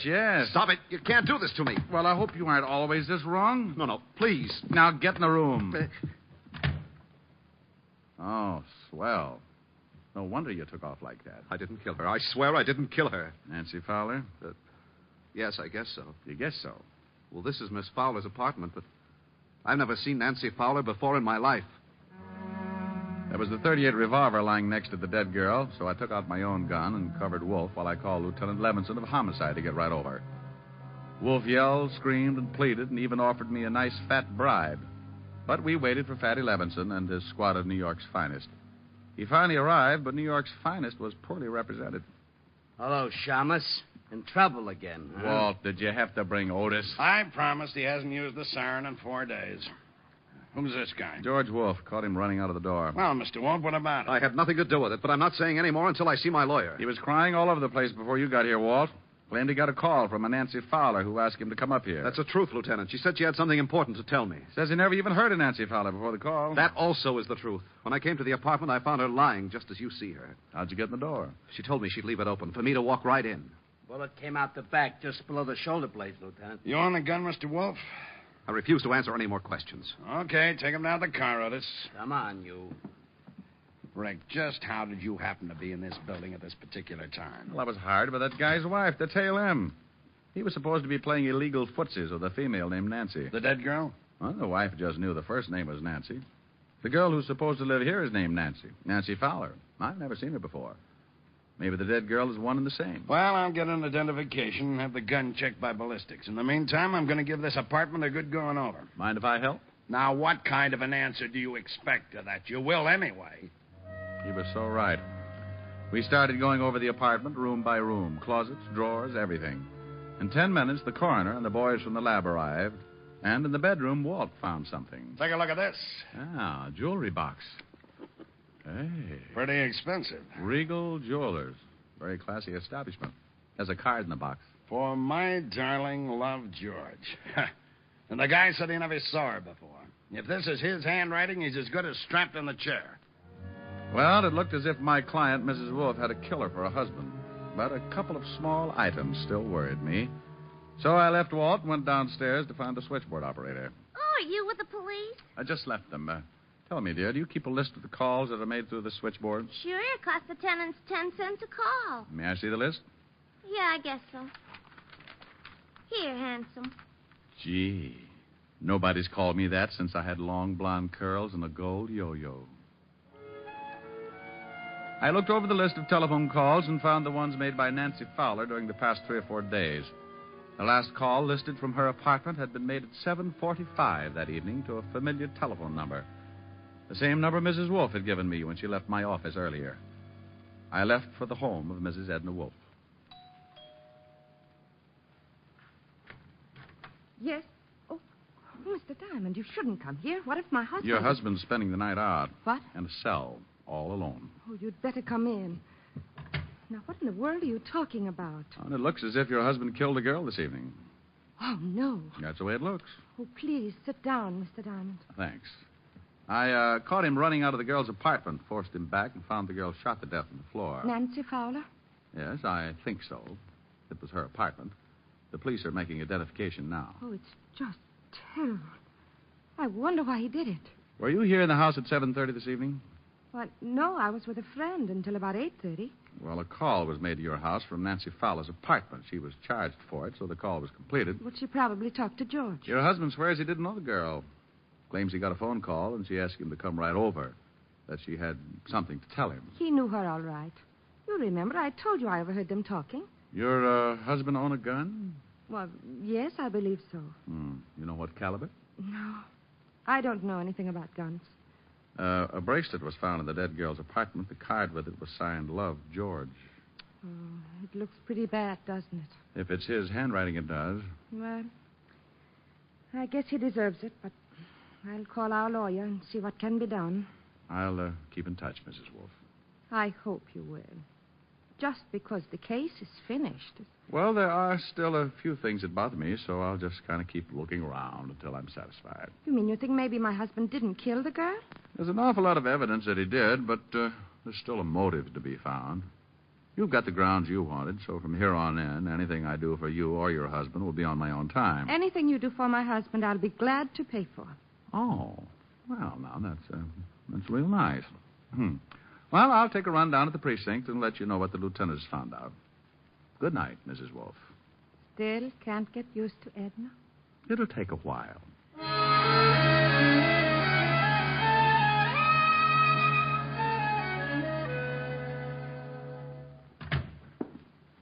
Thought you'd be in bed by now, Rick. My landlord short-cheated me. What did you find out, Walt? The dead girl was Nancy Fowler. Figured. And George Wolf did do the killing. His gun? Yeah, we checked the registration. His gun, his fingerprints on it, his handwriting on the note in the jewelry case. What does he say about the bracelet and the note? He bought it all right. We checked. Regal Jewelers. Says it was for his wife. You expect them to say something different? No. What's the motive? We'll find it. Probably another man. Here's the report on the dead girl, Lieutenant. Well, isn't it a little late for you, Otis? Why aren't you out flying around some belfry? He's picking on me again, Lieutenant. Maybe you'd like me to tell him about the time I caught you sleeping in the attic hanging by your toe. Oh, not you too, Lieutenant. Otis, I hear you've been picking up some extra money posing for Charles Adams. I don't have to take this.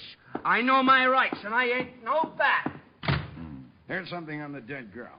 She works at the Gilded Cage, a nightclub owned by Eddie Young. Eddie Young. Wow. There's a nice little fella.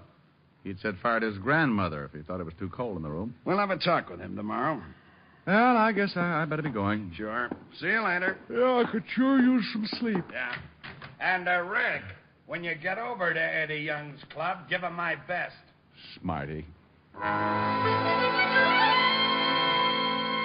The Gilded Cage, where Eddie Young ruled as proprietor and keeper for his flock of hired gorillas, was only about 6 blocks away, so I decided to walk it. But like always, I start in one direction and end up getting sidetracked. Keep walking, Diamond. Don't turn around. You caught me when I'm right in the mood. You turn around, I shoot you. What's the matter? Don't you want me to spot your Tony? Over to that car. Okay. Quit poking. Your muzzle's cold.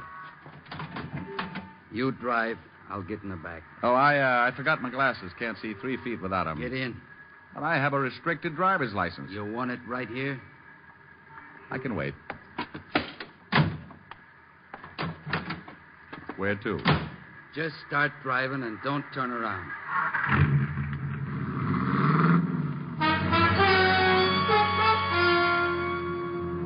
We headed east across town with a gun pointed at my neck. I tried to get a look at the guy in the rear vision mirror, but he was sitting too far to one side.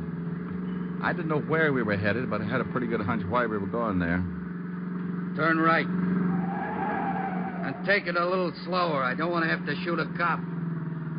Well, if we're headed for the river, I've seen it. From the bottom? Don't you think we'd better stop at a bathhouse or something? I know a spot where you can go in, clothes and all. Okay. But if there's anything I hate, it's getting my money wet. Turn right again. We were headed for a cross street. I could only turn right or left.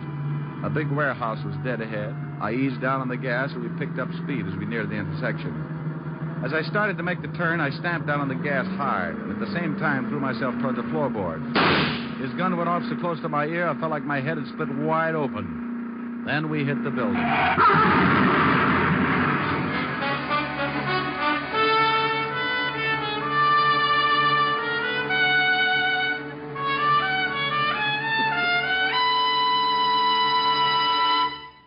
You're listening to Richard Diamond, Private Detective, brought to you by the makers of Rexall Drug Products and your Rexall family druggist. And here he is.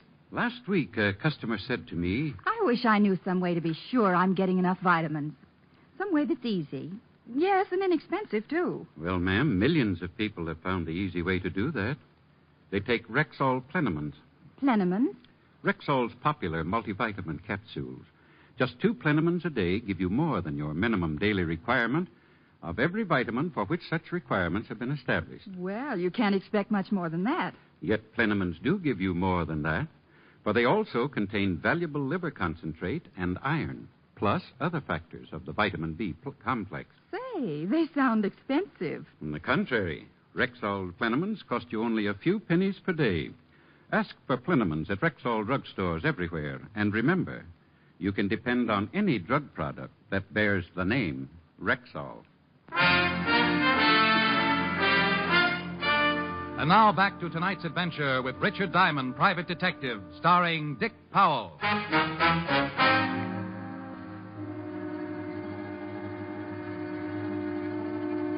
We had hit the building and pushed our way halfway through the brick wall.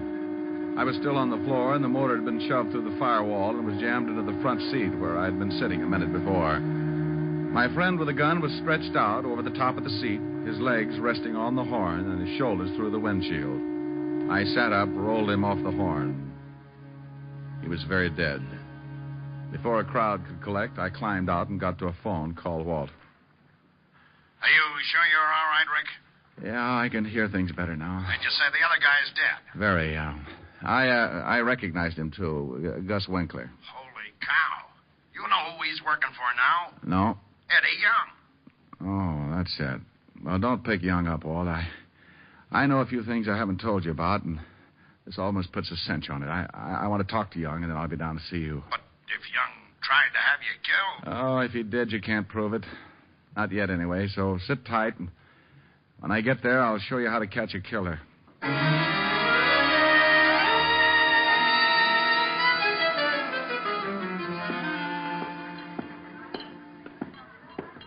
You going someplace, chum? Yeah, right through that door, chum. That's Mr. Young's office. Maybe he don't want to see you. Maybe he don't, but he's going to be disappointed. You ain't going in there, chum. I see. Everybody gets disappointed sooner or later, chum. Yeah, what... Aren't you in the wrong room? That's what your boy outside thought. I changed his mind. Are you sure you ain't looking for Bellevue, Shamus? You're kind of a mess. One of your boys, Gus Winkler, tried to give me swimming lessons. He can claim his body at the morgue. I don't know what you're talking about. Somebody else who works for you got killed tonight, too. Yeah, who? Nancy Fowler. What? Oh, come on, Eddie. I couldn't stand it if you started crying. Who killed her? The police are holding a man named George Wolf. Know him? No, I don't know him, but Nancy's talked about him a couple of times. Hey, boss, that guy just... Forget it, Lou. Well, boss, he... Forget it, will you? Go on, beat it. Okay. You know, Shamus Lou's a pretty big boy for you to go pushing around. He's liable to stay mad. So Nancy said she knew this George Wolf. That's right. Ritual guy, from the way she talked, she was taking him. Good. Where were you between 7 and 8 this evening? Right here in this office. I got witnesses. Oh, I'll bet you have. Okay, Eddie, I'll see you around. I left the office knowing how close I was to the whole answer and called Walt at the precinct. I told him to meet me up the block from the Gilded Cage, and 10 minutes later, he pulled the squad car up the curb, and I climbed in. You find out anything? Yeah, but I have to know one thing first. What time was Nancy Fowler killed? Coroner's report puts it at 7:30. Well, that ties it. Now, would you mind telling me what it's all about? I'll do better than that, Walt. I'll show you. But we've got to wait until Eddie Young leaves the cafe and goes home. It was around 12:30, and we settled back to wait. And with an impatient cop sitting next to me, it wasn't easy. Around 1 in the morning, a boy brought Eddie Young's convertible up in front. We watched Eddie climb in. Okay, Walt, tail him. We stayed close, following Eddie Young across town until he pulled up in front of his apartment and turned into the basement garage. Give me 5 minutes, Walt. Then come on up to Young's apartment. Why can't I go now? Because what I'm about to do isn't quite legal, and I couldn't stand seeing you blush.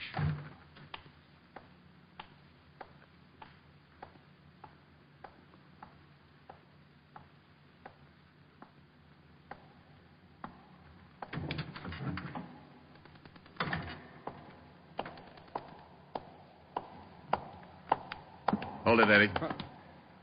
Hey, what's going on? One yell and I'll kill you. Look. Damon.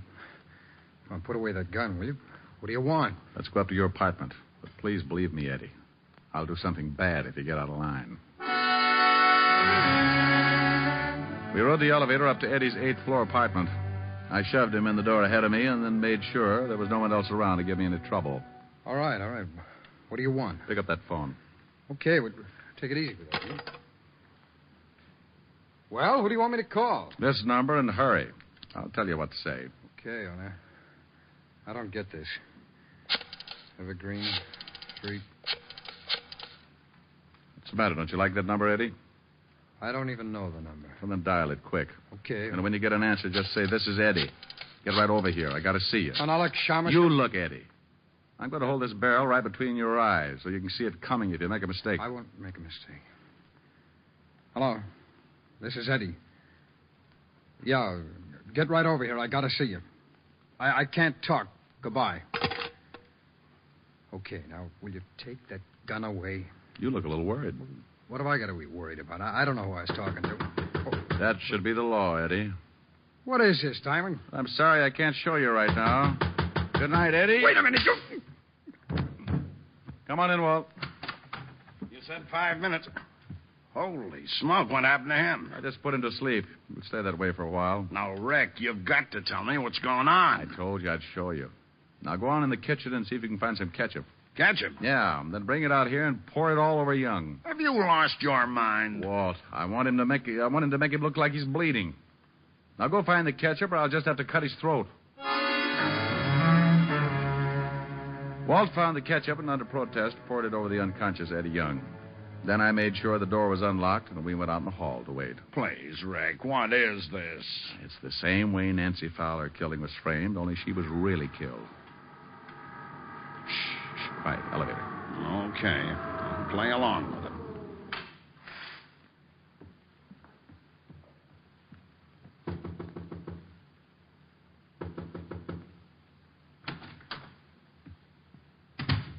Let's go, Walt. All right, hold it, Miss Wolf. Oh, Mr. Diamond, he's dead. He's dead. His hair is all covered with blood. Why did you kill him? Kill him?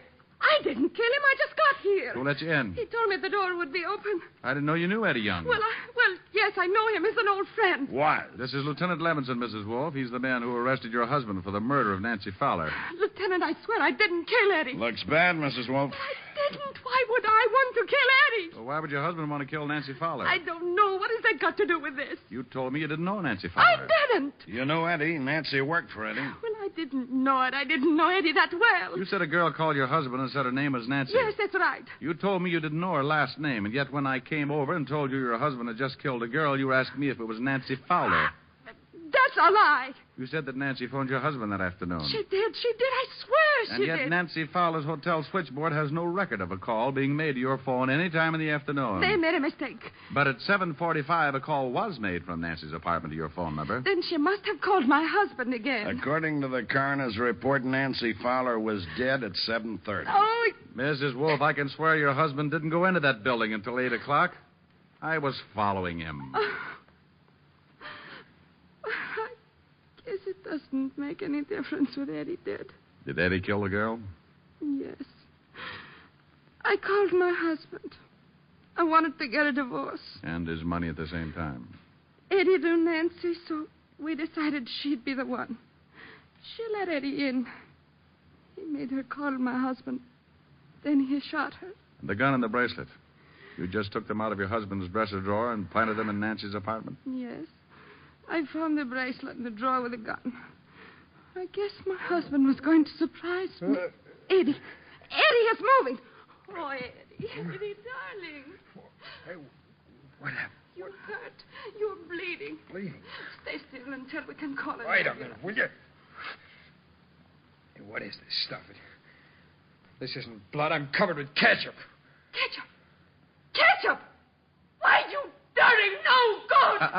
Eddie, we've been framed. Framed? They're all yours, Walt. Why? Good night, Mrs.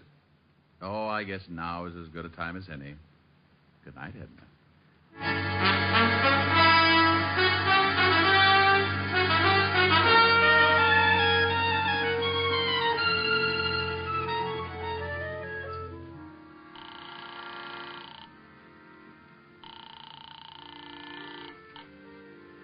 Yes? Helen? It's Rick, honey. Oh, isn't that sweet? I was just dreaming. Rick, it's 4 a.m. Where are you? Well, I'm helping Walt close up the Gilded Cage. Helping Walt close up the what? The Gilded Cage. Nightclub. I hear music. Bud and his accordion will love you. Are you drinking? Honey, I'm with the police force. What was that? Well, that was Walt. He said, Rick. You stood me up this evening. Well, I'm going to make up for it, honey. Listen. Okay, 1, 2.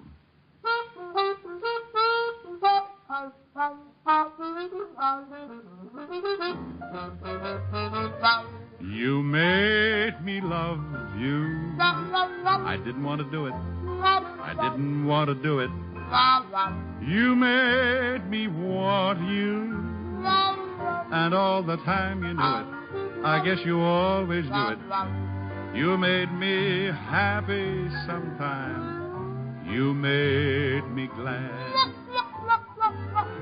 But there were times, dear, you made me feel so bad.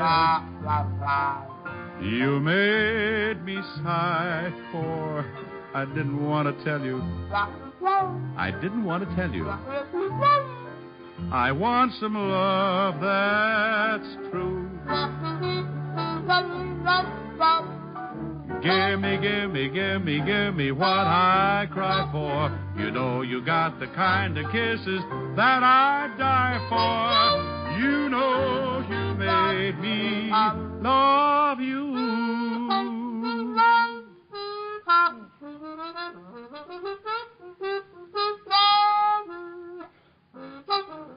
Abe? Abe? That's enough, Abe. How was that, honey? Honey? Honey? Oh, well. She like it? Well, of course she did. She'll be dreaming about it for the rest of the night. Come on, Walt. Let's dance.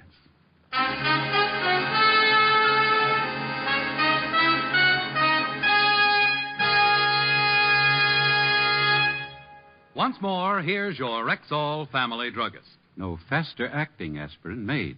That's Rexall aspirin. When taken with water, the 5 full grains of pure aspirin contained in every Rexall tablet are ready to go to work for you even before they reach your stomach. Next time you need aspirin, remember Rexall aspirin. There's no faster-acting aspirin made. Ask for it at Rexall drugstores everywhere. And remember, you can depend on any drug product that bears the name Rexall. Good health to all from Rexall.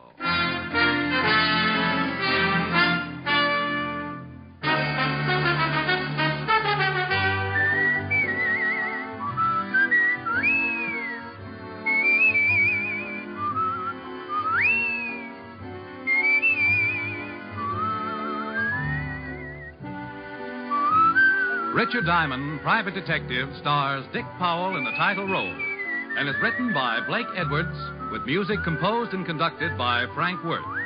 Featured in tonight's cast were Virginia Gregg, Ted DeCorsia, Wilms Herbert, Hy Aberback, Stacey Harris, and Victor Perrin. Richard Diamond, Private Detective is produced and directed by Jaime Del Valle.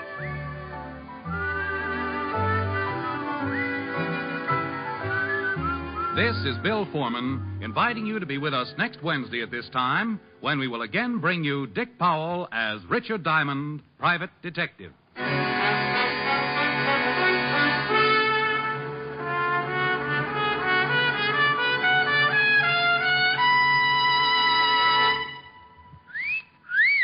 Hiya, beautiful. Get lost, Bristlepuss. You need a shave. But I have shaved. What else do you want me to do? Silly boy, she wants you to go Stag. Go Stag? But why? Because Stag is Rexall's exclusive line of men's good grooming aids, like Stag Brushless Shave Cream. No fuss, no massage, just smooth it on, and presto, you get a clean, close shave. Your face stays smooth and whiskerless all day long. I'll do it. I'll go Stag. That's it. Join the Stag line now at Rexall drugstores everywhere. Yes, to make girls care. Go Stag.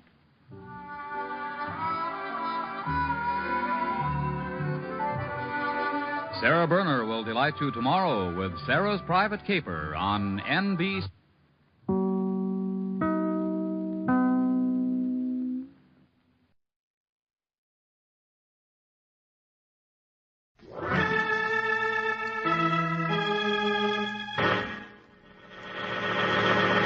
From New York City, the makers of Clipper Craft Clothes for Men and 1,036 leading retail stores from coast to coast present the world's most famous detective, Sherlock Holmes.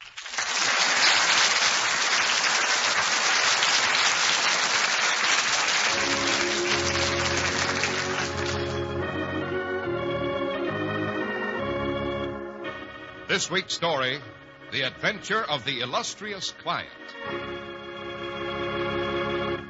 Well, here we are again in Dr. Watson's famous study. He has just given us a tall frosted glass that clinks pleasantly and is now rearranging his notes and papers. There now, Mr. Harris, we're all set, as you say in America. Good. Then let's get on with it, as you say in England, Doctor. Yes. But tonight I think I'll tell you how Holmes disillusioned a charming young lady and consequently saved her from what is commonly called a fate worse than death. Oh, yes, but before we begin to get too involved in that rather complicated affair, Mr. Harris, you'd better say a few words on a subject that's very appropriate at this particular season of the year. A very good idea, Dr. Watson. Here's a fact you ought to know. There's no reason in the world for you to pay high prices for a beautifully tailored, smartly styled suit of clothes. Not with Clippercraft available. Clippercraft clothes feature long-wearing fabrics, are superbly made, and better than fairly priced, despite rising costs of materials and manufacturing. There's a big reason Clippercraft clothes are priced so modestly. It's the famous Clippercraft plan, concentrating the buying power of 1,036 of the nation's finest stores from coast to coast, providing steady year-round operation, lowering manufacturing and distribution costs. It makes available the finest suits you've ever seen for only $40 to $47.50. Handsome tropicals at $33.75 to $40, and sport jackets at only $26.50. Naturally, more fine stores than ever are welcoming the Clippercraft plan. These are the days it really goes to work for you. Compare Clippercraft with clothes selling for many dollars more.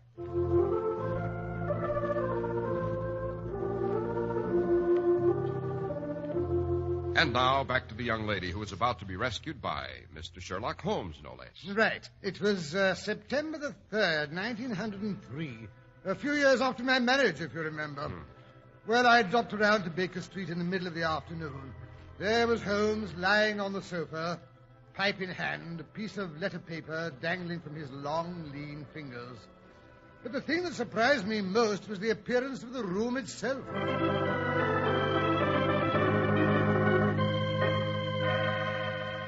Hello, I say, Holmes, what's up? Have we reached the millennium? What do you mean? Well, I'm alluding to the unprecedented tidiness of the room. Oh, that. It's Mrs. Hudson's doing. Oh. She's got wind of the fact that I'm expecting a call from Sir James Damery this afternoon, and she took a mean advantage of my being out of the house this morning to commit this atrocity. Oh, not a bad idea, either. I won't be able to find anything for weeks. And my hair, look at it. Oh, don't tell me Mrs. Hudson made you brush it. Women are tyrants, Watson. Tyrants. Oh, rubbish. I say, what's all this about Sir James Damery? What does he want? Beyond this charming note which says he'll be here at 4:30 and that the matter is extremely delicate and important, I know about as much about the matter as you do, which is absolutely nothing. Well, I'm glad to hear you admit it. I say, look here, Holmes, isn't this chap Damery a pretty important person in the diplomatic service? Quite. Oh. Hello? Isn't that a carriage I hear drawing up in front of our house? Oh, by Jove. It's a handsome turnout, Holmes. 2 men on the box. Yes, I don't imagine that carriage belongs to Sir James himself. He must be acting for someone else. By Jove, the crest on the door. Aha, so it's as serious as that. I say, Holmes, you've got deuced good eyesight. I can't make out the crest at all. That's just as well, my dear Watson. Just as well. Ah, here comes Damery himself. Oh, I say, he is a handsome fellow, eh? Yes, a splendid fellow. Honest and understanding and clever. Deuced clever, my dear Watson. Oh, I suppose you say that because he had the intelligence to come to you instead of going to Scotland Yard. Oh, rubbish. Oh, look at Mrs. Hudson opening the door to him. All starched up, her face as red as a beet. Yes, she'll talk about this for weeks. Dear, dear women. She'll go into raptures over the colour of his eyes, the fit of his coat. Come in, come in. It's Sir James Damery to see you, sir. Well, ask him to come in. Yes, sir. Just be so good as to step this way, your lordship. Thank you very much. Yes, sir. Don't forget to close the door, Mrs. Hudson. Oh, no, sir. You've created quite a little flutter in our household, Sir James, as you can see. It's so good of you to see me, Mr. Holmes, and... Oh, this, I take it, is Dr. Watson. I hope to find you here. Delighted to make your acquaintance, my dear doctor. The pleasure's mine, I'm sure. Won't you sit down, sir? Thank you. Dr. Watson's collaboration may be vital, Mr. Holmes, for we are dealing on this occasion with a violent and ruthless man.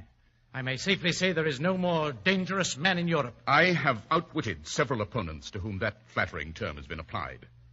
Who is this paragon, Sir James? Have you ever heard of Baron Gruner? The Austrian murderer. So, you have already sized him up as a murderer. It's my business to follow the details of continental crime. I'm as sure that he killed his wife at the time of the so-called accident at Flugen Pass as if I'd seen him do it. Yes. I knew also that he'd come to England and was convinced that sooner or later he'd find some work to do. Then you sympathize with the client in whose interest I'm acting. Yes. And I guessed you were only an intermediary. Who's the principal? Mr. Holmes, I must beg you not to press that question. It is important that his honored name should not be dragged into the matter. I'm accustomed to have mystery at one end of my cases, Sir James, but not at both. I fear I must decline. May I at least lay the facts of the case before you? By all means. You have no doubt heard of General de Merville. Oh, de Merville, the Iron General of Khyber fame, the old bulldog. Why, I remember the great day of... Watson, don't interrupt. Oh, very well. Well, the old bulldog has a daughter, Violet de Merville, young, rich, and beautiful. It is this daughter, this lovely, innocent girl whom we are endeavoring to save from that fiend Gruner. He has some hold over her? She's in love with him, Mr. Holmes. At least she thinks she has a mad infatuation. She's obsessed by the man and proposes to marry him next month. Oh, there's very little her family can do, as she is of age and has a will of iron. Oh, her father's daughter, eh? Watson. Oh, sorry. Does she know about the Austrian episode? The rascal has told her every unsavory public scandal of his past life. Foolhardy, eh, Holmes? But always in such a way as to make himself out to be an innocent martyr. Cunning devil. But surely, Sir James, you've let out the name of your client. It must be General de Merville. I could deceive you, Mr. Holmes, by saying so. My dear Damery, it takes more than that to deceive me. Yes, I suppose so. Let us say, then, that my client is an old friend who has known the General intimately for years and has taken a paternal interest in the girl since she wore short frocks. It was his suggestion that you should be called in. Very flattering. Your problem interests me, Sir James. I'm prepared to look into it. Excellent. In case of developments, you can reach me at the Carlton Club. And the Baron's address? Vernon Lodge near Kingston. It's a large house. He has been fortunate in some shady speculations and is a rich man, worse luck. Yes, that makes him all the more dangerous as an antagonist. Can you give me any further information about him, his personal habits, I mean? He has expensive tastes. A horse fancier, plays polo, collects books, women. And is a recognized authority on Chinese pottery, has even written a book on the subject. Chinese pottery, a complex mind like most great criminals. Well, Sir James, you will inform your client that I am undertaking the case of the Baron Gruner. I am exceedingly grateful, Mr. Holmes. Not at all. Well, good luck, gentlemen, and good afternoon. Good afternoon. Oh, dear me, this is a delicate situation, eh? Well, Watson, any news? Well, I should think you'd better see the young lady herself. De Merville's daughter? No. That's more or less of a last resort. No young woman in love is ever very reasonable. And Violet has her father's determination in all probability. No, first of all, I think I shall consult Shinwell Johnson. Shinwell Johnson? Who's he? Well, suppose we meet for lunch tomorrow at Simpson's. I'll ask him to drop around with any information he's been able to pick up.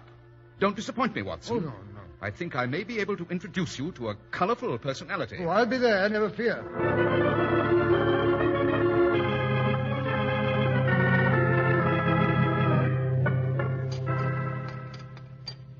Another glass of claret, waiter. Yes, sir. Well, Watson, Johnson's on the prowl. He may pick up some garbage in the dark recesses of the underworld, but it's down there that we must look for Baron Gruner's secrets. Yes, but who's this Shinwell Johnson fellow? An ex-convict whom I've succeeded in reforming, served 2 terms at Parkhurst. Oh. Consequently, he has the entree to every nightclub, doss house, and gambling den in town.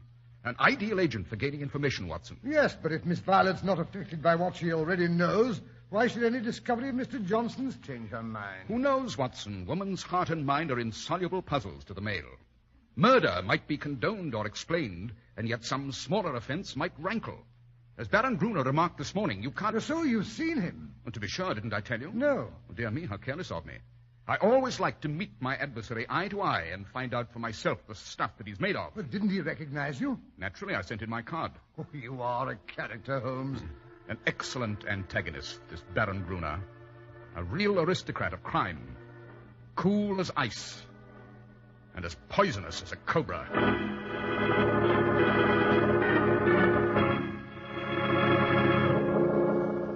I rather thought I should see you sooner or later, Mr. Holmes.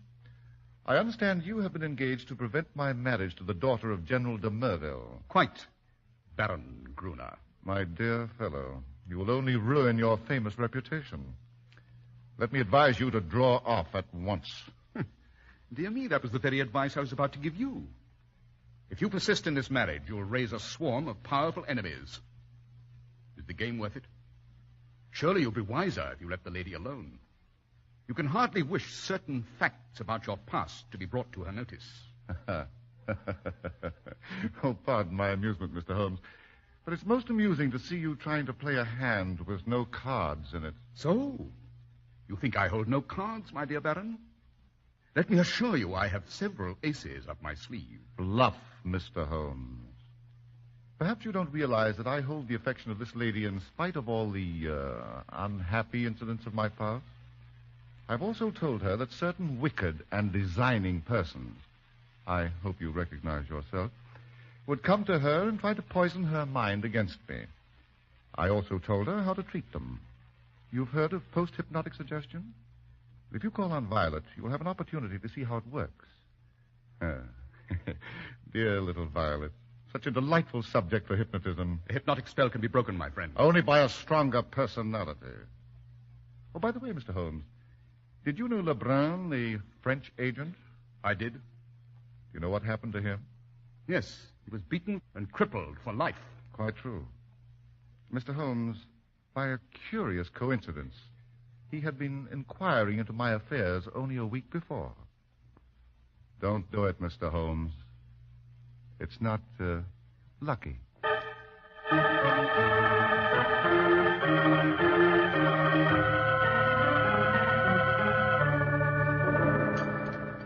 Nasty brute.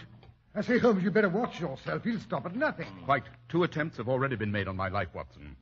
I always disregard the blusterer, but this is the sort of chap who says rather less than he means. Oh, but look, here comes Shinwell Johnson. Huh?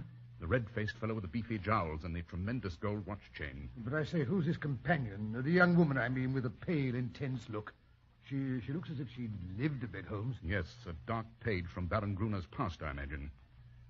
Ah, good afternoon, Shinwell. Good afternoon, Mr. Holmes. Waiter, bring an extra chair for the lady. Yes. That's better. This here is Miss Kitty Winter. Oh, how do you do? What she don't know about the Baron, but she'll speak for herself. I found her within an hour after I heard from you. Quick work, eh, Mr. Holmes? I'm easy to find. The gutter, London, gets me every time. Same address for Porky Shinwell, but by cripes, Gruner ought to be... Yes. Then I gather we have your good wishes, Miss Winter. Look at me. What I am, Albert Gruner made me. If I can help put him where he belongs, I'm yours to the death rattle. You know how the matter stands? He's after some other poor fool. Wants her to marry him this time, eh? Don't you know enough about him to keep any decent girl in her senses from... She's not in her senses. She's in love. She knows pretty much all about it. She knows about the murder? Yes. Good Lord, she must have a nerve. She puts it all down to slander. We want proofs. Can you help us? Proofs? I think I'm proof enough. Let her take a look at me and listen to what I can tell her. Would you be willing to do it? Wouldn't I, though? Remember, he's told her most of his past. I'll wager he didn't tell her all. I'll bet she don't know he's got a book. A brown leather book with a lock. He must have been drunk that night or he wouldn't have showed it to me. What kind of a book? That devil collects women, Mr. Holmes, like some men collect butterflies. And he's proud of his collection. He's got it all in that book. Snapshot photographs, names, details, everything. If you could only lay hands on that book. He's probably got her in there with the rest of us by this time. She'd like that, wouldn't she? Where is this book? It's more than a year since I was in his study. I knew where it was kept then. Do you know his house? I've been in his study. I'll hand it to you for being on the job.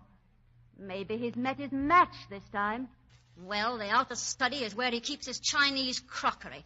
A big glass cupboard between the windows. Then behind his desk is a door that leads to the inner study. It's in there that he keeps his papers and things. Well, isn't he afraid of burglars? Say what you like, he's no coward. He can look after himself.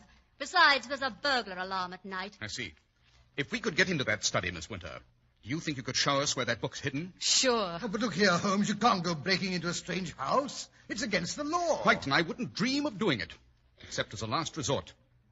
But come along, Miss Winter. We'll see how far our legal efforts get us before we turn to other tactics. What do you mean? Suppose we just drop in on Miss de Merville for a little chat.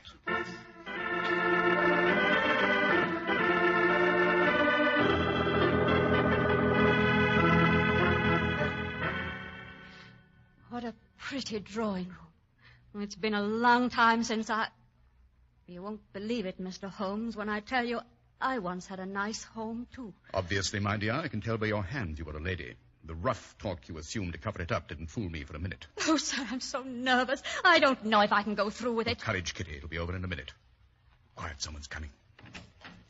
Ah, Mr. Melville, if I'm not mistaken. Mr. Holmes, I presume. Quite.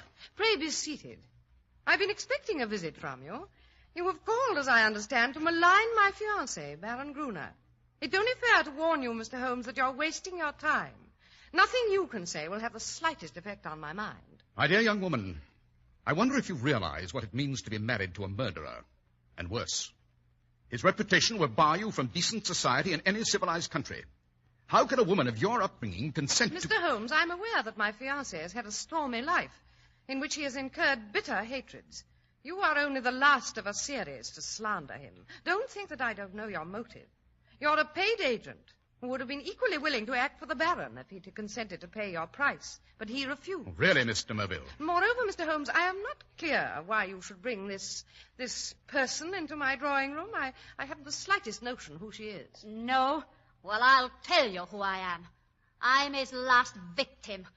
He'll kill you, that's what he'll do. It may be a broken back or a broken heart, but he'll break you one way or the other. I don't need your protection, thank you. Oh, it's not for love of you I'm speaking. I don't give a tinker's curse if you live or die. It's because I hate him, do you hear? And you needn't look at me like that. God knows you may be lower than I am before you're through. Let me say once for all that I'm aware of 3 passages in my fiancé's life when he became entangled with designing women. 3 passages? 3 passages, she says. Oh, you fool. You fool. Wait till you see that book.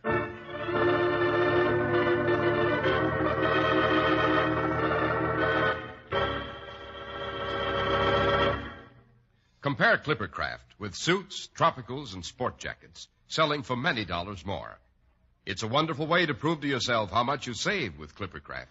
The fine local independent stores who sell Clippercraft clothes from coast to coast make a business of giving you more for your money. Your favorite store, the store you can trust, is back of the remarkable Clippercraft plan.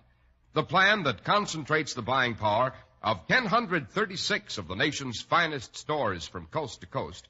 And that's why you can buy luxurious long-wearing fabrics in Clippercraft suits for only $40 to $47.50. Fine tropicals at $33.75 to $40, and sport jackets for only $26.50. Ask any of the millions of men who wear Clippercraft clothes. For selling expensive clothes at inexpensive low prices at the nation's finest stores is the great big idea behind the Clippercraft plan.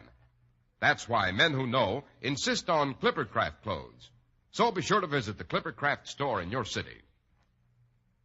These leading stores in the metropolitan area are proud to add their names to Clippercraft in your suits, top coats, sport jackets, and tropicals.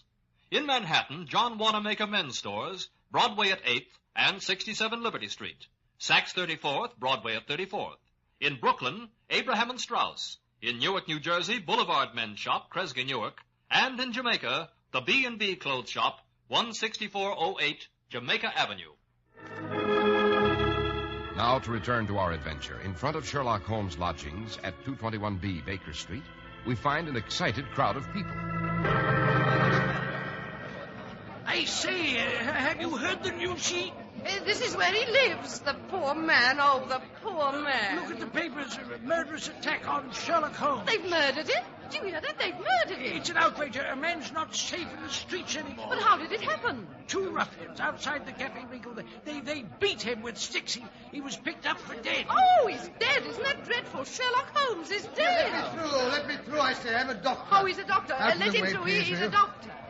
Oh, confounded, the bell won't ring. What? Oh, here you are at last, Dr. Watson. Praise be. Come in, come in. Yes, I've been out all afternoon, Mrs. Hudson. I've just got word. Is he badly hurt? Oh, sir, they brought him in here all bleeding. They had to have that surgeon fella, Oakshott. Oh, Sir Leslie Oakshott.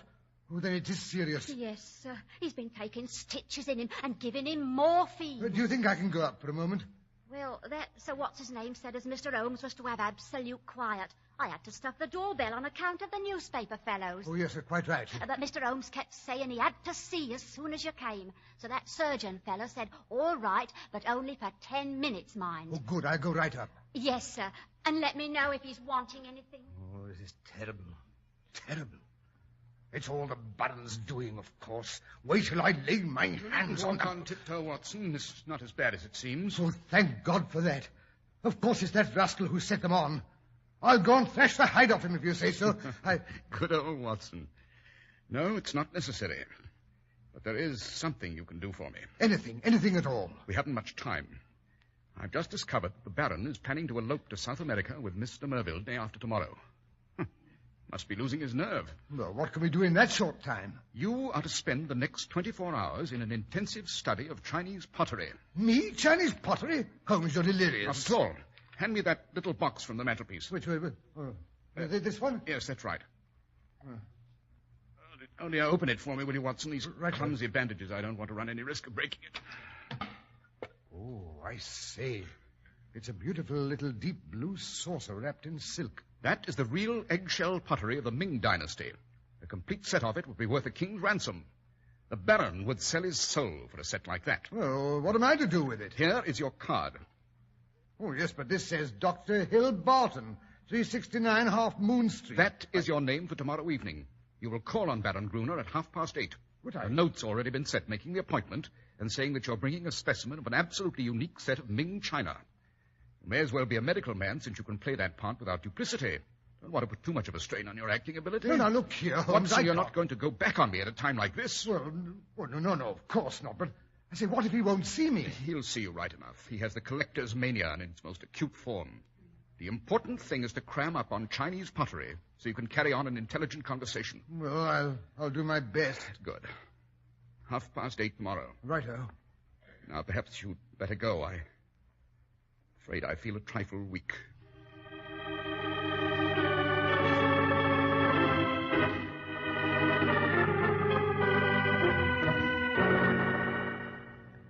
I'll find out if the Baron will see you, sir. I believe he's expecting me. Very good, sir. Dear me, I wish my knees had stopped wobbling about. Hung Wu and Young Lo, the writings of Tang Ying, the primitive periods of Sung Yuan. Oh, dear me, this is dreadful. This way, the Baron is in his study. The Chinese room, we call it. Dr. Barton, sir. Oh, pray sit down, Doctor. Pray sit down. Oh, thank you. I was just looking over my treasures. Have you ever seen a richer glaze than this little Tang specimen, eh? Oh, delightful. Yes. Oh, have you the Ming saucer with you? Oh, yes, indeed. I thought you might want to see it. Here it is. Let me unwrap it for you. There we are. Oh, fine. Very fine indeed. And you say you have a set of 6 to correspond? Oh, yes. I only know of one in England to match this, and it is certainly not on the market. Would it be indiscreet, Dr. Barton, to ask how you obtained this? Well, does it really matter? You can see the piece is genuine. Oh, undoubtedly. But suppose I should discover later that you had no right to sell. Oh, I'd guarantee you against any claim of that sort. And what is your guarantee worth? My bankers would answer that. Yet on the whole, this business is very mysterious. Well, you can do business or not as you like. I've given you the first offer because I understood you were a connoisseur. Who told you so? Well, you wrote a book on the subject, I believe. Have you read the book?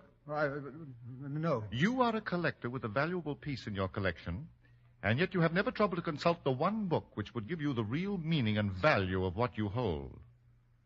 Now, how do you explain that? I'm a very busy man, a doctor in practice. That's no answer. You said in your note you were a connoisseur. So I am. Well, what do you know of the Emperor Shomu? How do you associate him with the Shoso Inn near Nara? Well, as a matter of fact... Does that puzzle you? What about the northern Wei dynasty? Oh, this is intolerable. I came here to do you a favor, not to be examined as if I were a schoolboy. You're here as a spy. Sherlock Holmes sent you. Now, what's the game? You've made your way in here without leave. But you're not going to find it so easy to get out again. I thought the beating he got yesterday would be enough to scare him off. But if he wants a corpse to prove to him... Oh, what's that? Someone's in the inner study. Someone... Sherlock Holmes himself. Now, what in blazes are you doing here? Just glancing through your diary. Rather lurid reading, my dear fellow. I wonder what Miss Violet will think of it. Put that book down. Put it down, I say, you fool. My men bungled. I told them to kill you. Well, I'm going to complete the job myself. Look out, Holmes, he's got a knife. Oh, no, you don't. I've got a little score of my own to settle. Oh, Kitty, what are you doing here? Surprised to see me, eh? Thought I'd killed myself by this time. Well, I'm going to fix you. Oh, now, really, Kitty. You're most amusing. Go ahead and laugh. It'll be the last time. Very well, then. Take Stop her! Stop her, Watson! Oh, can I do Watson, why didn't you stop her? She's blinded me. Vitriol is burning my eyes out. Water, for God's sake, water! That'll spoil your looks. The pain, I can't stand the pain. It's driving me crazy. Now laugh. Why don't you laugh?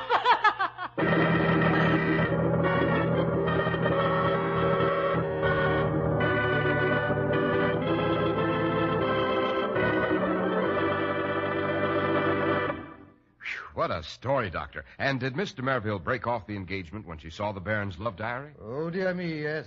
Sir James came and collected it and the little saucer of Ming china the afternoon after her encounter with Gruner. The diary was in the Baron's own handwriting. There was no way of getting around that. The wages of sin, my dear Mr. Harris, the wages of sin. Be sure your faults will find you out. Say, Doctor, apropos of nothing at all, was Mr. Holmes arrested for housebreaking? Now, what an idea. Well, there was some rumor about a prosecution, I believe, but when the purpose is good and the client sufficiently illustrious, even the rigid British law becomes human and elastic. Holmes is yet to stand in the dock. And the illustrious client, Doctor, did you ever find out who he was? Well, I could make a good guess. On Sir James' second visit, I escorted him down to his carriage, and quite by accident, mind, I caught a glimpse of that coat of arms before Sir James threw his overcoat half out of the window to cover it. And who was it, Doctor? Oh, I couldn't dream of telling. Beyond the fact that he was a loyal friend and a chivalrous gentleman, and his coat of arms had 3 ostrich plumes on the top. And, of course, you haven't the remotest idea. Oh, certainly not. And now, Doctor, how about giving our friends and listeners a hint about next week's story? Next week, now let me see. Oh, yes, next week I think I'll tell you about some yellow roses that refused to die, and how they nearly caused the death of a lovely young second wife, who heard the voice of her husband's first wife calling to her from a watery grave.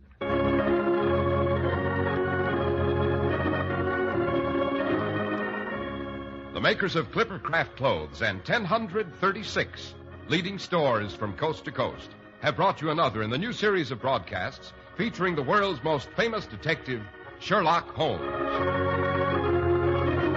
Our stories are based upon the character Sherlock Holmes, created by Sir Arthur Conan Doyle. Sherlock Holmes is played by John Stanley, Dr. Watson by Alfred Shirley, and the dramatizations are by Edith Meiser.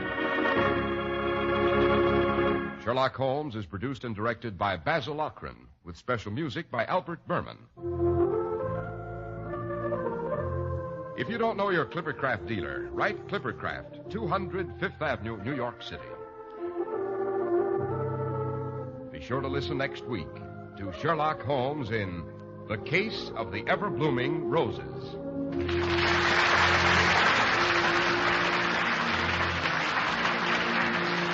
This is Cy Harris speaking for Clippercraft Clothes. This is the Mutual Broadcasting System.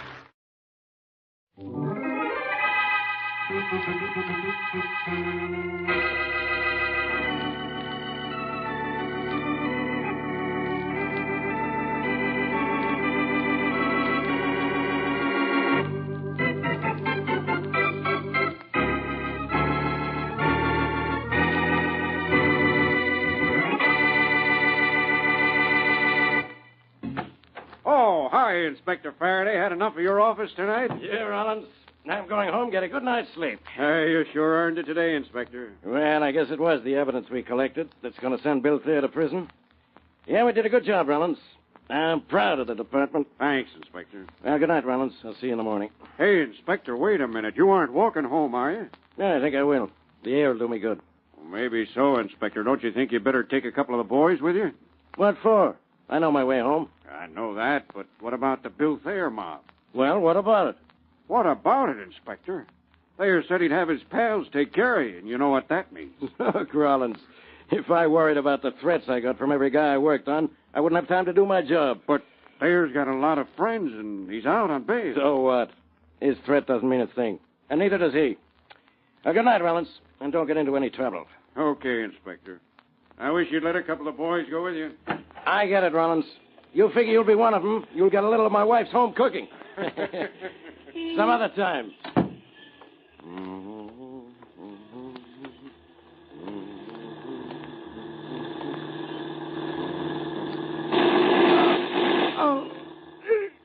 Inspector Faraday! Inspector Faraday! Hey, Smith, Thompson! Get an ambulance, quick. They got Inspector Faraday, and they got him good.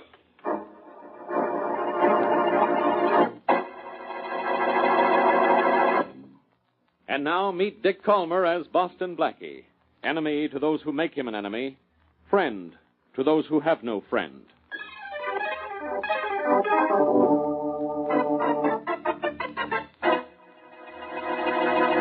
Hello, Faraday, old pal. Hello, Inspector. Well, at last the flathead is flat on his back. Oh, no.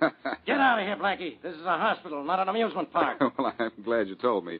Haven't had so much fun in weeks. The nurse tells me you'll recover. Sorry, old man. Oh, Blackie, will you stop joking? Yes, maybe I should be sad about this, Mary. The nurse may be wrong. Maybe Faraday will live. Yeah, I'll live all right, Blackie. Takes more than a couple of bullets to stop me, especially when they just graze me. Really? Bullets can't stop you, but a simple question can all the time. Oh, now, Blackie, you stop. You didn't come up here to tease the inspector. No, I didn't. But let me enjoy myself before I tell him the bad news. Bad news? What bad news? Well, I might as well tell you now, Faraday. You probably haven't realized it yet, but this is one case I'm going to solve without interference from you. Interference from me? You're the guy who's always getting in my way. Oh, that's your opinion. Faraday, I'm going to get the guys who did this to you and get them all by myself. I'm going after that damn mob. Doesn't that make you happy? Blackie, you stay out of this. I got him on that larceny charge, and I'll get fair for this, too. You lay off here. Not very well. Oh, Blackie, why don't you be honest with the inspector? All right, Mary. I guess you're right. Listen, Faraday, I'm serious about this. Yeah? Maybe you and I have had our differences, but I don't like the idea of anyone shooting at you. Yeah, all I want from you is two things. Stay away from Thayer, and leave me alone right now. All right, Faraday. If that's the way you feel about it. Come on, Mary. And don't come back, either one of you. We won't, Faraday. I'll be too busy getting Thayer for trying to get you. If I find out you're even down in Thayer's neighborhood, Blackie, I'll have you arrested. What's the matter, jealous? I'll jealous. Inspector Faraday, what's the matter? That guy there is what's the matter. Well, the matter is leaving. So long, pal. Oh, Inspector Faraday, I'm terribly sorry. About what? About what? I had no idea that man would upset you so. I wouldn't have let him in. I'm afraid seeing him has made you worse. Made me worse? Don't be foolish. Seeing the way that guy really feels about me has made me feel a whole lot better.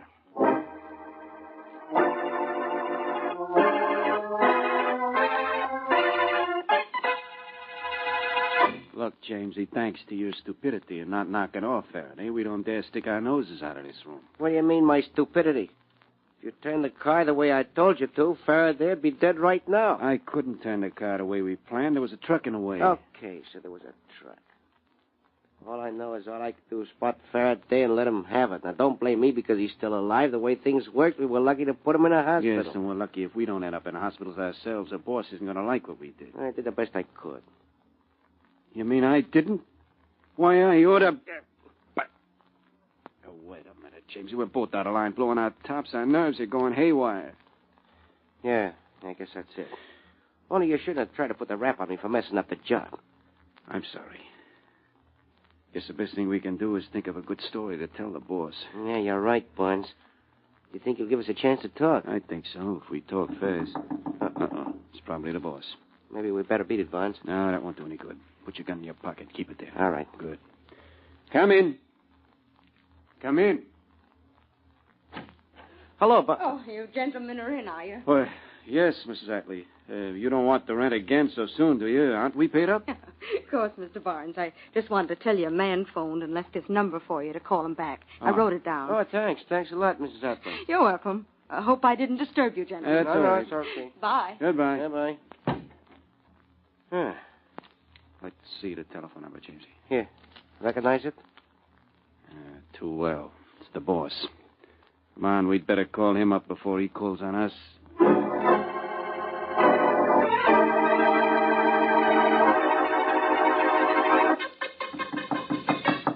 Come in. Thanks for telling your pals outside to let me in, Thayer. I'd hate to have to break in to see you. Might make a bad impression. I thought if you were fool enough to come to see me, Blackie, I ought to be smart enough to see you. Look, I'm not going to stand around here and spar with you, Thayer. I'm here to see you about those 2 thugs of yours who fired 3 bullets into Inspector Faraday last night. Yes, that's why I thought you were here. Now, how about leaving? Oh, no. Very well, I won't argue with you. I was prepared for this visit of yours. I hope you're prepared for the reception. Tony, Barker. What is it, Chief? Yeah, boss. Tony, Boston Blackie doesn't want to leave. Will you and Barker tell him you think he should? A pleasure. Sure, boss. Come on, Barker. You get him from that side. I'll get him from this. Maybe it won't be as easy as you think, Tony. What are you using for a fish, Blackie? A mosquito bite? Oh. Very good. Oh, yeah? You can take it. Here. I'll hit him your way, Barker. Oh, the table was in the way. He fell short. Push him over this way, Barker.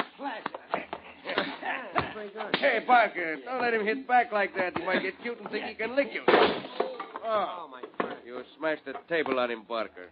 That junk off him. I'll finish him with a good right to the jaw. He's practically out now. Not as out as you. Think, huh? How about this? Oh. Yeah, that did it, boss. That did it. Yeah, good. Now, take Blackie outside and toss him in the street. You like what we done to him, huh, boss? Yes, Tony, but I don't like what you did to my office. Now get busy and cart this broken furniture out of here. There's nothing I hate more than a mussed-up room.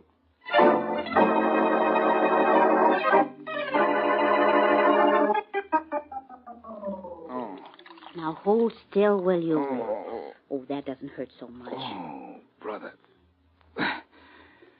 Oh, that water on my face feels sort of good, though, Mary. Does it? Well, that's a nasty black eye you have, you know. You mean I have only one black eye? Just one black eye. One bruised face and one bump on the back of your head. What hit you, a train? No, 2 trains. The Tony Flyer and the Barker Special. But I'm not through with them. Now, you don't mean that you're going back there? Oh, yes, I am, Mary. I... This just about proves Faraday was right. It is Thayer's mob who tried to kill him. Otherwise, Thayer wouldn't have given me such a, ungentlemanly treatment. Just the same, it is foolish to go back there and try to see him. Think so? Well, maybe I'd better think of something else. I think so, too. Here, now let me dampen that cloth for your face again. All right. Uh-oh. I'll get it, Mary. Well, all right, but you lie back so that I can keep this cloth on your face. Okay. Hello. Hello, Blackie. Yes, who's this? This is Rawlins, Blackie. Sergeant Rawlins, Inspector Oh, yes, Faraday. Rollins. How's Faraday? That's what I'm calling you about, Blackie. Huh? What's the matter? Did he take a turn for the worse? Oh, I don't know what turn he took, Blackie. All I know is he didn't take it by himself. What do you mean? I mean, 2 unidentified men just kidnapped Faraday right out of the hospital. We can't find a trace of him anywhere.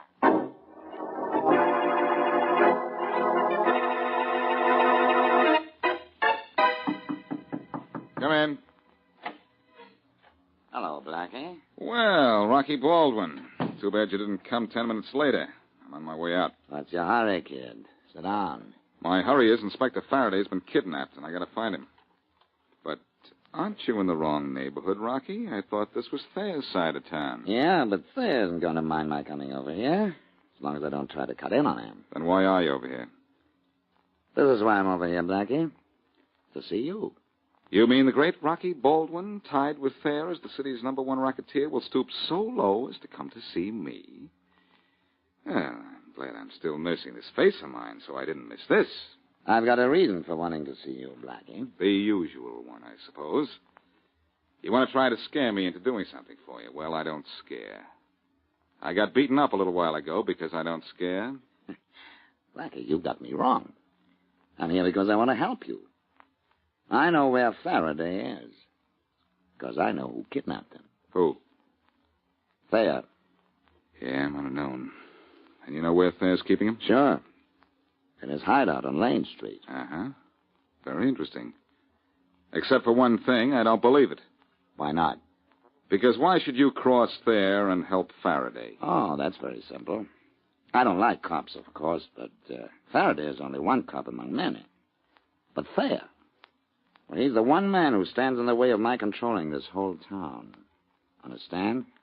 When you put it that way, I'd be a fool if I didn't understand. Well, you're no fool, Blackie. But better hurry and get your friend Faraday before Thayer finishes with him. And Thayer, you know, works fast.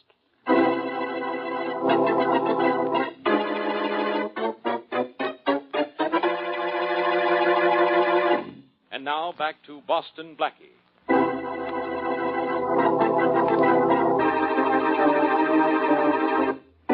Bill Thayer, gang leader, threatens death to Inspector Faraday if Faraday's evidence gets a conviction against him. Faraday is later shot at from a passing car, but is not badly wounded. Blackie, however, is determined to find out the men who shot the police inspector.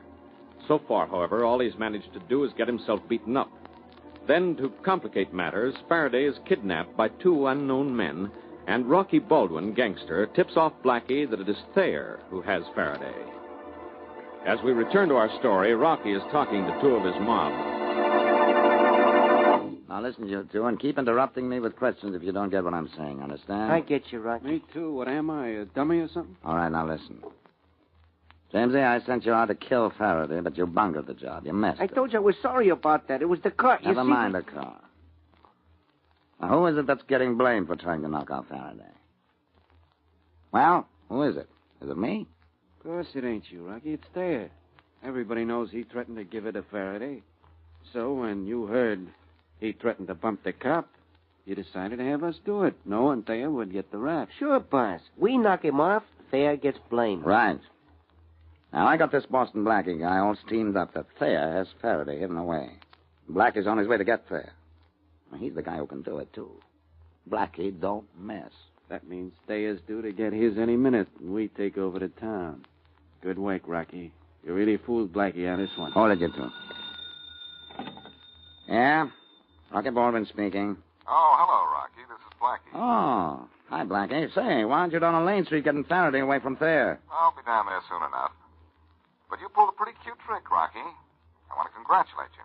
What do you mean, Blackie? Thayer did kidnap Faraday. You'll see for yourself when... I'm not talking about that, Rocky. I'm talking about who shot Faraday. What, Thayer did, of course. Why'd some of his men do it? That's what you figured everybody would think when you sent Jamesy and Barnes out to kill the inspector, didn't you? What are you talking about? Don't be coy, Rocky. You know what I'm talking about. I do not. Where'd you hear such nonsense? From someone who should know, Rocky. From Jamesy himself. Oh, from Jamesy. Yes, he doesn't shoot too straight, but he certainly knows how to talk. Just thought you'd like to know that I knew. So long, pal. Hey, Blackie. Blackie! What's the matter, Rocky? Oh, nothing much, Barnes. So, Jamesy, come here a minute. Sure, Rocky. What's the matter? Nothing at all. That was Blackie on the phone. Going after Thayer, huh? Yeah, right now. But he told me something about you. He did? What? Said you told him a little story. I told him? Yes. I'm awfully disappointed in you, Jamesy. You've been one of my favorite boys for a long time. Well, thanks, Rocky. But I don't You know... really shouldn't have talked to Blackie, Jamesy. It means I have to do this. Oh, Rocky, what's the idea? Rocky, what you have Rocky, what you kill Jamesy for? He talked to Blackie. He told Blackie that we tried to kill Faraday. Oh, no, Rocky, that was just a trick. I've been with Jamesy every minute since we shot Faraday, and he hasn't been near Blackie. Oh. Oh, no? Oh, that's too bad. Looks as if maybe I've made a mistake.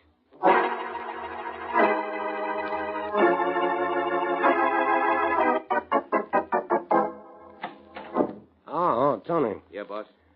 You got Faraday tied up nice and tight? Yeah, Mr. Thayer. I got him so he can't even wriggle a finger. Good. Now that we snatched him and stashed him here, what do we do? I don't know yet. I gotta have time to think. Find time to think after we snatch a cop. I had to get him out of that hospital before Rocky Baldwin got to him there. They killed Faraday on that joint, sure. And who'd have taken the rap for it? Me. Kind of sometimes even you talk too much, huh, boss? Oh, I talked out of turn just once. When I tried to threaten Faraday. Oh, what a sucker I was. All he had on me was a larceny rap. I had a good chance of beating that. Now, we're too smart for cops, Mr. Thayer, ain't we? No, I'm not so sure. I don't know what to do with Faraday. If If I turn him loose, Rocky will get him this time, sure, and I'll get it right in the neck. If I keep him here, I kidnap the guy. That means a chair. Not if we make a deal with Faraday. That's an idea. Only I don't think Faraday will buy it. I'll try. Hey, wait a minute, boss. You keep saying that all he has on you is a larceny rap. Don't he know about the Edwards killing? He doesn't even suspect me in that one. Oh, no, huh? I don't like the way you said that, Tony. Well, it wasn't my fault, boss. You never said nothing to me about what Faraday was trying to pin on you. I thought all along it was the Edwards killing. Go on. Well, nothing. I figured when we kidnapped him from the hospital, it was to bump him. So I got talking to him. Told him what a sucker he was to mix up with a guy like you, a guy who was smart enough to take care of Big Jim Edwards. You fool, Tony, you stupid idiot. Faraday didn't know a thing about me in the Jim Edwards case. Now I know what we got to do with that cop. Gee, boss, I'm sorry. Never mind about being sorry. You've done it and it's done. Faraday is the only one who knows it. So if we fix Faraday, we're still safe. You mean kill him? Or make a deal with him. Come on, we'll go see what we can do. Okay. Hello, Faraday. Comfortable? You know I'm not there. I'm sorry about all this, Faraday, but it was one of those things I just had to do. Yeah. Just for the fun of it, I guess. No. To keep Rocky Baldwin and his men from killing him. Rocky and his Never men? mind about that now. I got something more important to talk to you about. What? Tony told you I killed Edwards. Didn't he? That's right. I'll let you go right now if you'll forget all you know about that. Sorry, Thayer. No dice. I'm not that kind of guy. And I'm not that kind of policeman. Well, you're a live policeman now. Yeah, and maybe a dumb one, too. But I'm an honest cop. I know where to get the evidence against you and the Edwards killing. And if I get a chance to, I'm going to use it. All right, Faraday. I'm awful sorry. Tony. Yeah, boss. Get on the phone. Tell Harry to bring the big car down here. Sure thing. Harry should be here with a car in 30 minutes, Faraday. So what? I still remember you killed Edwards. Well, you got 30 minutes in which to decide whether you feel like losing your memory or your life.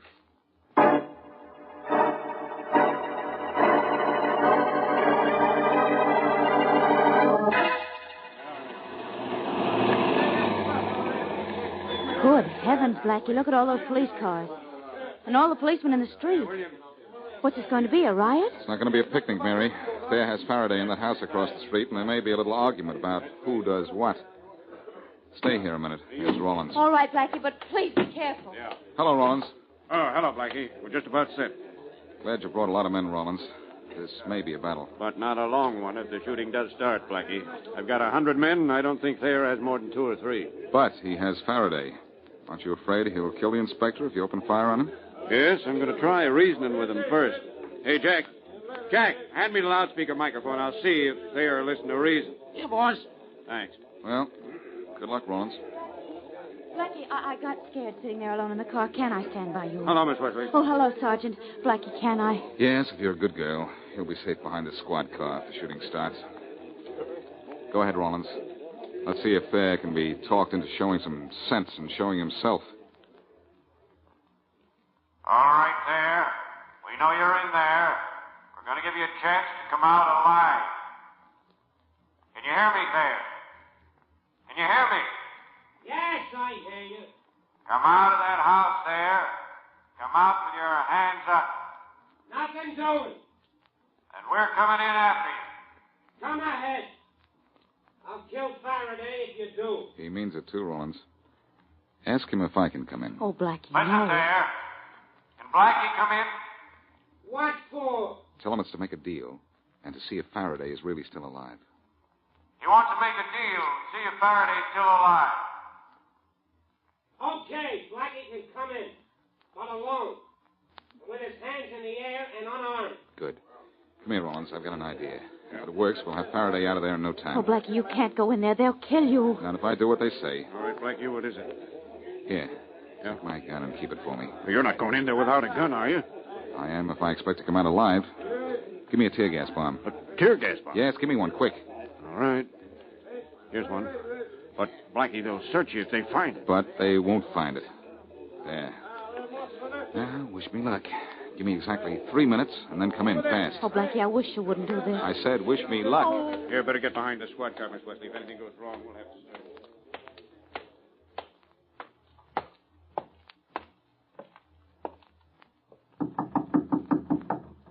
Blackie, Yes, there. Open up. are you alone? You saw me come across the street by myself. Open up. All right, Tony, let him in. He's alone, Thayer. He's got his hands up, too. Good. Don't let him near me till you searched him, and thoroughly. I don't think you'll find anything on me, Tony. Huh? Oh, there's nothing on him, Mr. Thayer. He's clean. Good. Let him in, then. Now, wait a minute. Take off his hat first. I'll take it off by myself there and put it over here on the table. How's that?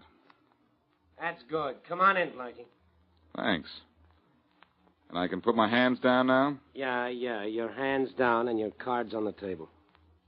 You want to make a deal. What is it? First, I want to see Faraday. I want to make sure he's still alive. Fair enough. Go bring Faraday out here, Tony. Sure. And if Faraday's alive, Blackie, then what? Let's wait until I see Faraday alive. You just don't trust me, do you, Blackie? Nope. Mind? No, I wouldn't have much respect for you if you did. Well, here he is, Blackie. Does he look alive? Yes, as much as he ever did. Hello, Faraday. Hello, Blackie. Well, your pal's alive, Blackie. What's the deal? No deal, Thayer. As far as I'm concerned, you can go ahead and kill him. Where's my hat? I'm getting out of here. Hey, Blackie, wait a minute. Blackie. Oh, here's my hat on the table. Duck, Faraday. I'm dropping it on the floor. Hey, what's that? It's tear gas. Let him have it, Tony. Shoot. I can't see him, boss. Where are you? Over there, Tony. You don't mind if I borrow your gun, do you? I do. I want to get me out of here. Faraday, are you okay? Sure. Where'd you get the tear gas? Quick, grab Thayer first. We'll have Tony out. Oh, wait. Are you all right, Inspector Faraday? Yeah, Rollins. I'm wonderful. I've never been so happy in my life.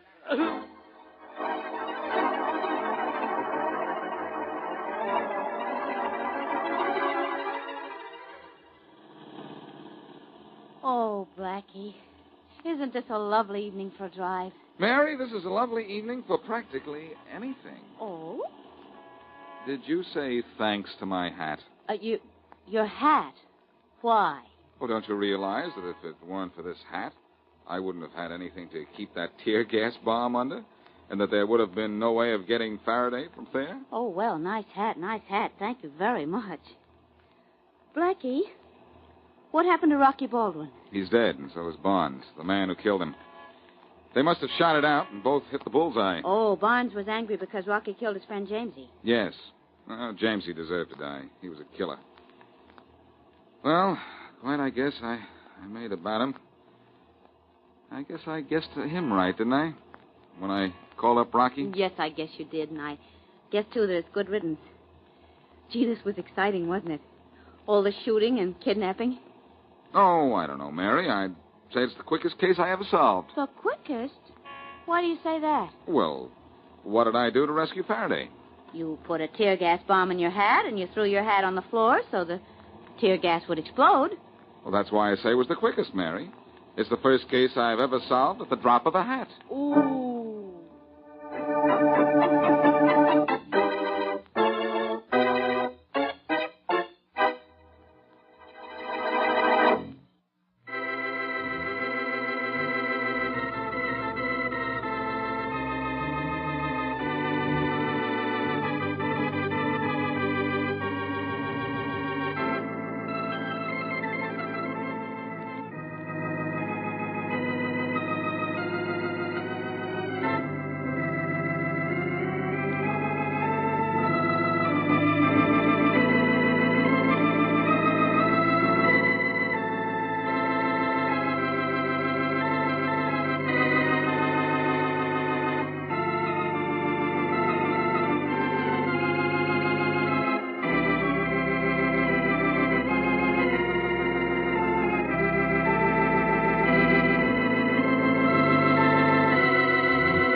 Stay tuned for Nero Wolfe. If the chimes shudder a little on Sunday afternoon, well, they know there's mystery in store Sunday with men of action like Mike Waring, better known as the Falcon, who brings his fearless and romantic touch to the solution of another mystery. After the Falcon, it's high adventure. Then the big guy steps in. The new private eye, Charlie Wilde, concludes with a few casual homicides. The chimes mean mystery and action this Sunday afternoon on NBC. Transcribed. My boss is the smartest and the stubbornest, the fattest and the laziest, the cleverest and the craziest, the most extravagant detective in the world, Nero Wolfe.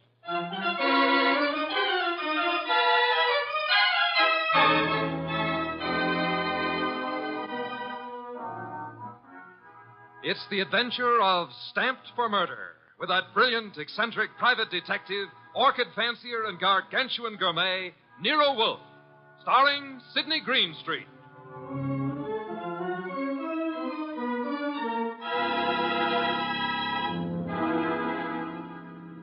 Instructions for this morning, Archie. Your notebook, please. First, Mr. Salinsbeck. Inform him that the Long Island peafowl he sent were most unsatisfactory. Peafowl's breast flesh is not sweet and tender unless it is well protected from all alarms, especially from the air, to prevent nervousness. Long Island is full of airplanes. Look, Mr. Wolfe, I shall want a dozen chickens that have been raised on blueberries and a fresh-killed lamb for tomorrow. Mr. Wolfe, please listen. There's... Mr. Goodwin, be quiet, and then dinner on the following day becomes a problem. Mr. Wolfe, dinner any day is going to be a problem if we don't pay Sausenbach's bill. Then pay it. With what? The bank account's empty. Ridiculous. There were $4,000 yesterday. But you bought that shipment of orchid bulbs from Winold Gluckner. Mr. Wolfe, we need money. You've got to stop eating and drinking beer long enough to earn some. Shush. You're an alarmist. Will you, for the love of heaven, stop turning down clients and turn an honest dollar? I've got a couple of prospects right outside the door. Send them away. No, sir. Send them away. Tell them I've gone to Egypt. Nothing doing, sir. Confound you, Archie. Obey orders. Send them away. Miss Kent, Mr. Rodman, come in, please. Thank you. Confound you, Archie. You're mutinous. Yes, sir, and you're stuck with it. This is Miss Gloria Kent and Mr. Rodman. They arrived as advertised with a pressing problem. Good morning. You people are here by sufferance only. I shall speak to Mr. Goodwin about it later. Yes, indeed. I don't like pressing problems, Miss Kent. What are yours? My father. Indeed, I'm not a court of domestic relations, Miss Kent. What did your father do? Beat you? Withhold your earnings? Discourage your suitors? Mr. Goodwin should have informed you this office does not undertake cases involving marital or family problems. But that's not... If Mr. Goodwin had not been beguiled by your pretty face, he might have warned you and avoided this embarrassment to you and annoyance to me. Now, take it easy, take it easy. How many times have I told you you don't know how to handle women? Then suppose you let Miss Kent handle me. Well, it's simply this, Mr. Wolfe. I had some money my mother left me. My father's just spent it without my permission. I want it back without a scandal. Thanks, Miss Kent. How much? How spent? $10,000. Father bought a treasure map. Indeed, from whom? A pair of swindlers named Cross and Halleck.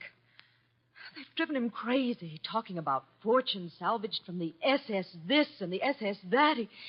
He's got a map and old letters he studies. He's childish. Many fortunes have been recovered. Many more await on the sea bottom. How do you know your father has been duped? Well, I know. You do, Mr. Rodman. Yes. Cross and Halleck bought some old letters for me, written by my grandfather from Hawaii. They used them to manufacture the map and evidence. And that's what they sold to Kent. Father thought he was being so clever. He had the paper analyzed.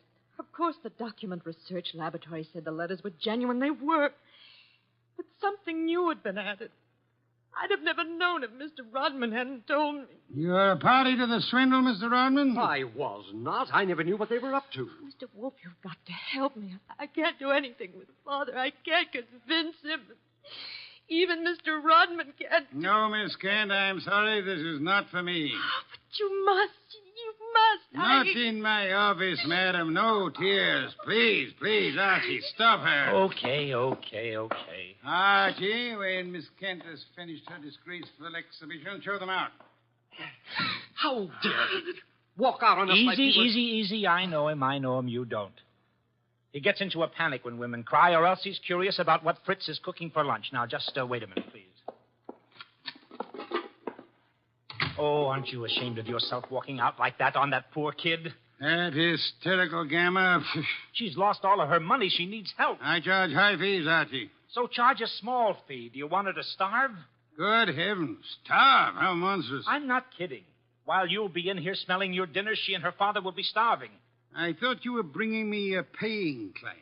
Well, this is different. She's, You're beautiful. Archie, you're impossible. Oh, very well. Go back into them. Get names, addresses, facts. I am not committed to Miss Kent's case, but we'll see. Be a tribute I pay for your weakness for a pretty face.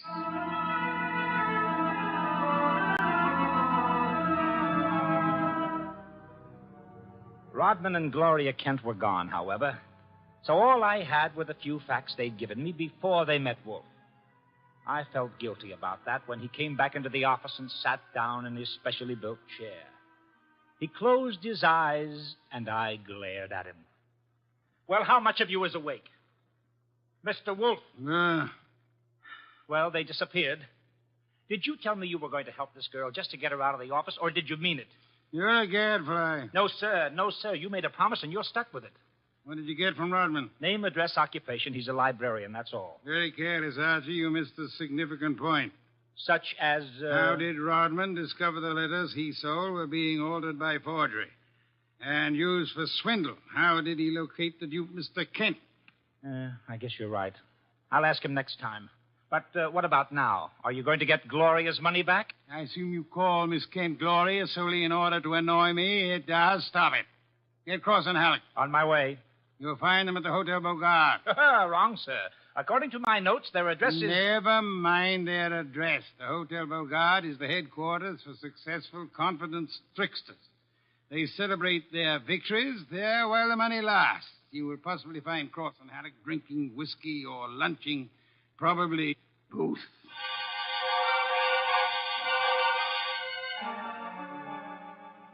I located Cross and Halleck in the hotel bar and lured them back to our place on 35th Street. Wolf was sitting behind his desk with his hands crossed on his impressive middle, at peace with his lunch and the world when I ushered them in. He sat bolt upright and scorched me with a look. Good afternoon, Mr. Wolf. The tall one's name is Cross, the short one is Halleck. They want to help me invest my money. Gentlemen, Mr. Nero Wolf. What? Who? Nero Wolf. Hey, what is this? Confound you, Archie. How drunk are they? Not too drunk for business. Let's get out of here. Come on. Wait a minute. You want me to keep him here, Mr. Wolf? Not by violence, Archie. Come back here, gentlemen. Unless you want 7 years in the state penitentiary. What? You got nothing on us, Wolf. Nothing. I have the Kent case. The Kent? That's a laugh. We're sitting pretty. You are not, sir. You imagine you possess legal immunity. Mr. Kent believes you are grotesque balderdash and will not sue for fraud. Miss Kent cannot sue because she is reluctant to accuse her father of wrongfully obtaining her money. Ergo, you think you are invulnerable. Now, listen. But you forget me. I'm a detective with a fee to earn. A big fee. Quiet, Archie. I am determined to get that fee. Therefore, as Miss Kent's agent, I can and will bring action against you. I'm indifferent to her tears or her father's disgrace. I'm indifferent to anything outside of money. You will return the $10,000 to me at once, sir, or you'll be in jail by morning. You mean that? I do, Mr. Cross. Alec, come here.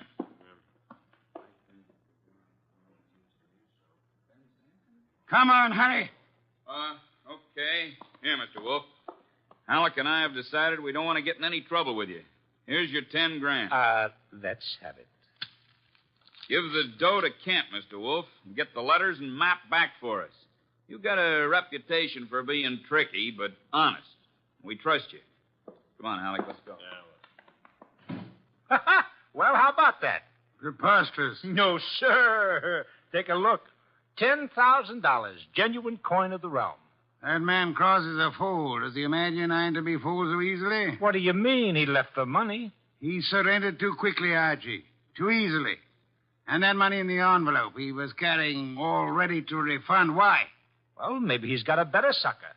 I heard him mention a Ben Sanford. Nonsense. Does he need Kent's forged letters and map to cheat this Ben Sanford? Couldn't he prepare another set? I guess you're right. Something's fishy. In any event, it's no concern of mine, thank heaven. Why not? I'm not committed to Miss Kent in any way. As a favor to you, I undertook to regain her money. I have done that. You may take it back to her and obtain the forged papers in return. But, Silence, Mr. Goodwin. Go to your red-haired charmer. Leave me in peace. I intend to spend this afternoon with my New World Atlas.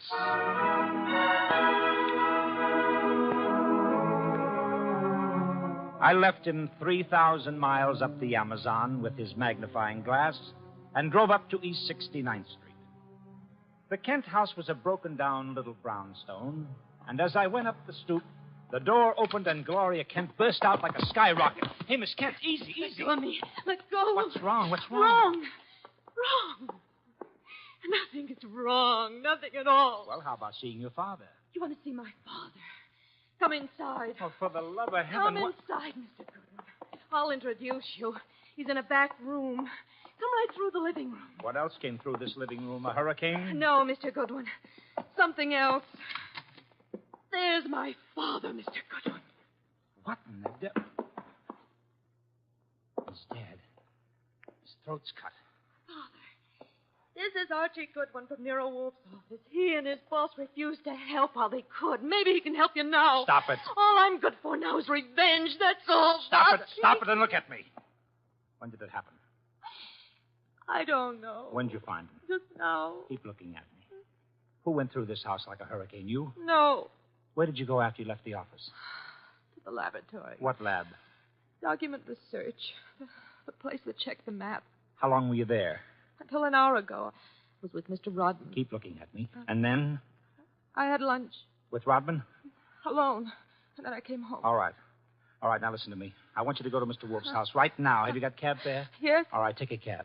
I've got to stay here, but I'll call Mr. Wolf and tell him you're on the way. Now, get.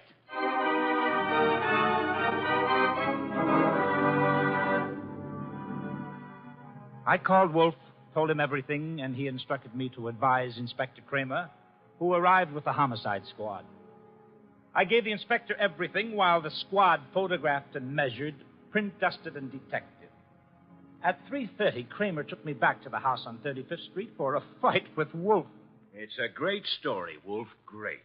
Kent buys a phony treasure map. Everybody knows it's phony except Kent. But Cross and Halleck try to buy it back, and Kent gets himself murdered. Did you find the map and letters in the house, Inspector? No, I didn't.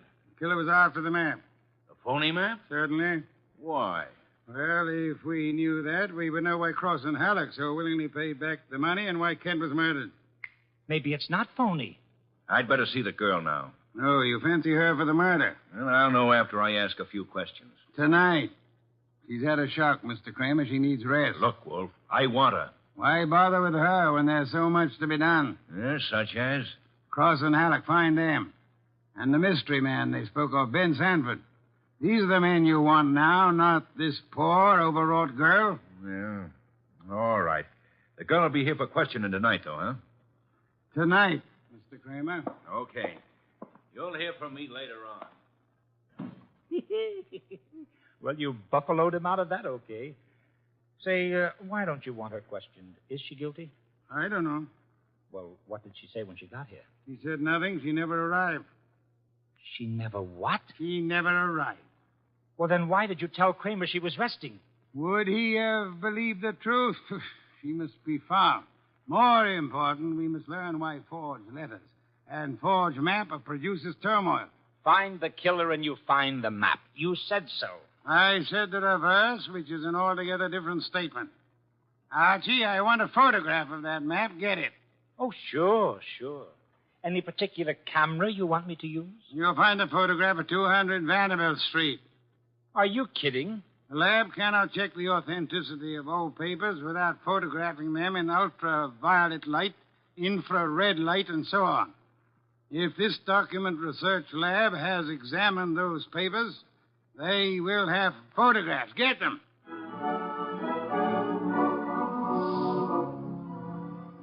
He got out of his chair and waddled back to the house elevator. It was 4:00 and time for his regular afternoon session with the orchids. I drove down to the document research laboratory on Vanderbilt and got such a shock that I grabbed the office phone and dialed Wolf at once.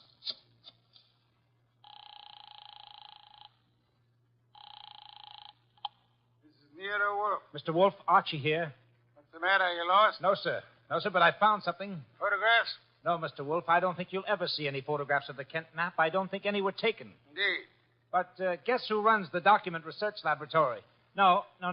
Don't guess. You probably know. A man named Ben Sanford, and he's sitting right here looking at me. Bring him home with you. Home? But it's 4 p.m. This is the sacred hour when you pray over your orchids. And Mr. Sanford can join the ceremony.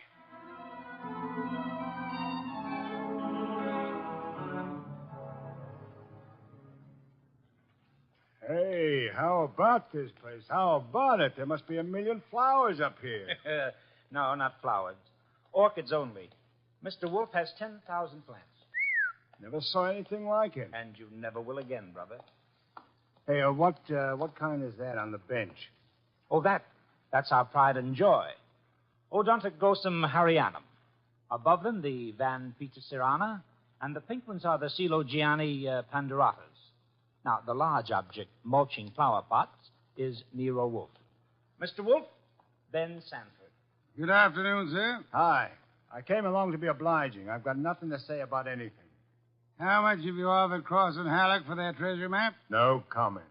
Mr. Sanford, I'm going to make some assumptions. I assume that you are not, in fact, a document expert, but an accessory to the fraud of Halleck and Cross. No comment. That you actually prepare fraudulent maps for those swindlers, and then, in the guise of an expert, guarantee their authenticity. No comment. But this you must answer. You did guarantee the authenticity of the map and letters Kent bought. It's on record. All right, I did. Then will you admit they were forged? What are you, a comic? No. You guarantee the value of the Kent map? Yes. As an expert? Yes. Then you've convicted yourself of murder. Murder? What is this? Mr. Kent was murdered, sir. Evidently for the map and letters he bought. But of all persons involved, you alone believe in the value of the map. No one else does. Therefore, you alone would have murdered Kent for the map. For the love of... Now, wait a minute. Chew it over, brother. Chew it over. Either way, he's got you. Okay, you want me to level? Here it is. Level, Archie. Okay, boss. Thief-type talk. It means tell the truth. It's like you say. The letters were bought from Rodman. I forged the map and evidence onto them. I guaranteed them to Kent. It's a swindle. The letters are without value? Oh, sure, they're old, that's all, from 1851. Just tired family gossip and stuff. Indeed. There we have the problem again, Archie. Mr. Kent is swindled with a map and letters that are known to be worthless. He alone believes the fantasy of the treasure. There isn't any treasure, never was. Yet Cross and Halleck refunded the swindle money so eagerly. It is obvious they want those worthless documents back badly. Someone else wants them so bad he murders Mr. Kent. Why? I don't know. Archie, we must find the girl. There's a chance she turned to Mr. Rodman for refuge. I'm sorry you'll have to go there at once. If the girl isn't there, bring Rodman.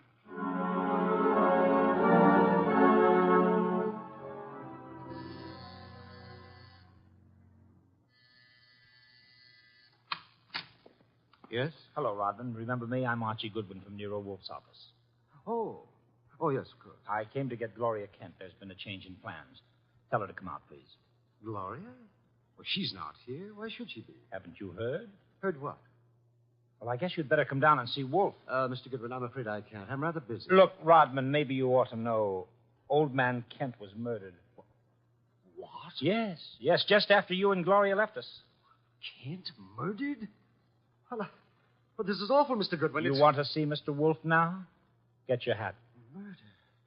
Well, believe me, I never wanted this. I'm going to tell Nero Wolf the whole mess. Every word of it. Okay, then. Come on, let's go. Yes, of course. Just a minute. I'll get my hat in the bedroom.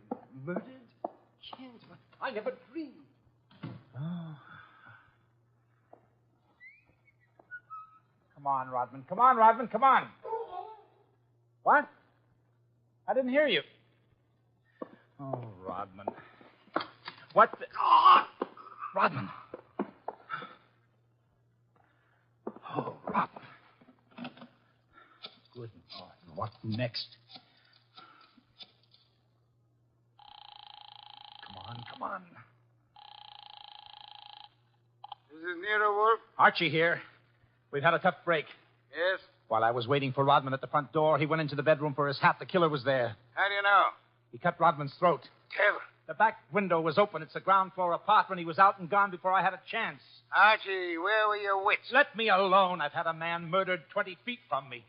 You think I'm cheering? Mr. Kramer is here, and he has news for us, Archie. He could not locate Cross and Halleck in their apartment. They had not been home all day. The maid informed him that she was waiting for her weekly salary. Well, so what? She was most angry and peppery, Mr. Kramer informs me. Red pepper? Exactly. Okay, maybe I know what you mean. I'll try to deliver the goods this time.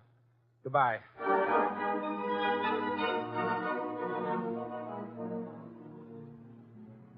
I drove down to the apartment house on Gramercy Square where Cross and Halleck lived, took the elevator up to the 10th floor, found the right door, and slipped in with a pass key.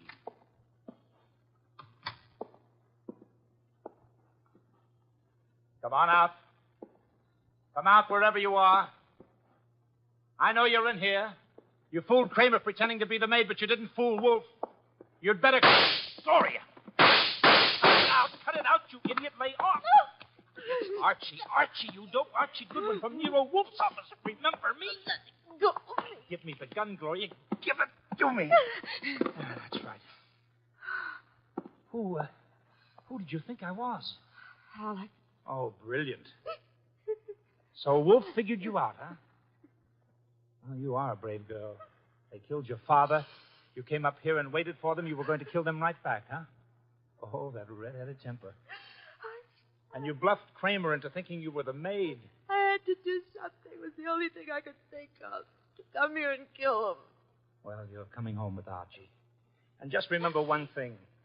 When Wolf's working for you, don't try to do any thinking. It only gets in Wolf's way.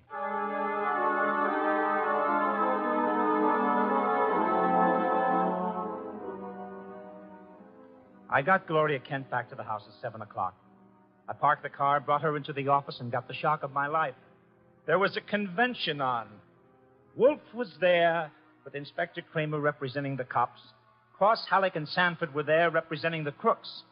When Kramer saw Gloria, he scowled first at her and then at Wolf. So it was a slick one after all, Wolf. You didn't have the girl. You had no intention of producing her. Please, Mr. Kramer, that can wait. There are other matters more important. I dine at 8. That leaves me 1 hour to solve your murders. Murders? More than one? Yes, 2. Elmer Rodman. By heaven, Goodwin, if you... Please, Mr. Kramer, not now. First, Miss Kent. Good evening, Miss Kent. I presume you have met these gentlemen, Cross, Halleck, and Sanford? Yeah, I'll take your purse, please. Why? Don't think me as naive as Mr. Goodwin, miss. When you left your home after the murder of your father, you took the map and letters with you. They are in your purse Well, now. that's true. Archie, the purse. Thank you. We have here an interesting situation.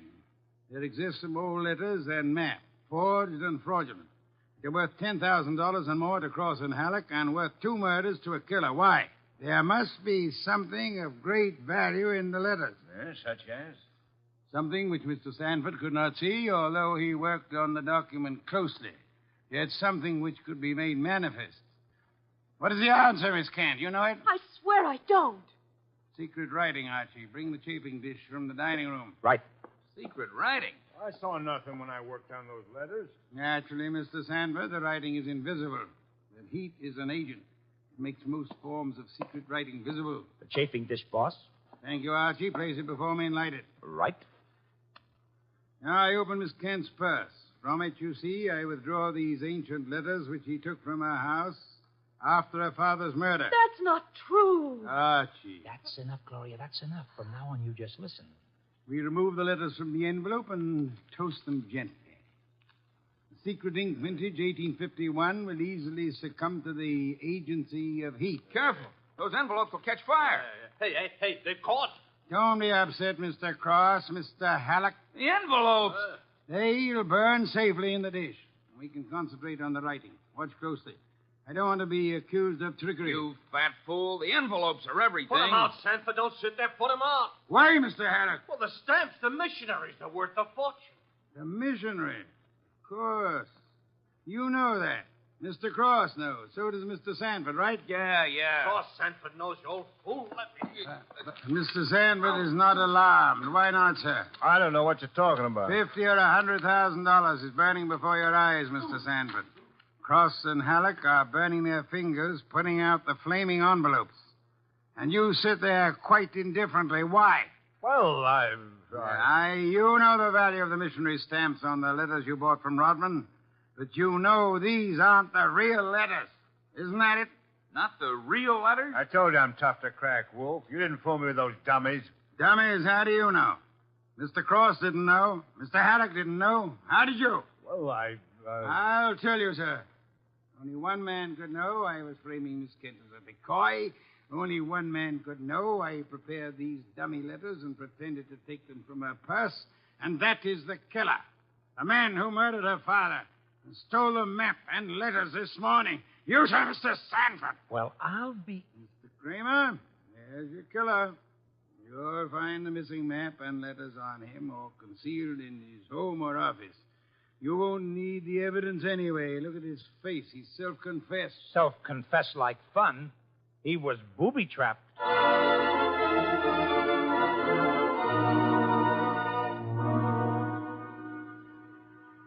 No, Mr. Craner. Not a complicated case, really. Very simple. Elmer Rodman sold a packet of old family letters to the swindlers for a small sum. They used the letters to perpetrate their fraud on Miss Kent's father. And the stamps on the letters were valuable? They were a special Hawaiian issue 1851, Miss Kent. Nicknamed missionaries, because missionaries used them for writing home. They are extremely rare stamps worth upward of $25,000 each. Hey, no wonder they were worth 2 murders. We found 5 of them on Sanford. Excellent. Somewhere or other, Rodman discovered the value of the stamps after he sold the letters. In his effort to get them back, he communicated his discovery to the swindlers, Cross, Halleck, and Sanford. So that's why they refunded the money so fast. Precisely, in an effort to have the sale rescinded. Rodman sought out Kent and tried to convince him of the fraud. Alas, he would not listen to the truth, Mr. Kramer. Oh, I get it. And while the others were hassling around, Sanford tried to steal a march and quietly resorted to murder. There you have it. Ha-ha! Great job, boss. Great job. So Gloria not only gets her 10 grand back, but 5 times 25, which is about 125,000 worth of goodies. Now, figuring your rates by the hour, that means you've done a gratis job worth about... Yes, Ken. I did not, nor will I demand a large fee for what I've done. I will not go back on my word. But I can beg for a favor. I'll only be too happy to... Wait. I ask something that will not be easy to grant. What is it? Will you use your red hair, your pretty face, your admirable figure, and your ample fortune to lure Mr. Goodwin away from this house tonight? I would like to enjoy my dinner in peace. That won't be difficult, Mr. Wolf. Let's have an understanding right now, Gloria. Difficult for you or for me? I'll be delighted. Indeed. To spend an evening with Mr. Goodwin, there is only one word for you, Miss Kent. Intrepid.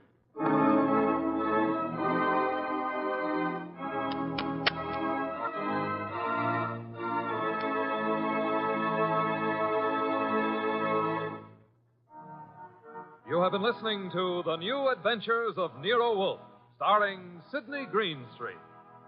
Tonight's story by Alfred Bester was based on the famous characters created by Rex Stout, produced by Edwin Fadiman, and directed by J. Donald Wilson. In the cast were Wally Mayer as Archie Goodwin, and Gene Bates, Howard McNair, Jay Novello, Larry Dobkin, Bill Johnstone, and Herb Vigran. Music by Joseph Enos. Next week at this same time, Nero Wolfe and Archie will bring you The Case of the Careworn Cup. Don Stanley speaking. The preceding was transcribed. 3 chimes mean good times on NBC. The chimes ring for Dennis Day and Judy Canova tomorrow night on NBC. Also, Judy Canova prepares to go operatic tomorrow because her special guest is Ezio Pinza. This is Chester William Bendix Riley. The Man Called X follows on NBC.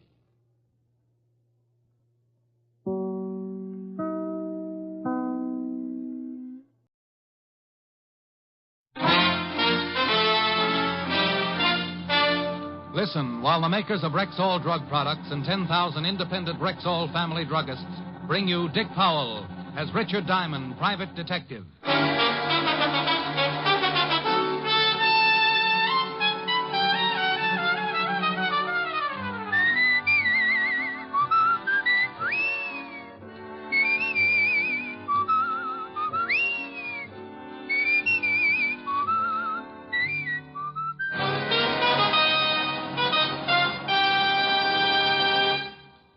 Good evening. This is your Rexall family druggist with a welcome from the 10,000 independent druggists who have made the word Rexall part of our own store names. We've done that because we recommend and sell the 2,000 or more drug products made with the Rexall Drug Company, like Rexall Mineral Oil, for example. This is the mineral oil specially refined for extra heavy body. What's more, Rexall Mineral Oil is tasteless, odorless, colorless, non-irritating, and non-habit forming. Quality like that is what we family druggists are talking about when we tell you can depend on any drug product that bears the name Rexall. Good health to all from Rexall. Now, your Rexall family druggist brings you a transcribed half hour with Richard Diamond, private detective, starring Dick Powell.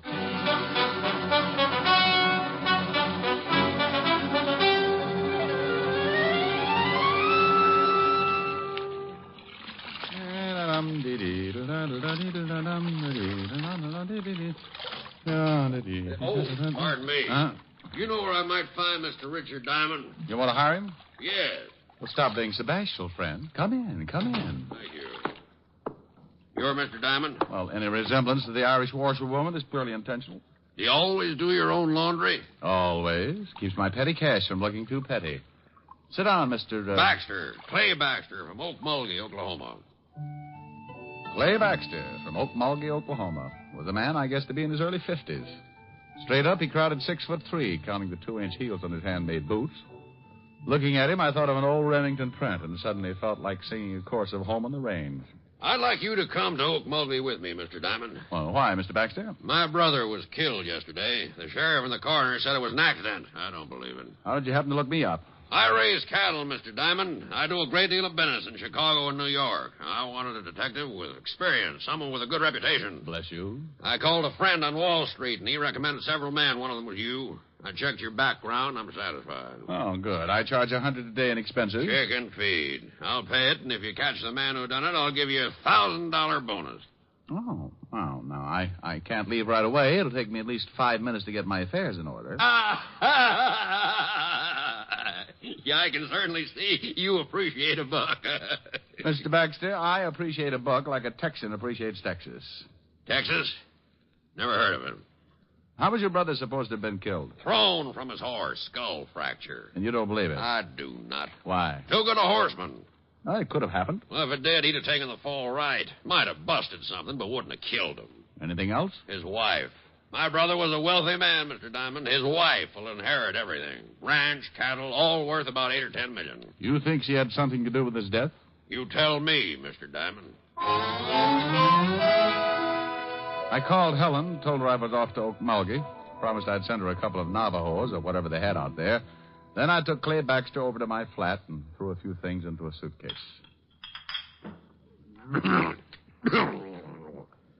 Oklahoma's dry. So's Richard Diamond. Might get arrested. I don't want to leave it here. Wouldn't make any difference if it was empty, would it? No. Got a couple of glasses? A fifth usually adds up to a full evening, but that's only when Clay Baxter isn't around. When he poured one for the road, the water line receded 6 inches. I had a quick one, and he finished it. How'd that soldier? How do you feel? Oh, lively. Why don't we forget the plane? You just start running for the window, and I'll climb on.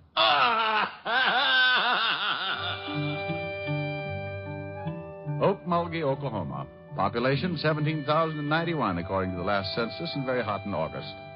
Baxter's station wagon's waiting at the airport, and the driver took us into town where I was introduced to the local law. This here's Sheriff Billings. How are you, Sheriff? Jim, this is Mr. Diamond. He's a private detective from New York. Howdy, Diamond. Howdy. Private detective, huh? Oh, I've been called other things. Still ain't satisfied, huh, Clay? Not yet. And you ain't either, and you know it, Jim. How about it, Sheriff? You think Mr. Baxter's brother was killed deliberately? Coroner says it was an accident. Hit his head on a rock. That ain't what Mr. Diamond asked. Well, Will Baxter was a pretty good rider, but he could have been thrown. I don't... All the evidence says he was. Could see plain where his horse bolted. What could have made his horse shy? Snake, maybe. Not that horse, and you know it, Jim. Well, maybe stepped in a chuck hole. He was limping right bad when he got back to the barn. No signs of anyone else near the body? Well, when I got there, some of Will's boys had already ridden out. Who found him? A couple old miners, Luke and Phineas Merriweather. Well, let's go out to the ranch, Mr. Baxter, and take another look at the spot where your brother died. Will Baxter's ranch is 40 miles from here, Mr. Diamond. Maybe you'd like to go out to my place and freshen up a bit first.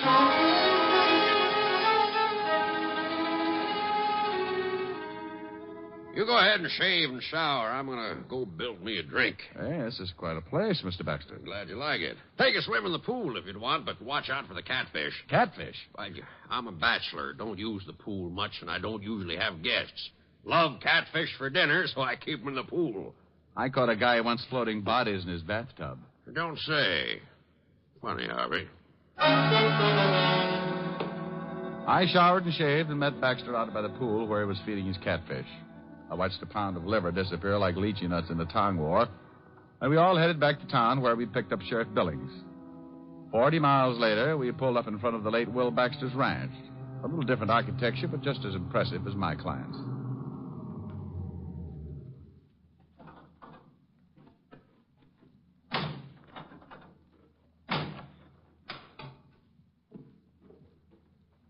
Okay. Afternoon, Sheriff. Oh, Wilma. Afternoon, Wilma. Wilma, this here's Mr. Richard Diamond. Wilma Baxter, my brother's wife. How do you do? How do you do, Mr. Diamond? Private detective. Come up from New York. Oh? Well, why don't we all go in the house? It's too hot out here. Mr. Diamond wants to go out and look at the spot where Will got himself killed. Certainly. Have one of the boys fix you up with some horses. When you're done, why not stop back for dinner? Mr. Diamond's eating with me, and he's going to be pretty busy for a while. Now, I'll give you a rain check, Mr. Diamond. Oh, thank you. I'd like you to tell me about New York. It's been a long time, and I've almost forgotten what it's like. Let's go, Jim. It's getting late. Bye, Mr. Diamond. Nice meeting you. Goodbye, Mrs. Baxter. Seems all broken up, don't she? Yeah. Where was she when her husband got killed? Perfect alibi. In town all day. A lot of people saw her. Mighty fine-looking woman. Mighty.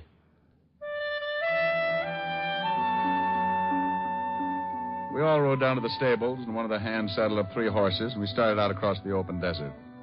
For a man who had spent all his life riding around in taxicabs, the experience was just short of agonizing. Just up ahead, Diamond. Swell. Never rode much, did you? No, I always bounce like this. Like to make my money belt jingle. Well, here it is. Whoa. Yeah, whoa. Oh. Well, here's where they found the body. Now, what did he hit his head on? That rock right there. Mm-hmm. Did you take an impression of the wound to see if it matched? Nope. Well, why not? Never thought about it. Well, that's a pretty good reason. Anyway, let's dig that rock out and take it back with us. I spent the next minutes limping around looking for something and came up with nothing except a longing for a hot Epsom salts bath. We dug up the large rock and took it back with us to Wilma Baxter's ranch. Whoa, whoa, whoa, whoa. Oh. Howdy, Sheriff. Howdy, Frank. This here's Mr. Diamond, Frank. Diamond, this is Frank Kelly, the ranch foreman. Howdy. Detective fella, huh? Miss Baxter told me about you. Said you was doing some investigating. Yes, sirree. Scientific investigation. The way the city boys do it. What you going to do with that rock? A hopscotch. Oh, on second thought, I think we'll take turns untying the knots in my back. Good warm shower, and you'll feel fit as a fiddle. Well, I got a good start. I'm shaped like one. You'll find it a little bit rough out here, Diamond. Oh, I'll get used to it, Mr. Kelly. I hope you're right. Ain't much like the big city. Oh? Just what is the big city like, Mr. Kelly? I ain't never been there. Just what I've noticed. Looks like a man can get pretty soft living in the city. Well, I'd like to show you where I was brought up sometime, Mr. Kelly. We never got around to playing cowboy, though. We were too busy kicking each other's teeth out. See you later, Mr. Baxter. So long, Sheriff. I don't think Frank likes you, Diamond. Well, what about Will Baxter's horse? I can take a look at him. Right over there in that stall. Really pulled up lame. Oh, good horse. Never figured to shy at anything. Man, look at that. His hip's swollen. Yeah, really twisted something. Steady, boy. Steady. Hey, that looks like an infection. Yeah, it's a funny thing. It kind of does. What are you getting at, Mr. Diamond? Oh, I'm not getting into thing, Mr. Baxter. I just said it looked like an infection. Yeah, we better tell Mrs. Baxter or Frank. Have someone take care of it. Tell me, boys, if you jabbed a horse with something, would that make him bolt? Come on, I want to get back to town and talk with the coroner.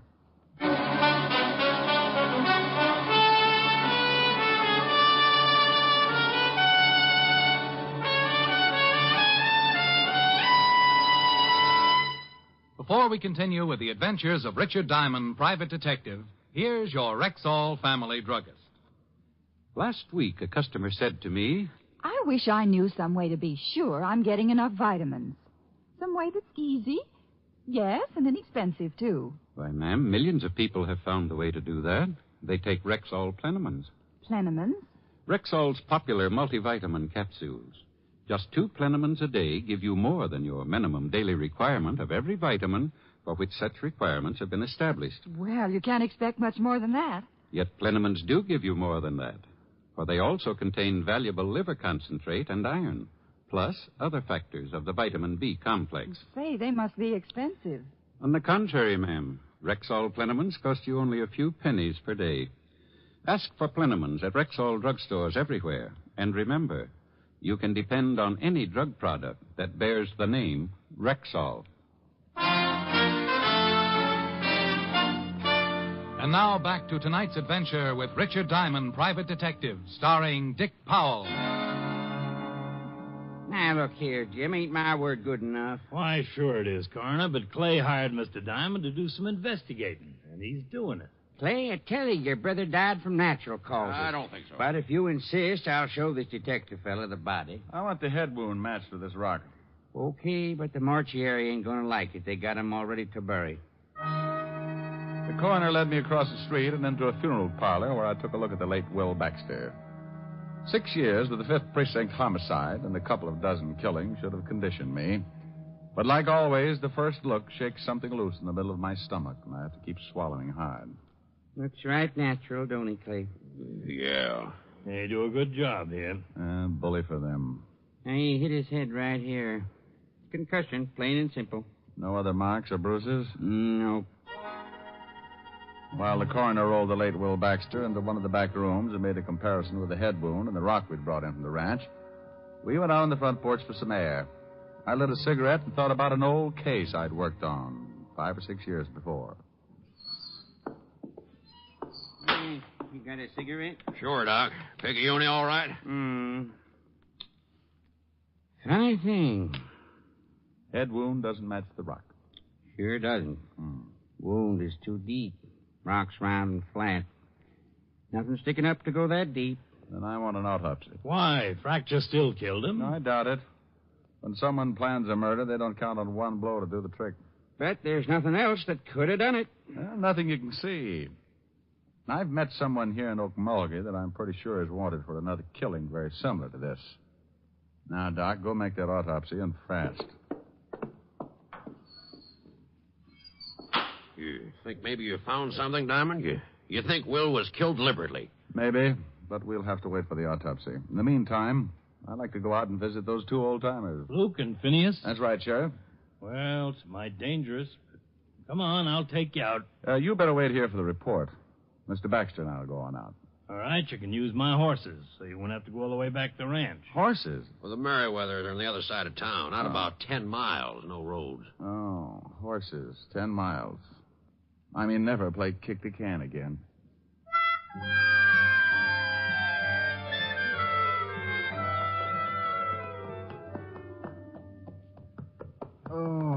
You really don't take the horses, do you, Diamond? Maybe if you could find me a nice long thin one. Holy Ike. Whoa, steady. That's one of the Merriweathers. Well, let's get out of here. Come on, horse. Now, come on, I'm yelling. I admit it. Now, it's okay, Diamond. That's just the boys' way of letting you know not to come any farther, unless they say so. Oh, swell greetings. What happens now? Hey, up there! Luke! Phineas!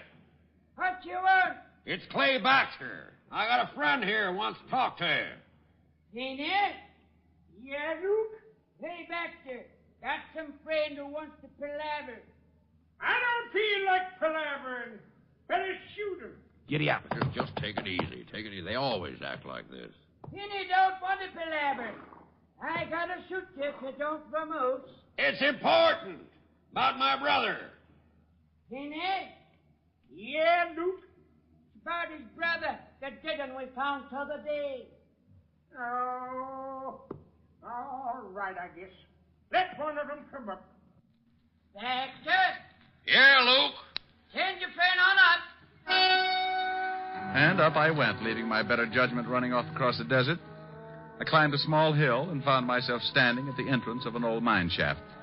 Luke and Phineas and Merriweather stood on either side, shotguns ready, pointed right at my chest. Start talking. Well, gentlemen, my name is Diamond. Don't pay no import to names. What do you want? Just wanted to ask some questions about the man you found the other day.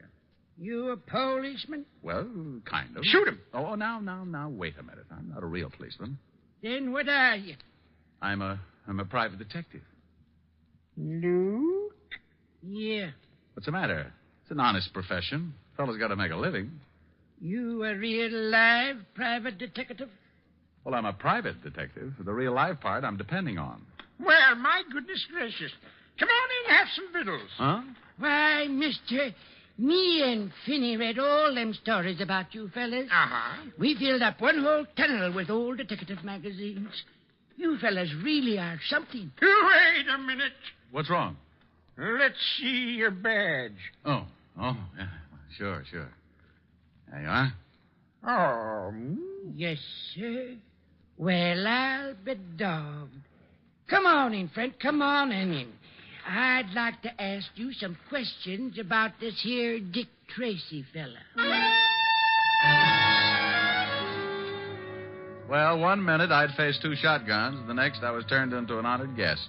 I had coffee and biscuits with Luke and Phineas and answered enough questions about the private detective business to fill a dime novel of my own. I squeezed in enough questions to find out that the boys hadn't seen or found anything unusual when they discovered Will Baxter's body. 4 cups of coffee and a dozen biscuits later, I bid the Merriweathers a fond farewell and returned to Clay Baxter. They loved you? Oh, worshipped me. They're starting a Richard Diamond fan club. Well, did you find out anything? No. Well, give me your hand. I'll help you up on your horse. Oh, couldn't I just walk back? Come on, horse. Hold still. Steady, boy. Clay Baxter, sitting in the saddle, had leaned down and grabbed my hand to help me up on my horse, and that was when he got it. His horse took out with the wounded man still up and hanging on. I booted my horse in the ribs. Oh! I took off after Baxter like citation on a good day. I closed my eyes, prayed a little, and tried to remember every jockey I'd ever seen before. Suddenly, I looked up and spotted Baxter's horse dead ahead, standing still and right in my path. Whoa! Oh! Well, I guess it's just my time. If I don't die from this bullet I got in me, I'm going to do it from laughing.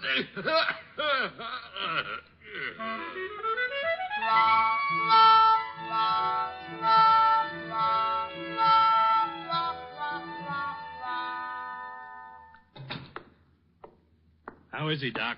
Oh, he'll be all right. Bullet went clean through, just under the collarbone. Didn't break anything. How do you feel, Mr. Diamond? Crippled. Any idea who shot Clay? No.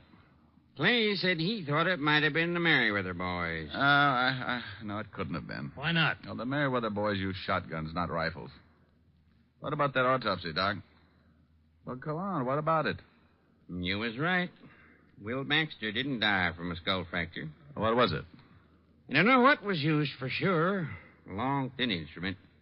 Whoever did it pulled the lower eyelid down, killed Will Baxter by jabbing something through the eye into his brain. Probably hit him over the head to knock him off the horse, and then got down and made sure. And then jabbed his horse in the flank to make him bolt. Nasty way to kill a man. Well, it's been done before. Not a man's way of killing. Wilma Baxter was in town all day. When Clay comes around, tell him I borrowed his station wagon. Going out to see Wilma? Going out to her ranch. I want to take another look at Will Baxter's lame horse. And, Doc, I want to borrow a pair of surgical probes.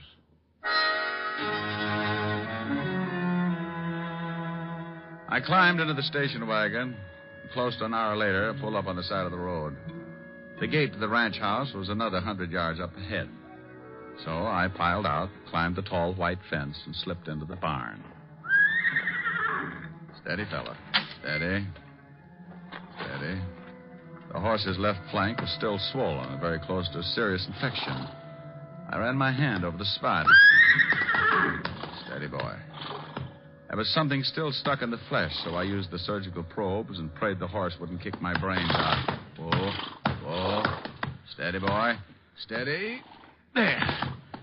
Sorry, fellow.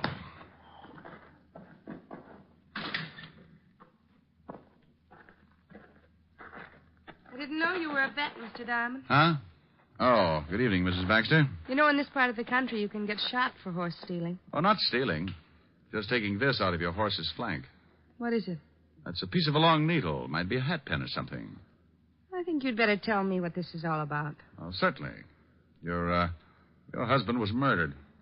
That's impossible. Suit yourself, but he was. Somebody hit him over the head, knocked him from his horse, jabbed this needle into his eye, then jabbed it into the horse's flank so the horse would pull up lame, look like he'd shied.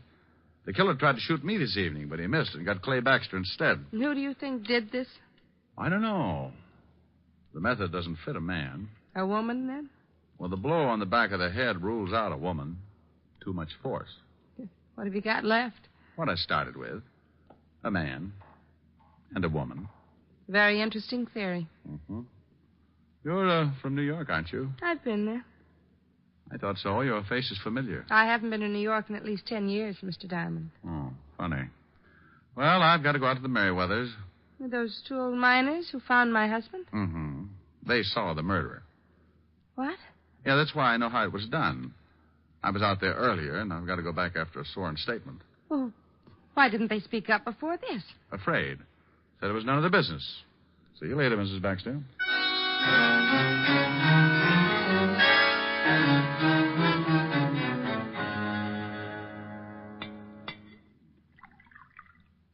Have another biscuit, Inspector. No thanks, fellas. 10's plenty. So Will Baxter was murdered, huh? That's right, and Mrs. Baxter thinks you two saw who did the killing. Gonna lay a trap, huh? Yes, Luke, gonna lay a trap. Mm. Now, look, I remembered Mrs. Baxter from someplace the first time I saw her. Then when I found out how the murder was committed, I recalled a case very similar back in New York. Man was hit over the head, pushed down a flight of stairs, and his brain pierced by a hat pin. A man actually did it, but a woman planned it. The man was caught, but the woman disappeared. Why'd they do it? The victim was insured. They wanted to make it look like an accident. Well, come on, we better spread out. We should have company pretty soon. The two old-timers took off their coats and gave me some beat-up pants, which I stuffed with pillows and blankets. In 5 minutes flat, I had two dummies sitting with me at the little table. You think they'll fall for it? Well, you can't tell, but you two go on outside and wait until somebody comes in. I just want them to try for one of the dummies. Well, what if he tries for you? Killjoy. Luke and Phineas took their place outside the mine, and I smoked a dozen cigarettes, and then I heard someone coming in, moving quietly up the tunnel toward the light. I played it big. Well, that's fine, Phineas. Now, if you'll just sign this statement. I rolled, and the dummy that represented Phineas Merriweather doubled over from the force of the slug. He shot again, and Luke's dummy toppled. I kicked the lamp out before he got around to yours truly. 2 down and 1 to go, Diamond. I'm afraid I got a big surprise for you, friend. I ain't worried. You should be. That wasn't even close. You're a lousy shot. Yeah? You missed earlier this evening and got Clay Baxter instead. I'll make up for it. No, you won't, friend. Drop it. You heard him. Drop it. Okay, all right. Don't shoot. Wait a minute. Where'll I get the light? Yeah. Well, hey, it's a Kelly fella. Yeah, you're getting way out of line for a ranch foreman, Kelly. Give it to him, Mr. Diamond. Who had you kill Will Baxter? You know, Kelly, you said something today about getting soft in the city. Wonder just how soft I've gotten. Maybe you'd like to find out. Turn him loose, boys. Yes, sir. Go on now. Go to it, Mr. Diamond. I don't like getting shot at. It makes me real unhappy when anyone runs around killing people. No, go on. Stop him, good. Shut up, Finney, and let them fight.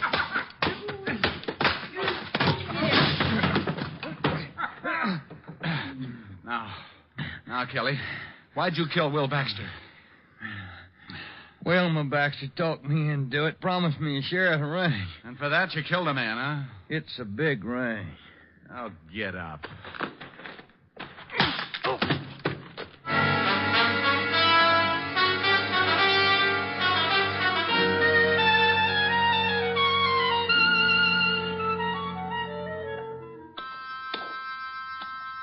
Sure hate to see you leave, Mr. Diamond. I hate to go myself, boys. Love them biscuits. Maybe we'll get up and see you in New York sometime. Hey, Kelly's coming, too. Doesn't like being tied to a horse like that, I guess. Finney. Yeah, Duke? Fella's coming, too. Hit him with something. Yeah, sure.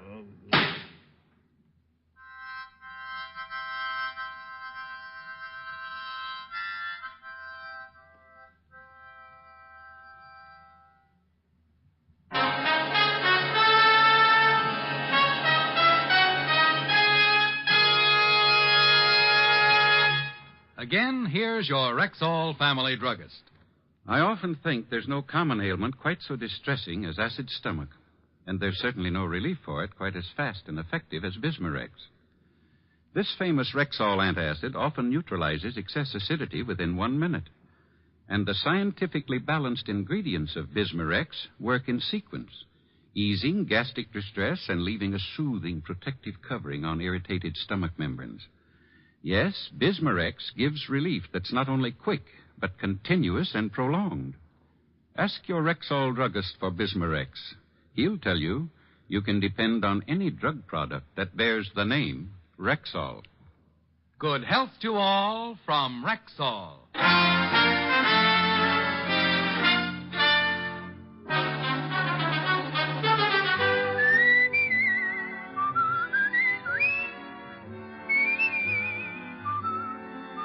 Richard Diamond, Private Detective, stars Dick Powell in the title role and is written by Blake Edwards, with music composed and conducted by Frank Worth. Featured in tonight's cast were Hal March, Arthur Q. Bryan, Virginia Gregg, Barton Yarborough, Wilms Herbert, and Wally Mayer. Richard Diamond, Private Detective, is transcribed in Hollywood by Jaime Del Valle. This is Bill Foreman inviting you to be with us next Wednesday at this time, when we will again bring you Dick Powell as Richard Diamond, Private Detective.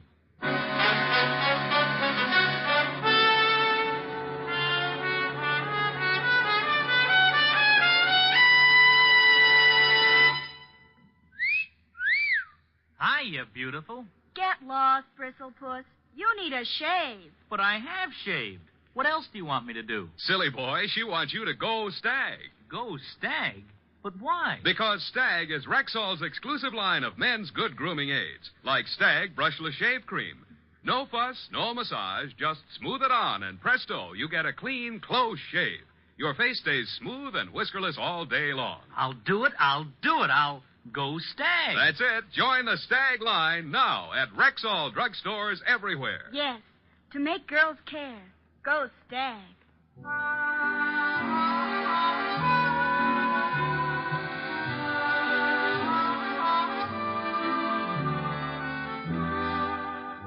Next week, both Groucho Marx and Bob Hope will be back on NBC.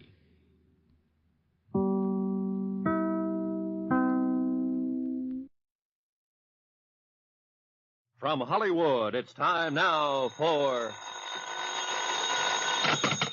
Johnny Dollar. Pat McCracken, Universal Adjustment Bureau, Johnny. Well, long time, Pat. What's on your mind? At the moment, $120,000. Hey, you're really thinking big these days. No, correction. Worrying big. Well, I guess if I had 120,000 clams, I'd worry too. Look, if we had it, I wouldn't be worrying. So who does have it? Thomas Chase. Come again? A partner in a New York investment syndicate, Everson and Chase. Real dignified outfit up till now. Chase embezzled the money? We think so. So what do you want with me? I'm no expert in forcing confessions. Johnny, you can't make a guy confess if you can't find him. Oh? Chase has jumped his bail. He's disappeared. I'll be right over.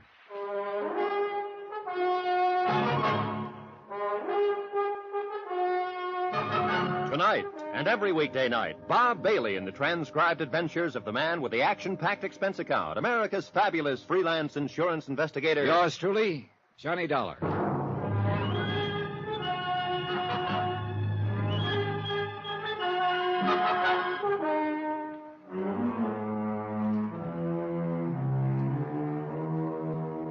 From Special Investigator Johnny Dollar to the Home Office, Universal Adjustment Bureau, Hartford, Connecticut. Following is an accounting of expenditures during my investigation of the Phantom Chase matter.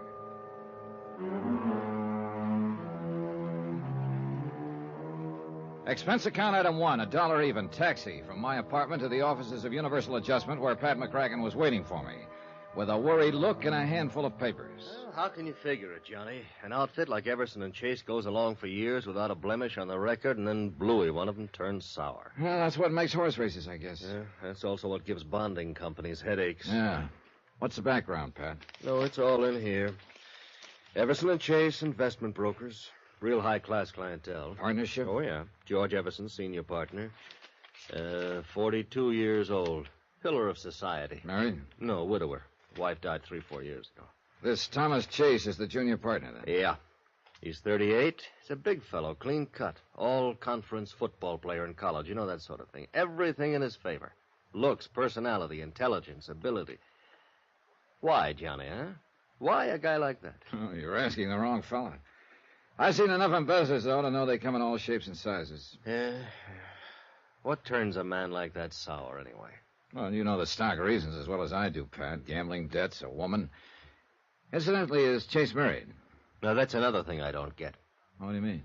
I know one of the stock reasons for embezzling is another woman. If that was Chase's motive, he's nuttier than a fruitcake. Why anyone who had a wife like Lola Chase would even look at another woman is beyond me. Like that, huh? Like that. Impresses me as a real fine woman. And has got the looks to go with it. Well, you'll be talking to her. You'll see for yourself. Always a pleasure, Pat. Now, about the money that's missing, $120,000, you said. Yeah, more or less. Currency, checks, negotiable securities. Well, look, a deal like that didn't just take place overnight. It must have been going on for a long time. No doubt of it. How did Chase manage it? Well, Everson can fill you in on that better than I could. The senior partner? Yeah. Now, he's still not willing to go along with us that Chase is guilty. I think he's pretty concerned about the company name, which is understandable enough. Well, maybe he's got something. Yeah. Well, you better save yourself some time, Johnny. Meaning? Meaning you just answer me one question. All right, what is it? Would an innocent man jump bail? Expense item 2, $16.20, transportation and incidentals to New York to the office of Everson and Chase. George Everson was just as Pat McCracken had described him. Early 40s, a little gray at the temples, a healthy tan. The real solid citizen type. Handsome and, right now, unhappy. I still can't believe it, Mr. Dollar. Tom Chase, of all people. Well, he was like a younger brother. I nursed him through the best graduate business school in the East. I took him in with me. Yeah. How long ago did he become a partner in the firm, Mr. Everson? 4 or 5 years. Yeah, 5 years next month it would be. And Lola. Poor Lola. His wife? What? If I ever saw an ideal marriage, that was it. As far as I could see, she's all that a man could want. Maybe not for Tom Chase. Well, maybe not. But I certainly don't understand it. Tell me, how was Chase able to get away with this deal? The embezzlement? Yeah. Well, to begin with, Mr. Dollar, our firm has always maintained a very fluid relationship with its clients. Frequently, we're buying or selling for them, or both, very rapidly. In a situation like that, the client places a great deal of confidence and trust in us. And we've always had the utmost of both from them. At least we did have. I see. Well, anyway, in a situation like ours, it is possible for a clever man to juggle figures. And that's what Tom Chase did? Huh? Yes, I'm afraid so. You see, more and more lately, he'd taken over the personal management of some of our best accounts. Oh, sort of taking them under the wing, huh? I encouraged him to. But if I'd realized I was only putting temptation in Tom's way, Well... How did you find out what he'd been up to, Mr. Everson? Well, Tom had formed a kind of pattern in his accounts. He specialized in handling those clients of ours who were primarily interested in growth investments. Growth? Long range. You know, buy and hold it for quite a while. Oh, yeah, I see. But one of those clients suddenly decided to liquidate his holdings on short notice. The account turned up short, then? Quite short. So, of course, I immediately ordered a full-scale audit. The results of that brought the district attorney's office into it. The rest you know. Yeah. But I must say that on paper he'd done a very convincing job. You see, now, here are the files on all his accounts. Pardon me. He'd recorded each transaction carefully and correctly and had written up memos on all of them. Mm-hmm. These memos, they in his handwriting? Yes, they are. May I take one of them with me? Yeah, certainly. There you are. Thanks. Mr. Everson, as I understand it, Tom Chase wouldn't talk after his arrest. No. And that was the most frustrating part of it. If he'd have given us some kind of explanation, anything. But he refused to make a statement of any kind. I see. I arranged for his bail, of course, and tried to do what I could, but... But he jumped bail and disappeared. Yes, I'm afraid so. This was 4 days ago, I understand. Yes. All right, one more thing, Mr. Everson. Had he acted at all differently lately? Well, I hadn't noticed anything, but apparently his wife, Lola, had. Oh? Yeah, I had dinner with him a week or so before this thing happened. Lola got me off to one side for a moment and asked me if I'd noticed any change in Tom lately. Change? Yeah, she said that he'd seemed rather moody and preoccupied. Well, that made me realize that he had seemed a trifle tense around the office. Apparently, he'd told her he'd been working extra hard. Yeah, I suppose that should have been a danger sign to me, but... I was afraid so I just passed it off. I kidded her out of it. Yeah. Well, thanks for the information, Mr. Everson. It's little enough, I'm afraid. Where do you start looking at a case like this? Well, that's a good question. First, I think I'm going to have a talk with Mrs. Chase, find out all I can about her husband's habits, likes and dislikes, so on. Sometimes you pick up a lead that way. Well, you'll probably run him down sooner or later. I understand you have quite a reputation at that sort of thing. I wonder if you'd do me a favor, Mr. Dollar. Sure. As I say, you'll probably find him, and as for the money, well, I guess whatever part of it we recover, we should be grateful for. Well, that's about the size of it, I guess. But frankly, I'd rather not see Tom Chase again, unless it can't be avoided. Yeah, I understand. But there is one question I guess I'll always wonder about. Maybe you can find the answer for me. What is it? Why did he do it? Why? Expense account item 3, $12.50, cocktails and dinner for Lola Chase and myself. I figured she might relax a little more that way, and believe me, taking Lola Chase to dinner was no chore. She was everything Pat McCracken and George Everson had said she was. Tom Chase must have had some pretty powerful reasons to walk out on her. Well, Lola and I made general conversation throughout dinner. She was poised, but pretty subdued. After we finished eating, I steered the conversation around to her husband. I don't know that there's anything I can tell you that I haven't already told the district attorney's office, Mr. Dollar. Whatever information I can furnish. Well, what I mainly want to know is... what sort of person was your husband? Tom? Yeah.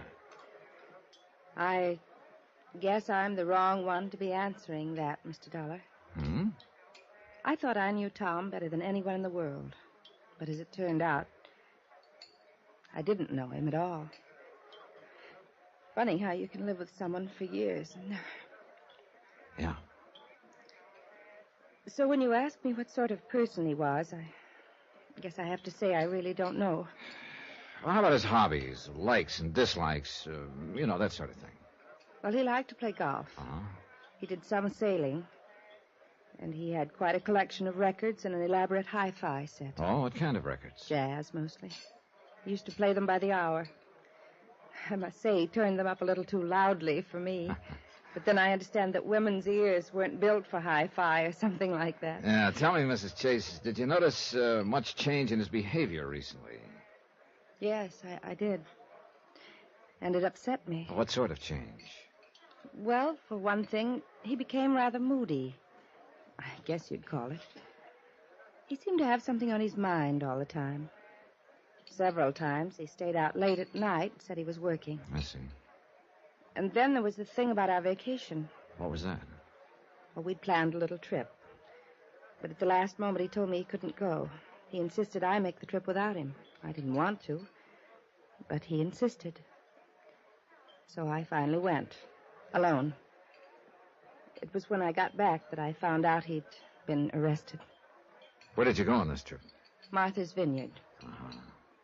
Well, thanks very much for the information, Mrs. Chase. Thank you, Mr. Dollar. You've been very kind. When and if you find Tom, well... Yes? Well, I guess I'm just foolish enough to think he still might be innocent. I took Mrs. Chase to her apartment and then went back to my hotel. The big question was where to start. What did I really know about Tom Chase? I had a picture of him and a specimen of his handwriting. I knew his hobbies. But what did it all add up to? Oh, Mr. Everson. Yes, I'm sorry to barge in on you at this hour, Mr. Dollar. No, not at all. Come in. Thanks. Mr. Dollar, you probably think I'm crazy, and I know it's a very slim chance, but it is a chance. What are you talking about? Take a look at this newspaper. Right here. Huh? A feature article on jazz in New Orleans. This picture taken in a bar down there. The old guy with the trumpet? No. In the background. The people sitting at the bar. Look at this man right here. Oh. His face is half turned away, and it looks like he hasn't shaved for a while. Mr. Dollar, that's Tom Chase. You sure? You can't see much of his face. I know. But when you've been around a man for several years, you notice little things about him, little mannerisms. Like what? Well, look at the way he's got his head sort of cocked to one side. Now, that's just the way Tom always did when he was listening to something. And look at his hand resting on the bar like one finger was pointing at something. Wow. Now, that's the way Tom held his hand. And look, he's got one leg sort of drawn up. That is exactly the way Tom used to sit at a bar. Oh, but Mr. Everson, any number of men, and that picture isn't too clear. I know. Maybe it's just a crazy, wild idea. But, Mr. Dollar, I'll bet on it that man is Tom Chase. Crazy, wild idea? Maybe not. But it took less than a second to mentally flip a coin, and it came up New Orleans.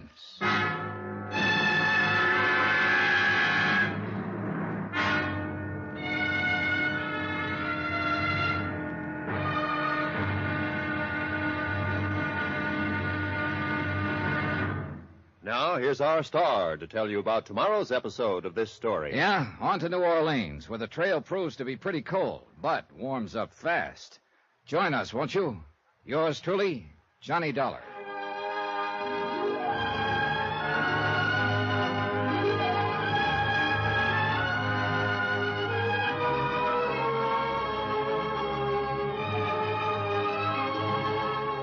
Yours truly, Johnny Dollar, starring Bob Bailey, is transcribed in Hollywood. Written by Robert Reif, it is produced and directed by Jack Johnstone. Be sure to join us tomorrow night, same time and station, for the next exciting episode of Yours truly, Johnny Dollar. Roy Rowan speaking.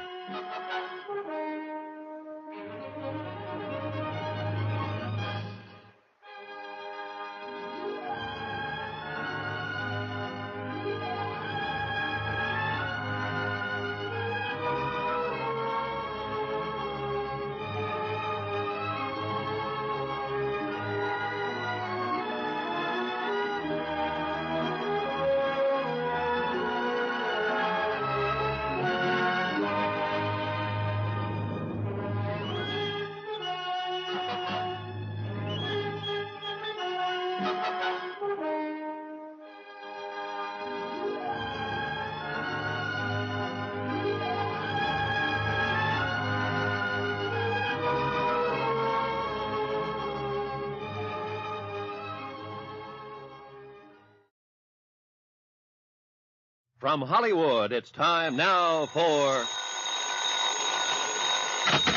Johnny Dollar. George Everson, Mr. Dollar. Oh, yes, Mr. Everson. I've been thinking. I could have been wrong last night. You mean about the newspaper picture of the bar in New Orleans? Yes, that man in the background of the picture, the way he sits, the way he holds his hands and his head, it's so like Tom Chase. Yeah, that's what you told me last night. Yes, but this morning, well, you know, things always look different in the morning. After all, we can't see very much of his face in the picture. It might be just a wild goose chase. Well, I've been on plenty of them, believe me. But I've been thinking, too, Mr. Everson. Tom Chase embezzled $120,000 from your firm. New Orleans would be as good a place for him to hide as any. Besides which, his wife told me he was very fond of jazz, and there's certainly plenty of that down there. And you really think it might be a possibility? My plane leaves for New Orleans in an hour.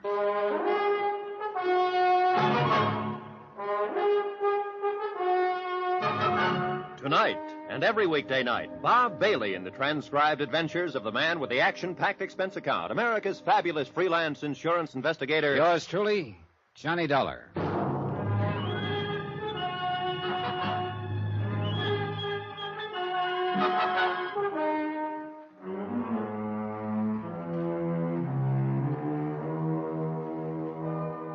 From Special Investigator Johnny Dollar, location New Orleans, Louisiana, to the Home Office, Universal Adjustment Bureau, Hartford, Connecticut.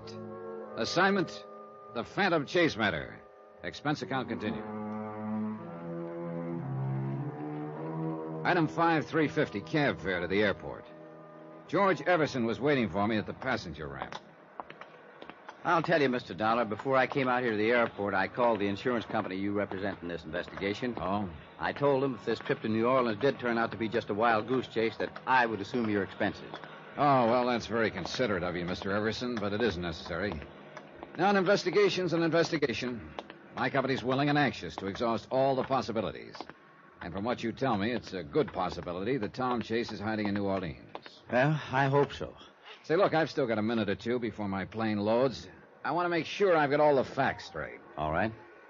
Tom Chase was your junior partner. He began to specialize in those clients of yours who made long-term investments. Right. One of them decided to sell out suddenly, and you discovered there was a lot less in his account than there should have been. You ordered an audit and found that other accounts of Tom's had been juggled, too, to the tune of $120,000. Roughly. He was arrested but wouldn't talk. He got out on bail, then jumped his bail and disappeared. Yes? All right. His wife, Lola, says that for some time before that, he was moody and tense. Well, look, I didn't mention this to her, but I will tell you. Do you have any reason to think that Chase was interested in another woman? No, no reason at all. Good Lord, Mr. Dollar, with a wife like Lola, a man would be out of his mind to even think of anyone else. Well, I'm just mentioning a possibility, Mr. Everson. Yeah, I know, and I suppose that always is a possibility in embezzlement cases. But I certainly hope not in this one. The whole thing's been hard enough on Lola as it is. Yeah, did you tell her about the newspaper picture and that I'm going to New Orleans? No, I decided not to mention it to her for the present. I didn't want to get her hopes up. Although heaven knows she doesn't have much to hope for under the circumstances. Yeah. Oh, well, my plane's loading. Well, so long, Mr. Everson. Yeah, best of luck, Mr. Dollar. I'll be waiting for word from you. Don't count on much. Oh, people have hit the jackpot on the first nickel. I know. But oftener than not, they turn up 3 lemons instead. Expense item 6, $114. Transportation and incidentals to New Orleans. I checked in at a hotel and headed for the quarter. It hadn't changed much. Maybe a little more neon here and there. But the same streets, the same lattice work, the same noises. Then, as I was walking along the sidewalk, something came hurtling down through the air at me. I jumped to one side. It was a basket at the end of a rope. A man from a little grocery store came out, put some food in the basket, and the lady in the upstairs window hauled it up again. No, the quarter hadn't changed much. It was after dark when I located Ace's Castle, the bar that had been shown in the New York newspaper. There weren't many people inside. A few couples scattered around, a single or two at the bar, the bartender. And over in one corner, a small band making slow, sad music. I went over to the bar. Evening, sir. Hi. Scotch and soda, please. Okay. A little slow tonight, huh? It's early. It'll pick up. Here you are. Thanks. This is the bar that was in the New York newspaper picture, isn't it? Yes, sir. This is the place. That must have been good for business, huh? Tourists. This isn't a tourist spot. What kind of a spot is it? People from around the street here come in, have a drink or two, nurse their own private troubles or forget them, and listen to Pops. Pops? Pops Harker, the old man over there with the trumpet. Oh. Hey, he plays like he means it. He does. Do you mind taking a look at this newspaper picture? So what about it? Well, this guy in the background sitting at the bar. Yeah? Know him? Not particularly. What do you mean, not particularly? A lot of guys come in here. Should I know all of them? All right, here. Here's a front view of the man I'm looking for. Recognize him? Afraid not, sir. Afraid I can't help you. Ever hear the name Tom Chase? Chase? Not that I remember. This man in the newspaper picture, is his name Tom Chase? Well, could be. I'm not sure. Well, if he's around the street somewhere, you'll probably run into him sooner or later. How do you figure? People on the street don't leave it much. Oh, world of its own, huh? I suppose. Sort of an upside-down world, but a world, I guess. Seems to be what they want. So you think if my friend Tom Chase is here on the street somewhere, he's liable to stay here? Most of them do. Then it looks like you're going to have a steady customer for a while. We can always use him. Why don't you go talk to Pops, the old boy playing the trumpet there? He's got quite a memory. Maybe he could help you. Thanks, I will. Pop was way off at Never Never Land. He looked as old as Africa. He wore dark glasses. And the horn he was blowing looked like he'd either found it or made it.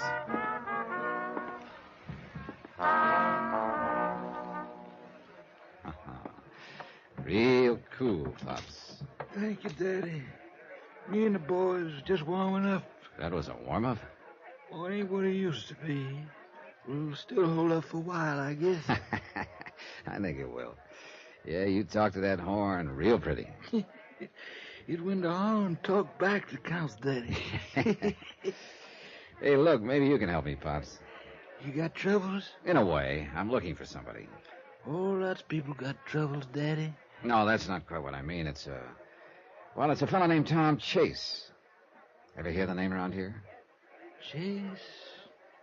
Yes, there was a side man in Chicago once named Tom Chase. No. In the 20s it was. No, sorry, wrong Chase. The one I'm looking for is under 40. Only Tom Chase I remember was the old one. You been around here much? One you looking for? Maybe. What kind of voice he got? Oh, I don't know. Why? I remember voices. If I heard his, maybe I'd remember it. Well, look, I can do better than that, Pops. I got a picture of him right here. That don't do me no good. Why not? I'm blind, Daddy. Basin Street boys.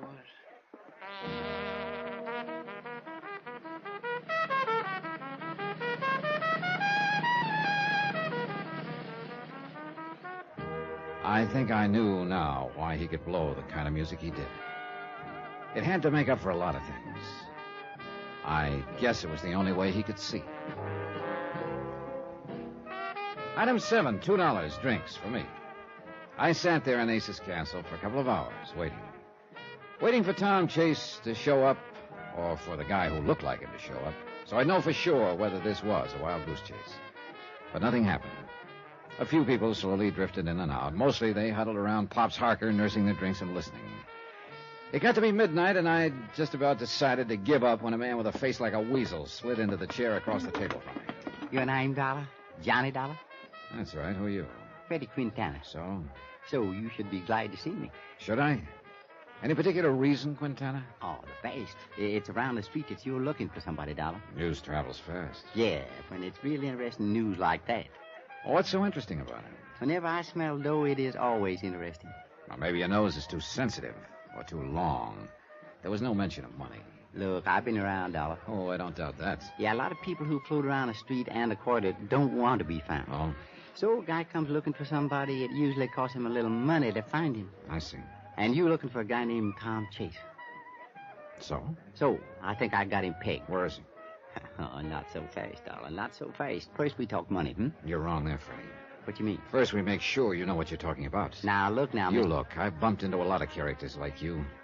And more than a fair share of them were just trying to ace into a deal for a fast buck without I tell you, I got the guy pegged. Describe him. Yeah. Tall, good build, probably a good-looking guy when he shaves, curly hair, brown eyes. How am I doing? Not bad, but I take a lot of convincing. Look, you looking for this guy, or you just want to talk about it? I just want proof. Okay? I'll get proof. Bring him here. That'll be proof enough. You kidding? It ain't that easy, and you know it. This guy don't want to be found. I know that the minute I spot him. He's going under the name of Tom James. Tom James? Yeah, I'd ring a bell. Maybe. His full name is Thomas James Chase. He could be using the first two names as an alias. Sure. Yeah, it's a familiar pattern. Sure. Okay, Quintana, suppose you do give me some proof. What do you want? $500. Oh, that's a lot of money. I think you want Chase at all. I'd have to get an okay from my company. You could arrange it. Maybe. And that brings us back to the question of proof again. I'll be back in an hour, Dollar, with proof.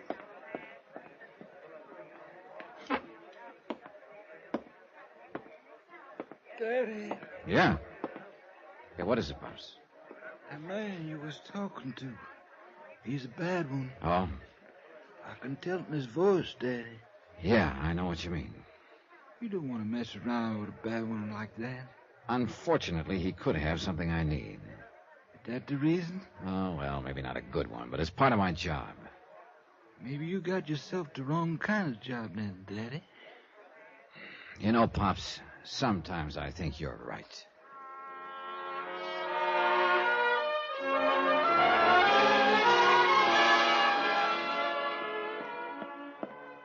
Hi, Dollar. Hello, Freddie. Right back on time. Yeah, with the goods, too.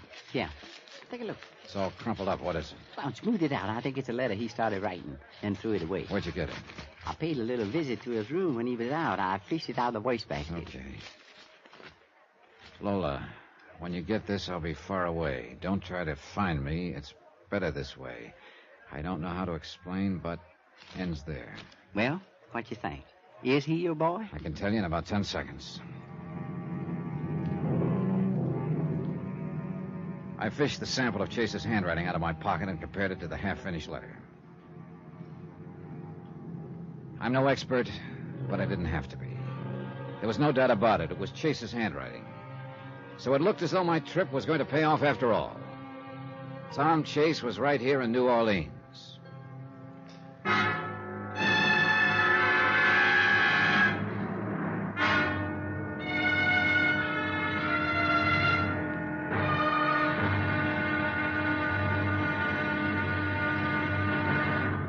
Now, here's our star to tell you about the next exciting episode of this story. There's a little game of chance called Dealer's Choice. Fine. Until the dealer gets dealt out. The hard way. Join us, won't you?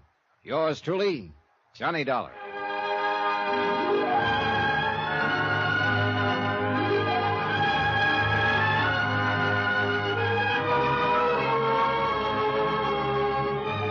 Yours truly, Johnny Dollar, starring Bob Bailey, is transcribed in Hollywood. Written by Robert Reif, it is produced and directed by Jack Johnstone. Be sure to join us tomorrow night, same time and station, for the next exciting episode of Yours truly, Johnny Dollar. Roy Rowan speaking.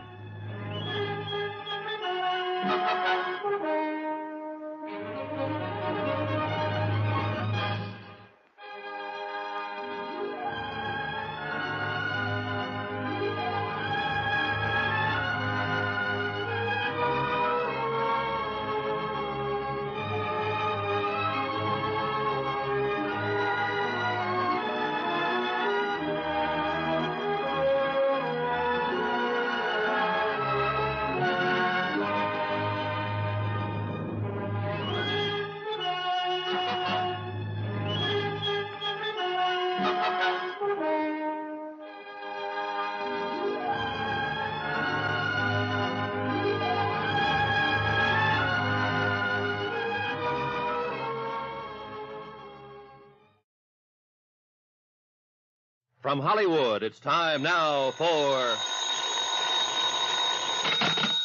Johnny Dollar. Brady Quintana, Dollar. Where you been, Quintana? You were supposed to contact me again later last night. Yeah, look, this is a complicated deal. It takes time. What's complicated about it? I'm looking for a guy named Tom Chase. You claim he's here in New Orleans under the name Tom James. For $500, you'll tell me where he's hiding. Sure, but the problem is he is hiding too good right now. I think you're stalling. You saw that letter of his last night, didn't you? Yeah, it's Chase's handwriting, all right. I'll find him again by tonight. You know that bar we met in? Ace's Castle. Be there at 10 o'clock tonight with the dough. Okay, but you'd better produce, Quintana. I don't have much time. If Chase finds out I'm trying to put the finger on him, neither will I.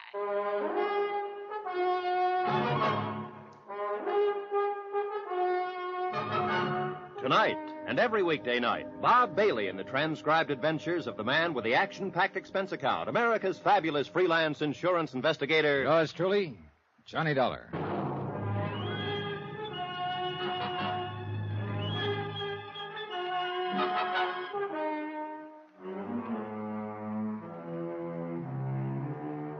From Special Investigator Johnny Dollar, location New Orleans, to the Home Office, Universal Adjustment Bureau, Hartford, Connecticut. Assignment, The Phantom Chase Matter. Expense account continued. Item 8, 425. Long-distance call to Pat McCracken at Universal Adjustment Bureau in Hartford. Pat agreed that $500 was a small price to pay if it got us a man who'd embezzled $120,000 from a New York investment outfit. Item 9, 370. Phone call to George Everson, senior partner of the investment outfit in New York. It was Everson who'd spotted a newspaper picture of a New Orleans bar with a man in the background who looked to him like Chase. Everson had been afraid he was sending me on a wild goose chase, and he was happy to hear his wild goose had just laid a golden egg. Item 10, $2. Assorted newspapers and magazines to kill time. Yeah, there was nothing I could do until I met Freddie Quintana at Ace's Castle at 10 p.m. Pops Harker, the trumpet player at Ace's Castle, had told me Freddie was a bad one. But right now, he was my only lead. The day dragged on. Finally, it got dark, and I was just starting to think about dinner.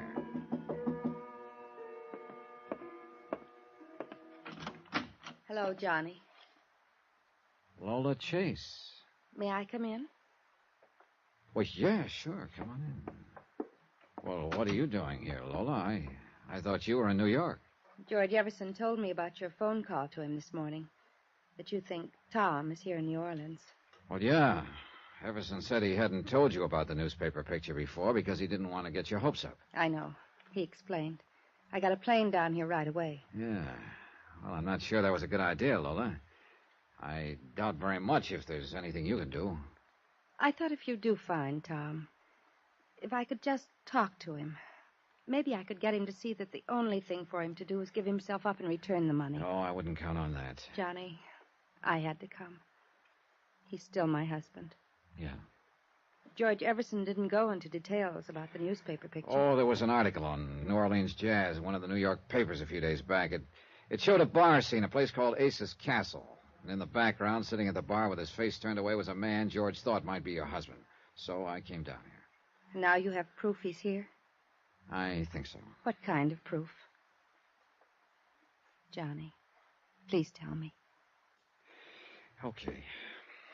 But I'm not sure you want to see it, Lola. Go ahead. Well, last night on Ace's Castle, a character named Freddie Quintana contacted me. Told me he thought he had Tom pegged, that he was going under the name of Tom James. James. That's his middle name. Yeah. The kind of alias a lot of people use. But that's not proof of anything. Oh, I know. Then Quintana showed me a letter he'd stolen from Tom's room. An unfinished letter. I checked it against the sample of Tom's writing I'd brought with me. It looks pretty genuine. What kind of letter? To you, Lola. Oh. Please, may I see it? Here you are. Lola, when you get this, I'll be far away. Don't try to find me. It's better that way. I don't know how to explain, but... I'm sorry. That's Tom's writing, Johnny. Yeah. What happens now? Oh, I'm supposed to meet Freddie Quintana at Ace's Castle down on the quarter at 10 o'clock tonight. I want to come with you. Lola, please, Lola. Johnny. Expense account item 11, $820. Dinner for Lola and me. She didn't say much during the meal. I guess there wasn't much for her to say. Afterward, we started walking through the quarter toward Ace's Castle. It's interesting around here, Johnny. Oh, yeah. The quarter hasn't changed much. You've been here before? A couple of years ago. Funny. What is? You, in a job like this. Why? You, well, I don't know. You just don't look like a person who spends most of his time looking for fugitives and criminals. It seems like such a strange job for you. It's a job. Do you like it? Oh, I don't know. Sometimes I like it a lot. Sometimes I don't like it at all. Like now? Like now. Thanks, Johnny. For what? For feeling that way. Well, I guess it's my turn to say funny. What about? You're asking about... Well, Pops Harker seemed to think I was in the wrong job, too. Who? Pops Harker. An old fellow who plays trumpet at Ace's Castle. You'll hear him. He's blind. Oh. Yeah, that horn of his has to make up for a lot. But why did he think you're in the wrong job? Mostly because of the company I sometimes have to keep, like Freddie Quintana. Oh. I hate to see things work out like this. What's that mean? I mean, finding Tom this way through a cheap information peddler like this Quintana. Oh, if he'd only turn himself in. I'm afraid that's a pretty remote possibility. I know. He seems to have forgotten what sort of a person he was. After his arrest, he wouldn't even talk to me about it. I guess he's forgotten a lot of other things, too. All right, come on, Lola. That's Ace's castle right ahead. Do you think Tom will be there? I doubt it. Probably just Quintana. But he's supposed to tell me where your husband is hiding. Here we are. That must be Pops Harker over there in the band with the dark glasses. Yeah, that's him. Come on, that corner table. This is the place in the newspaper picture? Yeah. Yes. I can believe Tom's been here. He loved this kind of music.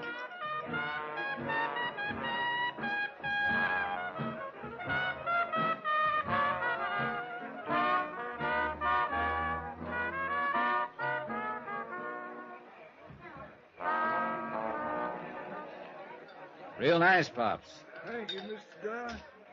How you doing? Oh, pretty good. Johnny, I thought you said he was... Yes. He recognized my voice. You still messing around with that mean one, Daddy? Freddie Quintana? Afraid I have to, Pops.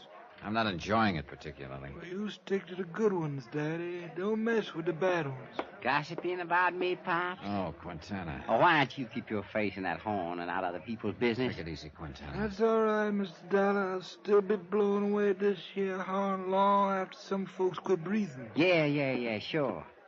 Who's the dame, Dollar? Don't worry about it, Freddie. Let's just say she's with me. Okay. Don't be so touchy. Okay to talk? Go ahead. It's all set, huh? Oh, yeah, I got this Chase on ice for you. He thinks I'm arranging passage for him on a boat out of here with no questions asked. That's cruel. Easy, Lola. Business is business. Where is he now? Now, let's not get nosy, sweetie. Cut the smart talk, Freddie. My, you are in a pretty nasty mood tonight, Dollar. Yeah, so just stick to business, huh? Okay. Here. Now, here's the address of my rooming house. Chase gonna meet me in my room at midnight. You be there in a few minutes before. And Dollar, be sure you bring a dough. You be sure you bring Chase. He's in the bag.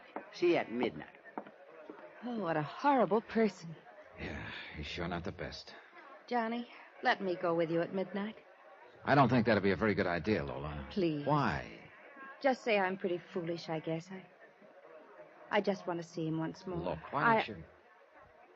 I know it won't do any good, but after you take him, I probably won't see him again. He wouldn't see me before. He probably won't afterwards, but just to see him once more. Lola, I don't know what good I'd it's like gonna... to go back to my hotel and rest now, but please pick me up before you go to Quintana's room. Johnny? Okay, Lola. 12:15.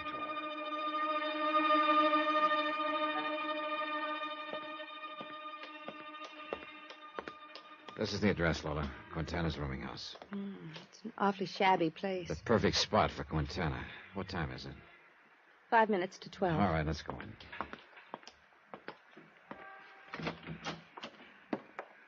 Number 8. Let's see. Oh, here it is. Okay, we won't knock.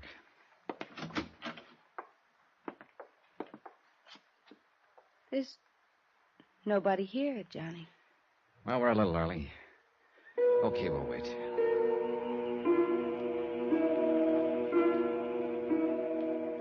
So we waited. 15 minutes went by. Half an hour.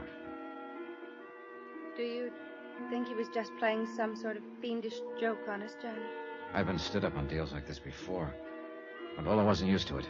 Pretty soon the strain got a little too much for her. Please, Johnny, I can't stand this anymore. Take me back to my hotel. So I did.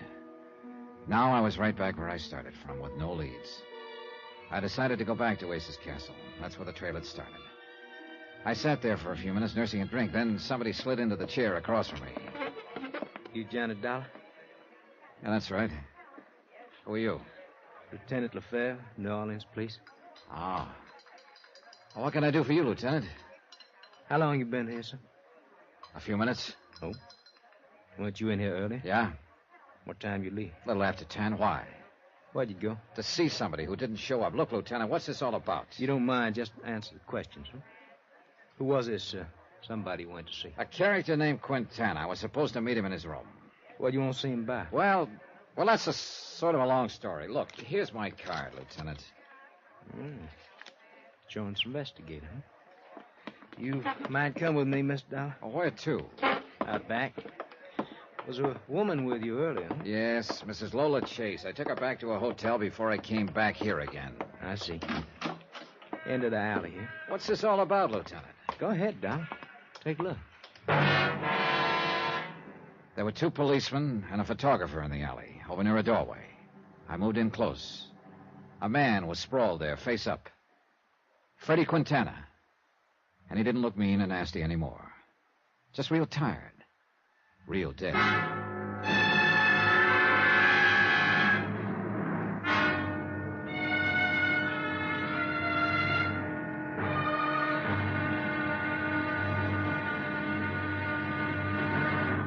Now, here's our star to tell you about the next exciting episode of this story. Somehow I managed to parlay a scrap of burnt paper into a plane ticket for what almost turns out to be a one-way trip. Join us, won't you? Yours truly, Johnny Dollar.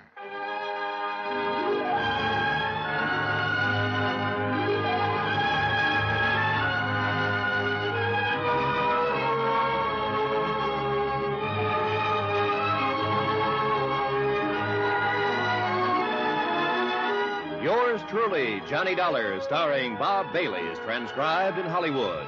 Written by Robert Reif, it is produced and directed by Jack Johnstone. Be sure to join us tomorrow night, same time and station, for the next exciting episode of Yours truly, Johnny Dollar. Roy Rowan speaking.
From Hollywood, it's time now for...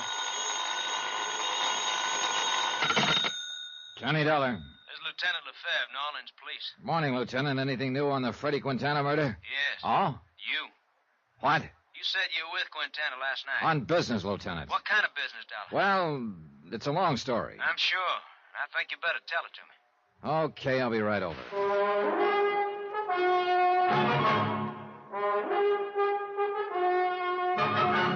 Tonight, and every weekday night, Bob Bailey in the transcribed adventures of the man with the action-packed expense account, America's fabulous freelance insurance investigator. Yours truly, Johnny Dollar.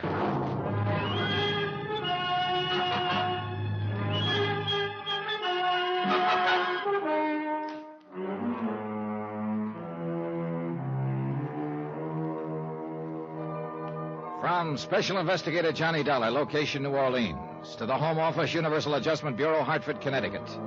Assignment, the Phantom Chase matter. Expense account continued.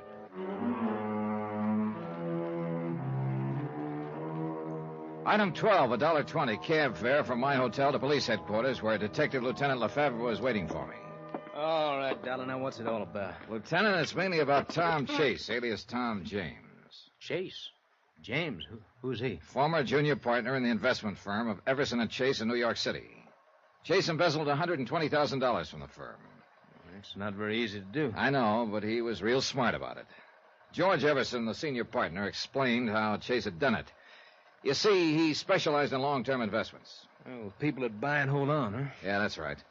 Chase juggled the accounts, and over what must have been a period of many months, he siphoned off a total of $120,000. Mm-hmm.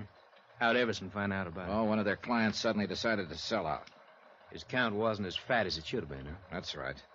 Everson immediately ordered an audit. The total shortage was discovered, and the DA's office moved in. Did Chase make any kind of statement? No, none at all. He just clammed up. Everson tried to get him to explain, and so did Chase's wife, Lola. But he wouldn't say anything. Everson raised bail for him, and Chase promptly jumped bail and disappeared. Mm-hmm. You know, I've heard stories like this before, Doc. Yeah, sure. Open and shut embezzlement. Anybody find a motive? Well, we're just guessing at that. Could be any one of the standard ones, I guess. Gambling debts, maybe? Oh, I don't know. As far as we can determine, Chase didn't do any gambling. Of course, you never really know. What about a woman? Well, now, that's probably closer to it. Although I'm like George Everson. If it was a woman, I don't get it. Why not? You should see Chase's wife, Lola. Oh, like that, eh? Like that. Still, the woods are full of men who've run out on good wives. Oh, yeah. There was something wrong in the happy home, all right, but I guess it was all on Chase's part. Was he? Lola told me he'd been moody and tense for some time before the embezzlement became known. He was away from home a lot at night. Told her he'd been working late. Mm-hmm. That, too, sounds familiar. She asked George Everson about it, and George told her it wasn't so. Then there was the matter of the vacation. Vacation? Yeah, at the last moment, Tom Chase told Lola he couldn't get away, but insisted she go anyway. So she went to Martha's Vineyard alone. Mm-hmm. Well, it certainly has all the earmarks of another woman. I know. I asked George Everson if he knew of any other woman. He said no. I haven't had the heart to ask Lola Chase that yet. But I got a hunch that's what she's afraid it is, too. Well, it's all very interesting, Dollar, but what's it got to do with Freddie Quintana's murder here in New Orleans? Yeah. Here's a New York newspaper. Last week. Take a look at it. Mm-hmm. Article on New Orleans jazz. Yeah. That's a picture of Ace's Castle down on the quarter. George Everson spotted this picture. The fellow in the background, sitting at the bar, looked to him like Tom Chase. And Chase was crazy about jazz. And that's why you come down here to New Orleans? Yep. Freddie Quintana contacted me night before last and told me Tom Chase was in New Orleans under the name of Tom James. Did he have any proof to show you? A letter Chase had started to Lola, then threw away. Quintana stole it from Chase's room. The handwriting genuine? Mm-hmm. I checked it against a sample of Chase's writing that I'd brought with me. Yeah, it's his, all right. Go on. Well, Quintana told me to meet him in his room at midnight. He'd have Chase there. Apparently, he was pretending to negotiate with Chase for passage out of the country. Oh? So Lola and I went to Quintana's room at midnight. But he didn't show. And I took her back to a hotel. Then I met you. And you showed me Freddie Quintana's body in the alley. It sure looks like Tom Chase didn't want to get found. Mm-hmm. So now if we get Tom Chase, we got Freddie Quintana's killer. That's about the size of it, Lieutenant. I don't know. What do you mean? Dollar, Quarter's been my beat for a long time now. So Freddie Quintana was a real bad boy. That's what I've been told. And when a bad boy gets himself killed, it isn't always easy to tag the man who did it. Meaning there are a lot of them who'd like to have done it, huh? In Freddie's case, a long lineup. I don't doubt it. Well, we give it a whirl. Tom Chase out is Tom James. I'll get out bulletin on him. If he's the one, though, he'd probably skip town by now. Could be. What's your next move, Johnny? One that I don't look forward to, believe me. Oh? Breaking the news to Lola Chase.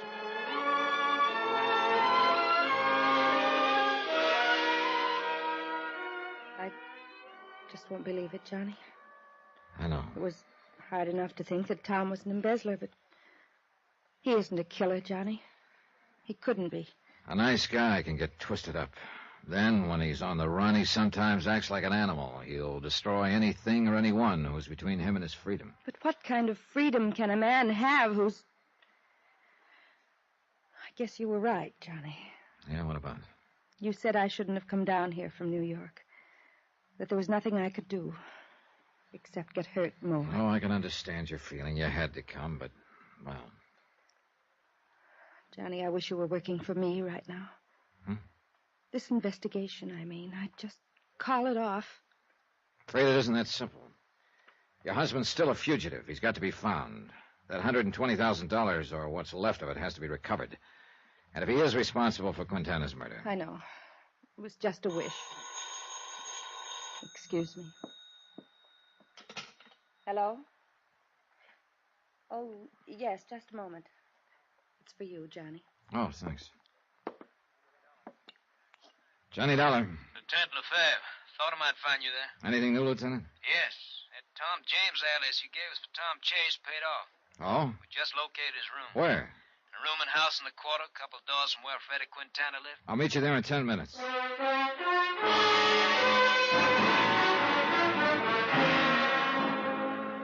Expense account item 13, $3. Cab fare from Lola's Hotel to the rooming house in the quarter. $2 for the fare, $1 extra for speed. The driver earned it. 8 minutes later, I met Lieutenant Lefebvre at the rooming house, a dilapidated two-story building. He took me to a room at the end of the hall on the first floor. There's it, Johnny. No sign of Chase, huh? No. We're keeping a stakeout on the room just in case, but I doubt if he'll be back. His clothes are gone. Looks like he left in a hurry, Lefebvre. Yeah. Take a look over here. Well, some charred pieces of paper. We fish them out of the wastebasket. That's a mistake amateurs usually make, burning stuff in a wastebasket. No draft. That's right. Some of it's not completely burned. See if any of it makes sense to you. Well, this one looks like part of a letter. This one... Yeah. Yeah, this one pegs Chase, all right. Looks like a little piece of an envelope. Mm-hmm. Could be he'd brought part of the money down here in it. You see, you can still read part of the letterhead in the upper corner. Everson and... The full name is Everson and Chase. That's the name of the firm. Chase was the junior partner. Yeah. Well, that makes it pretty clear that Tom James and Tom Chase are one and the same. Did he rent the room under the name of Tom James? That's right. Haven't got any of the details yet. There's no manager here. Vacancies are handled by a rental agent down the street. I see. Here's another charred fragment I can't figure out. Here, take a look. There's writing here. And there's some numbers. Looks like a 12 and a 23. Mm-hmm. Mean anything to you? 12, 23. An address, maybe? Possibly. But that's not much help. What address? Oh, well, if I get any bright ideas, I'll call you. I'm going to pay a visit to that rental agent.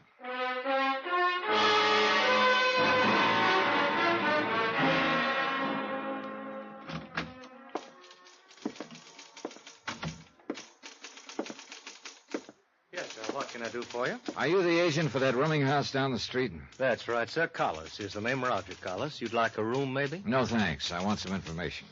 What about?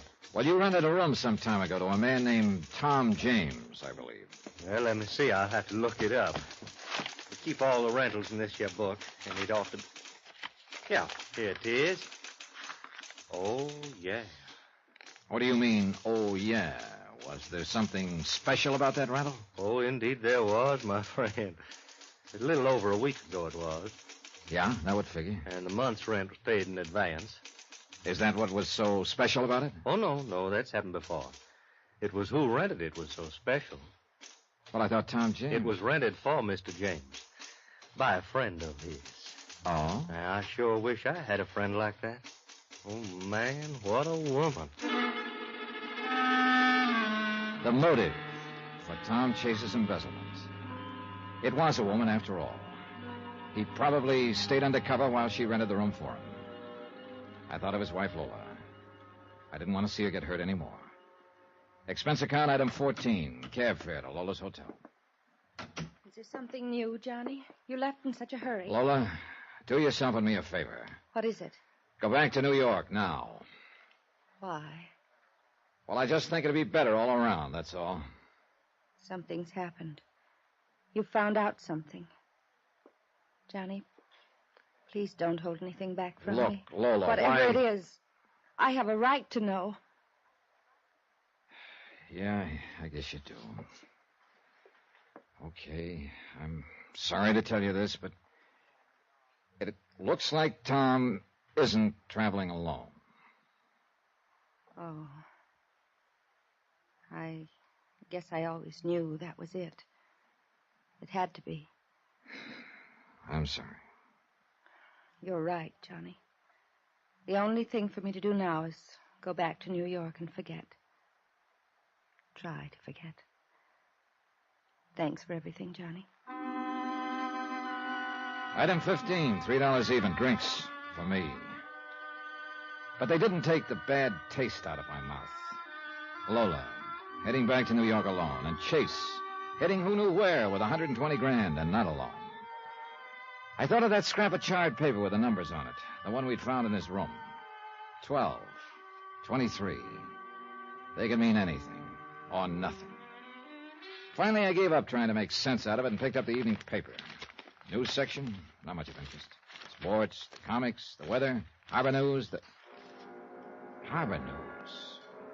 Ship arrivals and departures. 12, 23. Could that be the time of departure of a ship and the pier number? From Pier 23 at 12, maybe? Sure, it sounded like a long shot. But I had a strong hunch the trail might not be as cold as I'd thought.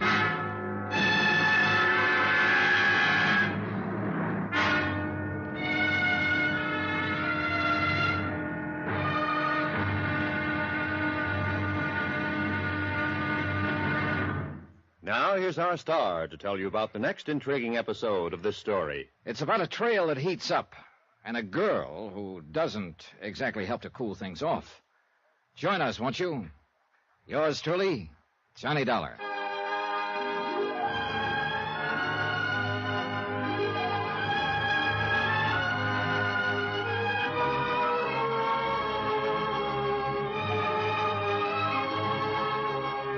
Yours truly, Johnny Dollar, starring Bob Bailey, is transcribed in Hollywood.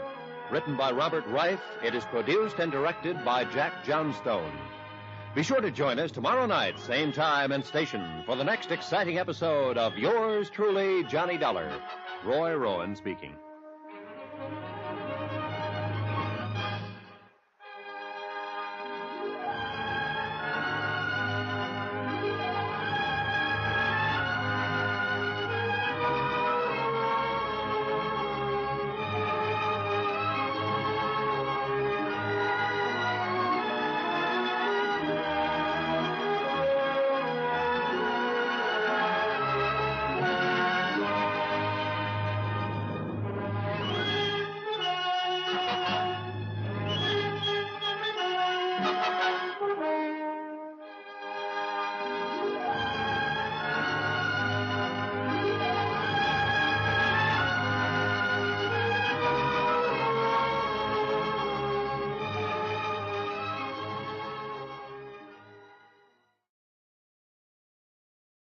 From Hollywood, it's time now for... Johnny Dollar. Lieutenant Lefebvre, New Orleans Police, Johnny. How's that when you call? Lieutenant, I think I've got a new lead on the whereabouts of Tom Chase. I could use a new lead. Let me have it. That room he leased under the name of Tom James. Remember that charred paper we found in the wastebasket? Sure. Stuff he tried to burn after he took off in a hurry the night of Freddie Quintana's murder. We could make out two numbers written on one scrap of paper. 12 and 23. Haven't been able to figure out what they mean, though. Neither had I, until I happened to look at the harbor news in the newspaper. Yeah. You think those numbers could refer to a ship sailing? Pier 23 at 12 o'clock, maybe? Could be, Johnny. Sure could be. I'll go to work on it. Maybe I have something by the time you get here. Lieutenant, I'll be there in 10 minutes.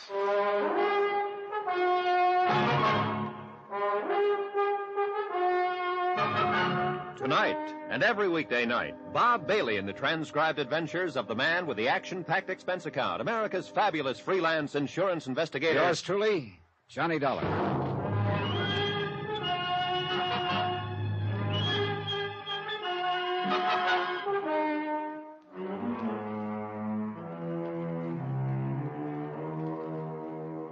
From Special Investigator Johnny Dollar, location New Orleans, to the Home Office, Universal Adjustment Bureau, Hartford, Connecticut. Assignment, the Phantom Chase matter. Expense account continued. Item 16, $1.50, cab from my hotel to police headquarters in the office of Detective Lieutenant Lefebvre. I got some of my boys working on ship sailings, Johnny. Trouble is, we're not sure what date we want and whether the 12 means noon or midnight. Pier 23 is a pretty busy place. There's been several departures in the last few days. Freddie Quintana was killed 3 nights ago, about 10:30 at night. Could be the departure time was midnight that same night. Could be, and that's a line we're taking. But, of course, that's assuming that Tom Chase, alias Tom James, was the one who murdered Freddie Quintana. Oh, everything points that way, Lieutenant. Look, Tom Chase was the junior partner in the New York investment firm of Everson & Chase. He embezzled $120,000, jumped his bail, and disappeared. Embezzler isn't necessarily a killer, Johnny. Matter of fact, the two types are usually quite different. True enough. But the big kicker in this deal is why Tom Chase went sour in the first place. A man who changed as completely as he did in one direction might go all the way. Yeah, it's happened before, of course. His wife Lola and his senior partner, George Everson, were pretty shocked at the thought Tom had embezzled the money. They couldn't understand why a man like he would do what he did. Neither could I, until I found out it was a woman who rented a room for him here in New Orleans. How did Miss Chase take that news? Oh, pretty hard. She's still here in New Orleans? No, I talked her into returning to New York. I just didn't want to see her get hurt anymore. She probably shouldn't have come down here in the first place. Well, that's what I told her. But there was nothing she could do here. But what it boiled down to was she just wanted one more look at her husband. You see, after he was arrested in New York, he refused to make a statement, wouldn't even talk to her about it. Refused to see her at all. So she thought if she could see him again, he might have some kind of explanation. Huh? Yeah, but as it turned out, she was just asking for another kick in the face. How can a man explain another woman? That's a good question. Personally, I hope I never have to answer one like it. Lefebvre, when I see what happens sometimes in the marriages I run up against, I'm glad I'm single. The trouble is, you and I have tangled with the wrong kind of people most of the time. You can say that again. Freddie Quintana sure fit into that category. That name brings up a problem, Johnny. We're basing our belief that Chase skipped town and that those numbers on the scrap of paper mean a ship sailing. We're basing all that on the assumption that Chase killed Quintana. Right. You must remember that Quintana was a bad boy. There are plenty of people who'd like nothing better than to knock him off. But why at that particular moment? Oh, Lieutenant, the timing adds up to Chase. After I traced him here to New Orleans, Quintana contacted me, said he could deliver Chase for a price. He showed me a sample of Chase's handwriting he'd swiped from his room. It was genuine, all right. Then Quintana winds up dead in an alley before he can deliver Chase. How else can it add up? Look, Johnny, I'm just mentioning possibilities. You're right. Chase is the probability. Yeah. Lefebvre. What? Let me get that down. All right, I have it. Thanks. They locate the ship? Yeah. Caribbean Star. Left at midnight the night of Quintana's murder. From Pier 23? Right. Destination Trinidad by way of Havana and Haiti. And there is a Tom James on that passenger list.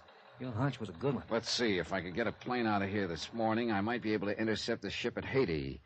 Hey, could you cable the authorities there and request them to hold Chase if I don't make it in time? Sure, glad to. Fair. Just a minute. Johnny, you expecting a call from New York? Oh, yeah. I put one in to George Everson, Chase's senior partner, a little while ago. Well, here it is. Good, thanks. Hello? This is George Everson in New York. They told me at your hotel that you were at police headquarters. You were wondering why Chase embezzled the money from your firm, Mr. Everson. I still can't understand it. Mr. Dollar, it just... Well, maybe this'll help. We found out that his hideout here in New Orleans was arranged for him by a woman. A woman? Oh, no. And, according to the rental agent, quite a woman. Oh, good Lord. To think. Well, does Lola know of this? Yes, I talked her into returning to New York. Good. She should never have gone down there in the first place. Any leads on Chase's present whereabouts? Yeah, just turned one up. It looks like he's traveling under the name of Tom James on a ship to Trinidad. Trinidad? Right. But if my luck holds, he won't get farther than Haiti.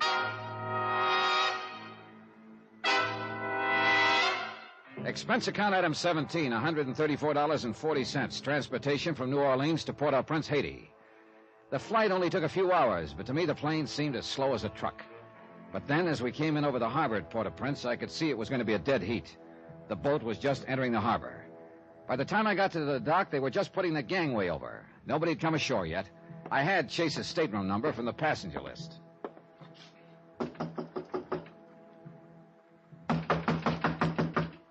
Okay.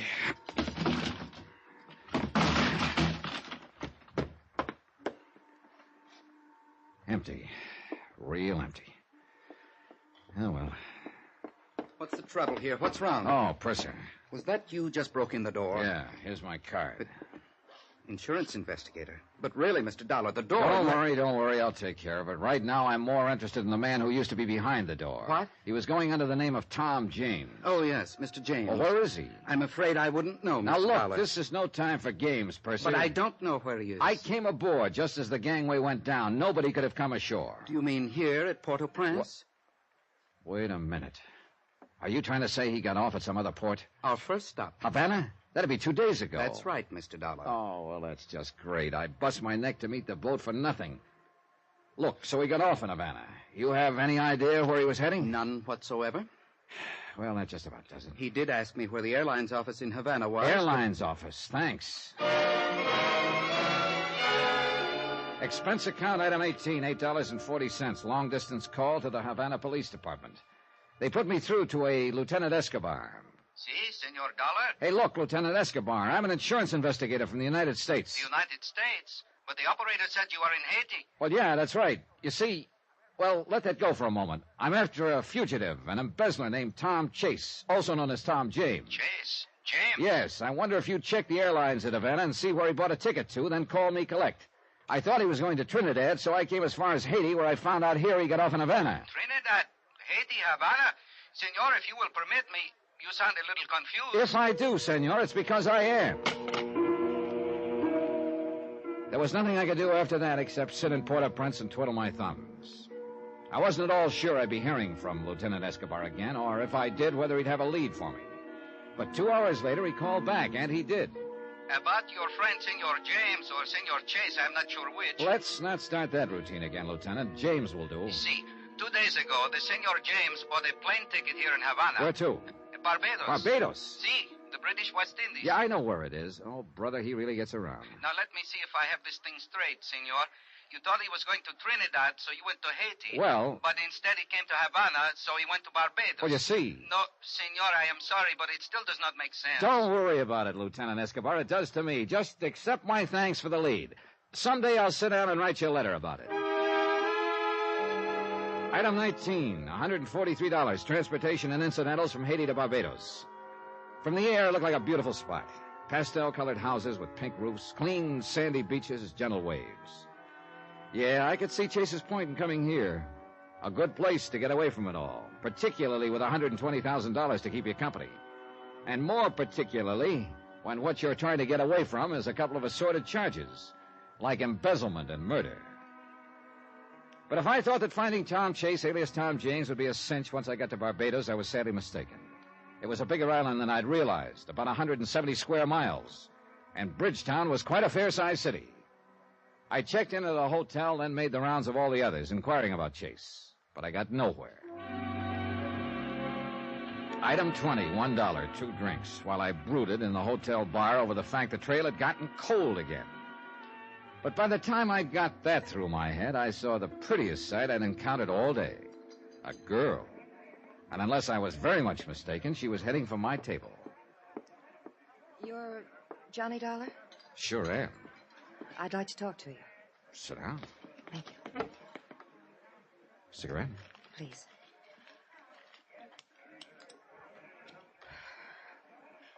You're looking for somebody, aren't you, Mr. Dollar? Am I? Anybody in particular? Yes. Let's call him Tom James. Oh? What about him? I know where he is. Who are you? Connie. Connie who? Connie's enough. So you're the one, huh? What do you mean? Well, I knew Chase wasn't traveling alone. Yeah, I'm the one. One thing I don't get. What? Why you're doing this, if you're Chase's girlfriend. You want out, maybe? Yeah, I want out. So you'll deliver Chase to me. What do you want for it? Money enough to get back to the States?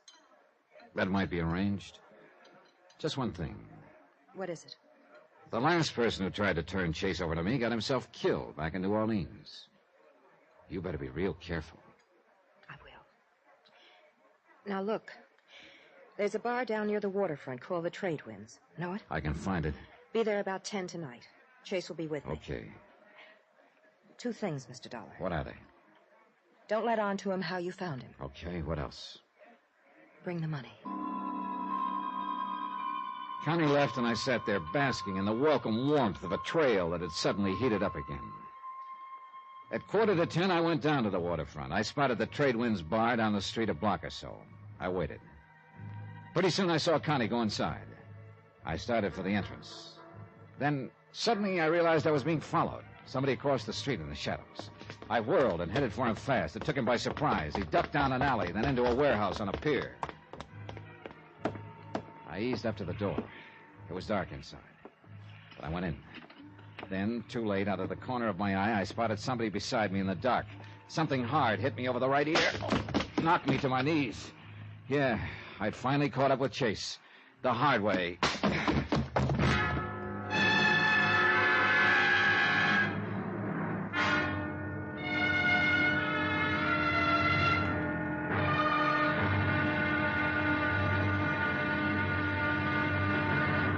Now, here's our star to tell you about the next exciting episode of this story. Next, a small fishing boat, a deserted island, and a man waiting there for me.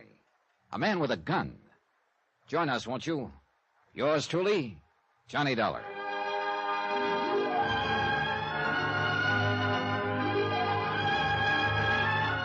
Yours truly, Johnny Dollar, starring Bob Bailey, is transcribed in Hollywood. Written by Robert Reif, it is produced and directed by Jack Johnstone.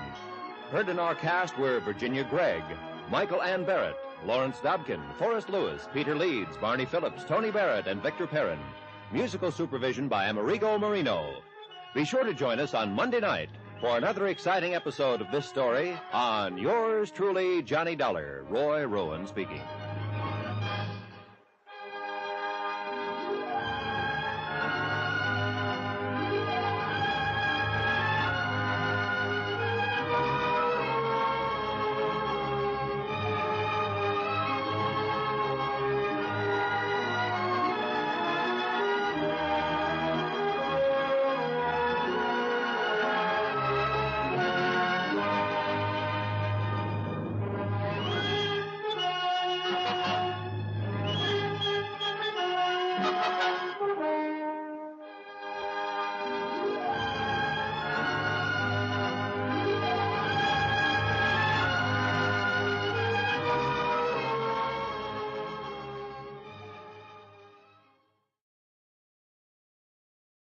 From Hollywood, it's time now for...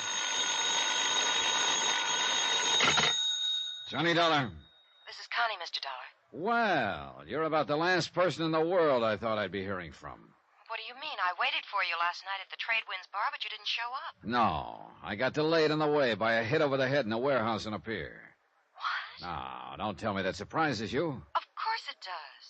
Look, that whole routine of yours yesterday about telling me where Tom Chase is hiding was just a decoy so he could get me down there and try to finish me off. If that night watchman hadn't come along when he did, I'd still... I don't know what you're talking about. Want to prove that? Yes, but how? By opening up and telling me what this is all about. Where are you now? Downstairs in the lobby. I'll be right down.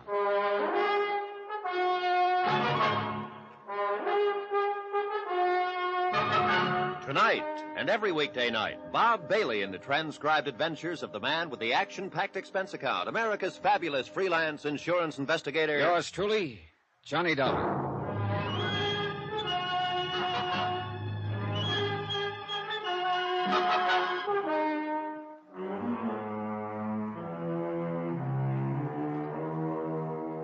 From Special Investigator Johnny Dollar, location Barbados, British West Indies. To the Home Office, Universal Adjustment Bureau, Hartford, Connecticut. Assignment, the Phantom Chase matter. Expense account continued.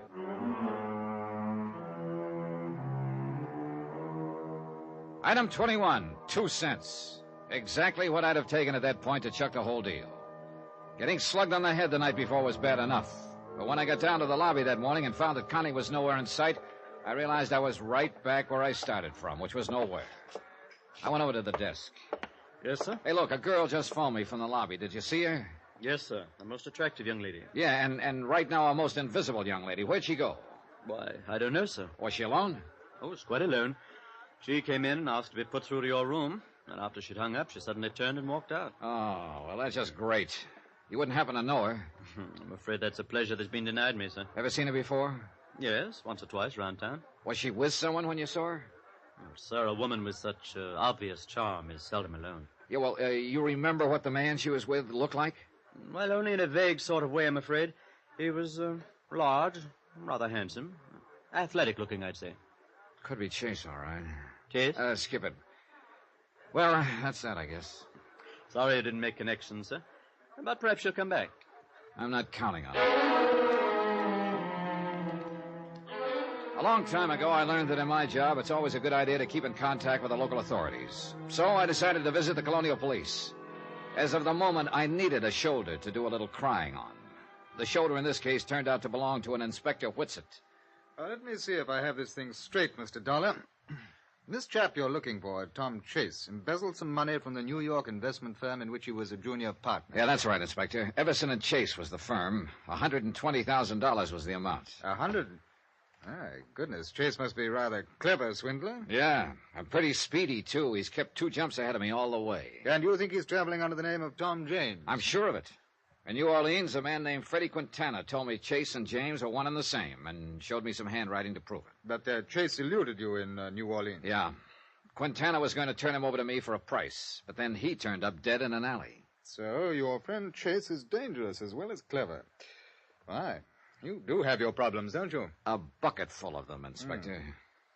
And now you think that this Chase or James is hiding here in Barbados? Well, I'm pretty sure of it. You see, he left New Orleans in a hurry after Quintana's murder. Understandably. But he burned some papers, not completely, and we found one with some numbers on it. They turned out to be about a ship sailing. I intercepted the ship at Haiti, but learned that Chase had gotten off in Havana. I see. The Havana police found out for me that he'd bought a plane ticket here to Barbados. And so here you are. Well, I must say you're persistent. Oh, yeah. But so far it's got me one big nothing.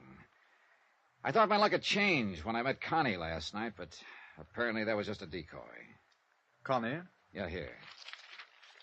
Here, I've written down a description of her. I'd sure appreciate it if you could help me find her. Yeah.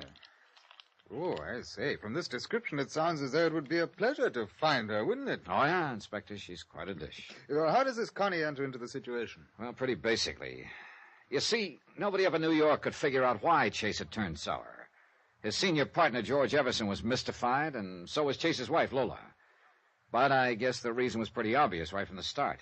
Except nobody wanted to face up to it. I take it you refer to perhaps the classic reason, another woman. Right. I found out that Chase's New Orleans hideout had been arranged for him by a woman. Then last night, Connie told me she knew where Chase was, and for enough money to get back to the States, she'd tell me. Well, then this Connie would appear to be the other woman, huh? Yeah. She said she wanted out, but it turned out to be a trap. Oh? How so? Well, she set up a meeting for us last night, but on the way to it, I got slugged. Oh? Apparently, a night watchman came along right afterwards. Otherwise, I suppose Chase would have finished me off. One thing I don't get, though. What's that? Well, why would Connie call me from the hotel lobby this morning, then duck out before I could get downstairs? Was she alone when she left? According to the clerk, yes. Oh, I know what you're thinking, Inspector. Could be she still wanted to go through with the deal, but spotted Chase closing in, so she ducked out. Something like that. Well, Mr. Dollar, it would appear you're stymied unless you can find Connie again. Stymied? Inspector, I'm scuttled.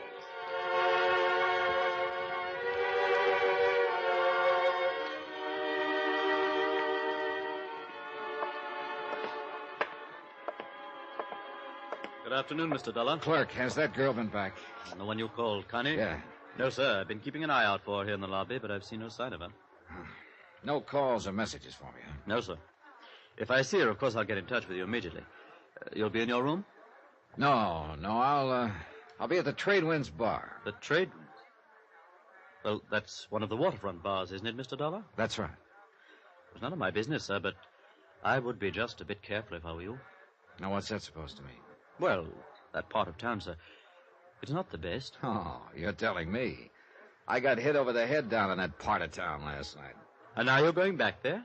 Real glutton for punishment, huh?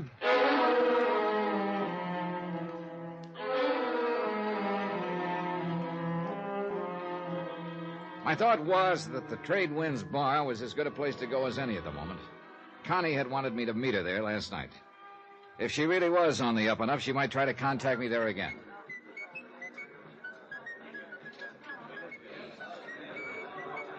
The Trade Winds was a typical waterfront dive. Through the swirling smoke, I could make out sailors, fishermen, West Indians, and tourists all rubbing elbows. Item 22, 50 cents, 2 rum punches. They came cheap there. Halfway through the second one, I spotted someone in the doorway, Connie. But then she saw me and ducked out fast. So she didn't want to contact me. But I sure wanted to contact her. I went out the side door. My hunch was right. She was trying the alley. I stepped in front of her. Let go of me. Oh, no, baby. Just stay put. Stay Please. put. I don't know what this is all about. Honest, Mr. Now, Dollar. look. This is no time to start playing coy. Where's Chase? I don't know. Come on, come on. Please, you must believe me. I should never have come to you in the first place. I'm not Chase's girlfriend like you think. Oh, try again, sister. Really, I'm telling the truth, Mr. Dollar. I know I posed to you as his girl, but I'm really not. Look. I was trying to work something for myself. When you started talking about murder, I realized I was getting involved in things I shouldn't. What are you talking about? Honestly, I can explain everything to you, Mr. Dollar. Okay.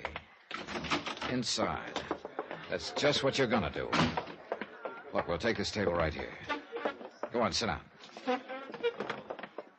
All right, now, Connie, let's have it. Mr. Dollar, I want you to know I'm pretty ashamed of myself for what I was trying to do. It was wrong. I should have realized it sooner. Less editorial and more news, huh? Well, I met Tom Chase, or Tom James as he calls himself, here in Barbados a couple of days ago. A couple of days ago? You mean in New York a long time ago, don't you, Connie? No, Mr. Dollar, I wasn't Chase's girlfriend. I'd never seen him before 2 days ago, right here. Go on. I had a date with him. Then I found out you'd been asking around town for him. So I decided on a plan. So? I found you and told you I knew where Chase was.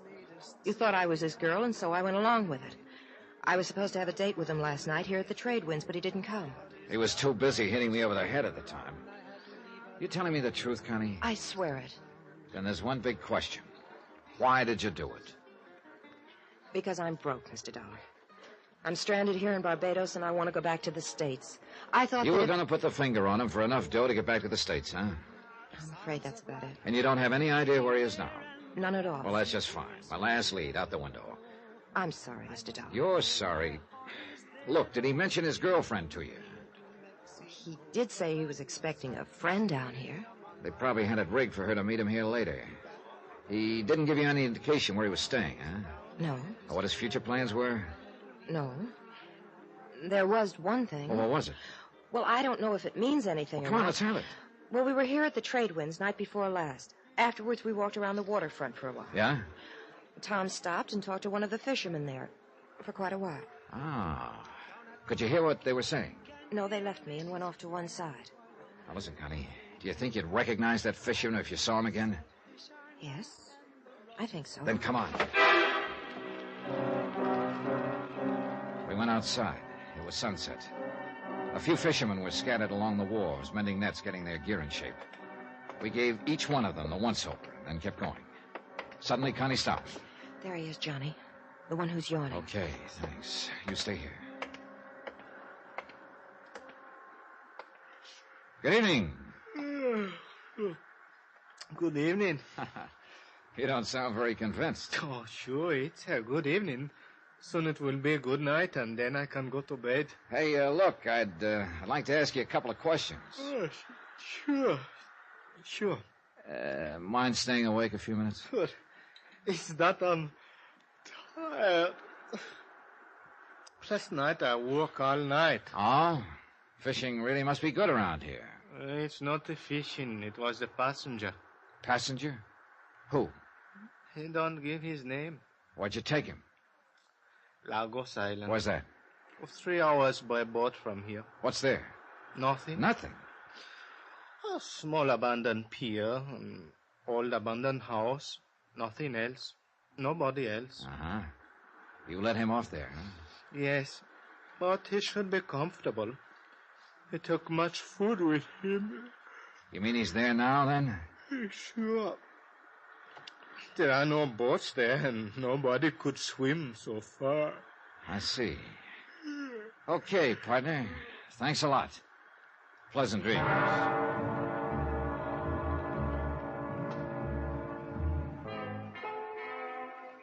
At this point, it looked real easy. And I began to wonder if it wasn't a little too easy. Chase sitting there on Lagos Island with no way to get off. All I had to do was hire myself a boat and go pick him up. I looked at the fisherman. He smiled at me politely. I looked back at Connie. She smiled too. Yeah, everything could be on the up and up. Or it could be a great big trap. But one thing was clear. I was going to have to go to Lagos Island to find out.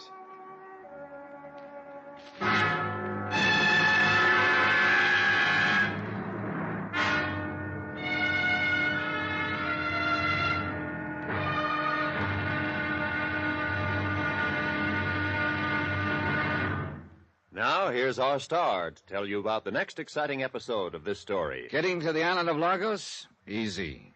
But getting away from it in one piece, that's a different story. Join us, won't you? Yours truly, Johnny Dollar.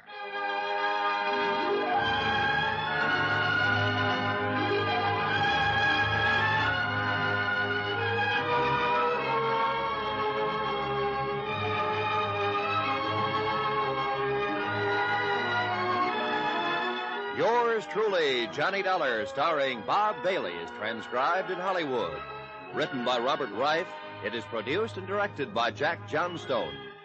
Be sure to join us for the next exciting episode of this story on Yours truly, Johnny Dollar. Roy Rowan speaking.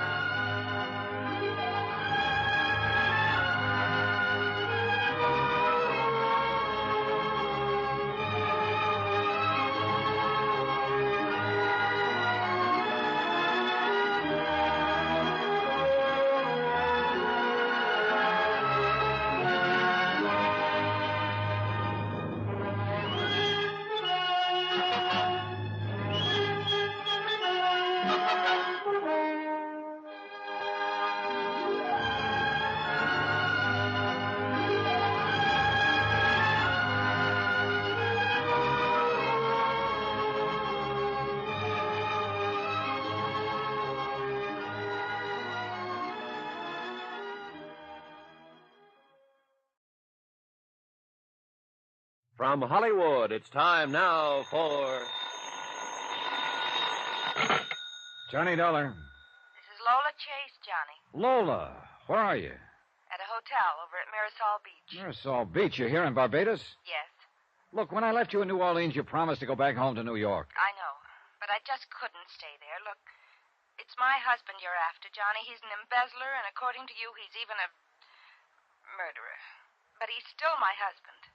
If there's anything I can do to help him... Lola, the best you can do is to stay away. I'm sorry, I just can't, Johnny. Please don't try to make me. Lola, I'm coming over to see you.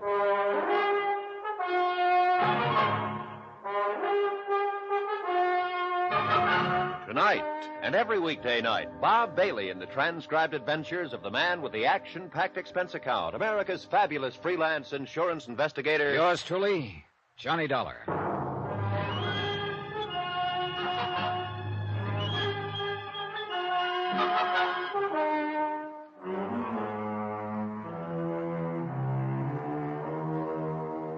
From Special Investigator Johnny Dollar, location Barbados, British West Indies.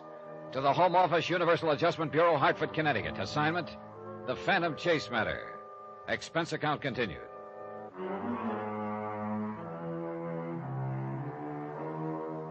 Item 23, $1.20 American, cab fare to Lola's Hotel at Mirasol Beach. She was waiting for me on the terrace. Please don't be mad at me, Johnny. Oh, I'm not mad, Lola. It's just that I hate to see you keep leading with your chin. It's the best way I know of to get kicked in the face. I know. After all Chase has done, you Johnny, still... I've discovered something about me. Yeah? What do you mean? It does hurt to get kicked in the face. It hurts plenty. But you know, after a while, you get over being hurt. Oh? When you found out it was a woman who arranged Tom's hideout in New Orleans, I thought, well, it seemed like the end of the world for me. Up to that point, I kept trying to tell myself that the reason Tom had embezzled the money was because he was in trouble of some kind. And I could help him. But I guess down deep I knew, right from the start, it had to be another woman. And that's why I wanted you to go back to New York, Lola. I don't want to see you get hurt anymore. I know. But, Johnny, I don't think I can be hurt anymore. Yeah, well, I wouldn't count on it. I mean it. When I found out there was another... It ended a lot of things for me. And one of them was the way I used to feel about Tom. You're over it now? Well, not completely, of course, but things are different with me now. Then I still don't get why you came down here. I still want to help Tom if it's humanly possible, don't you see? Let's say I feel obligated to because of the way things used to be. Does that make sense, Johnny? Yeah, I guess so. Well, I gotta be going now, Lola. It looks like your husband is holed up on an island about 3 hours from here. Is he all right? I wouldn't know. I haven't been close enough to find out. Except once. And that once got me a lump on the head. What do you mean? Oh, I ran into a girl named Connie. Thought she was Tom's friend. She offered to locate him for me. I guess he was following and caught up with me down at the waterfront. He attacked you? Yeah. Then it turned out the girl was only trying to promote herself a trip back to the States. She knew I was looking for Chase. She'd had a date or two with him, so she saw a chance to make some money. But how did you find out where Tom's hiding? The girl heard him talking to a fisherman. She pointed him out to me. He told me he'd taken Chase to Lagos Island. Now, if that fisherman's on the level, it looks like the case is just about wound up. And if he isn't? It could be another trap. But with luck, I should be back by dark with your husband. I'll be waiting, Johnny.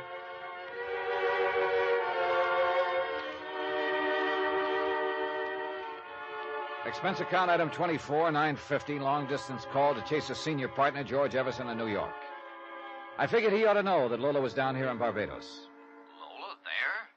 Why, Mr. Dollar, I thought she was right here at home in New York. No, she just arrived this morning. But this is no good having her there. It just means more pain for her. She says she's over that part of it. You don't know Lola. I don't think she'll ever be over Tom Chase. Mr. Dollar, I'm going to take the first plane to Barbados and bring Lola back to New York with me. Yeah, I think that's a good idea, Mr. Everson. This time, maybe you can make her stay. Things could get a little rough around here, and I'd just as soon she was somewhere else. Rough? Johnny, you've located Chase? I think so. Well, look, maybe if I came down right away, I could persuade him to give himself up. Afraid it's a little too late for that, Mr. Everson. It looks like Chase is holed up on a deserted island. I'm leaving in a few minutes to pick him up. He doesn't know you're coming? That's what I'm going to find out. See you when I get back. I hope. Item 25, $30, rental on a power cruiser. I wanted one I could handle alone and one with a radio. After I'd arranged for it, I told the owner to get it ready while I paid a visit to Inspector Whitsett at Colonial Police Headquarters. Lagos Island, sir. That's where this chap Chase is hiding. Yeah, it looks like it. According to this chart I have, it's about 3 hours out. Yes, just about, I should think. How'd you find out that Chase was there? Well, I finally located that girl, Connie, who pulled the disappearing act on me. Good. Not good. Turns out she isn't Chase's girl after all. Oh. At least I don't think she is. But she'd heard him talking to a fisherman. She pointed out the fisherman, and he told me he'd taken Chase to Lagos Island. I wonder, Mr. Dollar. Hmm? Well, doesn't the whole story sound just a wee bit pat to you? Yeah. And that's just what's worrying me. This whole deal could be a trap. Connie could still be Chase's girl. And that fisherman could be in on the deal, too. In which case, you could be in for a bit of trouble at Lagos Island. Well, there's one way to find out, Inspector. Well, let's hope it's not the wrong way. What do you know about Lagos? Well, it's fairly flat, pretty heavy underbrush. A small cove with a rickety pier and an abandoned house on the other side of the island. Anyone living on the island? I mean, other than Chase? No, not that I know of. Oh, there used to be rather good sport fishing out there, but that died down a couple of years ago. Oh, I doubt that anyone's been near the place in quite a while. I see. Look, Inspector, I'd like you to do me a favor. Oh, certainly. Well, I've got a radio on the boat I rented. My call letters are 6X3. Now, here's a description of the fisherman in this boat. I'd appreciate it if you could have one of your men keep an eye on him and radio to me if he puts out to sea after I do. Very well. Of course, even if he did put to sea, it wouldn't necessarily prove that he was working with Chase and was going after you. He might just be going fishing. Oh, sure. Just one thing, though, Inspector. Hmm? I don't want to be the fish. I went down to the waterfront. My boat was all ready, so I went aboard and shoved off.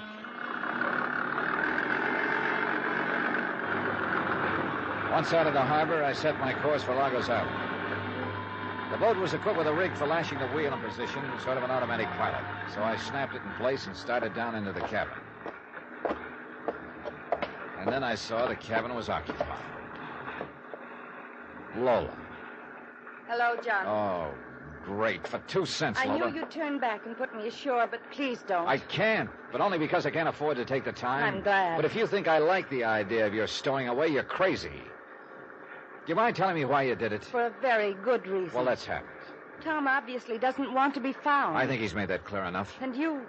Well, you're the kind who doesn't stop until you finish your job. So? So, that being the way things are... Johnny, somebody could get hurt. And I couldn't stand that. I thought that maybe if I came, there wouldn't be any violence. Oh, look, Lola, Chase isn't going to get hurt if you'll just be sensible. I wasn't only thinking of Tom.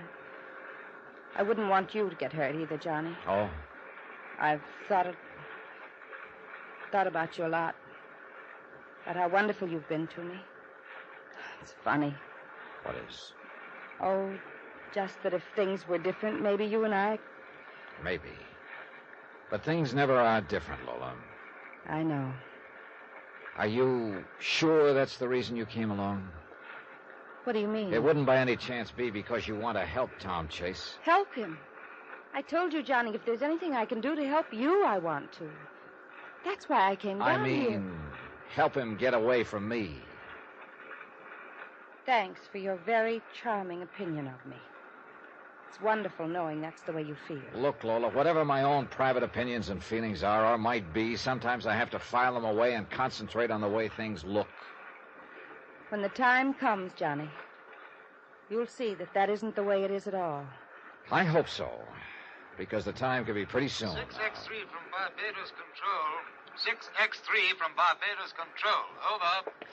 This is 6X3. Go ahead. This is Inspector Whitsett, Dollar. Oh, yes, Inspector. The fisherman in question left the harbor about 20 minutes after you did. He may be following you. Be careful. I'll try, believe me. Thanks, Inspector. Over and out. What does that mean, Johnny? It means that this Lagos Island deal could be a trap. Oh, what are you going to do? Find out. What else?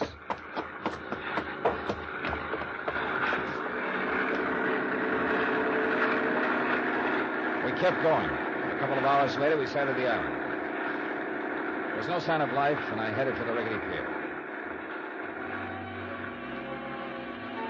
There was nobody in sight, so we went ashore. Inspector Whitsett had said the house was on the other side of the island, so we started through the underbrush. It's awful dense in here. Yeah, it sure is. How far is it across the island, Johnny? Oh, about a mile, I think. Is there anything over there? A deserted house.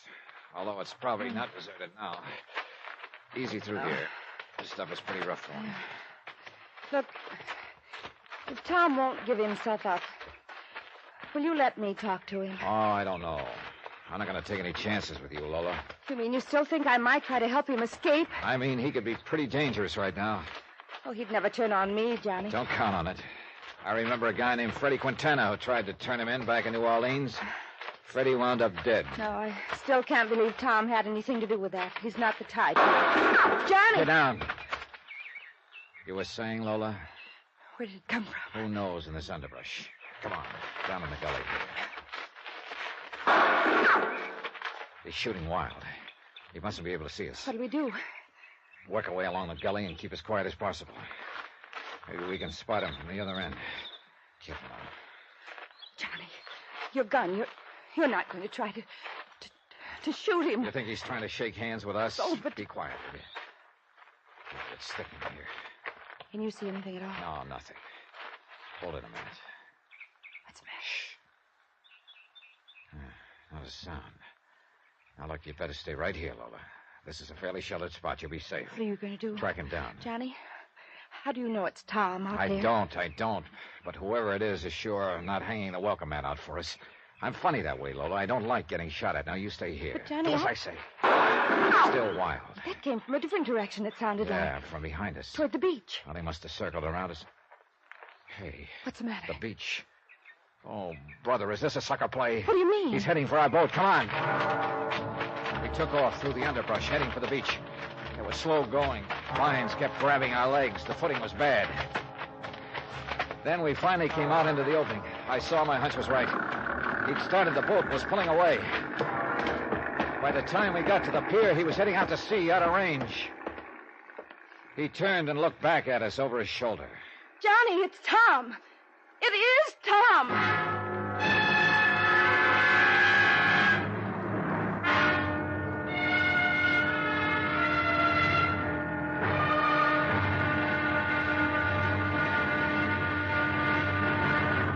Now, here's our star to tell you about the next exciting episode of this story. Next, a friend of the rescue and an unfriendly phone call from a killer.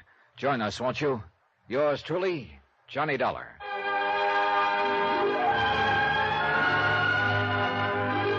Yours truly, Johnny Dollar, starring Bob Bailey, is transcribed in Hollywood. Written by Robert Reif, it is produced and directed by Jack Johnstone.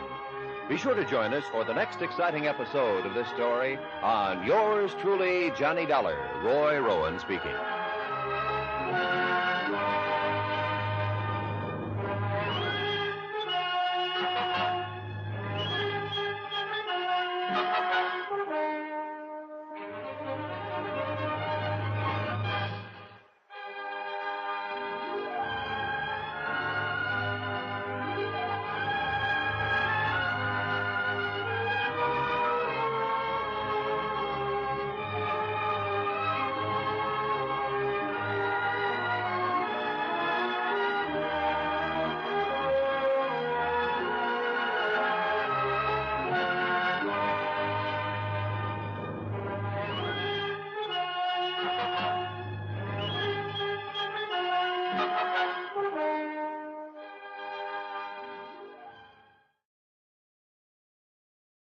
From Hollywood, it's time now for Johnny Dollar, boy genius. Oh, look, Johnny, don't blame yourself. We come here to Lagos Island to pick up Tom Chase, so what happens? He circles around behind us, grabs a boat, and takes off. But how could you help it?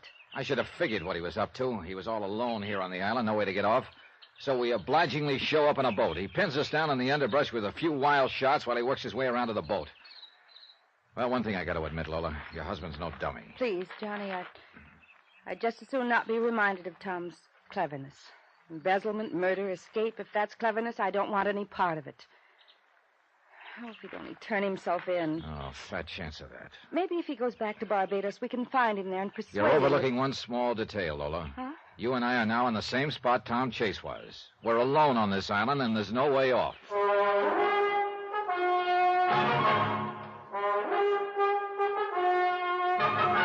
Tonight and every weekday night, Bob Bailey in the transcribed adventures of the man with the action-packed expense account, America's fabulous freelance insurance investigator. Yours truly, Johnny Dollar.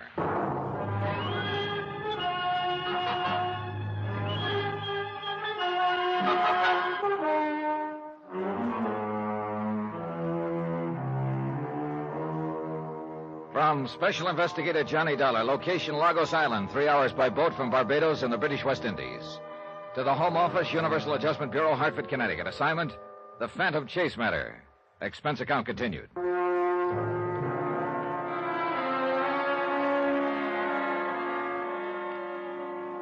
I was getting nowhere. I've been on the trail of Tom Chase ever since he'd embezzled $120,000 from his New York investment firm and jumped bail. First to New Orleans. There, a man named Freddie Quintana had offered to deliver Chase for a price. But Quintana had wound up dead in an alley. Obviously, Tom Chase didn't want to be delivered. I'd finally tracked him to Barbados and found a fisherman who told me he'd brought Chase here to Lagos Island. Chase's wife, Lola, had flown to Barbados and insisted on coming with me to the island, hoping she could convince her husband to turn himself in. But instead, Chase had maneuvered us away from the boat I'd rented and had taken off in it. And now Lola and I were out in the middle of nowhere. But really nowhere. What are we going to do, Johnny? Now, that's a good question, Lola. Police Inspector Whitsett back at Barbados told me that nobody comes near Lagos Island anymore, not even fishermen. We may be here quite a while. But we don't even have any food. Well, that abandoned house across the island where your husband was hiding, could be there's food in it that he brought.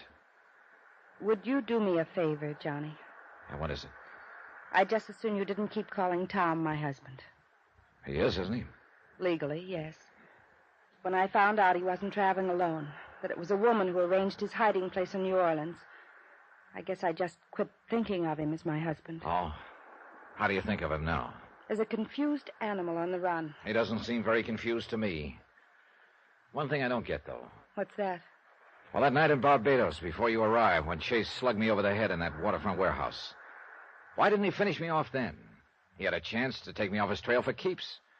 And today, here on the island, those shots of his were plenty wild. Johnny, I keep telling you, Tom is no killer. Look, why don't I know he's an embezzler running away from the law, but I can't believe he killed that man Quintana in New Orleans. Can't believe or won't believe. Won't believe, I guess. Yeah. Well, I'm going to build a fire here on the beach. It's just possible a boat might pass near enough to the island to see it. Funny. Hmm? The way things work out. Oh? The timing's always so bad. What do you mean? Oh, you and me here. Under other circumstances, I don't really think I'd mind being here with you at all, Johnny. I think I'd better start building that fire. We collected a pile of driftwood and brush and touched a match to it. Then we went across the island to the house where Chase had been hiding out. It was a pretty rickety affair, but he left some food. After we'd eaten, we went back and built the fire higher. Then we waited. The hours dragged by, and I was sure Chase was getting farther and farther from me all the time. But there was nothing I could do about it. Finally, I guess I dozed off. Johnny. What? What is it? What? Look, coming around the point out there. Huh? A boat? Come on. Let's get out where they can see Not us. so fast, Laura. What's the matter? That could be the fisherman who brought Chase here. If he's working with Chase, maybe he's coming here to try and finish us off. Johnny, do you Oh, think... hey, wait. That's a police boat. Yeah, it's Inspector Whitson. Oh, thank heaven. Come on.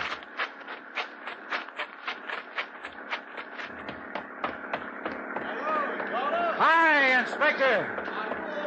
Yes, Inspector, yes. Yeah, aside from getting shot at a couple of times. Had a bit of a go, eh? Pretty one-sided go. Oh, Inspector, you're the most beautiful sight we've seen all day. Oh, well, thanks, old man. Well, when I couldn't raise you by radio, I decided to come and have a look-see.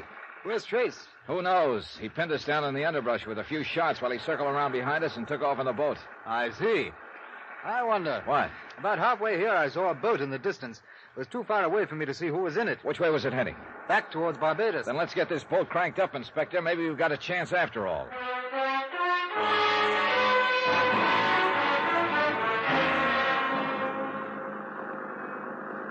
I imagine Barbados looks pretty good again to you two. It certainly does, Inspector. Yeah, until you came along, it looked like we were going to turn out to be Lagos Island's oldest citizens. Here we are. Well, incidentally, Mr. Dollar, do you know a chap named George Everson? Yeah, sure. He's the senior partner of the firm Chase embezzled the money from in New York. He's an old friend, Inspector. Why? Well, he dropped in on me just before I shoved off. What? Said he'd wait for you at your hotel. George here in Barbados? Well, I phoned him earlier, and he said he was going to catch the first plane he could and come down here. But why? Mainly to take you back to New York. Now, Johnny, we've been all over that. Yes, and I still think you ought to... Hey, hold it. What's the matter? That boat on the other side of the pier, tied up there. It's the boat we went to the island in. Yeah, sure. So Chase did come back to Barbados. Good. I'll have the airlines and steamships watched, and I'll get word to the fishing and charter boats. If Chase is there, I think we can keep him bottled up.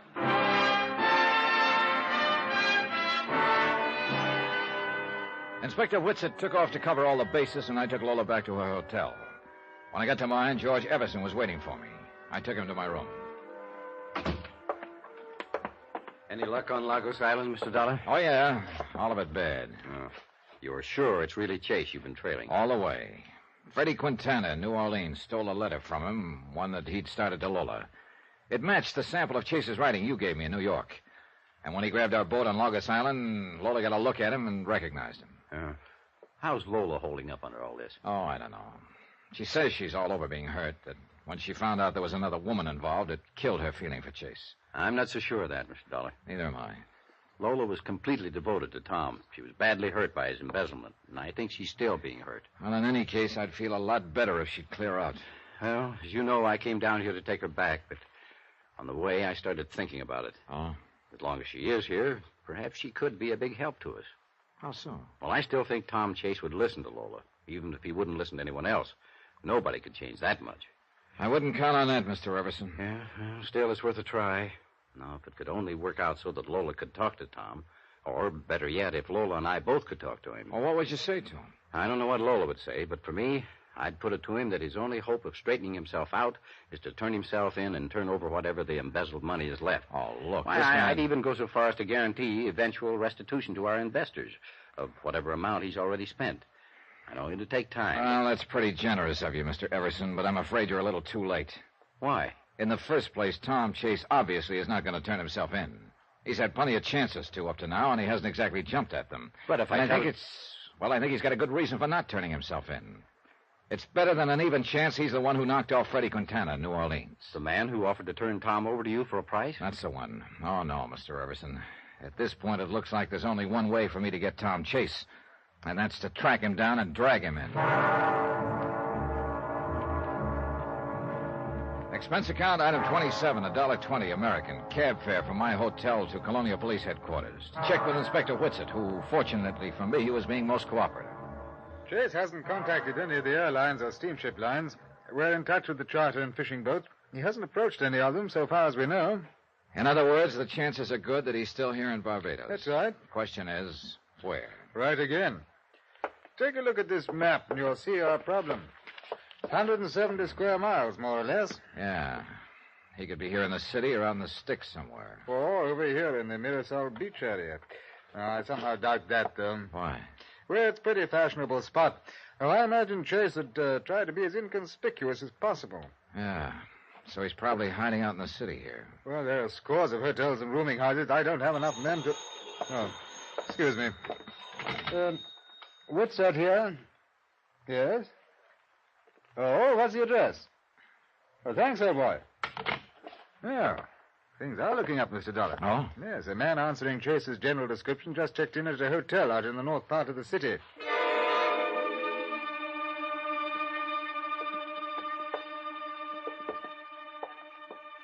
It's the room at the end of the hall, Mr. Dollar. Okay. Let's not be polite, Inspector. Let's use the passkey the clerk gave us and barge right in. Right. Okay. Ah. Empty. How about that closet? Nothing. Window's open and there's a fire escape. Well, he apparently left in a hurry. You see there? There's clothes on the chair. Yeah, that jacket. It looks like the one he was wearing when he swiped my boat on Logos Island. Pity we just missed him.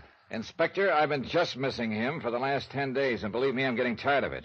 Probably only by a few minutes, too. Sure, just a few minutes. But it might as well be a year. I went back to my hotel. I was beat. Being always one jump behind Tom Chase was getting on my nerves. Sure, he was still in Barbados, but where? At the rate I was going, catching him was turning into a full-time career. A career I was getting fed up with. Then as I entered my room, I heard a slight movement behind me, and I realized all of a sudden that I wasn't alone. Don't turn around, Dollar. What? Hold it very still. Okay. Look, I can save you some time. If it's my gun you're looking for, it's in the shoulder holster left side. Thanks. You know, I just had a real wild idea. I said don't turn around and keep your hands in sight. Okay. My wild idea is that you're Tom Chase. Yeah. I'm Tom Chase. Mind if I ask you a couple of questions? Why not? Why did you do it? The embezzlement. Was it because of a woman? It was a woman. Was? It turned sour. Oh, where is she? That doesn't matter anymore. And where's the money? That doesn't matter either. You won't get it. I see. Next question. Why did you come here to my room, Chase? I've tried every trick I know to shake you, Dollar. None of them's worked. You've kept on coming. I can't stand it anymore. I'm sick of running. Give yourself up, Chase. It's too late for that. No, there's another way. I've got to take you off my trail once and for all. Now, wait a minute, look. Sorry, but that's the way it has to be. Dollar, this is the end of the line for you.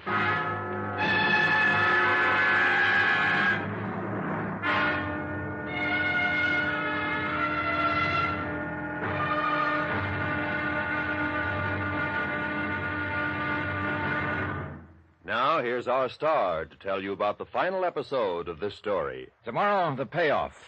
But who gets paid off? And how? And why? Well, the answers to those questions surprise me plenty. And maybe they will you, too. Join us, won't you? Yours truly, Johnny Dollar.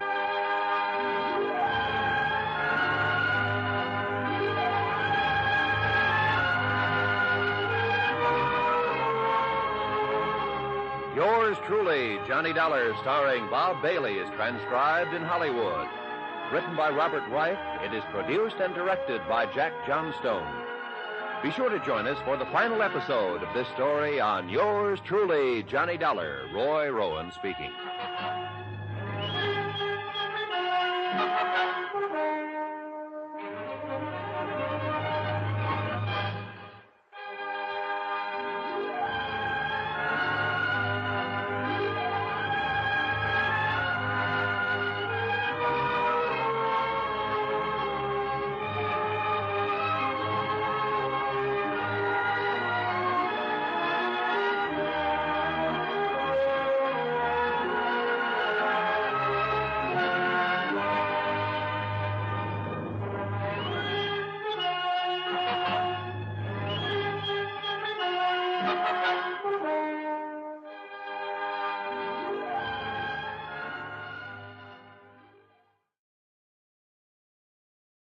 From Hollywood, it's time now for...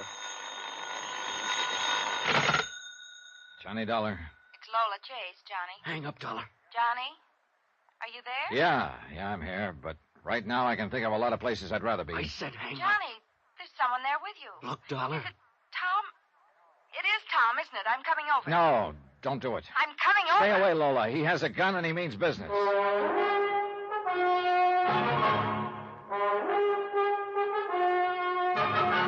Tonight and every weekday night, Bob Bailey in the transcribed adventures of the man with the action-packed expense account, America's fabulous freelance insurance investigator. Yours truly, Johnny Dollar.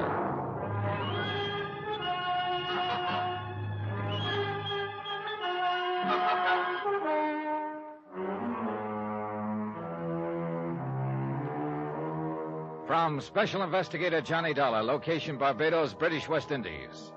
To the Home Office, Universal Adjustment Bureau, Hartford, Connecticut. Assignment, the Phantom Chase matter.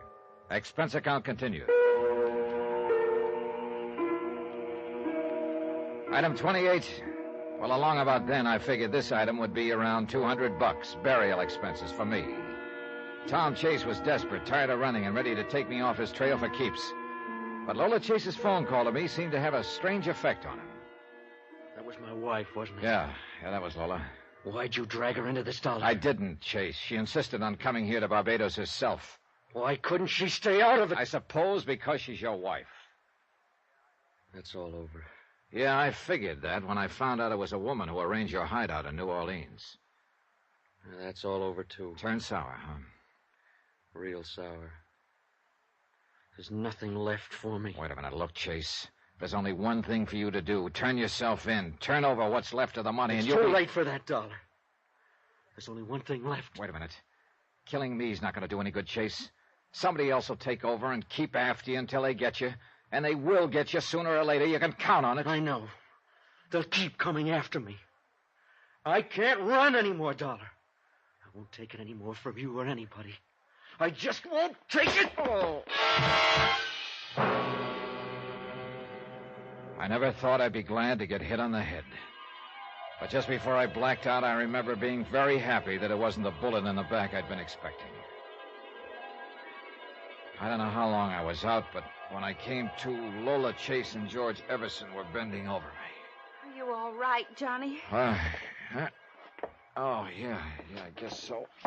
Oh, brother, my head feels like it was on a pogo stick. What happened, Mr. Dollar?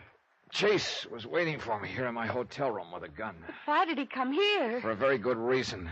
To take me off his trail for keeps. Oh, no. Oh, yes. But when you phoned, Lola, it seemed to tie him up in knots to learn that you were here in Barbados. He started talking wildly. Mr. Dollar, Lola and I'd still like to try the plan I mentioned to you earlier. Oh, look, Mr. No, Everson. now, hear me out. If we could just You'd be wasting your breath, Everson. Tom Chase is not about to turn himself in now or ever. I still don't get it, though. Get what? Why he didn't kill me just now. And why he didn't kill me before in the waterfront warehouse or on Lagos Island. He had plenty of chances. It's almost as if... Yes? I'll skip it. Everson, suppose you take Lola back to her hotel. I'm going to check with Police Inspector Whitsett.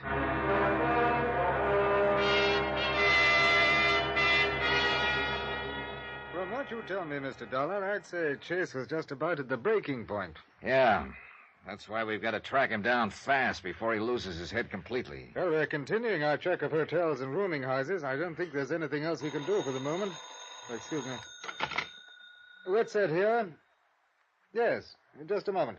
For you, Mr. Donner. Oh, thanks. Hello? It's Lola, Johnny. He was just here. Chase, where? Here at my hotel cottage. Please come quickly, Johnny. I'll be there in 10 minutes. I made it in 8. Lola was still trembling. It was horrible. He was talking wild, crazy. You see which way he went? Yes. I got to the window in time to see him drive off toward the mountain. Johnny, we've got to find him. He's out of his mind. We piled into the car and took off after Chase up a twisting, steep mountain road. Tell me what happened, Lola. What'd he say? I've never seen him like that before, Johnny. He's sick. The things he said. Like what? That it was all over. There was nothing left for him. That he just wanted to see me once more before... Before what? He didn't say, but... Oh, hurry, Johnny. We can't take these turns any faster. I begged him to turn himself in. He said he wished he could, for my sake. But that he couldn't. Look, Lola, maybe he just took this route to cross the island. The way he was talking, Johnny, I don't think he was trying to get across the island. Wait a minute, hold it. Look, up ahead. That's the car he was driving. Parked beside the road. Next to a cliff, Johnny. Yeah. All right, Lola. You'd better stay right here in the car. Yes, I guess I'd rather. I walked to the edge of the cliff and looked down. His body was crumbled up on the rocks below. I climbed down. He was dead, all smashed up. It wasn't pretty. I climbed back to my car. Lola just looked at me with the big question in her eyes. All I did was nod. All she did was slump over on the seat. I drove her back to her hotel and phoned Inspector Whitsett. Then I went back to my hotel. Expense account item 29, $3, drinks for me. I thought about a lot of things. About Tom Chase, who'd had everything in his favor back in New York, but who'd embezzled $120,000. Had killed a man in New Orleans for trying to turn him in, but who hadn't killed me for trying the same thing, and who ended up at the bottom of a cliff in Barbados. I thought about Lola, who'd come a long way for nothing, except the final heartache. And I thought about me, who'd also come a long way for nothing, period. The next day, I dropped in on Inspector Whitsett at police headquarters. Well, Dollar, I've missed you. I sort of took time out for a while, Inspector. I don't wonder. Well, Mrs. Chase, of course, identified the body. The inquest was this morning. Verdict suicide. Burial's this afternoon. Here in Barbados? At first, Mrs. Chase wanted to take the body back to New York, but Mr. Everson felt that that would just be adding another painful experience to those she'd already been through. Oh, yeah. Well, I still don't have the money Chase embezzled, Inspector. No, and offhand, I'd say your chances of finding it were not too good. Did you find anything at all in Chase's pockets that might give me a lead? Oh, just the usual. Loose change, his wallet, cigarettes, some matches, a comb. Book matches? Yeah. From a waterfront bar. Well, let me see him, Inspector. It's not much, but it's the only thing I've got to go on. I went down to the waterfront bar named on the match folder and started combing the neighborhood. I checked every hotel and rooming house. 3 hours later, I was about ready to give up.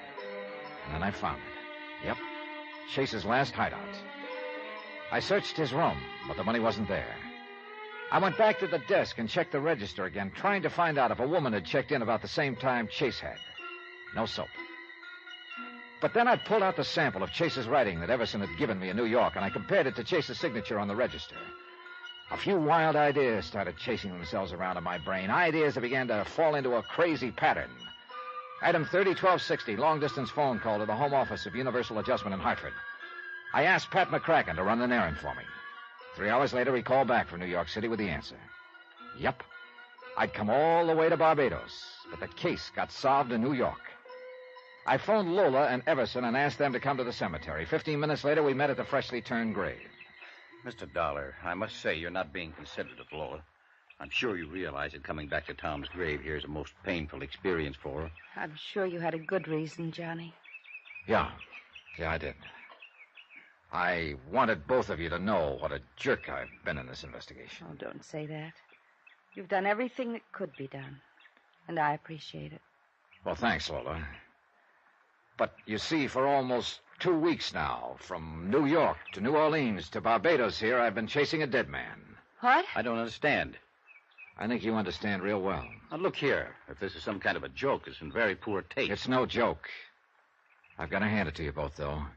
You engineered the whole deal with just 2 people. What are you talking about? Drop the act, Lola. The faithful, grieving wife. You had me fooled, but good. Look, Dollar. You told me you took a trip alone about the time Tom was arrested, Lola. Oh, that was true. But it wasn't to Martha's Vineyard. You went down to New Orleans and rented a room under the name of Tom James. You were the other woman I was looking for. That's a lie. You don't know what you're saying, Dollar. Don't I? Freddie Quintana in New Orleans showed me a letter Chase was supposed to have written. It matched the sample of Chase's writing you'd given me in New York, Everson. Well, of course it did. That proves it. It proves that the sample you gave me in New York wasn't Chase's writing. I just checked by long-distance phone. You what? Oh, yes. Freddie Quintana played his part real well. But what he didn't know was he was going to get paid off with a bullet. That was the day you turned up in New Orleans, Lola. To kill him and shut his mouth. Dollar. Let him finish, George. Oh, there's not much more. You hired the second guy to pose as your husband and lead me a merry chase. That explains why he didn't kill me and why I was always able to pick up his trail again. I was supposed to. That's the way you were playing it. And all the time, the real Tom Chase was dead. You probably killed him back in New York when he was supposed to have jumped bail and disappeared. Are you through, Dollar? Almost. Except for the money. You are the embezzler, Everson. It was you who juggled the accounts. And after I ran into a dead end down here with a fake Chase's death, you and Lola could live happily ever afterward with the dough. Go on. Of course, the fellow you hired to pose as Chase didn't realize he was going to get paid off the same way Quintana was. What are you talking about? The way you helped him over that cliff, Everson, to make it look like suicide. How did you know? I probably wouldn't have tumbled to it if I hadn't checked his handwriting. Of course, you can't prove any of this. Like to exhume the body, ship it back to New York, and prove that it isn't the real Tom Chase? The body stays where it is, Dollar. Oh, put that gun down, Everson. They already know most of the story in New York. You're bluffing. Then why don't you call the bluff and find out? I think he's telling the truth, George. In that case... Yes. We've got to take care of him. Not we, Lola. Not anymore. What do you mean? I think we'd better just dissolve the partnership. Don't try anything like that, George. This was our idea together, and you're in it as deep as I am. And that's why I'm leaving, Lola. I wish it had worked out. But as long as it didn't... You can't do that. You've got the money. Exactly. I won't let you. Get back, Lola. We both went for Everson at the same moment. The shot spun her around and crumpled her. I grabbed the gun from Everson. I'm afraid it's not serious, Lola. If his aim had been better, he'd have done you a favor. Johnny. One thing I still don't get.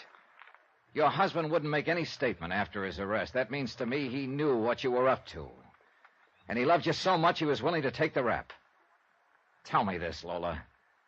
Why did you marry the poor guy in the first place?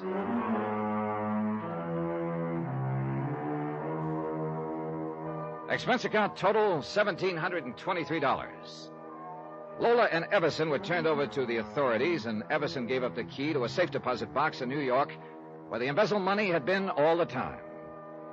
It also showed us the deserted spot on Long Island where he and Lola had hidden the body of the real Tom Chase. Remarks? Dear Pat, next time you call me for an assignment like this one, I hope you get a busy signal. Yours truly, Johnny Dollar.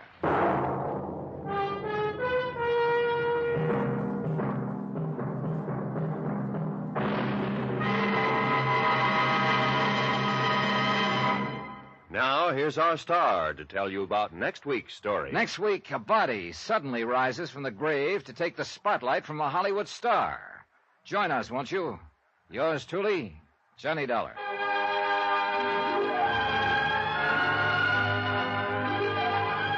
Yours truly, Johnny Dollar, starring Bob Bailey, is transcribed in Hollywood. Written by Robert Reif, it is produced and directed by Jack Johnstone.